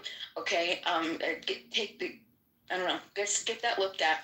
The last thing I'll say, closing, I really loved the idea of the mirror of this ad. I love the ability to look at it. I loved everybody's comments too. Don't get me wrong. Adams made absolutely wonderful commentary about what's really going on. But I think that it was so interesting that what this particular conversation or this episode of America Gone Wild, Sydney Sweeney's Jean Commercial, we have language and imagery. They're not neutral, right? They relay messages. They're vessels, and they could be vessels for whatever we deem them to be. Some people looked at this and they embraced it. Some people looked at it and were upset by it, felt excluded, felt sad, felt the pain and the trauma of historic systemic oppression. There's a bunch of different things that this will elicit depending on who you are and, just whatever, right? However you're looking at this. So whether it's however you look at the ad, this is more about you. And I'm not saying that good or bad. I'm just saying it's a good window into your own psychology about how you feel. And now all of us can leave this room tonight and just learn a little bit more about ourselves, right? What can you take about this whenever you feel some sort of strong reaction, right? If this ad if you really didn't give a fuck, you're doing great, right? You are amazing. If you didn't care either way, emotional maturity, you're right on point, okay? I'm proud of you. If you felt a strong reaction, right? If it's offense, if it's defensiveness, if it's fear, if it's pride, if it's whatever it might be, stop and ask yourself, what part of me is responding right now to that, right? And that, I think, should be able to open you up. You could learn a little bit more about yourself. I really appreciate, again, everybody coming to the conversation. Monica holds bang-ass rooms. Everybody coming in. I wish it could have gone longer. I'm sorry for people that didn't get to talk next time. And hopefully this conversation can be an invitation not to argue about, bullshit, but just to become more aware, fluent in how language and how things affect each other, right? And collective healing, just all you got to do is be a decent human being. Oh shit, you know what? The ad, we fucked up. Okay, sorry. I apologize. Just be aware of it, right? Because I think what we're really, really debating is just who gets to feel like they belong. And we all just want to belong and we want to be loved, And so I love you all. Thank you for coming. Thanks, Monica. You're welcome, Bima. So, yeah, I don't think American Eagle did anything wrong. I think they actually provided an ad that appealed to the majority. And that doesn't mean that they were slighting or insulting or oppressing or offending the minority. I think two things can be true. And I like what Infinite said about the American Eagle stock going up. I heard all the jeans were sold out, and I heard a portion of the jean sales went to domestic violence, minimizing domestic violence programs. So that's a win-win-win as far as I'm concerned. And if you haven't heard about the controversy with the Dunkin' Donuts, blue-eyed white male model ad, it's coming because people need to feel, and they like the feeling of anger and righteous indignation. So that might be a part 2 room for us, Bima. This is the crime of being white. And everyone have a great evening, and I'll see some of you around the clubhouse.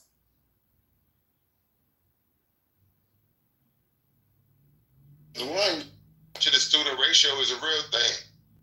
You got to think about these things. So while Biden is leaving the border open for years, not doing nothing until the last minute, okay, here come the Republicans sweeping up after him. Well, not the Republicans, but Trump.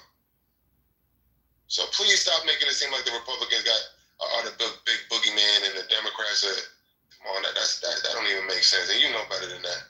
So I'll go on mute. Thank you, Jason. You are the most deluded in the world, because all you did is spoke in isms, and all your isms mean absolutely nothing, because I spoke to you in facts. And I will definitely bring data when I have conversations, and I literally gave you historical pieces to it. So let me give you how this looked, right? There's only been one president in the last 50 years that balanced the budget, and I said 50. I didn't say anything else because some of y'all are weird as fuck. Bill Clinton, a Democrat. And I never said anybody was a savior at all. Just like both parties have problems, and I've said that a million times, but what I'm not going to do is I'm not going to look at a party that currently is literally destroying this country and say that they're, oh, well, you know, yeah, they got some good parts and they don't. No, because I voted for other Republicans in other situations previously because I looked at what their plans were and it made sense.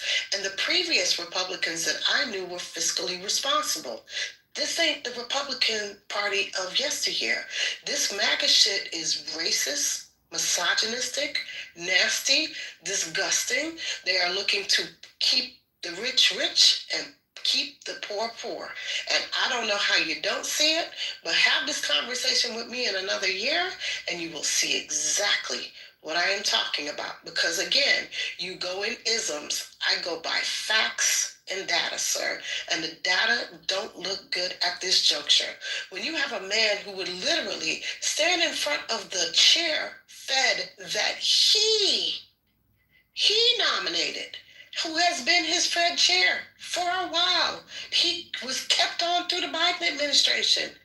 And literally, the Fed chair is standing there telling him, the project is not $5.5 billion, sir.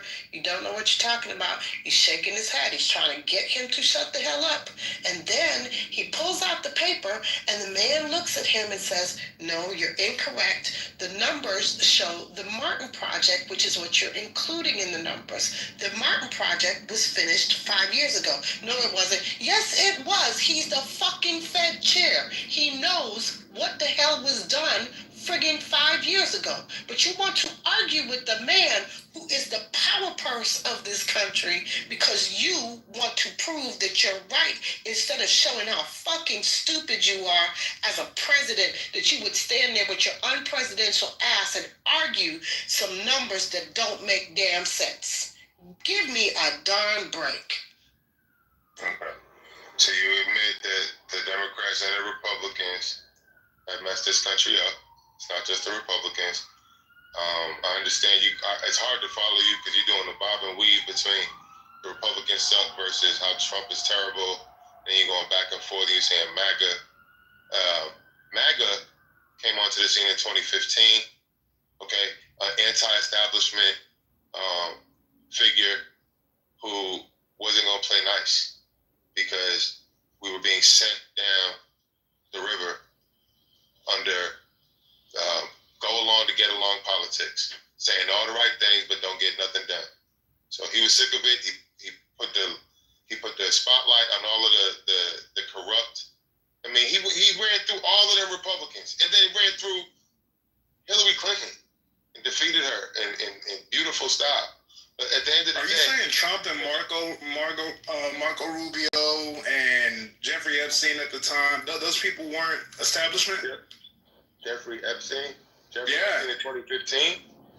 Jeffrey Epstein was even in the lexicon. He wasn't in political circles. He wasn't establishment. Epstein, I didn't hear about Jeffrey Epstein until like 20. Okay. Me personally, but anyway. Okay. But you said not establishment, right? Trump represented Is his cabinet establishment? Is his cabinet filled? Is his cabinet filled with people who are part of the establishment?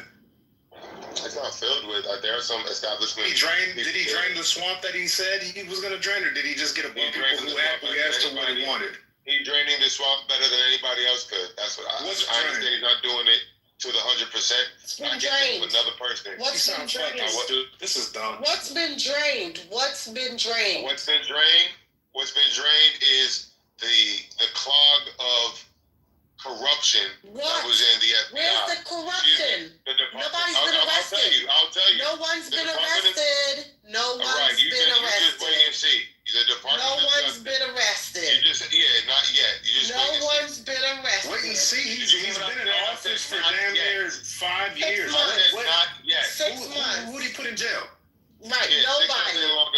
Nobody. We didn't all. He didn't do his first term. He didn't do his first term in jail, and what happened? He didn't do his first term. Nothing. He became your president instead of going to jail. All that shit y'all was doing. You sound corrupt ass Department of Justice. You tried to put his ass in jail. This is why I say this isn't a good faith convo. This nigga is having a good faith conversation because you ain't interested in a good faith conversation. You're not having one. You're just spitting out talking points that shit from True Social and Twitter.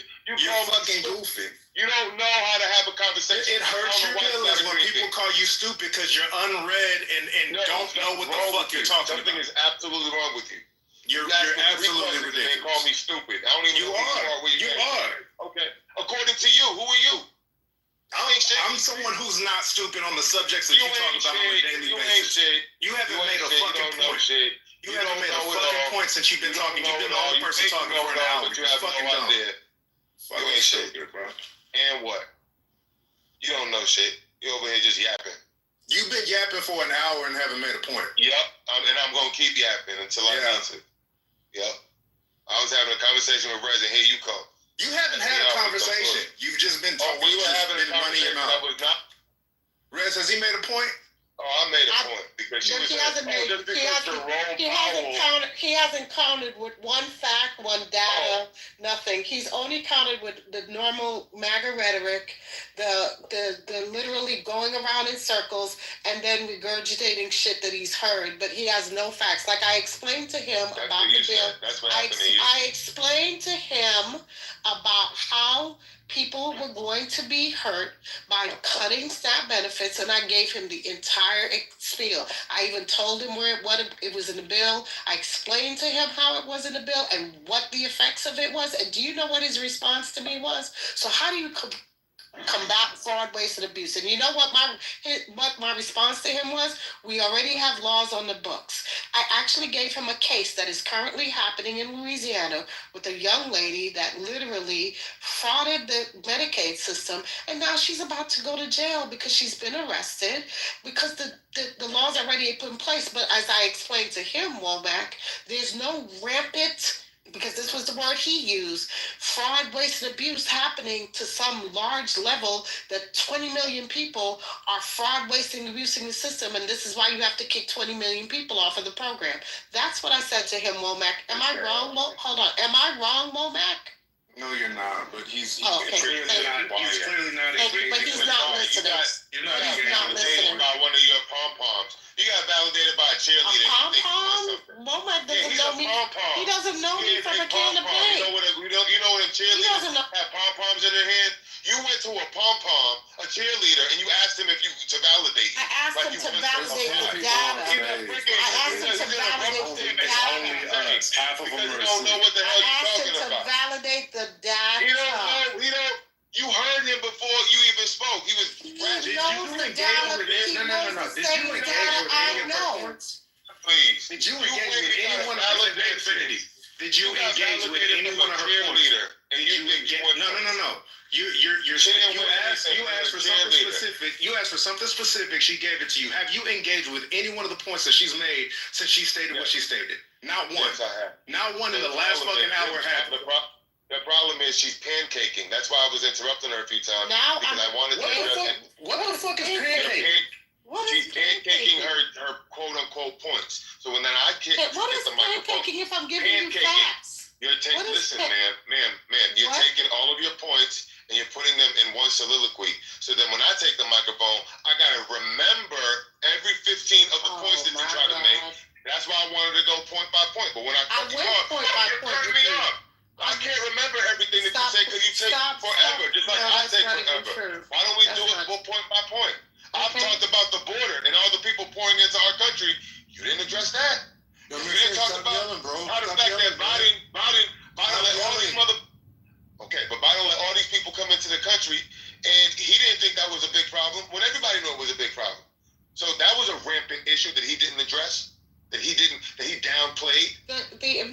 immigration, every administration. I can answer that question. Hold on. You keep talking. Stop talking. Just like you kept talking. That's not true. Every administration gets to determine how they want to determine the issue. Biden looked at that porous border and said, no, it's not a crisis. But then Trump was like, are you serious? Millions of people pouring into our country is an invasion. So there's the discrepancy between two perspectives. So when I say the Trump administration determines the fraud, waste, and abuse currently as rampant, that's within their realm. Biden didn't think it was. Just like you don't think it was. Oh, whatever, we got laws on the books. They're being held accountable. The numbers don't add up.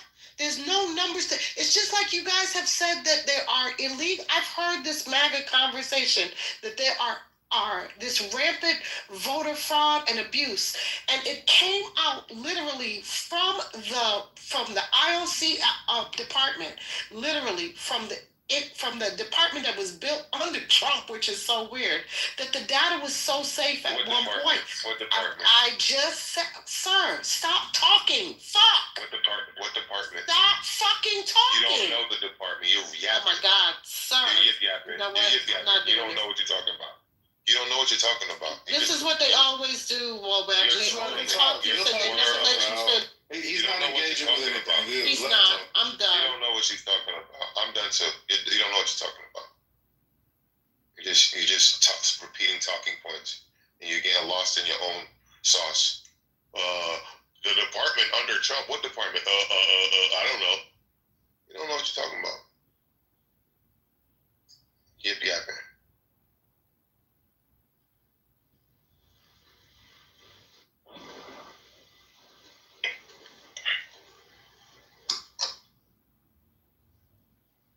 Just came and shit all over her state with a bunch of lies and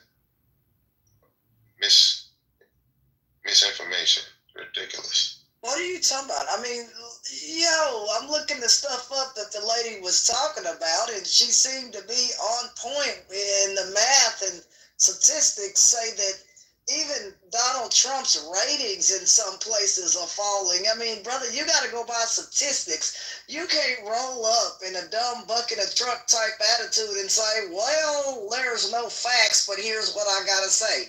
Nobody wants to hear that. You either, Manfinity, got to come with some kind of facts. And that's what that lady came with back there. You done got left in the dust like a pickup truck going down the road. You got left. Can I finish what I was gonna say? I was gonna say this real quick. While he was cutting me off, I was saying the department CIO, which I know what I'm talking about. It's the IT department of the government. Look it up. It's called the CIO. It was developed under the Trump administration. Had the head of the Trump, because he bought in somebody from Dell who literally knew what he was doing. And then when he declared that the first election was safe as hell, Trump got mad and fired him. So let's be clear. I know what I'm talking about. All this stuff is literally, you can Google it, because y'all love friggin' Google, but you only Google what you want to Google. So again, I came with data, I came with facts. I don't know what the hell your problem is, Bear Infinity, but it sounds like you need a hug. You really need some serious Jesus, and somebody needs to help you get out of being brainwashed, because it's unfortunate that you are in a cult and you don't realize it. But again, the votes were safe. So the point I was trying to make in what I said is that at the end of the day, it's all these things that you guys talk about rampant. Voter fraud was supposed to be so rampant. Oh my God, it was so rampant in this country. That's not even a talking point anymore. That conversation went away. But we have midterm elections coming up, so I know that's going to come up again. And guess what? They went back, they recounted ballots. They recounted ballots in Michigan. They recounted ballots in Arizona. They recounted ballots in Georgia. And they found no rampant voter fraud. In fact, for the 3 people who they found actually committed fraud, guess what? They were all Republicans. They were all freaking Republicans. Y'all are fucking weird. Bad Infinity, it's kind of, you kind of are sinking, and you got to find a way to make buoyancy with what you have, and that just doesn't work. The analogy will run smooth now. At the end of the day, brother, what Donald Trump does is it absolutely sucks. And it ain't helping your wallet. It ain't helping Walmart's wallet and all these other companies that are just crumbling sometimes under the weight of tariffs and have talked about it. It is just embarrassing, brother, if you cannot sit here and lean on the facts and not just what people think or what you think or what you watch on television or the old internet or whatever it is. You got to start feeling and saying, this is now affecting my life because, and then go look at the effect or the facts related to that, whether that is higher taxes or whether that is tariffs in this case. That affects you too, right? You're not, you can't avoid that, right? But people now are speaking up about it. And if you're a Republican, which you are, Manfinity, I think this stuff is going to affect you. And so at the end of the day, that lady was right. And the numbers are really, especially with the markets and stuff in some places, that's affected as well, right? I mean, my God, you have some people still getting a 15% tariff over in Europe and places like that. Well, it's better than 30%, someone said in another room I was in. It doesn't matter. This stuff is unneeded mathematically. It adds a mathematical burden on people, about $3,855 on average per working person in America, just an extra $3,000. Do you think people, some folks, not everybody, has an extra $3,000 per year to throw at tariffs on everyday items that you use every day?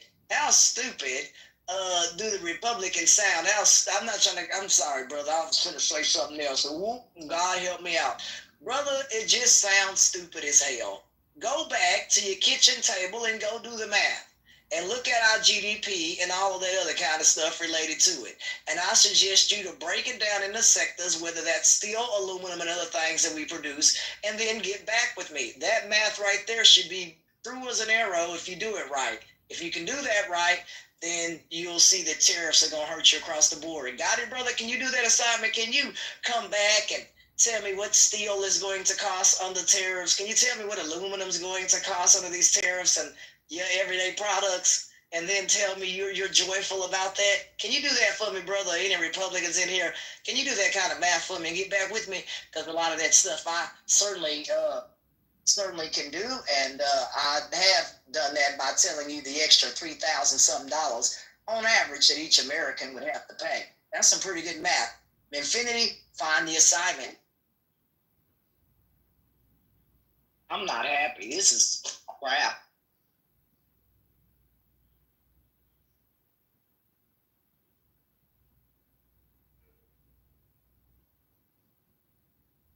What happened to Infinity? He just. Uh-oh.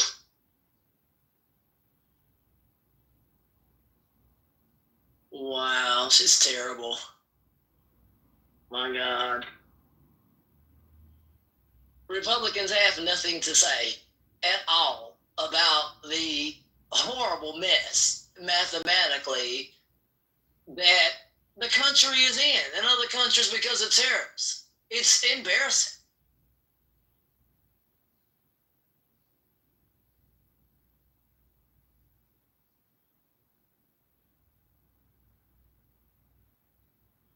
Those tariffs, aren't those global too? Not on aluminum and steel. That's not just, in Canada. The other countries are affected under that aluminum steel. And I think someone mentioned copper in here. The price of copper has jumped by a percentage. I wasn't able to catch that percentage, but if it's, what is the price of copper right now? Or if that's jump. Someone told me that copper may be as much as gold in some places by price jump, but I don't know that because I'll have to go look all that up comparative. But if copper is going up by whatever percentage Donald Trump had said, even 15 to 20% is still not good for copper and steel. I just think it's bad.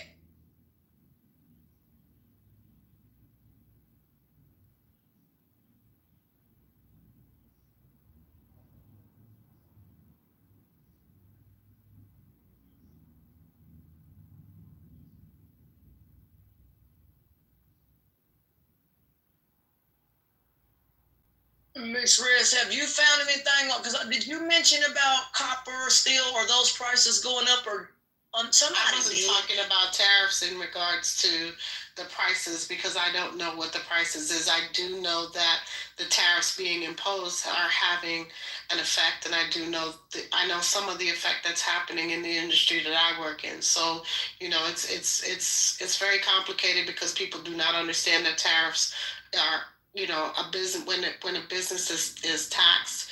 They put the tax back onto the consumer, and you can see it in the price gouging and the price jumps. I was talking to someone the other day.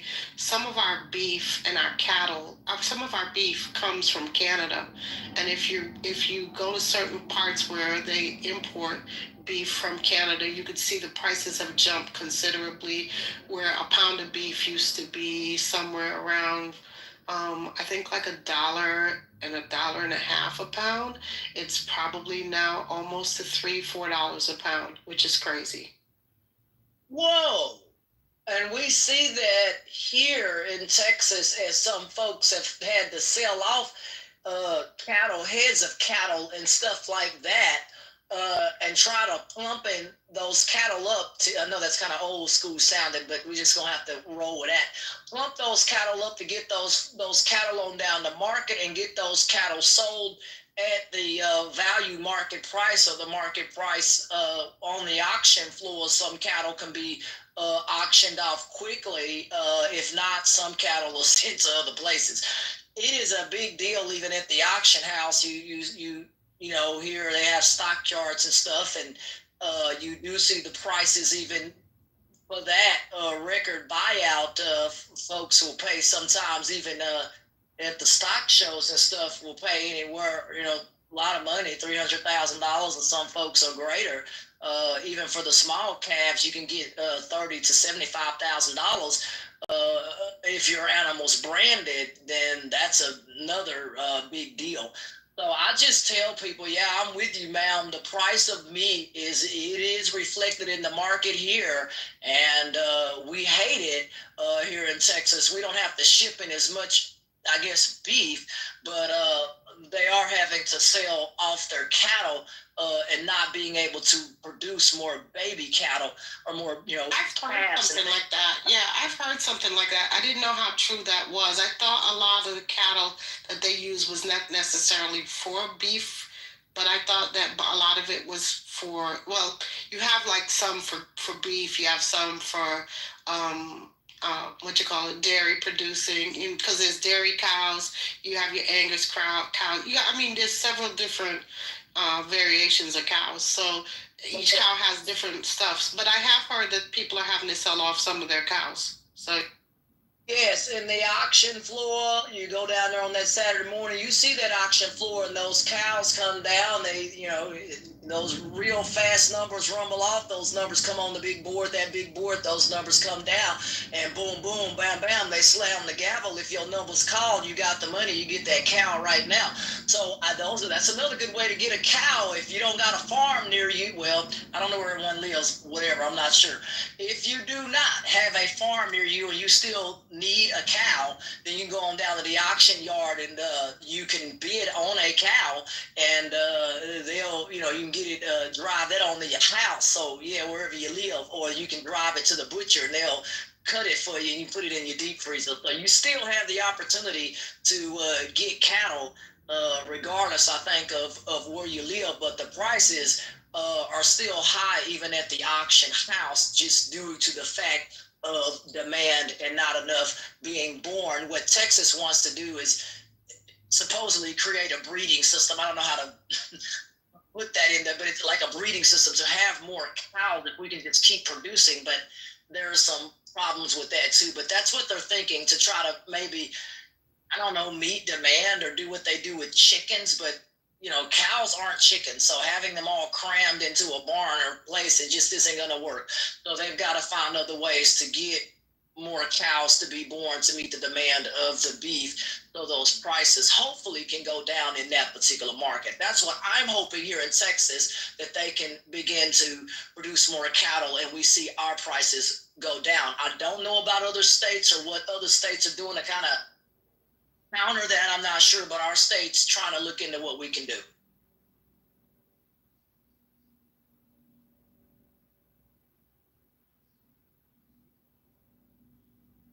Rez, you have heard, like you said, you've heard what I, kind of had talked about, but every state doesn't have, the farming industry that we have, but hopefully they can counter, with some other means. If, I don't know if cows can be everywhere, but there's got to be a way for these states to be able to counteract. I don't know how you counteract tariffs, but for us with the cattle, we're trying to get the tinker to get more in. Yeah, I don't know. I don't know what the solution is. Honestly, I don't, the agriculture space, I listen into what's going on and I kind of, I empathize. There's a lot going on with agriculture right now. It's a mess right now between half of the people not showing up. I can tell you, I just drove down from Sonoma, I want to say like 3 days ago, and there was nobody out there. Nobody out there. It's tough. People were scared to come to work because they're scared to be picked up. So there's a lot of fruit that's rotting on the trees, and yeah, we're gonna see the effects of those numbers probably in the next 2 to 3 months, when you start to see that even fruit prices start to go up. So yeah. Is there a way that any of that fruit, I know during the pandemic, what our church did, because a lot of stuff was going to go bad, they spent hundreds of thousands of dollars and asked the folks if as much as we can put on the back of 4 18-wheelers, they had everything agriculture we need. Is this idiot who just said this? You are definitely stupid and you don't know what you're talking about. Agriculture is not better than ever, and robots cannot make it better, because robots cannot pick fruit the way that migrant. Y'all are friggin' weird as hell. Y'all just say anything. Oh, who said that, brother? Have your ass worked at a farm? He's not a farmer. He is not a farmer. He need to go sit his behind down. I've worked on, brother, it's very meticulous. You can't just go in there with robots and yanking grape stuff, breaking watermelons, falling down. Like, brother, what you talking about? Robots, they can do some stuff, but you still got to have people to go and pick the finer stuff. I've worked on a farm before. Same thing with getting bees. Robots can't do that work. The bees get out the hive. It would be an utter disaster, brother. You still need people to get them. With bees, you got to put your suit on. I had to do that. A guy told me to get some bees out of a house, and I went in there with steam, smoked them out there with steam, then brought smoke in there, all those bees huddled in the corner, and I was able to capture all those bees, but also get their honey. So I just tell people there's ways to do stuff, and brother, you don't need no robots to do this stuff. You still need people, and if you're sitting up here thinking you're gonna go on somebody's farm, talking about you gonna use a robot to pick up their watermelons here in Texas, brother, that ain't gonna work for you. So you need manual labor to do these jobs, to move this stuff, and to load it on the trucks. I don't know.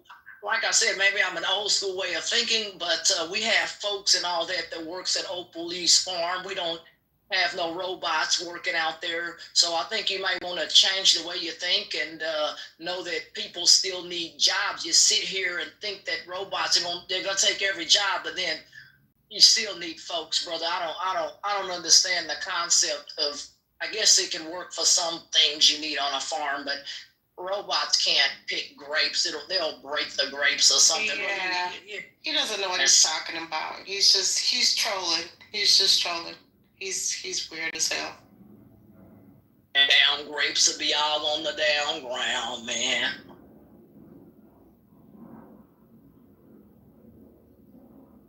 You may get away with an autonomous tractor or something. Fort Worth just opened up a multi-billion-dollar company to somehow build autonomous tractors. But even they said there are some skilled work that still needs people. So I don't know what that person's talking about. Maybe you should go try one of them autonomous tractors. That's probably as far as it's gonna go. But you still need people to get behind that thing and pull them grapes and pick that stuff. So that's all I can tell you, dude. I done been on the farm, around equipment, John Deere and all that. There's people out there. So I was thinking the same thing, Juicy. What the hell is he talking about? That was the stupidest link that he said. See, they always trying to make their point and then they make it with dumb, stupid stuff. What the hell does a drone have to do with picking damn grapes? Nothing. A drone is not going to pick grapes, weirdo. No, have you seen grapevines and you trying to fly something? Yes, ma'am. I have. So we're not talking about fertilizing the farm. Anybody could we're talking about picking fruit. I was very clear of what I said specifically. I never said nothing about fertilizing any ground. So don't try to now turn this around. Robots cannot pick fruit. The hell? I've seen a robot try to hold potatoes, the whole damn thing would probably get crushed. Like what, bro? Like, I'm sorry, I'm not trying to like. Yeah, well, it's okay. I had enough of the MAGA weirdos. Go find another room. Go find your tribe. Go find MAGAs, and y'all can MAGA it all day long. Y'all are worrisome.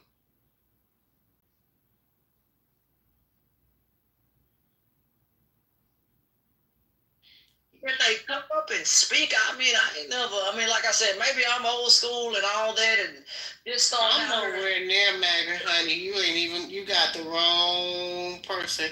I don't, listen, we good. Y'all don't want DEI. DEI is dead, remember? So go find your tribe. You don't want diversity. Bye. You want diversity in this room. When did you ever hear me say the word Mexican? I have not said anything about Mexicans in this damn room. But see, that's what I'm saying. Y'all always projecting your bullshit. Go find MAGA. Bye. I'm not hinting shit. You don't know what you're talking.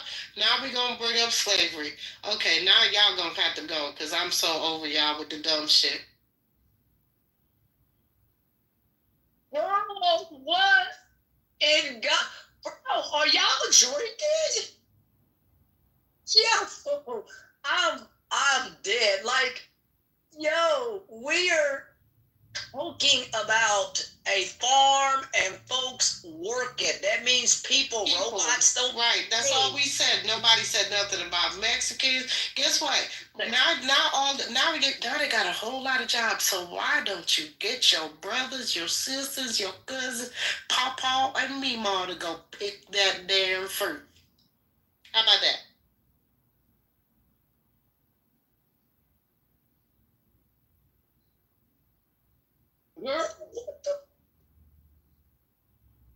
Where did they come from? Like they just, y'all just came out of left field for real. A home run, a no home run. What the hell, bro? Y'all foul ball. What the?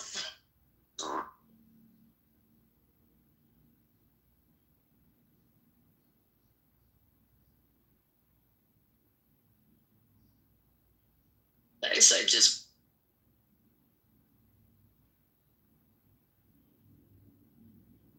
And can the folks in the chat, are they able to, can you come up and speak or something? I don't read it.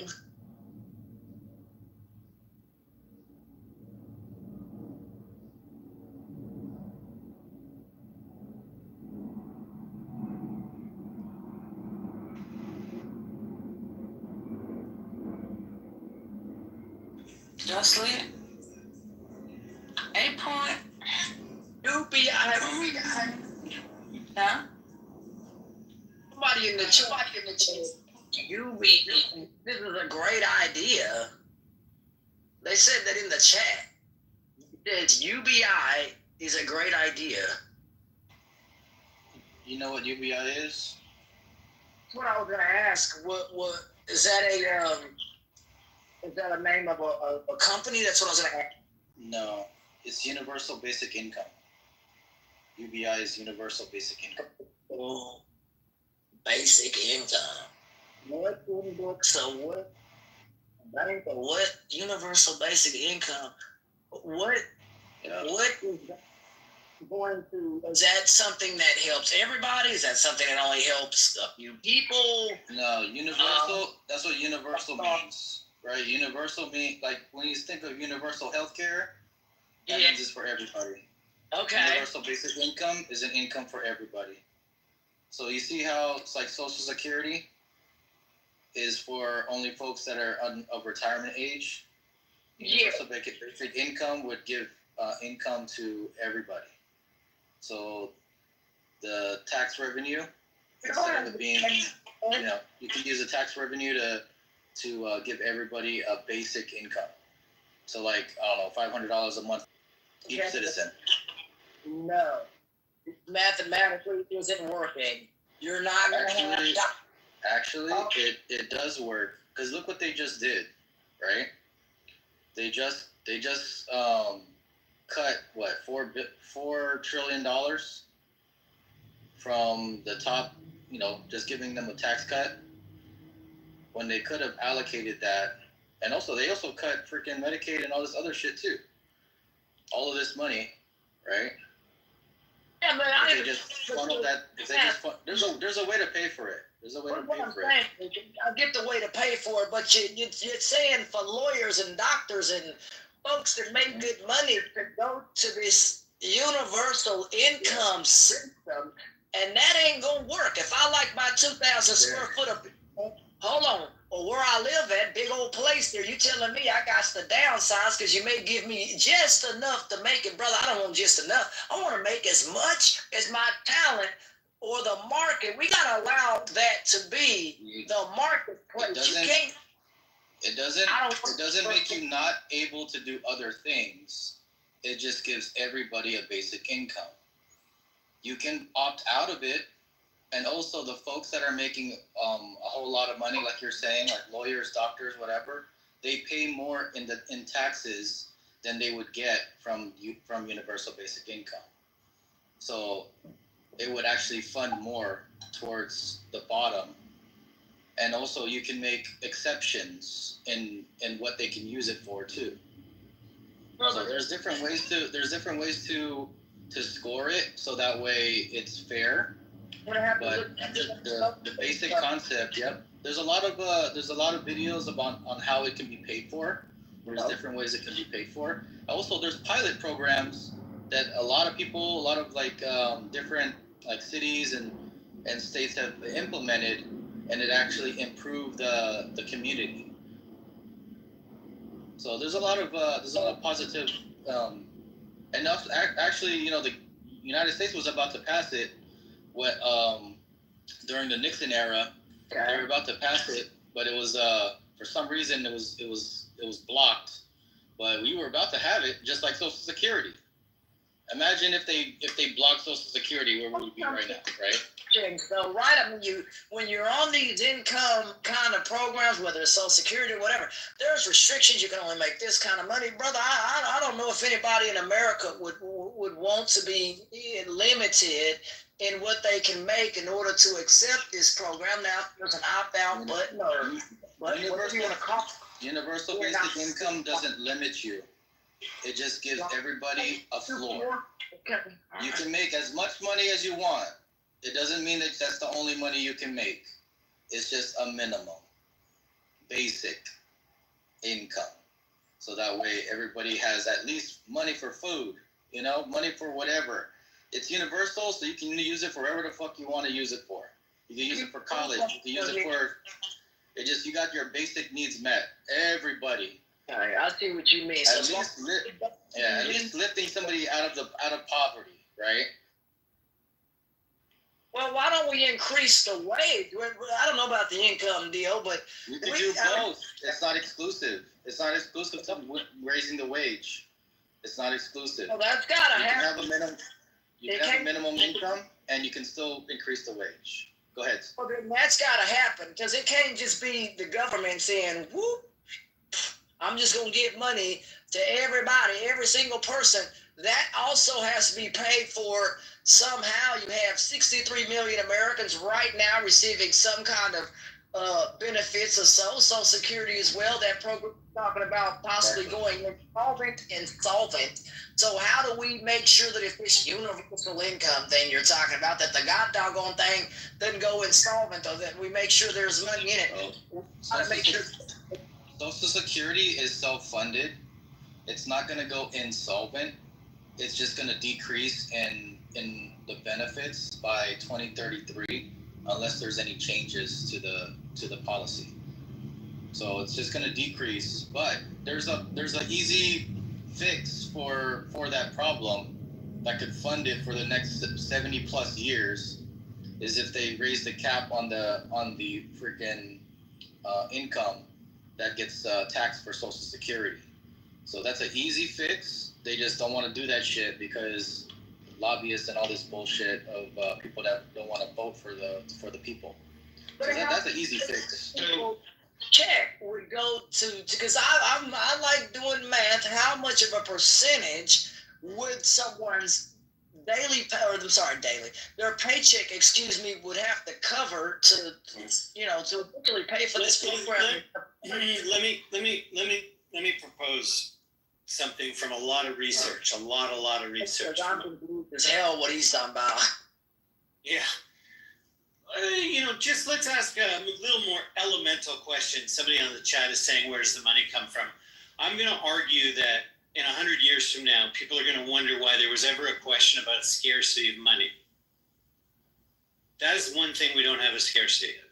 We do have scarcity of things. Okay. Right? But overall, there was a time in history where if you were a smart, well-learned person, you knew that the world was flat. And to think otherwise made you crazy, right? So I probably sound crazy when I say there's no fixed amount of money. There is a choke on the supply of what we actually need for people to raise their standard of living, and how we figure all that out and all that fighting we do about different kinds of political systems. But you could ask yourself, once upon a time, us being on an app like this, no long distance charges, all of that compared to a world I grew up in as a boy, well, you could say we have incredible power right now just to be able to organize. I've done major, collaborations that have come out of Clubhouse. Lots of you have too, I'm sure, if you've been around a while. And so I would say an ordinary human being today, living today in 2025, has more power to get things done than the 1% had 20 years ago, an ordinary person of today. Now, when we ask from that standpoint, is it only possible to come up with an economic model in which universal income works that's only paid for by government?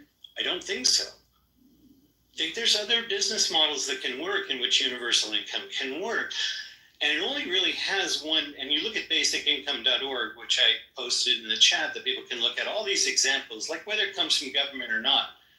But I'll argue that there's already attempts right now, I can give you links to, of people attempting to establish basic income without it coming from a government or taxes. And that's the first thing we ended up doing a lot of research in my organization with people throughout the United States, asking if it was possible to actually have universal income that didn't come out of your taxes. Would you be okay with a world in which you don't have to work for a living? Now that sounds foreign to people worrying about people just sleeping on a couch and just being subsidized by everybody else. But if they're not being subsidized by everybody else, but they're actually part of a working economic system that allows them to make whatever decision they want to make with what they want to do with their time, who am I to say that somebody just pattering in their garden for their whole lifetime is wasting their life on what we would call basic income? That's their life, right? I do other things. And like somebody said, and you look at those examples on basicincome.org, you will see that for the most part, lovely news to share with you about human nature, it seems better than we think, is that most people, when they get basic income, they actually do something with it. like the guy said, they start a business, go to school. I know, was that Dan, you were saying that? Jeremy, that was Jeremy. Thank you. It turns out that more often than not, sure, there are some loafers and people who do drugs and sit on the couch, but what's considered one of the earliest demonstrations of the power of universal income is actually not cash, but it's known as the medicine hat. 1977 it starts. The medicine hat, experiment or something like that, where they gave like almost 500 homeless people apartments. And I'm not saying they put them up in apartments, they gave them to them outright. They own it. Here it is. And 83% of those people, within a year and a half had full-time jobs. And then there's all sorts of like social science that's gone into building on that concept and trying to see, like, when you give people buying power, agency, and capability, do they tend to make the most of it, or do they just waste because they didn't have the work ethic? Turns out that most of the time people make really good use of it. And I'll just land my plane on, you can make an economic model to invest into people by giving them buying power, so that when they buy goods and services, the people who buy goods and services are able to get good, hard money out of that buying power. Just like you make good, hard money out of a loan coming out of the Federal Reserve, which is not the kind of debt we all think it is. We don't actually have the money you send into your tax dollars go into a bank account to then pay for other things the government does. When you send your money into the government, they destroy it. What we think money is nothing like what money is. I form it for a living. I am telling you, we could end, and I know no one will agree with me that this is true, but I'm going to prove this. So you heard it here first, that we can end the U.S. debt in 8 years. No shit. I am going to prove that. And I'm saying, like, we do not understand where the money is and what to make use of it and what to do with it. And there are people figuring out how to do that, and I'm helping them. Yeah. When Trump brought on Elon, because Elon's a proponent of UBI, because he knows where technology's going. Also, Barack Obama's in favor of it. Also, since it's proven and it's backed by fact, a lot of people on both sides are in favor of it. So it's easy for it to be passed. But when Elon was in the Trump administration and they're going to be gutting shit, I thought that's what they were going to go for. They're going to try to gut everything and implement UBI. And actually, it would actually make Trump the most popular president in the history of the United States. Well, he did that. We'll see. But he fucked it up, right? Elon's no longer there. They didn't gut it enough, and they still gave these billionaires a tax break. They should have just kept that shit, like raise the taxes and implement UBI, and they would have saved all this fucking all these people. So I'm very public on how much I agree with you. I'll simply say that we're going to make it out alive, so to speak. We're going to figure this out, because the real wealth is in the real human beings, in the real economy, not in the monetary economy. And that's part of the issue. And I can explain what I'm about to say to a 5-year-old. I really think I could. There is a monetary economy, and there's a real economy. And the monetary economy is much larger than the real economy. The monetary economy has oh, Jeremy just got a call. He needed to hear this. All right, well, while we're waiting for him to come back. It's all right. Let me finish this. Hold on, Alan. I'm just going to finish the thought I'm making. You can respond.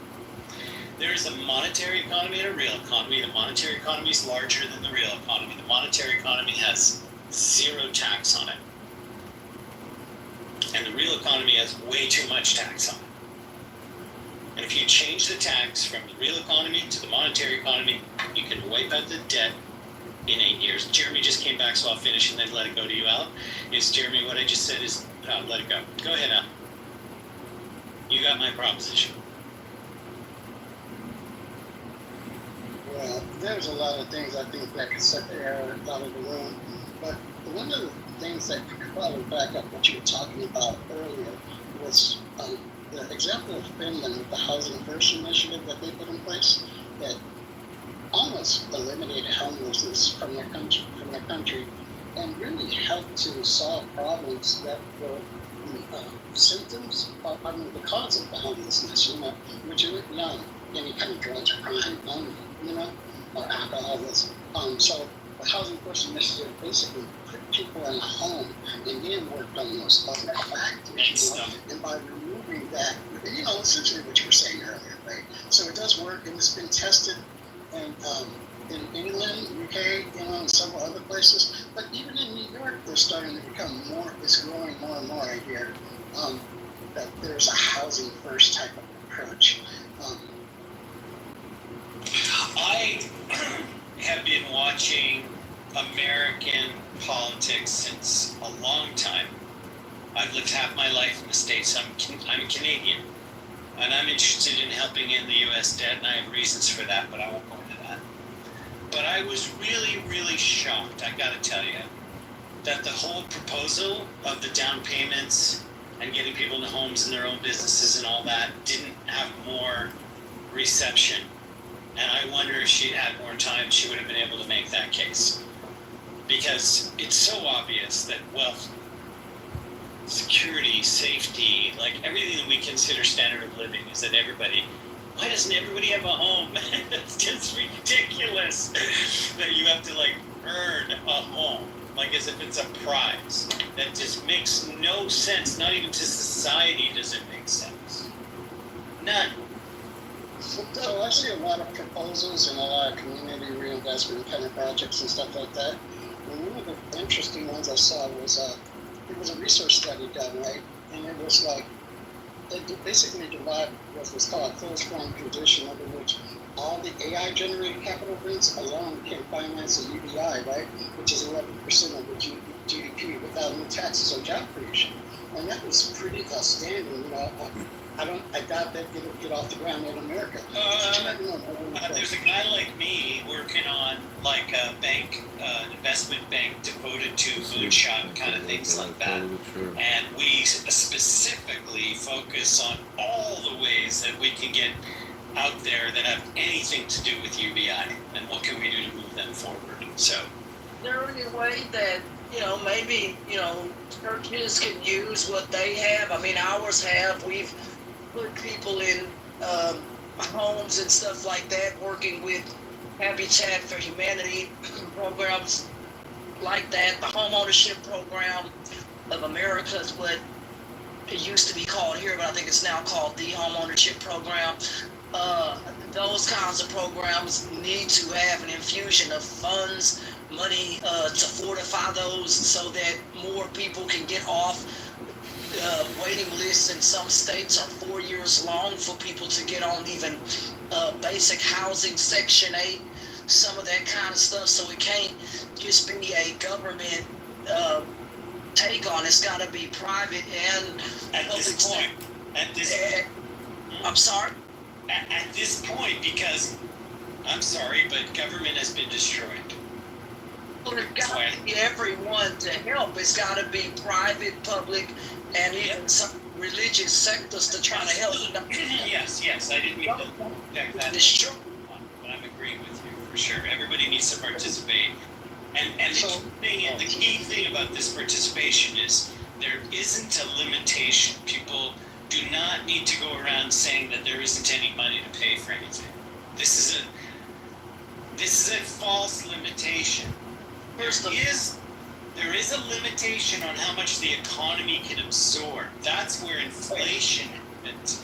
When you can't match that up. When you put money into people's hands, that does not cause inflation. What causes inflation is the actual goods and services that are in the supply chain. That's what causes inflation. If you put the adequate amount of money in people's hands, so they have buying power, they can go out and buy goods and services. That allows the economy to hum, and everybody grows. And you get a bigger return on investment than the investment of putting the money in their hands. That's why it's a business model. I have a question about that, right? So with the tariffs, right? Doesn't the messaging of tariffs also cause some kind of impulse to inflation? Do you think that's the case? Yes, it's cutting the supply based on artificial cost and premium that's placed on it. It is, in fact, a war. It is a trade war. War is not, as everybody thinks, profitable. It's only profitable for the munitions makers. Okay, that's the exception. There's only 5% of the economy is related to war. 95% of the actual economy, the global economy, is based on production, and it limits production artificially. So yes, it causes inflation for sure. So that's GDP, and if each country's GDP, is on, say, below. Not to correct you, Ashton, but not GDP. We're talking about the rate of inflation is what Aleph was at.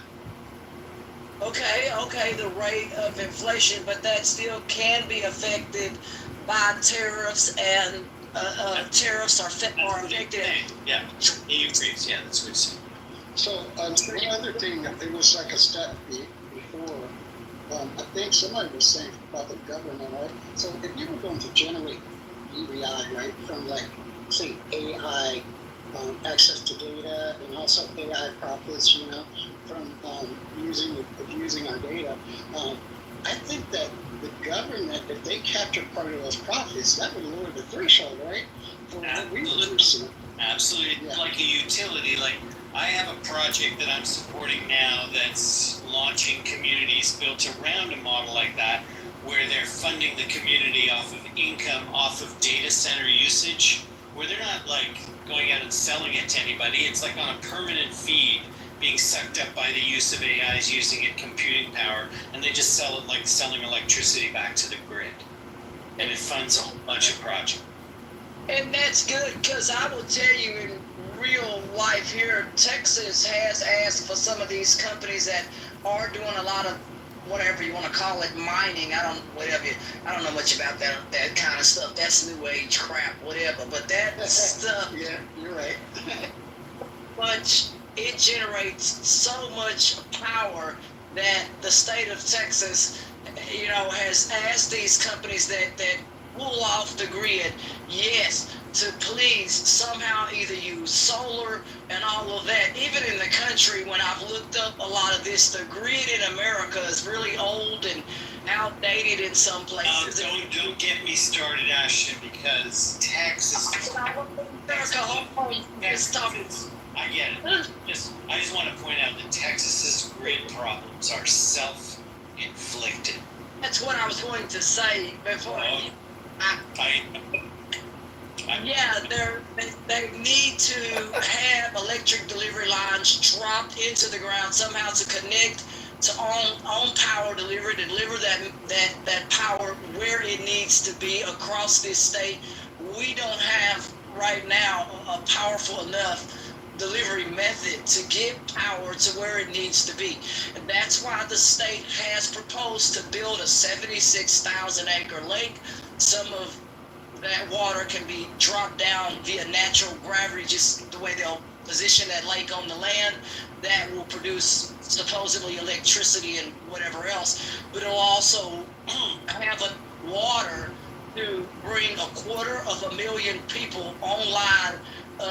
The state wants to look at building out our grid. It's got to happen, and the only way that Texas, what they proposed in a meeting that I went to, is to deliver this power by micro-nuclear method. That means shoring up the nuclear so that in the event of weather, in the event of a hurricane or other things, that they fortify these plants to be able to hopefully keep power online to critical infrastructure, which is going to cost billions of dollars to bring these nuclear plants up to code, because nuclear burns hotter.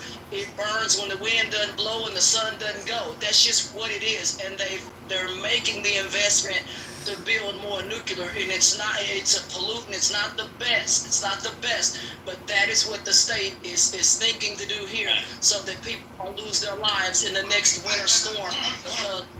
Just telling you, we need nuclear, and we need it right now. Sure.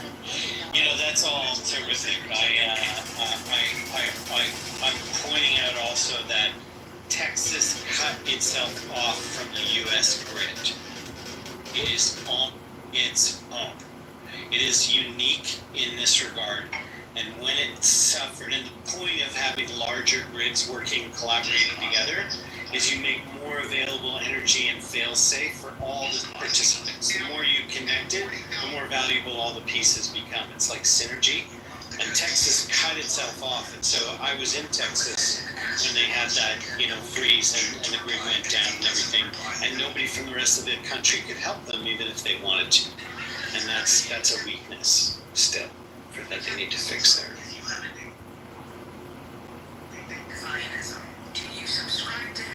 Look, I mean, we have some problems. I mean, America, generally has some problems comparative to other countries and Qatar and other places. Their grid. Down on America as a whole at all. Yeah. But we could do better. But we have to do better here in this state.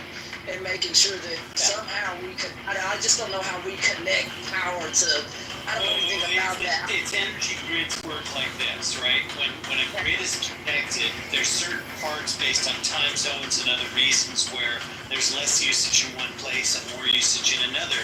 And the wider the grid is, the more they can, it costs more to shut it down and bring it back up, then you just leave it running for its peak times. So this way they can share across DC current and transmission lines.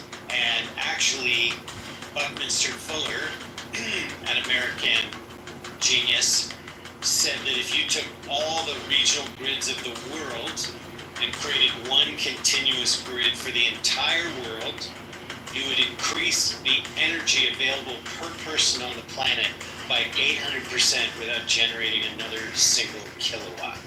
Can I add something on that? I mean, because that is an interesting theory, but they also had the coil current theory where they could literally position coils on the earth and supposedly link those coils somehow to create electricity. I can't comment on something that's proven, but I can comment on what is proven is that the East Coast and the West Coast of the United States and the East Coast of Canada and the East Coast of the United States and all sorts of grid interactions take place now, so that when there is one part of the grid that's down, another part covers. And that's why I point out Texas as an exception in this. This was like Texas wanted to be its, Lone Star culture. We can take care of our own grid kind of thing, and that's how that happened. It was driven by culture, not by necessarily what's good for the state.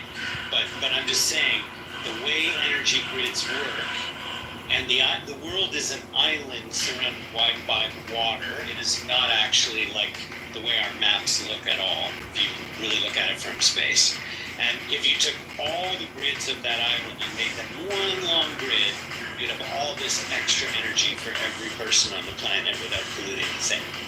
Yeah, but then if you connected that, my problem is, because I like looking at stuff from a big lens, how do you then, it's kind of like a DC current or other currents, but over water. How do you then defeat the current? I'm just saying you don't have to go over water. If you look up something called the Dymaxion map, that's Dymaxion, Dymaxion map, it will show you that the world in fact is not like the map we see in school where, the east is east and the west is west and there's this big ocean between them. What you actually see in the world the way it really is that it's one strip of land, most except for Australia and New Zealand, a little off to the side there, but the rest of it is all like one long strip.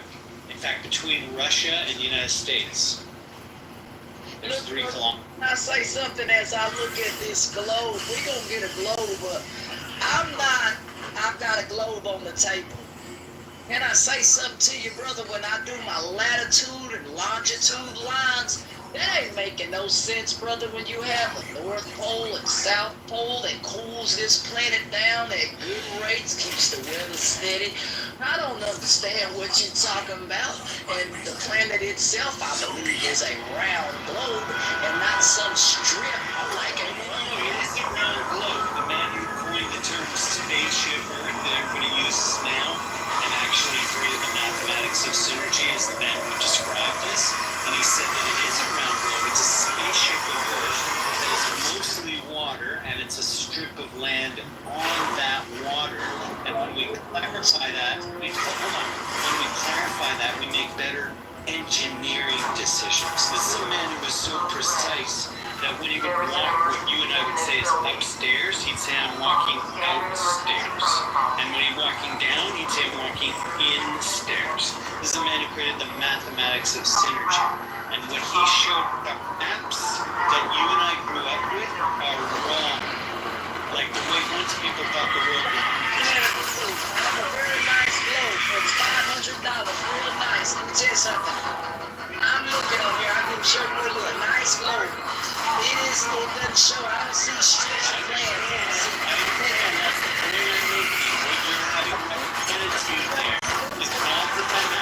If you want to understand or just tell me why you don't understand something you haven't seen, you'd have to see what I'm describing so you can actually validate it or not. If you then looked, and after you looked at it, then you went, no, I still think my globe is more right than this. Fine. But look, at least look. Pangea, please. If you look up Pangea, that big old blob there may be of existence. I'm going to stop, Ashton. I'm going to stop saying this to you because I've already given you how you can validate it for yourself, but I don't need to argue something you haven't looked at. If you've looked at it, then I'd be happy to argue. Can you pull it up or send me a link? Well, I'll pull it up for you right now. Thank you, please. That's what I was asking. Can you pull it up, please? I know nothing about this planet like that. Let me pull up the... I'm so sorry, but I'm looking at a globe.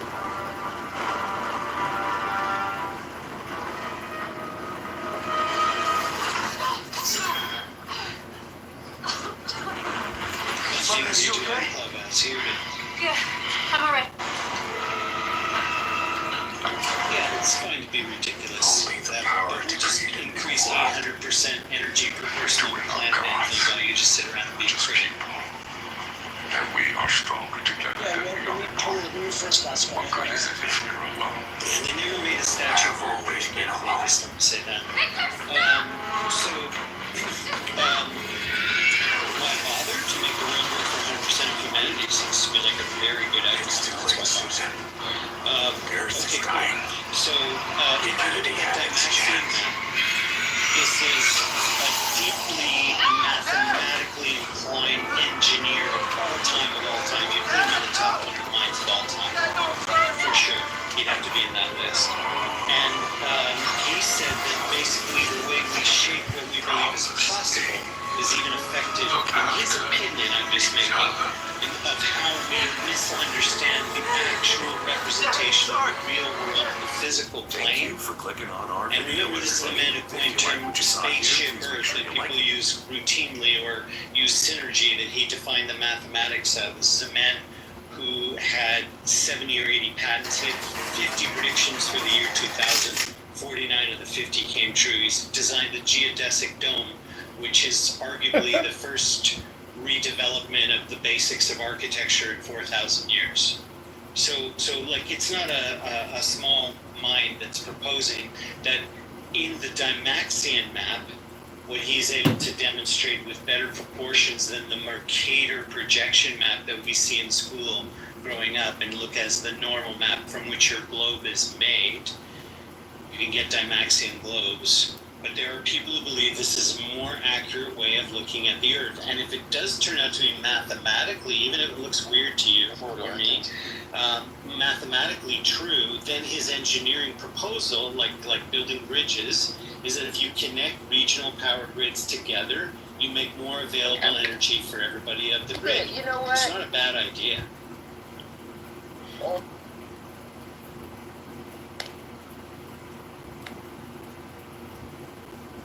Look, I mean, look at that globe there. That don't look like no cheap old globe that I just went go get at no dollar store now. You see that globe? It's beautiful. And everything is etched out perfect there. The country, everything because it's a beautiful globe, brother. It is. Yeah, so is Star Wars or whatever movie you like. Like I'm just saying, like if you want to produce in the real world, you got to see how things are really and clearly, which is hard to do, but we still need to try. Are you able to pull that up in a shot or some kind of screenshot so I can see this map? Like I said, I'm looking at a real globe with my hand on it right there now. Did you pull up the link that I put in there, or no? Did you see the link in the chat? Bring it up, and it wouldn't open. I was showing that link. Anybody else have a problem? I brought it up. It came right up. I had another thing. Let's see if I can bring that up. Okay. Take a look at. That's basically looking down at the Earth from space according to that mathematics. And it goes through and describes its comparison, how it's put together, and you can like do a comparison like of show Dymaxion. You can ask your favorite chat GPT, what does the Dymaxion map show versus the regular map which is called the Mercator projection. Demonstrate or illustrate about the reality of the physical world? It's a very good question to ask your favorite chat GPT. I can see from the link, and it's nice to hear him here. Hey, thanks for that.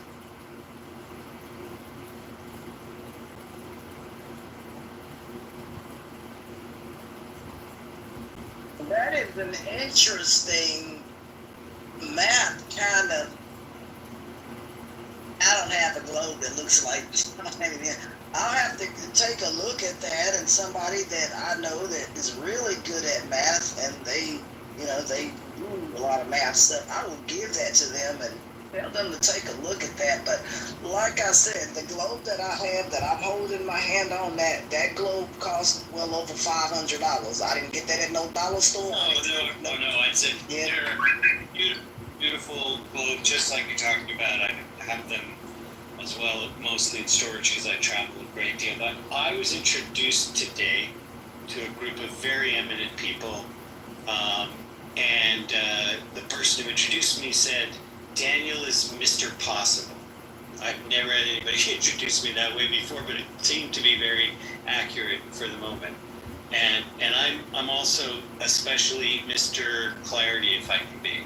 Let's try to see things as they really are so we can do something about them. I think the map I think it's interesting. I've never looked at this version of it's not a I don't know. I just never looked at that version of the map. Like I said, I look at things like Pangea.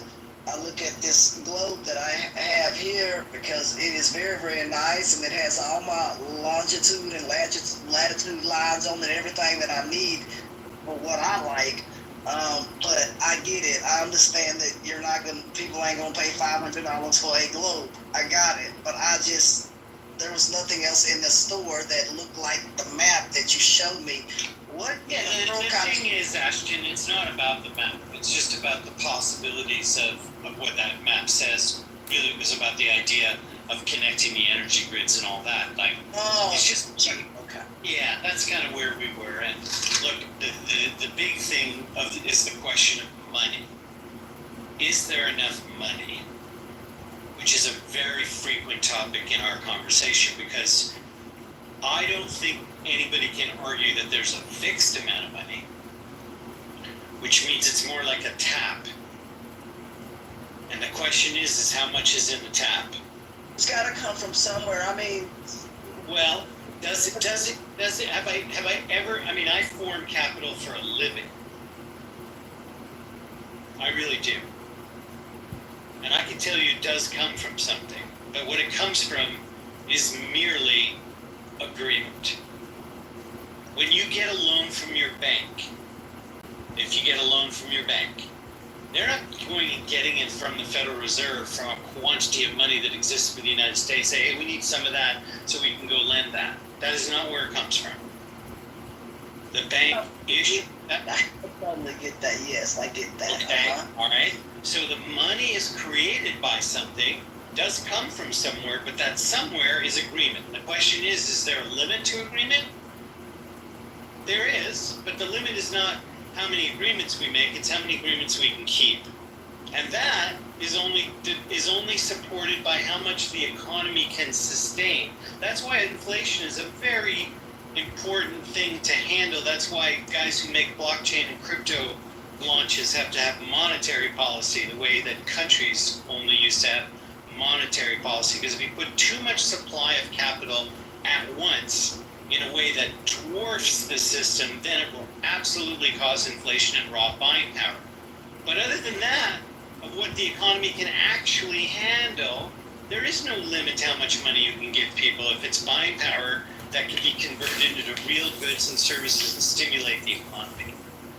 It's friggin' false. People are going to look back on this time 100 years from now like the way we look at people who thought the world was flat when it comes to money. None of us understand what money is about because it is truly limitless, so limitless that we actually have to put limits on it just to make it work. That's how limitless it is. But a lot of other folks look at it maybe upside down and say, for me, it's not limitless. My bank account ain't this or whatever. And for some people, money there is a limit. And so that's what the general public would see. But maybe somebody like you maybe even see some limit even in the large capital that you're able to raise. The economy can only bear so much. But how can we make the economy be able to bear more? That's not fair either. So fair. I'm sorry. How to bear more is by how to make more, not to redistribute more. We don't have time to do that. The taxpayers, though, not us. Okay, like I said before, the monetary economy is 270 times, I didn't say how much bigger, I just said it was bigger, is 270 times bigger than the real economy. I just want everybody to take this, hold on, I'm giving you a really, really big piece of information most people have never heard before. The monetary economy is 270 times the size of the real economy in GDP. Now, there's zero tax on the big whale doing all the movement of money, and there's a ton of tax. People fight over how much tax and who should be taxed and all of that.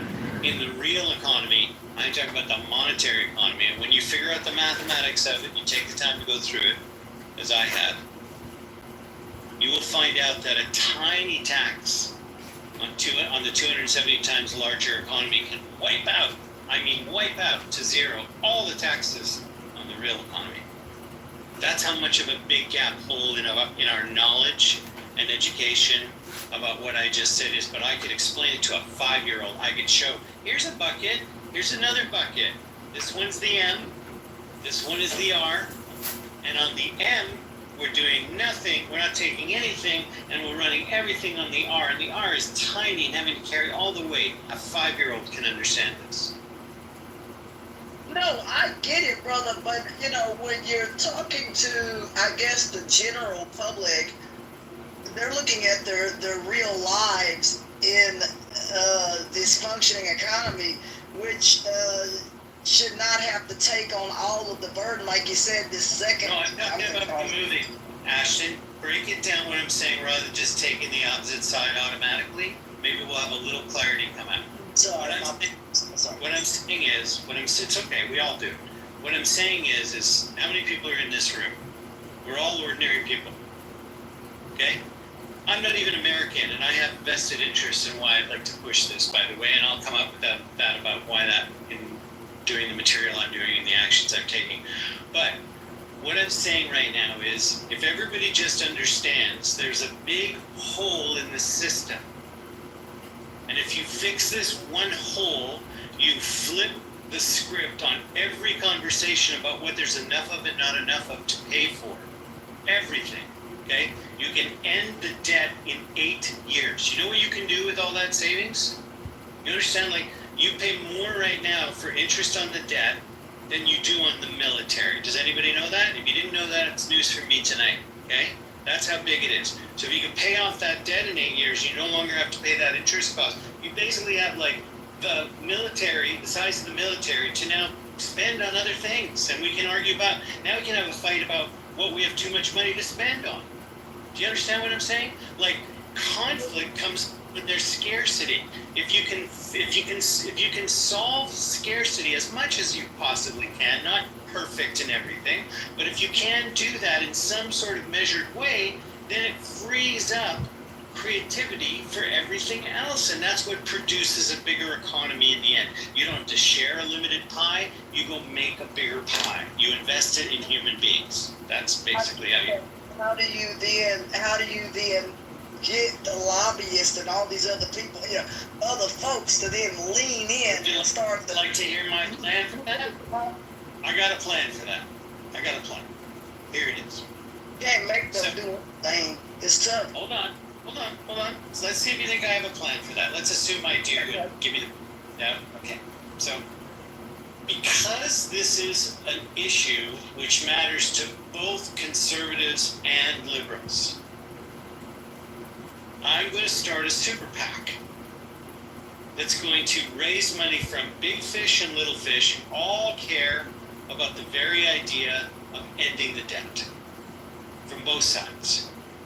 And I'm then going to go recruit 50 candidates across the nation that want to run on this idea. The super PAC will spend money on the issue. The candidates will run that they're with the issue. And that will put it on the agenda so that people know about it. Because the truth of it is, the lobbyists are not in control. You, the ordinary people, are in control in 2026. And that is because you have these communication tools to mobilize and organize, because that's what changes the world, not lobbyists. Okay, sorry to say. What is going to happen is then in the next candidacy after that, it will grow from 50 to 150 and become a caucus and actually be able to get the legislation passed. And I predict that a presidential candidate will run on it as well. Because who the hell wants to who the hell wants to run against ending the US debt? Tell me. I mean, and then I'm going to, on top of that, raising not only millions of dollars in recruiting candidates, the book I'm putting out is going to answer the question you're asking. How are we going to do this? How are we going to do this? And how are we going to get it through the House? And what about all these obstacles and so on? And right in the book, we're going to say, the way you can do it is you having, everybody hearing my voice right now, having conversations with each other, ordinary people that you think have no power, your grandmother, your kid, your cousin, to get the conversation out in real people about how the debt can be ended in 8 years. Get the people to be so knowledgeable about this that candidates won't be able to run from it. Because the true power is the people, not the people in power. The people don't know that, they don't know how to organize it out, but they are in fact the power. But we can help. I mean, we got folks that know how to organize and can help folks organize. I mean, there's no excuse if you are with the church or other organizations. Certainly can help folks get themselves together and organize and march. I mean, when Kamala Harris and other folks ran locally out here, we mobilized 10,000 people that we could muster and get those folks moving on foot and knocking on doors. So we really did get that going. So folks do know how to grassroots, organize, and so those things you learn through history. But what I can say about what you're talking about, I would like a copy of that book because I can get it to somebody who they know about money because they do the budget for the church and land stuff, so they're a lot smarter than me and they went to school for that. So if anybody knows about math, it's this person, and if they know about business, I bet you it's them. So I would certainly like to check that book out and see how that math compares and see where that's at and how that can be used to literally maybe even... Yeah, I do a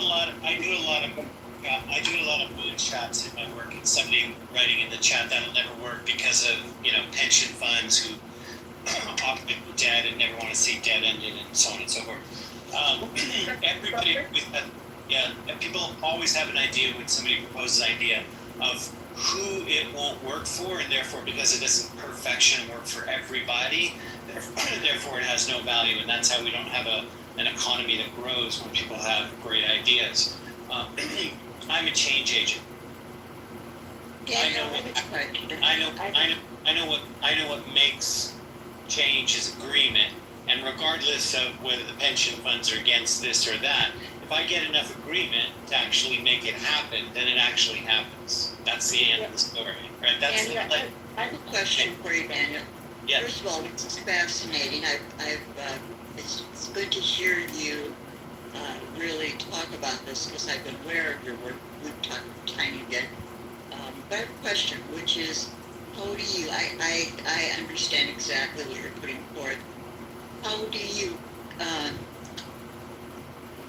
The obstacle that I immediately see are you're going against the power of the billionaires in this world who would resist this and who would perhaps be threatened by it and would object to it or compete with it. That's my question. It's really interesting to bring that up. So I'm big talking about agreement, all forms of wealth, change, justice, and even power are created by agreement.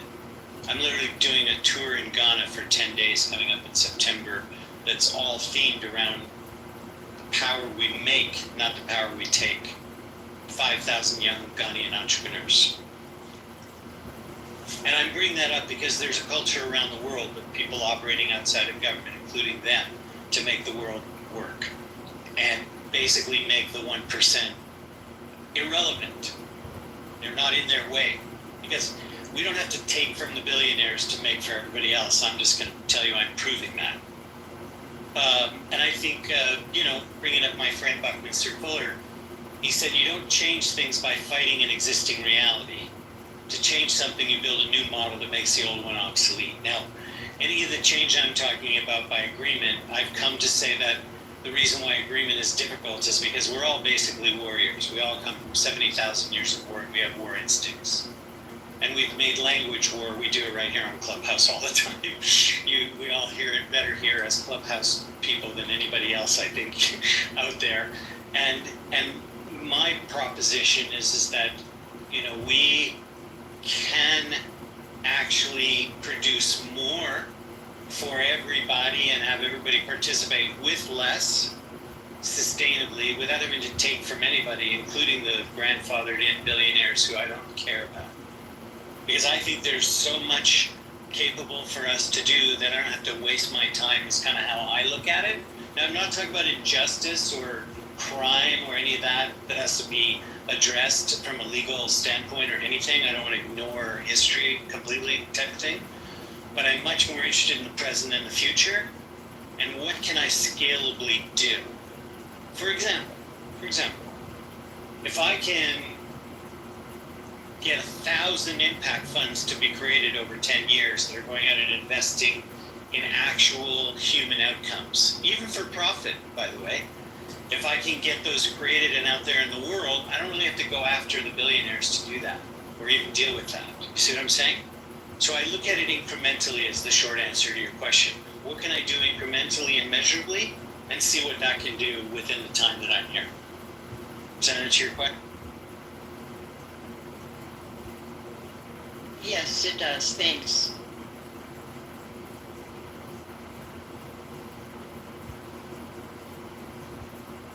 I don't like that the world needs lots of people who aim to do what I do. It's a very big community, people should know, who are what I call world game workers, even if they don't call themselves that I do, who are in the non-governmental and entrepreneurial / space. They're not on the news. You don't hear about them. I mean, I can tell you the story of this Ghana group. It started by one young man who started a non-profit but devoted to entrepreneurial culture in Ghana. 70% of the people in Ghana are under the age of 30, highly youth population, and he set out to give them a pathway to create their own job, as he said it, rather than having to look for a job. That was his one idea. One guy comes up with this idea, and today he has 5,000 young Ghanaian entrepreneurs at his annual convention, and both presidential candidates. It's a must stop on their tour in the election campaign. Like, when I say ordinary people have power, real power, I'm not blowing smoke or talking about idealism. And I don't like the fact that I think governments are failing. Like what used to be done by NASA, research and development type stuff, that now has to happen in the private sphere. That's very unsafe for society that that's even needed. But that's what people like me are working on. How to make basically a bank for moonshots. A bank for moonshots to invest in human outcomes and not fantasies, like stuff that we know that works, but it doesn't have a good business model, right? Like, it just needs long term. Like, you can get all the water you need out of the atmosphere powered by the sun for every human being on this planet. What I just stated, I could prove mathematically with today's technology, scalable. But it's not really profitable to put it in where people already have water running from the taps. It's a business model problem. And if you invent a new way to finance it, which I'm hoping to do, other people too are working on ways to. But if a new way can be invented to finance these things, you create a time machine with money. If you can make the money work, it speeds up time because money is based on agreement. And if you have lots of agreement, you have lots of power. It's not the lobbyist hands. It's not even the influence you buy with them. It's just understanding you make power by agreement. A lobbyist is one kind, so is a bunch of people marching in the streets.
For some reason, he hasn't asked to come up, but he's asking in the chat, he's pointing out, I should say, that we need to understand the fundamental nature of debt before we can start tackling the debt issue.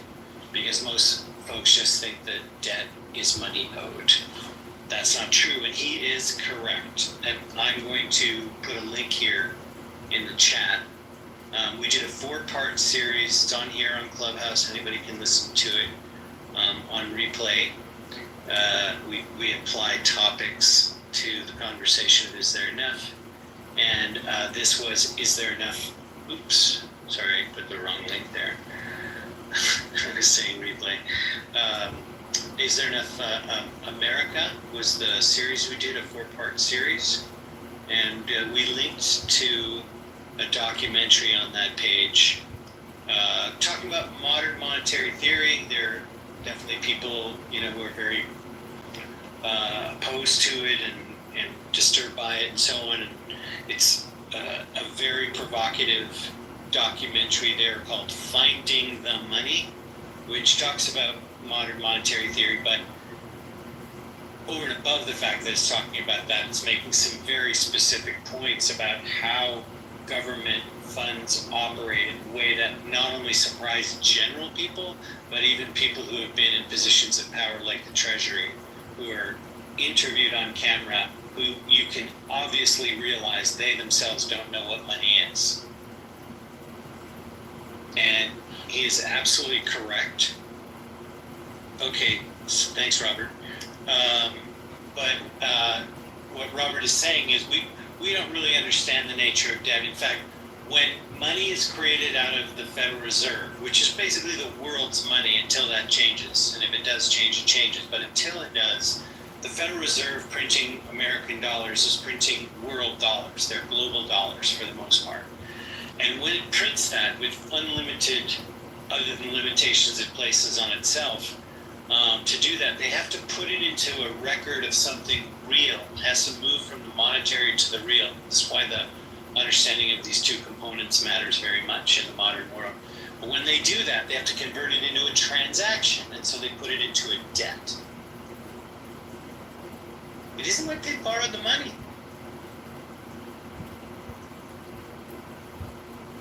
It's really weird when you start to think about it. You'll hear it right on the recording if you go listen to the replay on Is There Enough America? It's part 2. Is There Enough America? Part 2 is the economy.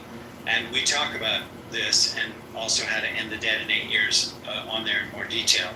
And money is what we agree that it is. That doesn't mean it's funny money. It's very real. Agreement is like a bond, a contract. Like when it says the full faith and credit of the United States, it means the full faith and credit of the United States. It's not nothing. The gold standard. You hear these people go, oh, everything was fine. We went off the gold standard. First of all, you would not want the standard of living you had prior to the gold standard. In America or in the world. Sorry, you would not. Going off the gold standard, if you're going to look at results, regardless of what we say about the debt now, right? The results, that's a big factor of standard of living. That doesn't mean everything is perfect in the modern world, and a lot has harmed our planet. So that's a different issue. I'm not talking about perfection, but as far as that's concerned, going off the gold standard has proven to be great. But even a gold standard was an agreement, because the word standard just means agreement. It could have been, manganese standard, or it could have been the copper standard, or it could have been any sort of standard. The Phoenicians had 2 tablets. You go take a copy of the tablet because you can't easily change your tablet. That was the proof. That's basically how blockchain works, the proof part, right? So the Phoenicians had those tablets of proof. It's just created by human beings. There's no limit to it at all, other than what's in the real economy. That is a limit. But it's not in the money part. And the sooner we understand that, the faster people will not be struggling. And universal income, it's inevitable. You cannot avoid it, because the automation of technology is going to make it necessary for the world to function, that people just have buying power and can go out and build companies and take ideas and their poetry and their music and whatever they want to do with their life, so they don't have to work for a living. They can live. They don't have to. I'm mixing this up, but they can live how they want to live. They don't have to work for a living. They can live for a living. If there's enough to go around, that is. If there isn't enough to go around, then we have to do all this scrounging around and fighting. But if there is realistically in the aggregate enough to go around, it isn't distributing it. It's making people themselves have the buying power to go out and make it work. We can absolutely pay for it.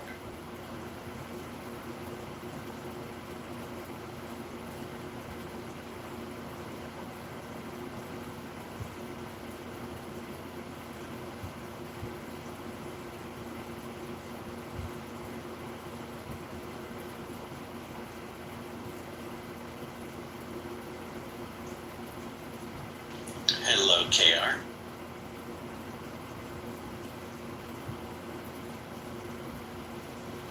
Yeah, Robert, I am not a big fan of government universal income. I'm a huge fan of universal income happening on a private, non-governmental, non-tax basis.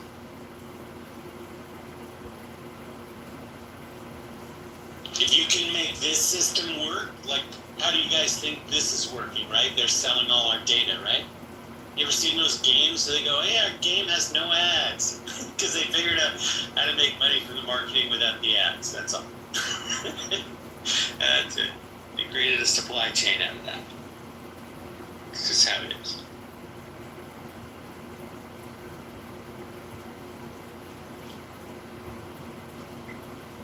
How much further can I go down this rabbit hole here on this universal income? Would you like to hear how it possibly could be done on a private basis? Jeremy? Dan? Al? How are you, First Lady? Sure, go ahead. So, we produce social impact projects. We have clients as well as some that we take some interest in. And one of my clients came to me with the concept of how to make universal income on a private basis. This was his proposition. And before I tell you how it would work, even if you have the best way for it to work in theory, the only way it can work in practice is if you solve first. You know how you like solve for X and then you know everything else. So it turns out in studying how to make this happen, I figured out that even with his genius idea, the key thing is that you can get a vendor, a merchant, you know, somebody providing a good or service to accept that money. If they don't accept it, it's nothing, and if they do accept it, it's something. So I have a plan for how to handle that part on a test enough basis to demonstrate it to the world. So let's say I can do it in a small regional size area to prove it, such that when the vendor provides a good or service that somebody spends the money that they received, universal income money, and spend it, they get to convert it into whatever dollars or currency that they want. We would guarantee that for the test. And the way it would work is we would issue to a wallet whatever amount of universal income we had agreed on. And we actually do not use the term basic income on purpose. We call it universal income. And we actually let the receiver of that universal income set their own amount. Bear with me. They set their own monthly amount, and it's issued to them on a daily basis. And when it enters their wallet, it's on a timer. And that timer has 90 days, meaning they must spend that money within 90 days or it disappears worthless. Now, when they take that money that could become worthless, which they now, Jeremy, have a financial incentive to obviously stimulate the economy and invest that money, so you realize what we're putting in people's hands isn't money but buying power, temporary buying power, just like the way you'd issue money during World War II to the troops when they're out somewhere not in the country, and then they back it up by something else. And so they now go to the grocery store, they pay their rent, or they pay their school tuition, or they start a business, or whatever they're doing with their universal income that they must spend within that 90-day period. The person or the entity that they're buying their good or service from, when they receive that money, it gets converted into hard currency. And that hard currency has no expiration. The one that they came in the universal income has expiration, and the other one does not have expiration. And for those of you who happen to be listening in the room that understand mining and proof of stake and proof of work and proof of this and proof of that, will understand that at the moment of purchase is when the mining has taken place, which is the closest to perfection you can get. Because when you go from the Federal Reserve into a form of debt, you're mining the debt, you're mining the money into a debt, carrying a false debt just to keep the world economic system running. What we're talking about here is putting buying power into people's hands that gets converted into real hard and well-earned currency by those who provided a real valuable product or service that the people with buying power wanted to go out and buy. That's a working economy. Question. Yes. So, what is the limit on how much people would receive? How high can they set their daily limit? We're not putting a limit on it. Okay, so let's let's use an example, okay? I choose $1 million a day. Okay? Yep. I'm part of a participant. I spend that $1 million by buying all the food in the grocery store and just giving it all out to everybody. Mm-hmm. So what happens in that situation? In that situation. With respect, and I really want to answer your question in context, if you don't mind, I want to point out that part of why it's hard to implement ideas, we seem to think that reality comes from playing devil's advocate with the extremes to show the stress test. And we don't quite give enough air to looking, first of all, at I'm a change agent, right? So I look at predominance, not perfection. On the certainly 80% of effect of that activity, that somebody might, let's say, do an extraordinary $20,000 a month, let's say not $1 million a day, because they're going to have the job of spending that money, and they're going to find out that when they are taking on too much, they will actually have some penalty for that, right? And they're not going to be able to, because it's going to be a game like any other economic system, right? And so they're going to be, I'm only answering the question about whether it's limited or not, right? There's going to be some checks and balances that are going to emerge when we test it and flesh it out. But I think if you want to understand it, it's first, before you take your oppositional side, is examining what parts of it actually work, right? Because if somebody receives an amount that's a higher amount than me, it doesn't matter because we're not operating from a limit of money. We're operating by what the actual economy can absorb. It's a very different take on it, right? And so when I put too much money in somebody's hands, it is a point of waste. That's going to end up being shown up in the system, and we'll have some checks and balances for that. But we're not going to let some central system decide what is an appropriate amount of money that people should have, because then you're having that whole system you're trying to get away from in the first place. You don't need that. People can decide for themselves what they're capable of sustaining. All right, so please answer the question. I have $1 million daily. I'm understanding you want to repeat that question like you think it's really salient, not going to work out a problem of that sort. Because all you said, all I heard was you shouldn't look at that question. Right? That's an irrelevant question. I'm not saying it's irrelevant, not at all. I don't mean to convey that, but I will say, as a guy who's a project manager, I have certain kinds of questions I must ask, and then the ones I need to get to. And I'm sure that kind of question will come up even more. But when we test it out, we will discover whether there are some people gaming the system of any kind of system we put up. I build apps. I have to do that in communities all the time. I don't think the situation you're talking about is likely to be realistic. And so I will come to it, Daniel, my team, when I need to. And I don't really need your approval. I'm just saying to you, I am already moving forward with it without that question yet. I'm not saying you're not able to do what you're going to do. I'm asking a question. You're saying that it's not possible. No, I didn't say it's not possible. I asked you what the limit. No. You didn't say. You did not. I did not. So I'd like to clarify for myself what I said. What I am saying is, I am not saying it's not possible, but as a change agent for a living, I look at the 80%. Let me finish my statement, because I'm the author of this, right? I get to put my context on it, Jeremy, if you don't mind, even if you disagree. I look first in my implementation at the 80% of the problem, and then I will deal with the 20. And it is up to me, not you, to determine which is 80 and which is 20. I don't start things from extremes. I start things from predominance. And I know people who are given the opportunity to have buying power are probably not going to have a lot of incentive to game the system. And the scenario you describe of amassing and hoarding stuff from the grocery store to hand it out to people, those people are not going to have an incentive to get it from you because they're going to have their own money. So you're saying that that's not going to happen? Yes, I'm saying it's not going to happen. So what if you play it out with $20,000? Yeah, that's a good idea. Let's do 20,000. Go for it. You tell me there's no limit. Yeah, that's where you went. I know, that's where you went. And I thank you for allowing us to reasonably, talk this out. It's a fair question.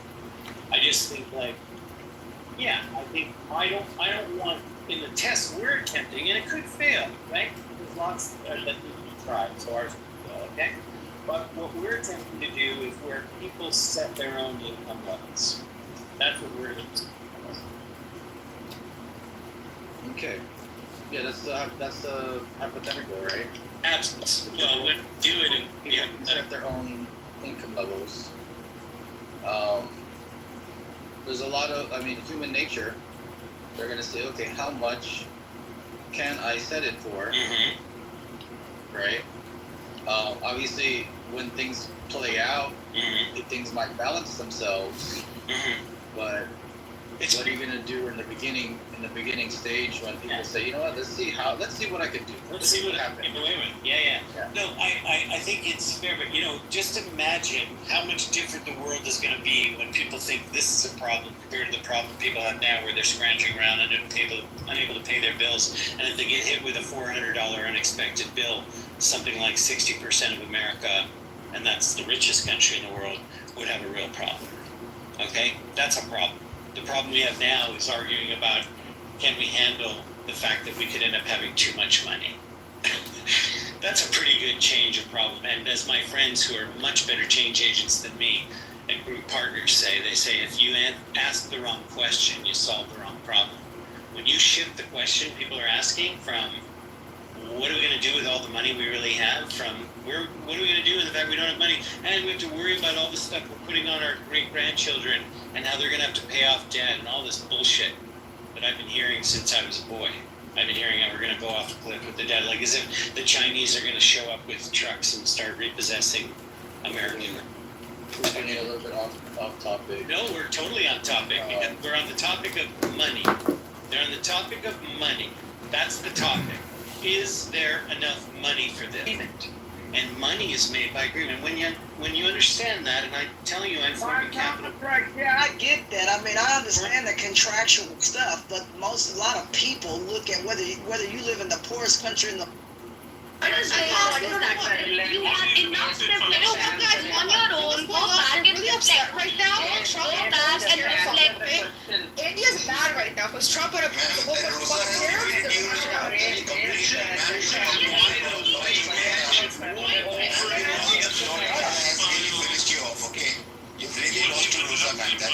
I just gotta say, like, this is why India lost under the white man. Wow, racism. That's the level of racism. The Brits want to genocide. You keep exposing us bad. The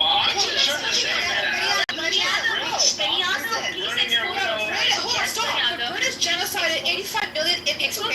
They took Rosa. Wait, one of the most prosperous countries in the world at that time. You guys don't get to talk about Palestine, honestly. Okay?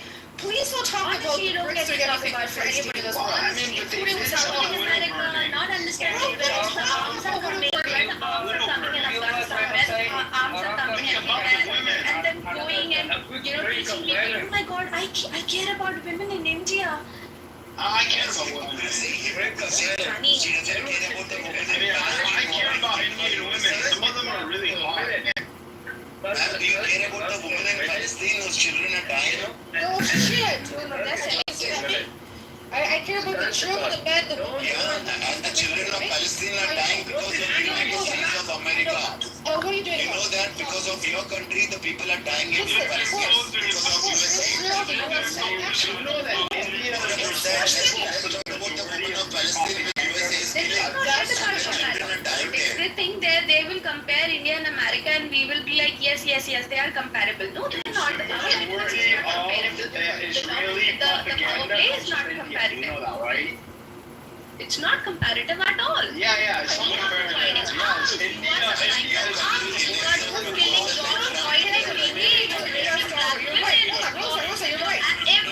Every day, no, exactly. The US dollar. 100%. Not comparable at all. You want us to talk to you properly about the power dynamics? We are ready, but do not compare us with USA. I'll tell you why. Yes, that is what about it. Okay, US is such a better place to live. No, it's not a better. I have been to US multiple times. I know everything about Modi. I oppose him day in and day night. No, Ace, you don't know me. You don't know my politics. You don't know from where I come from. Listen. I'm Punjabi. You don't know my work. You know the Modi fucking government trying to send their little We know that. to assassinate Yes, we know that. on US and that's the crux that you have in your government, okay? What about, is it Adani that's been sanctioned? Yes, nobody's supporting. Nobody's supporting that. Nobody's supporting that. With fraud? No, nobody's supporting that. See, no, my supporting ghetto ass fraudulent shit and corruption, and then applies to America and then fucked. What is that? What happened there again? Hold on, what happened again? Was it Adani or Adani?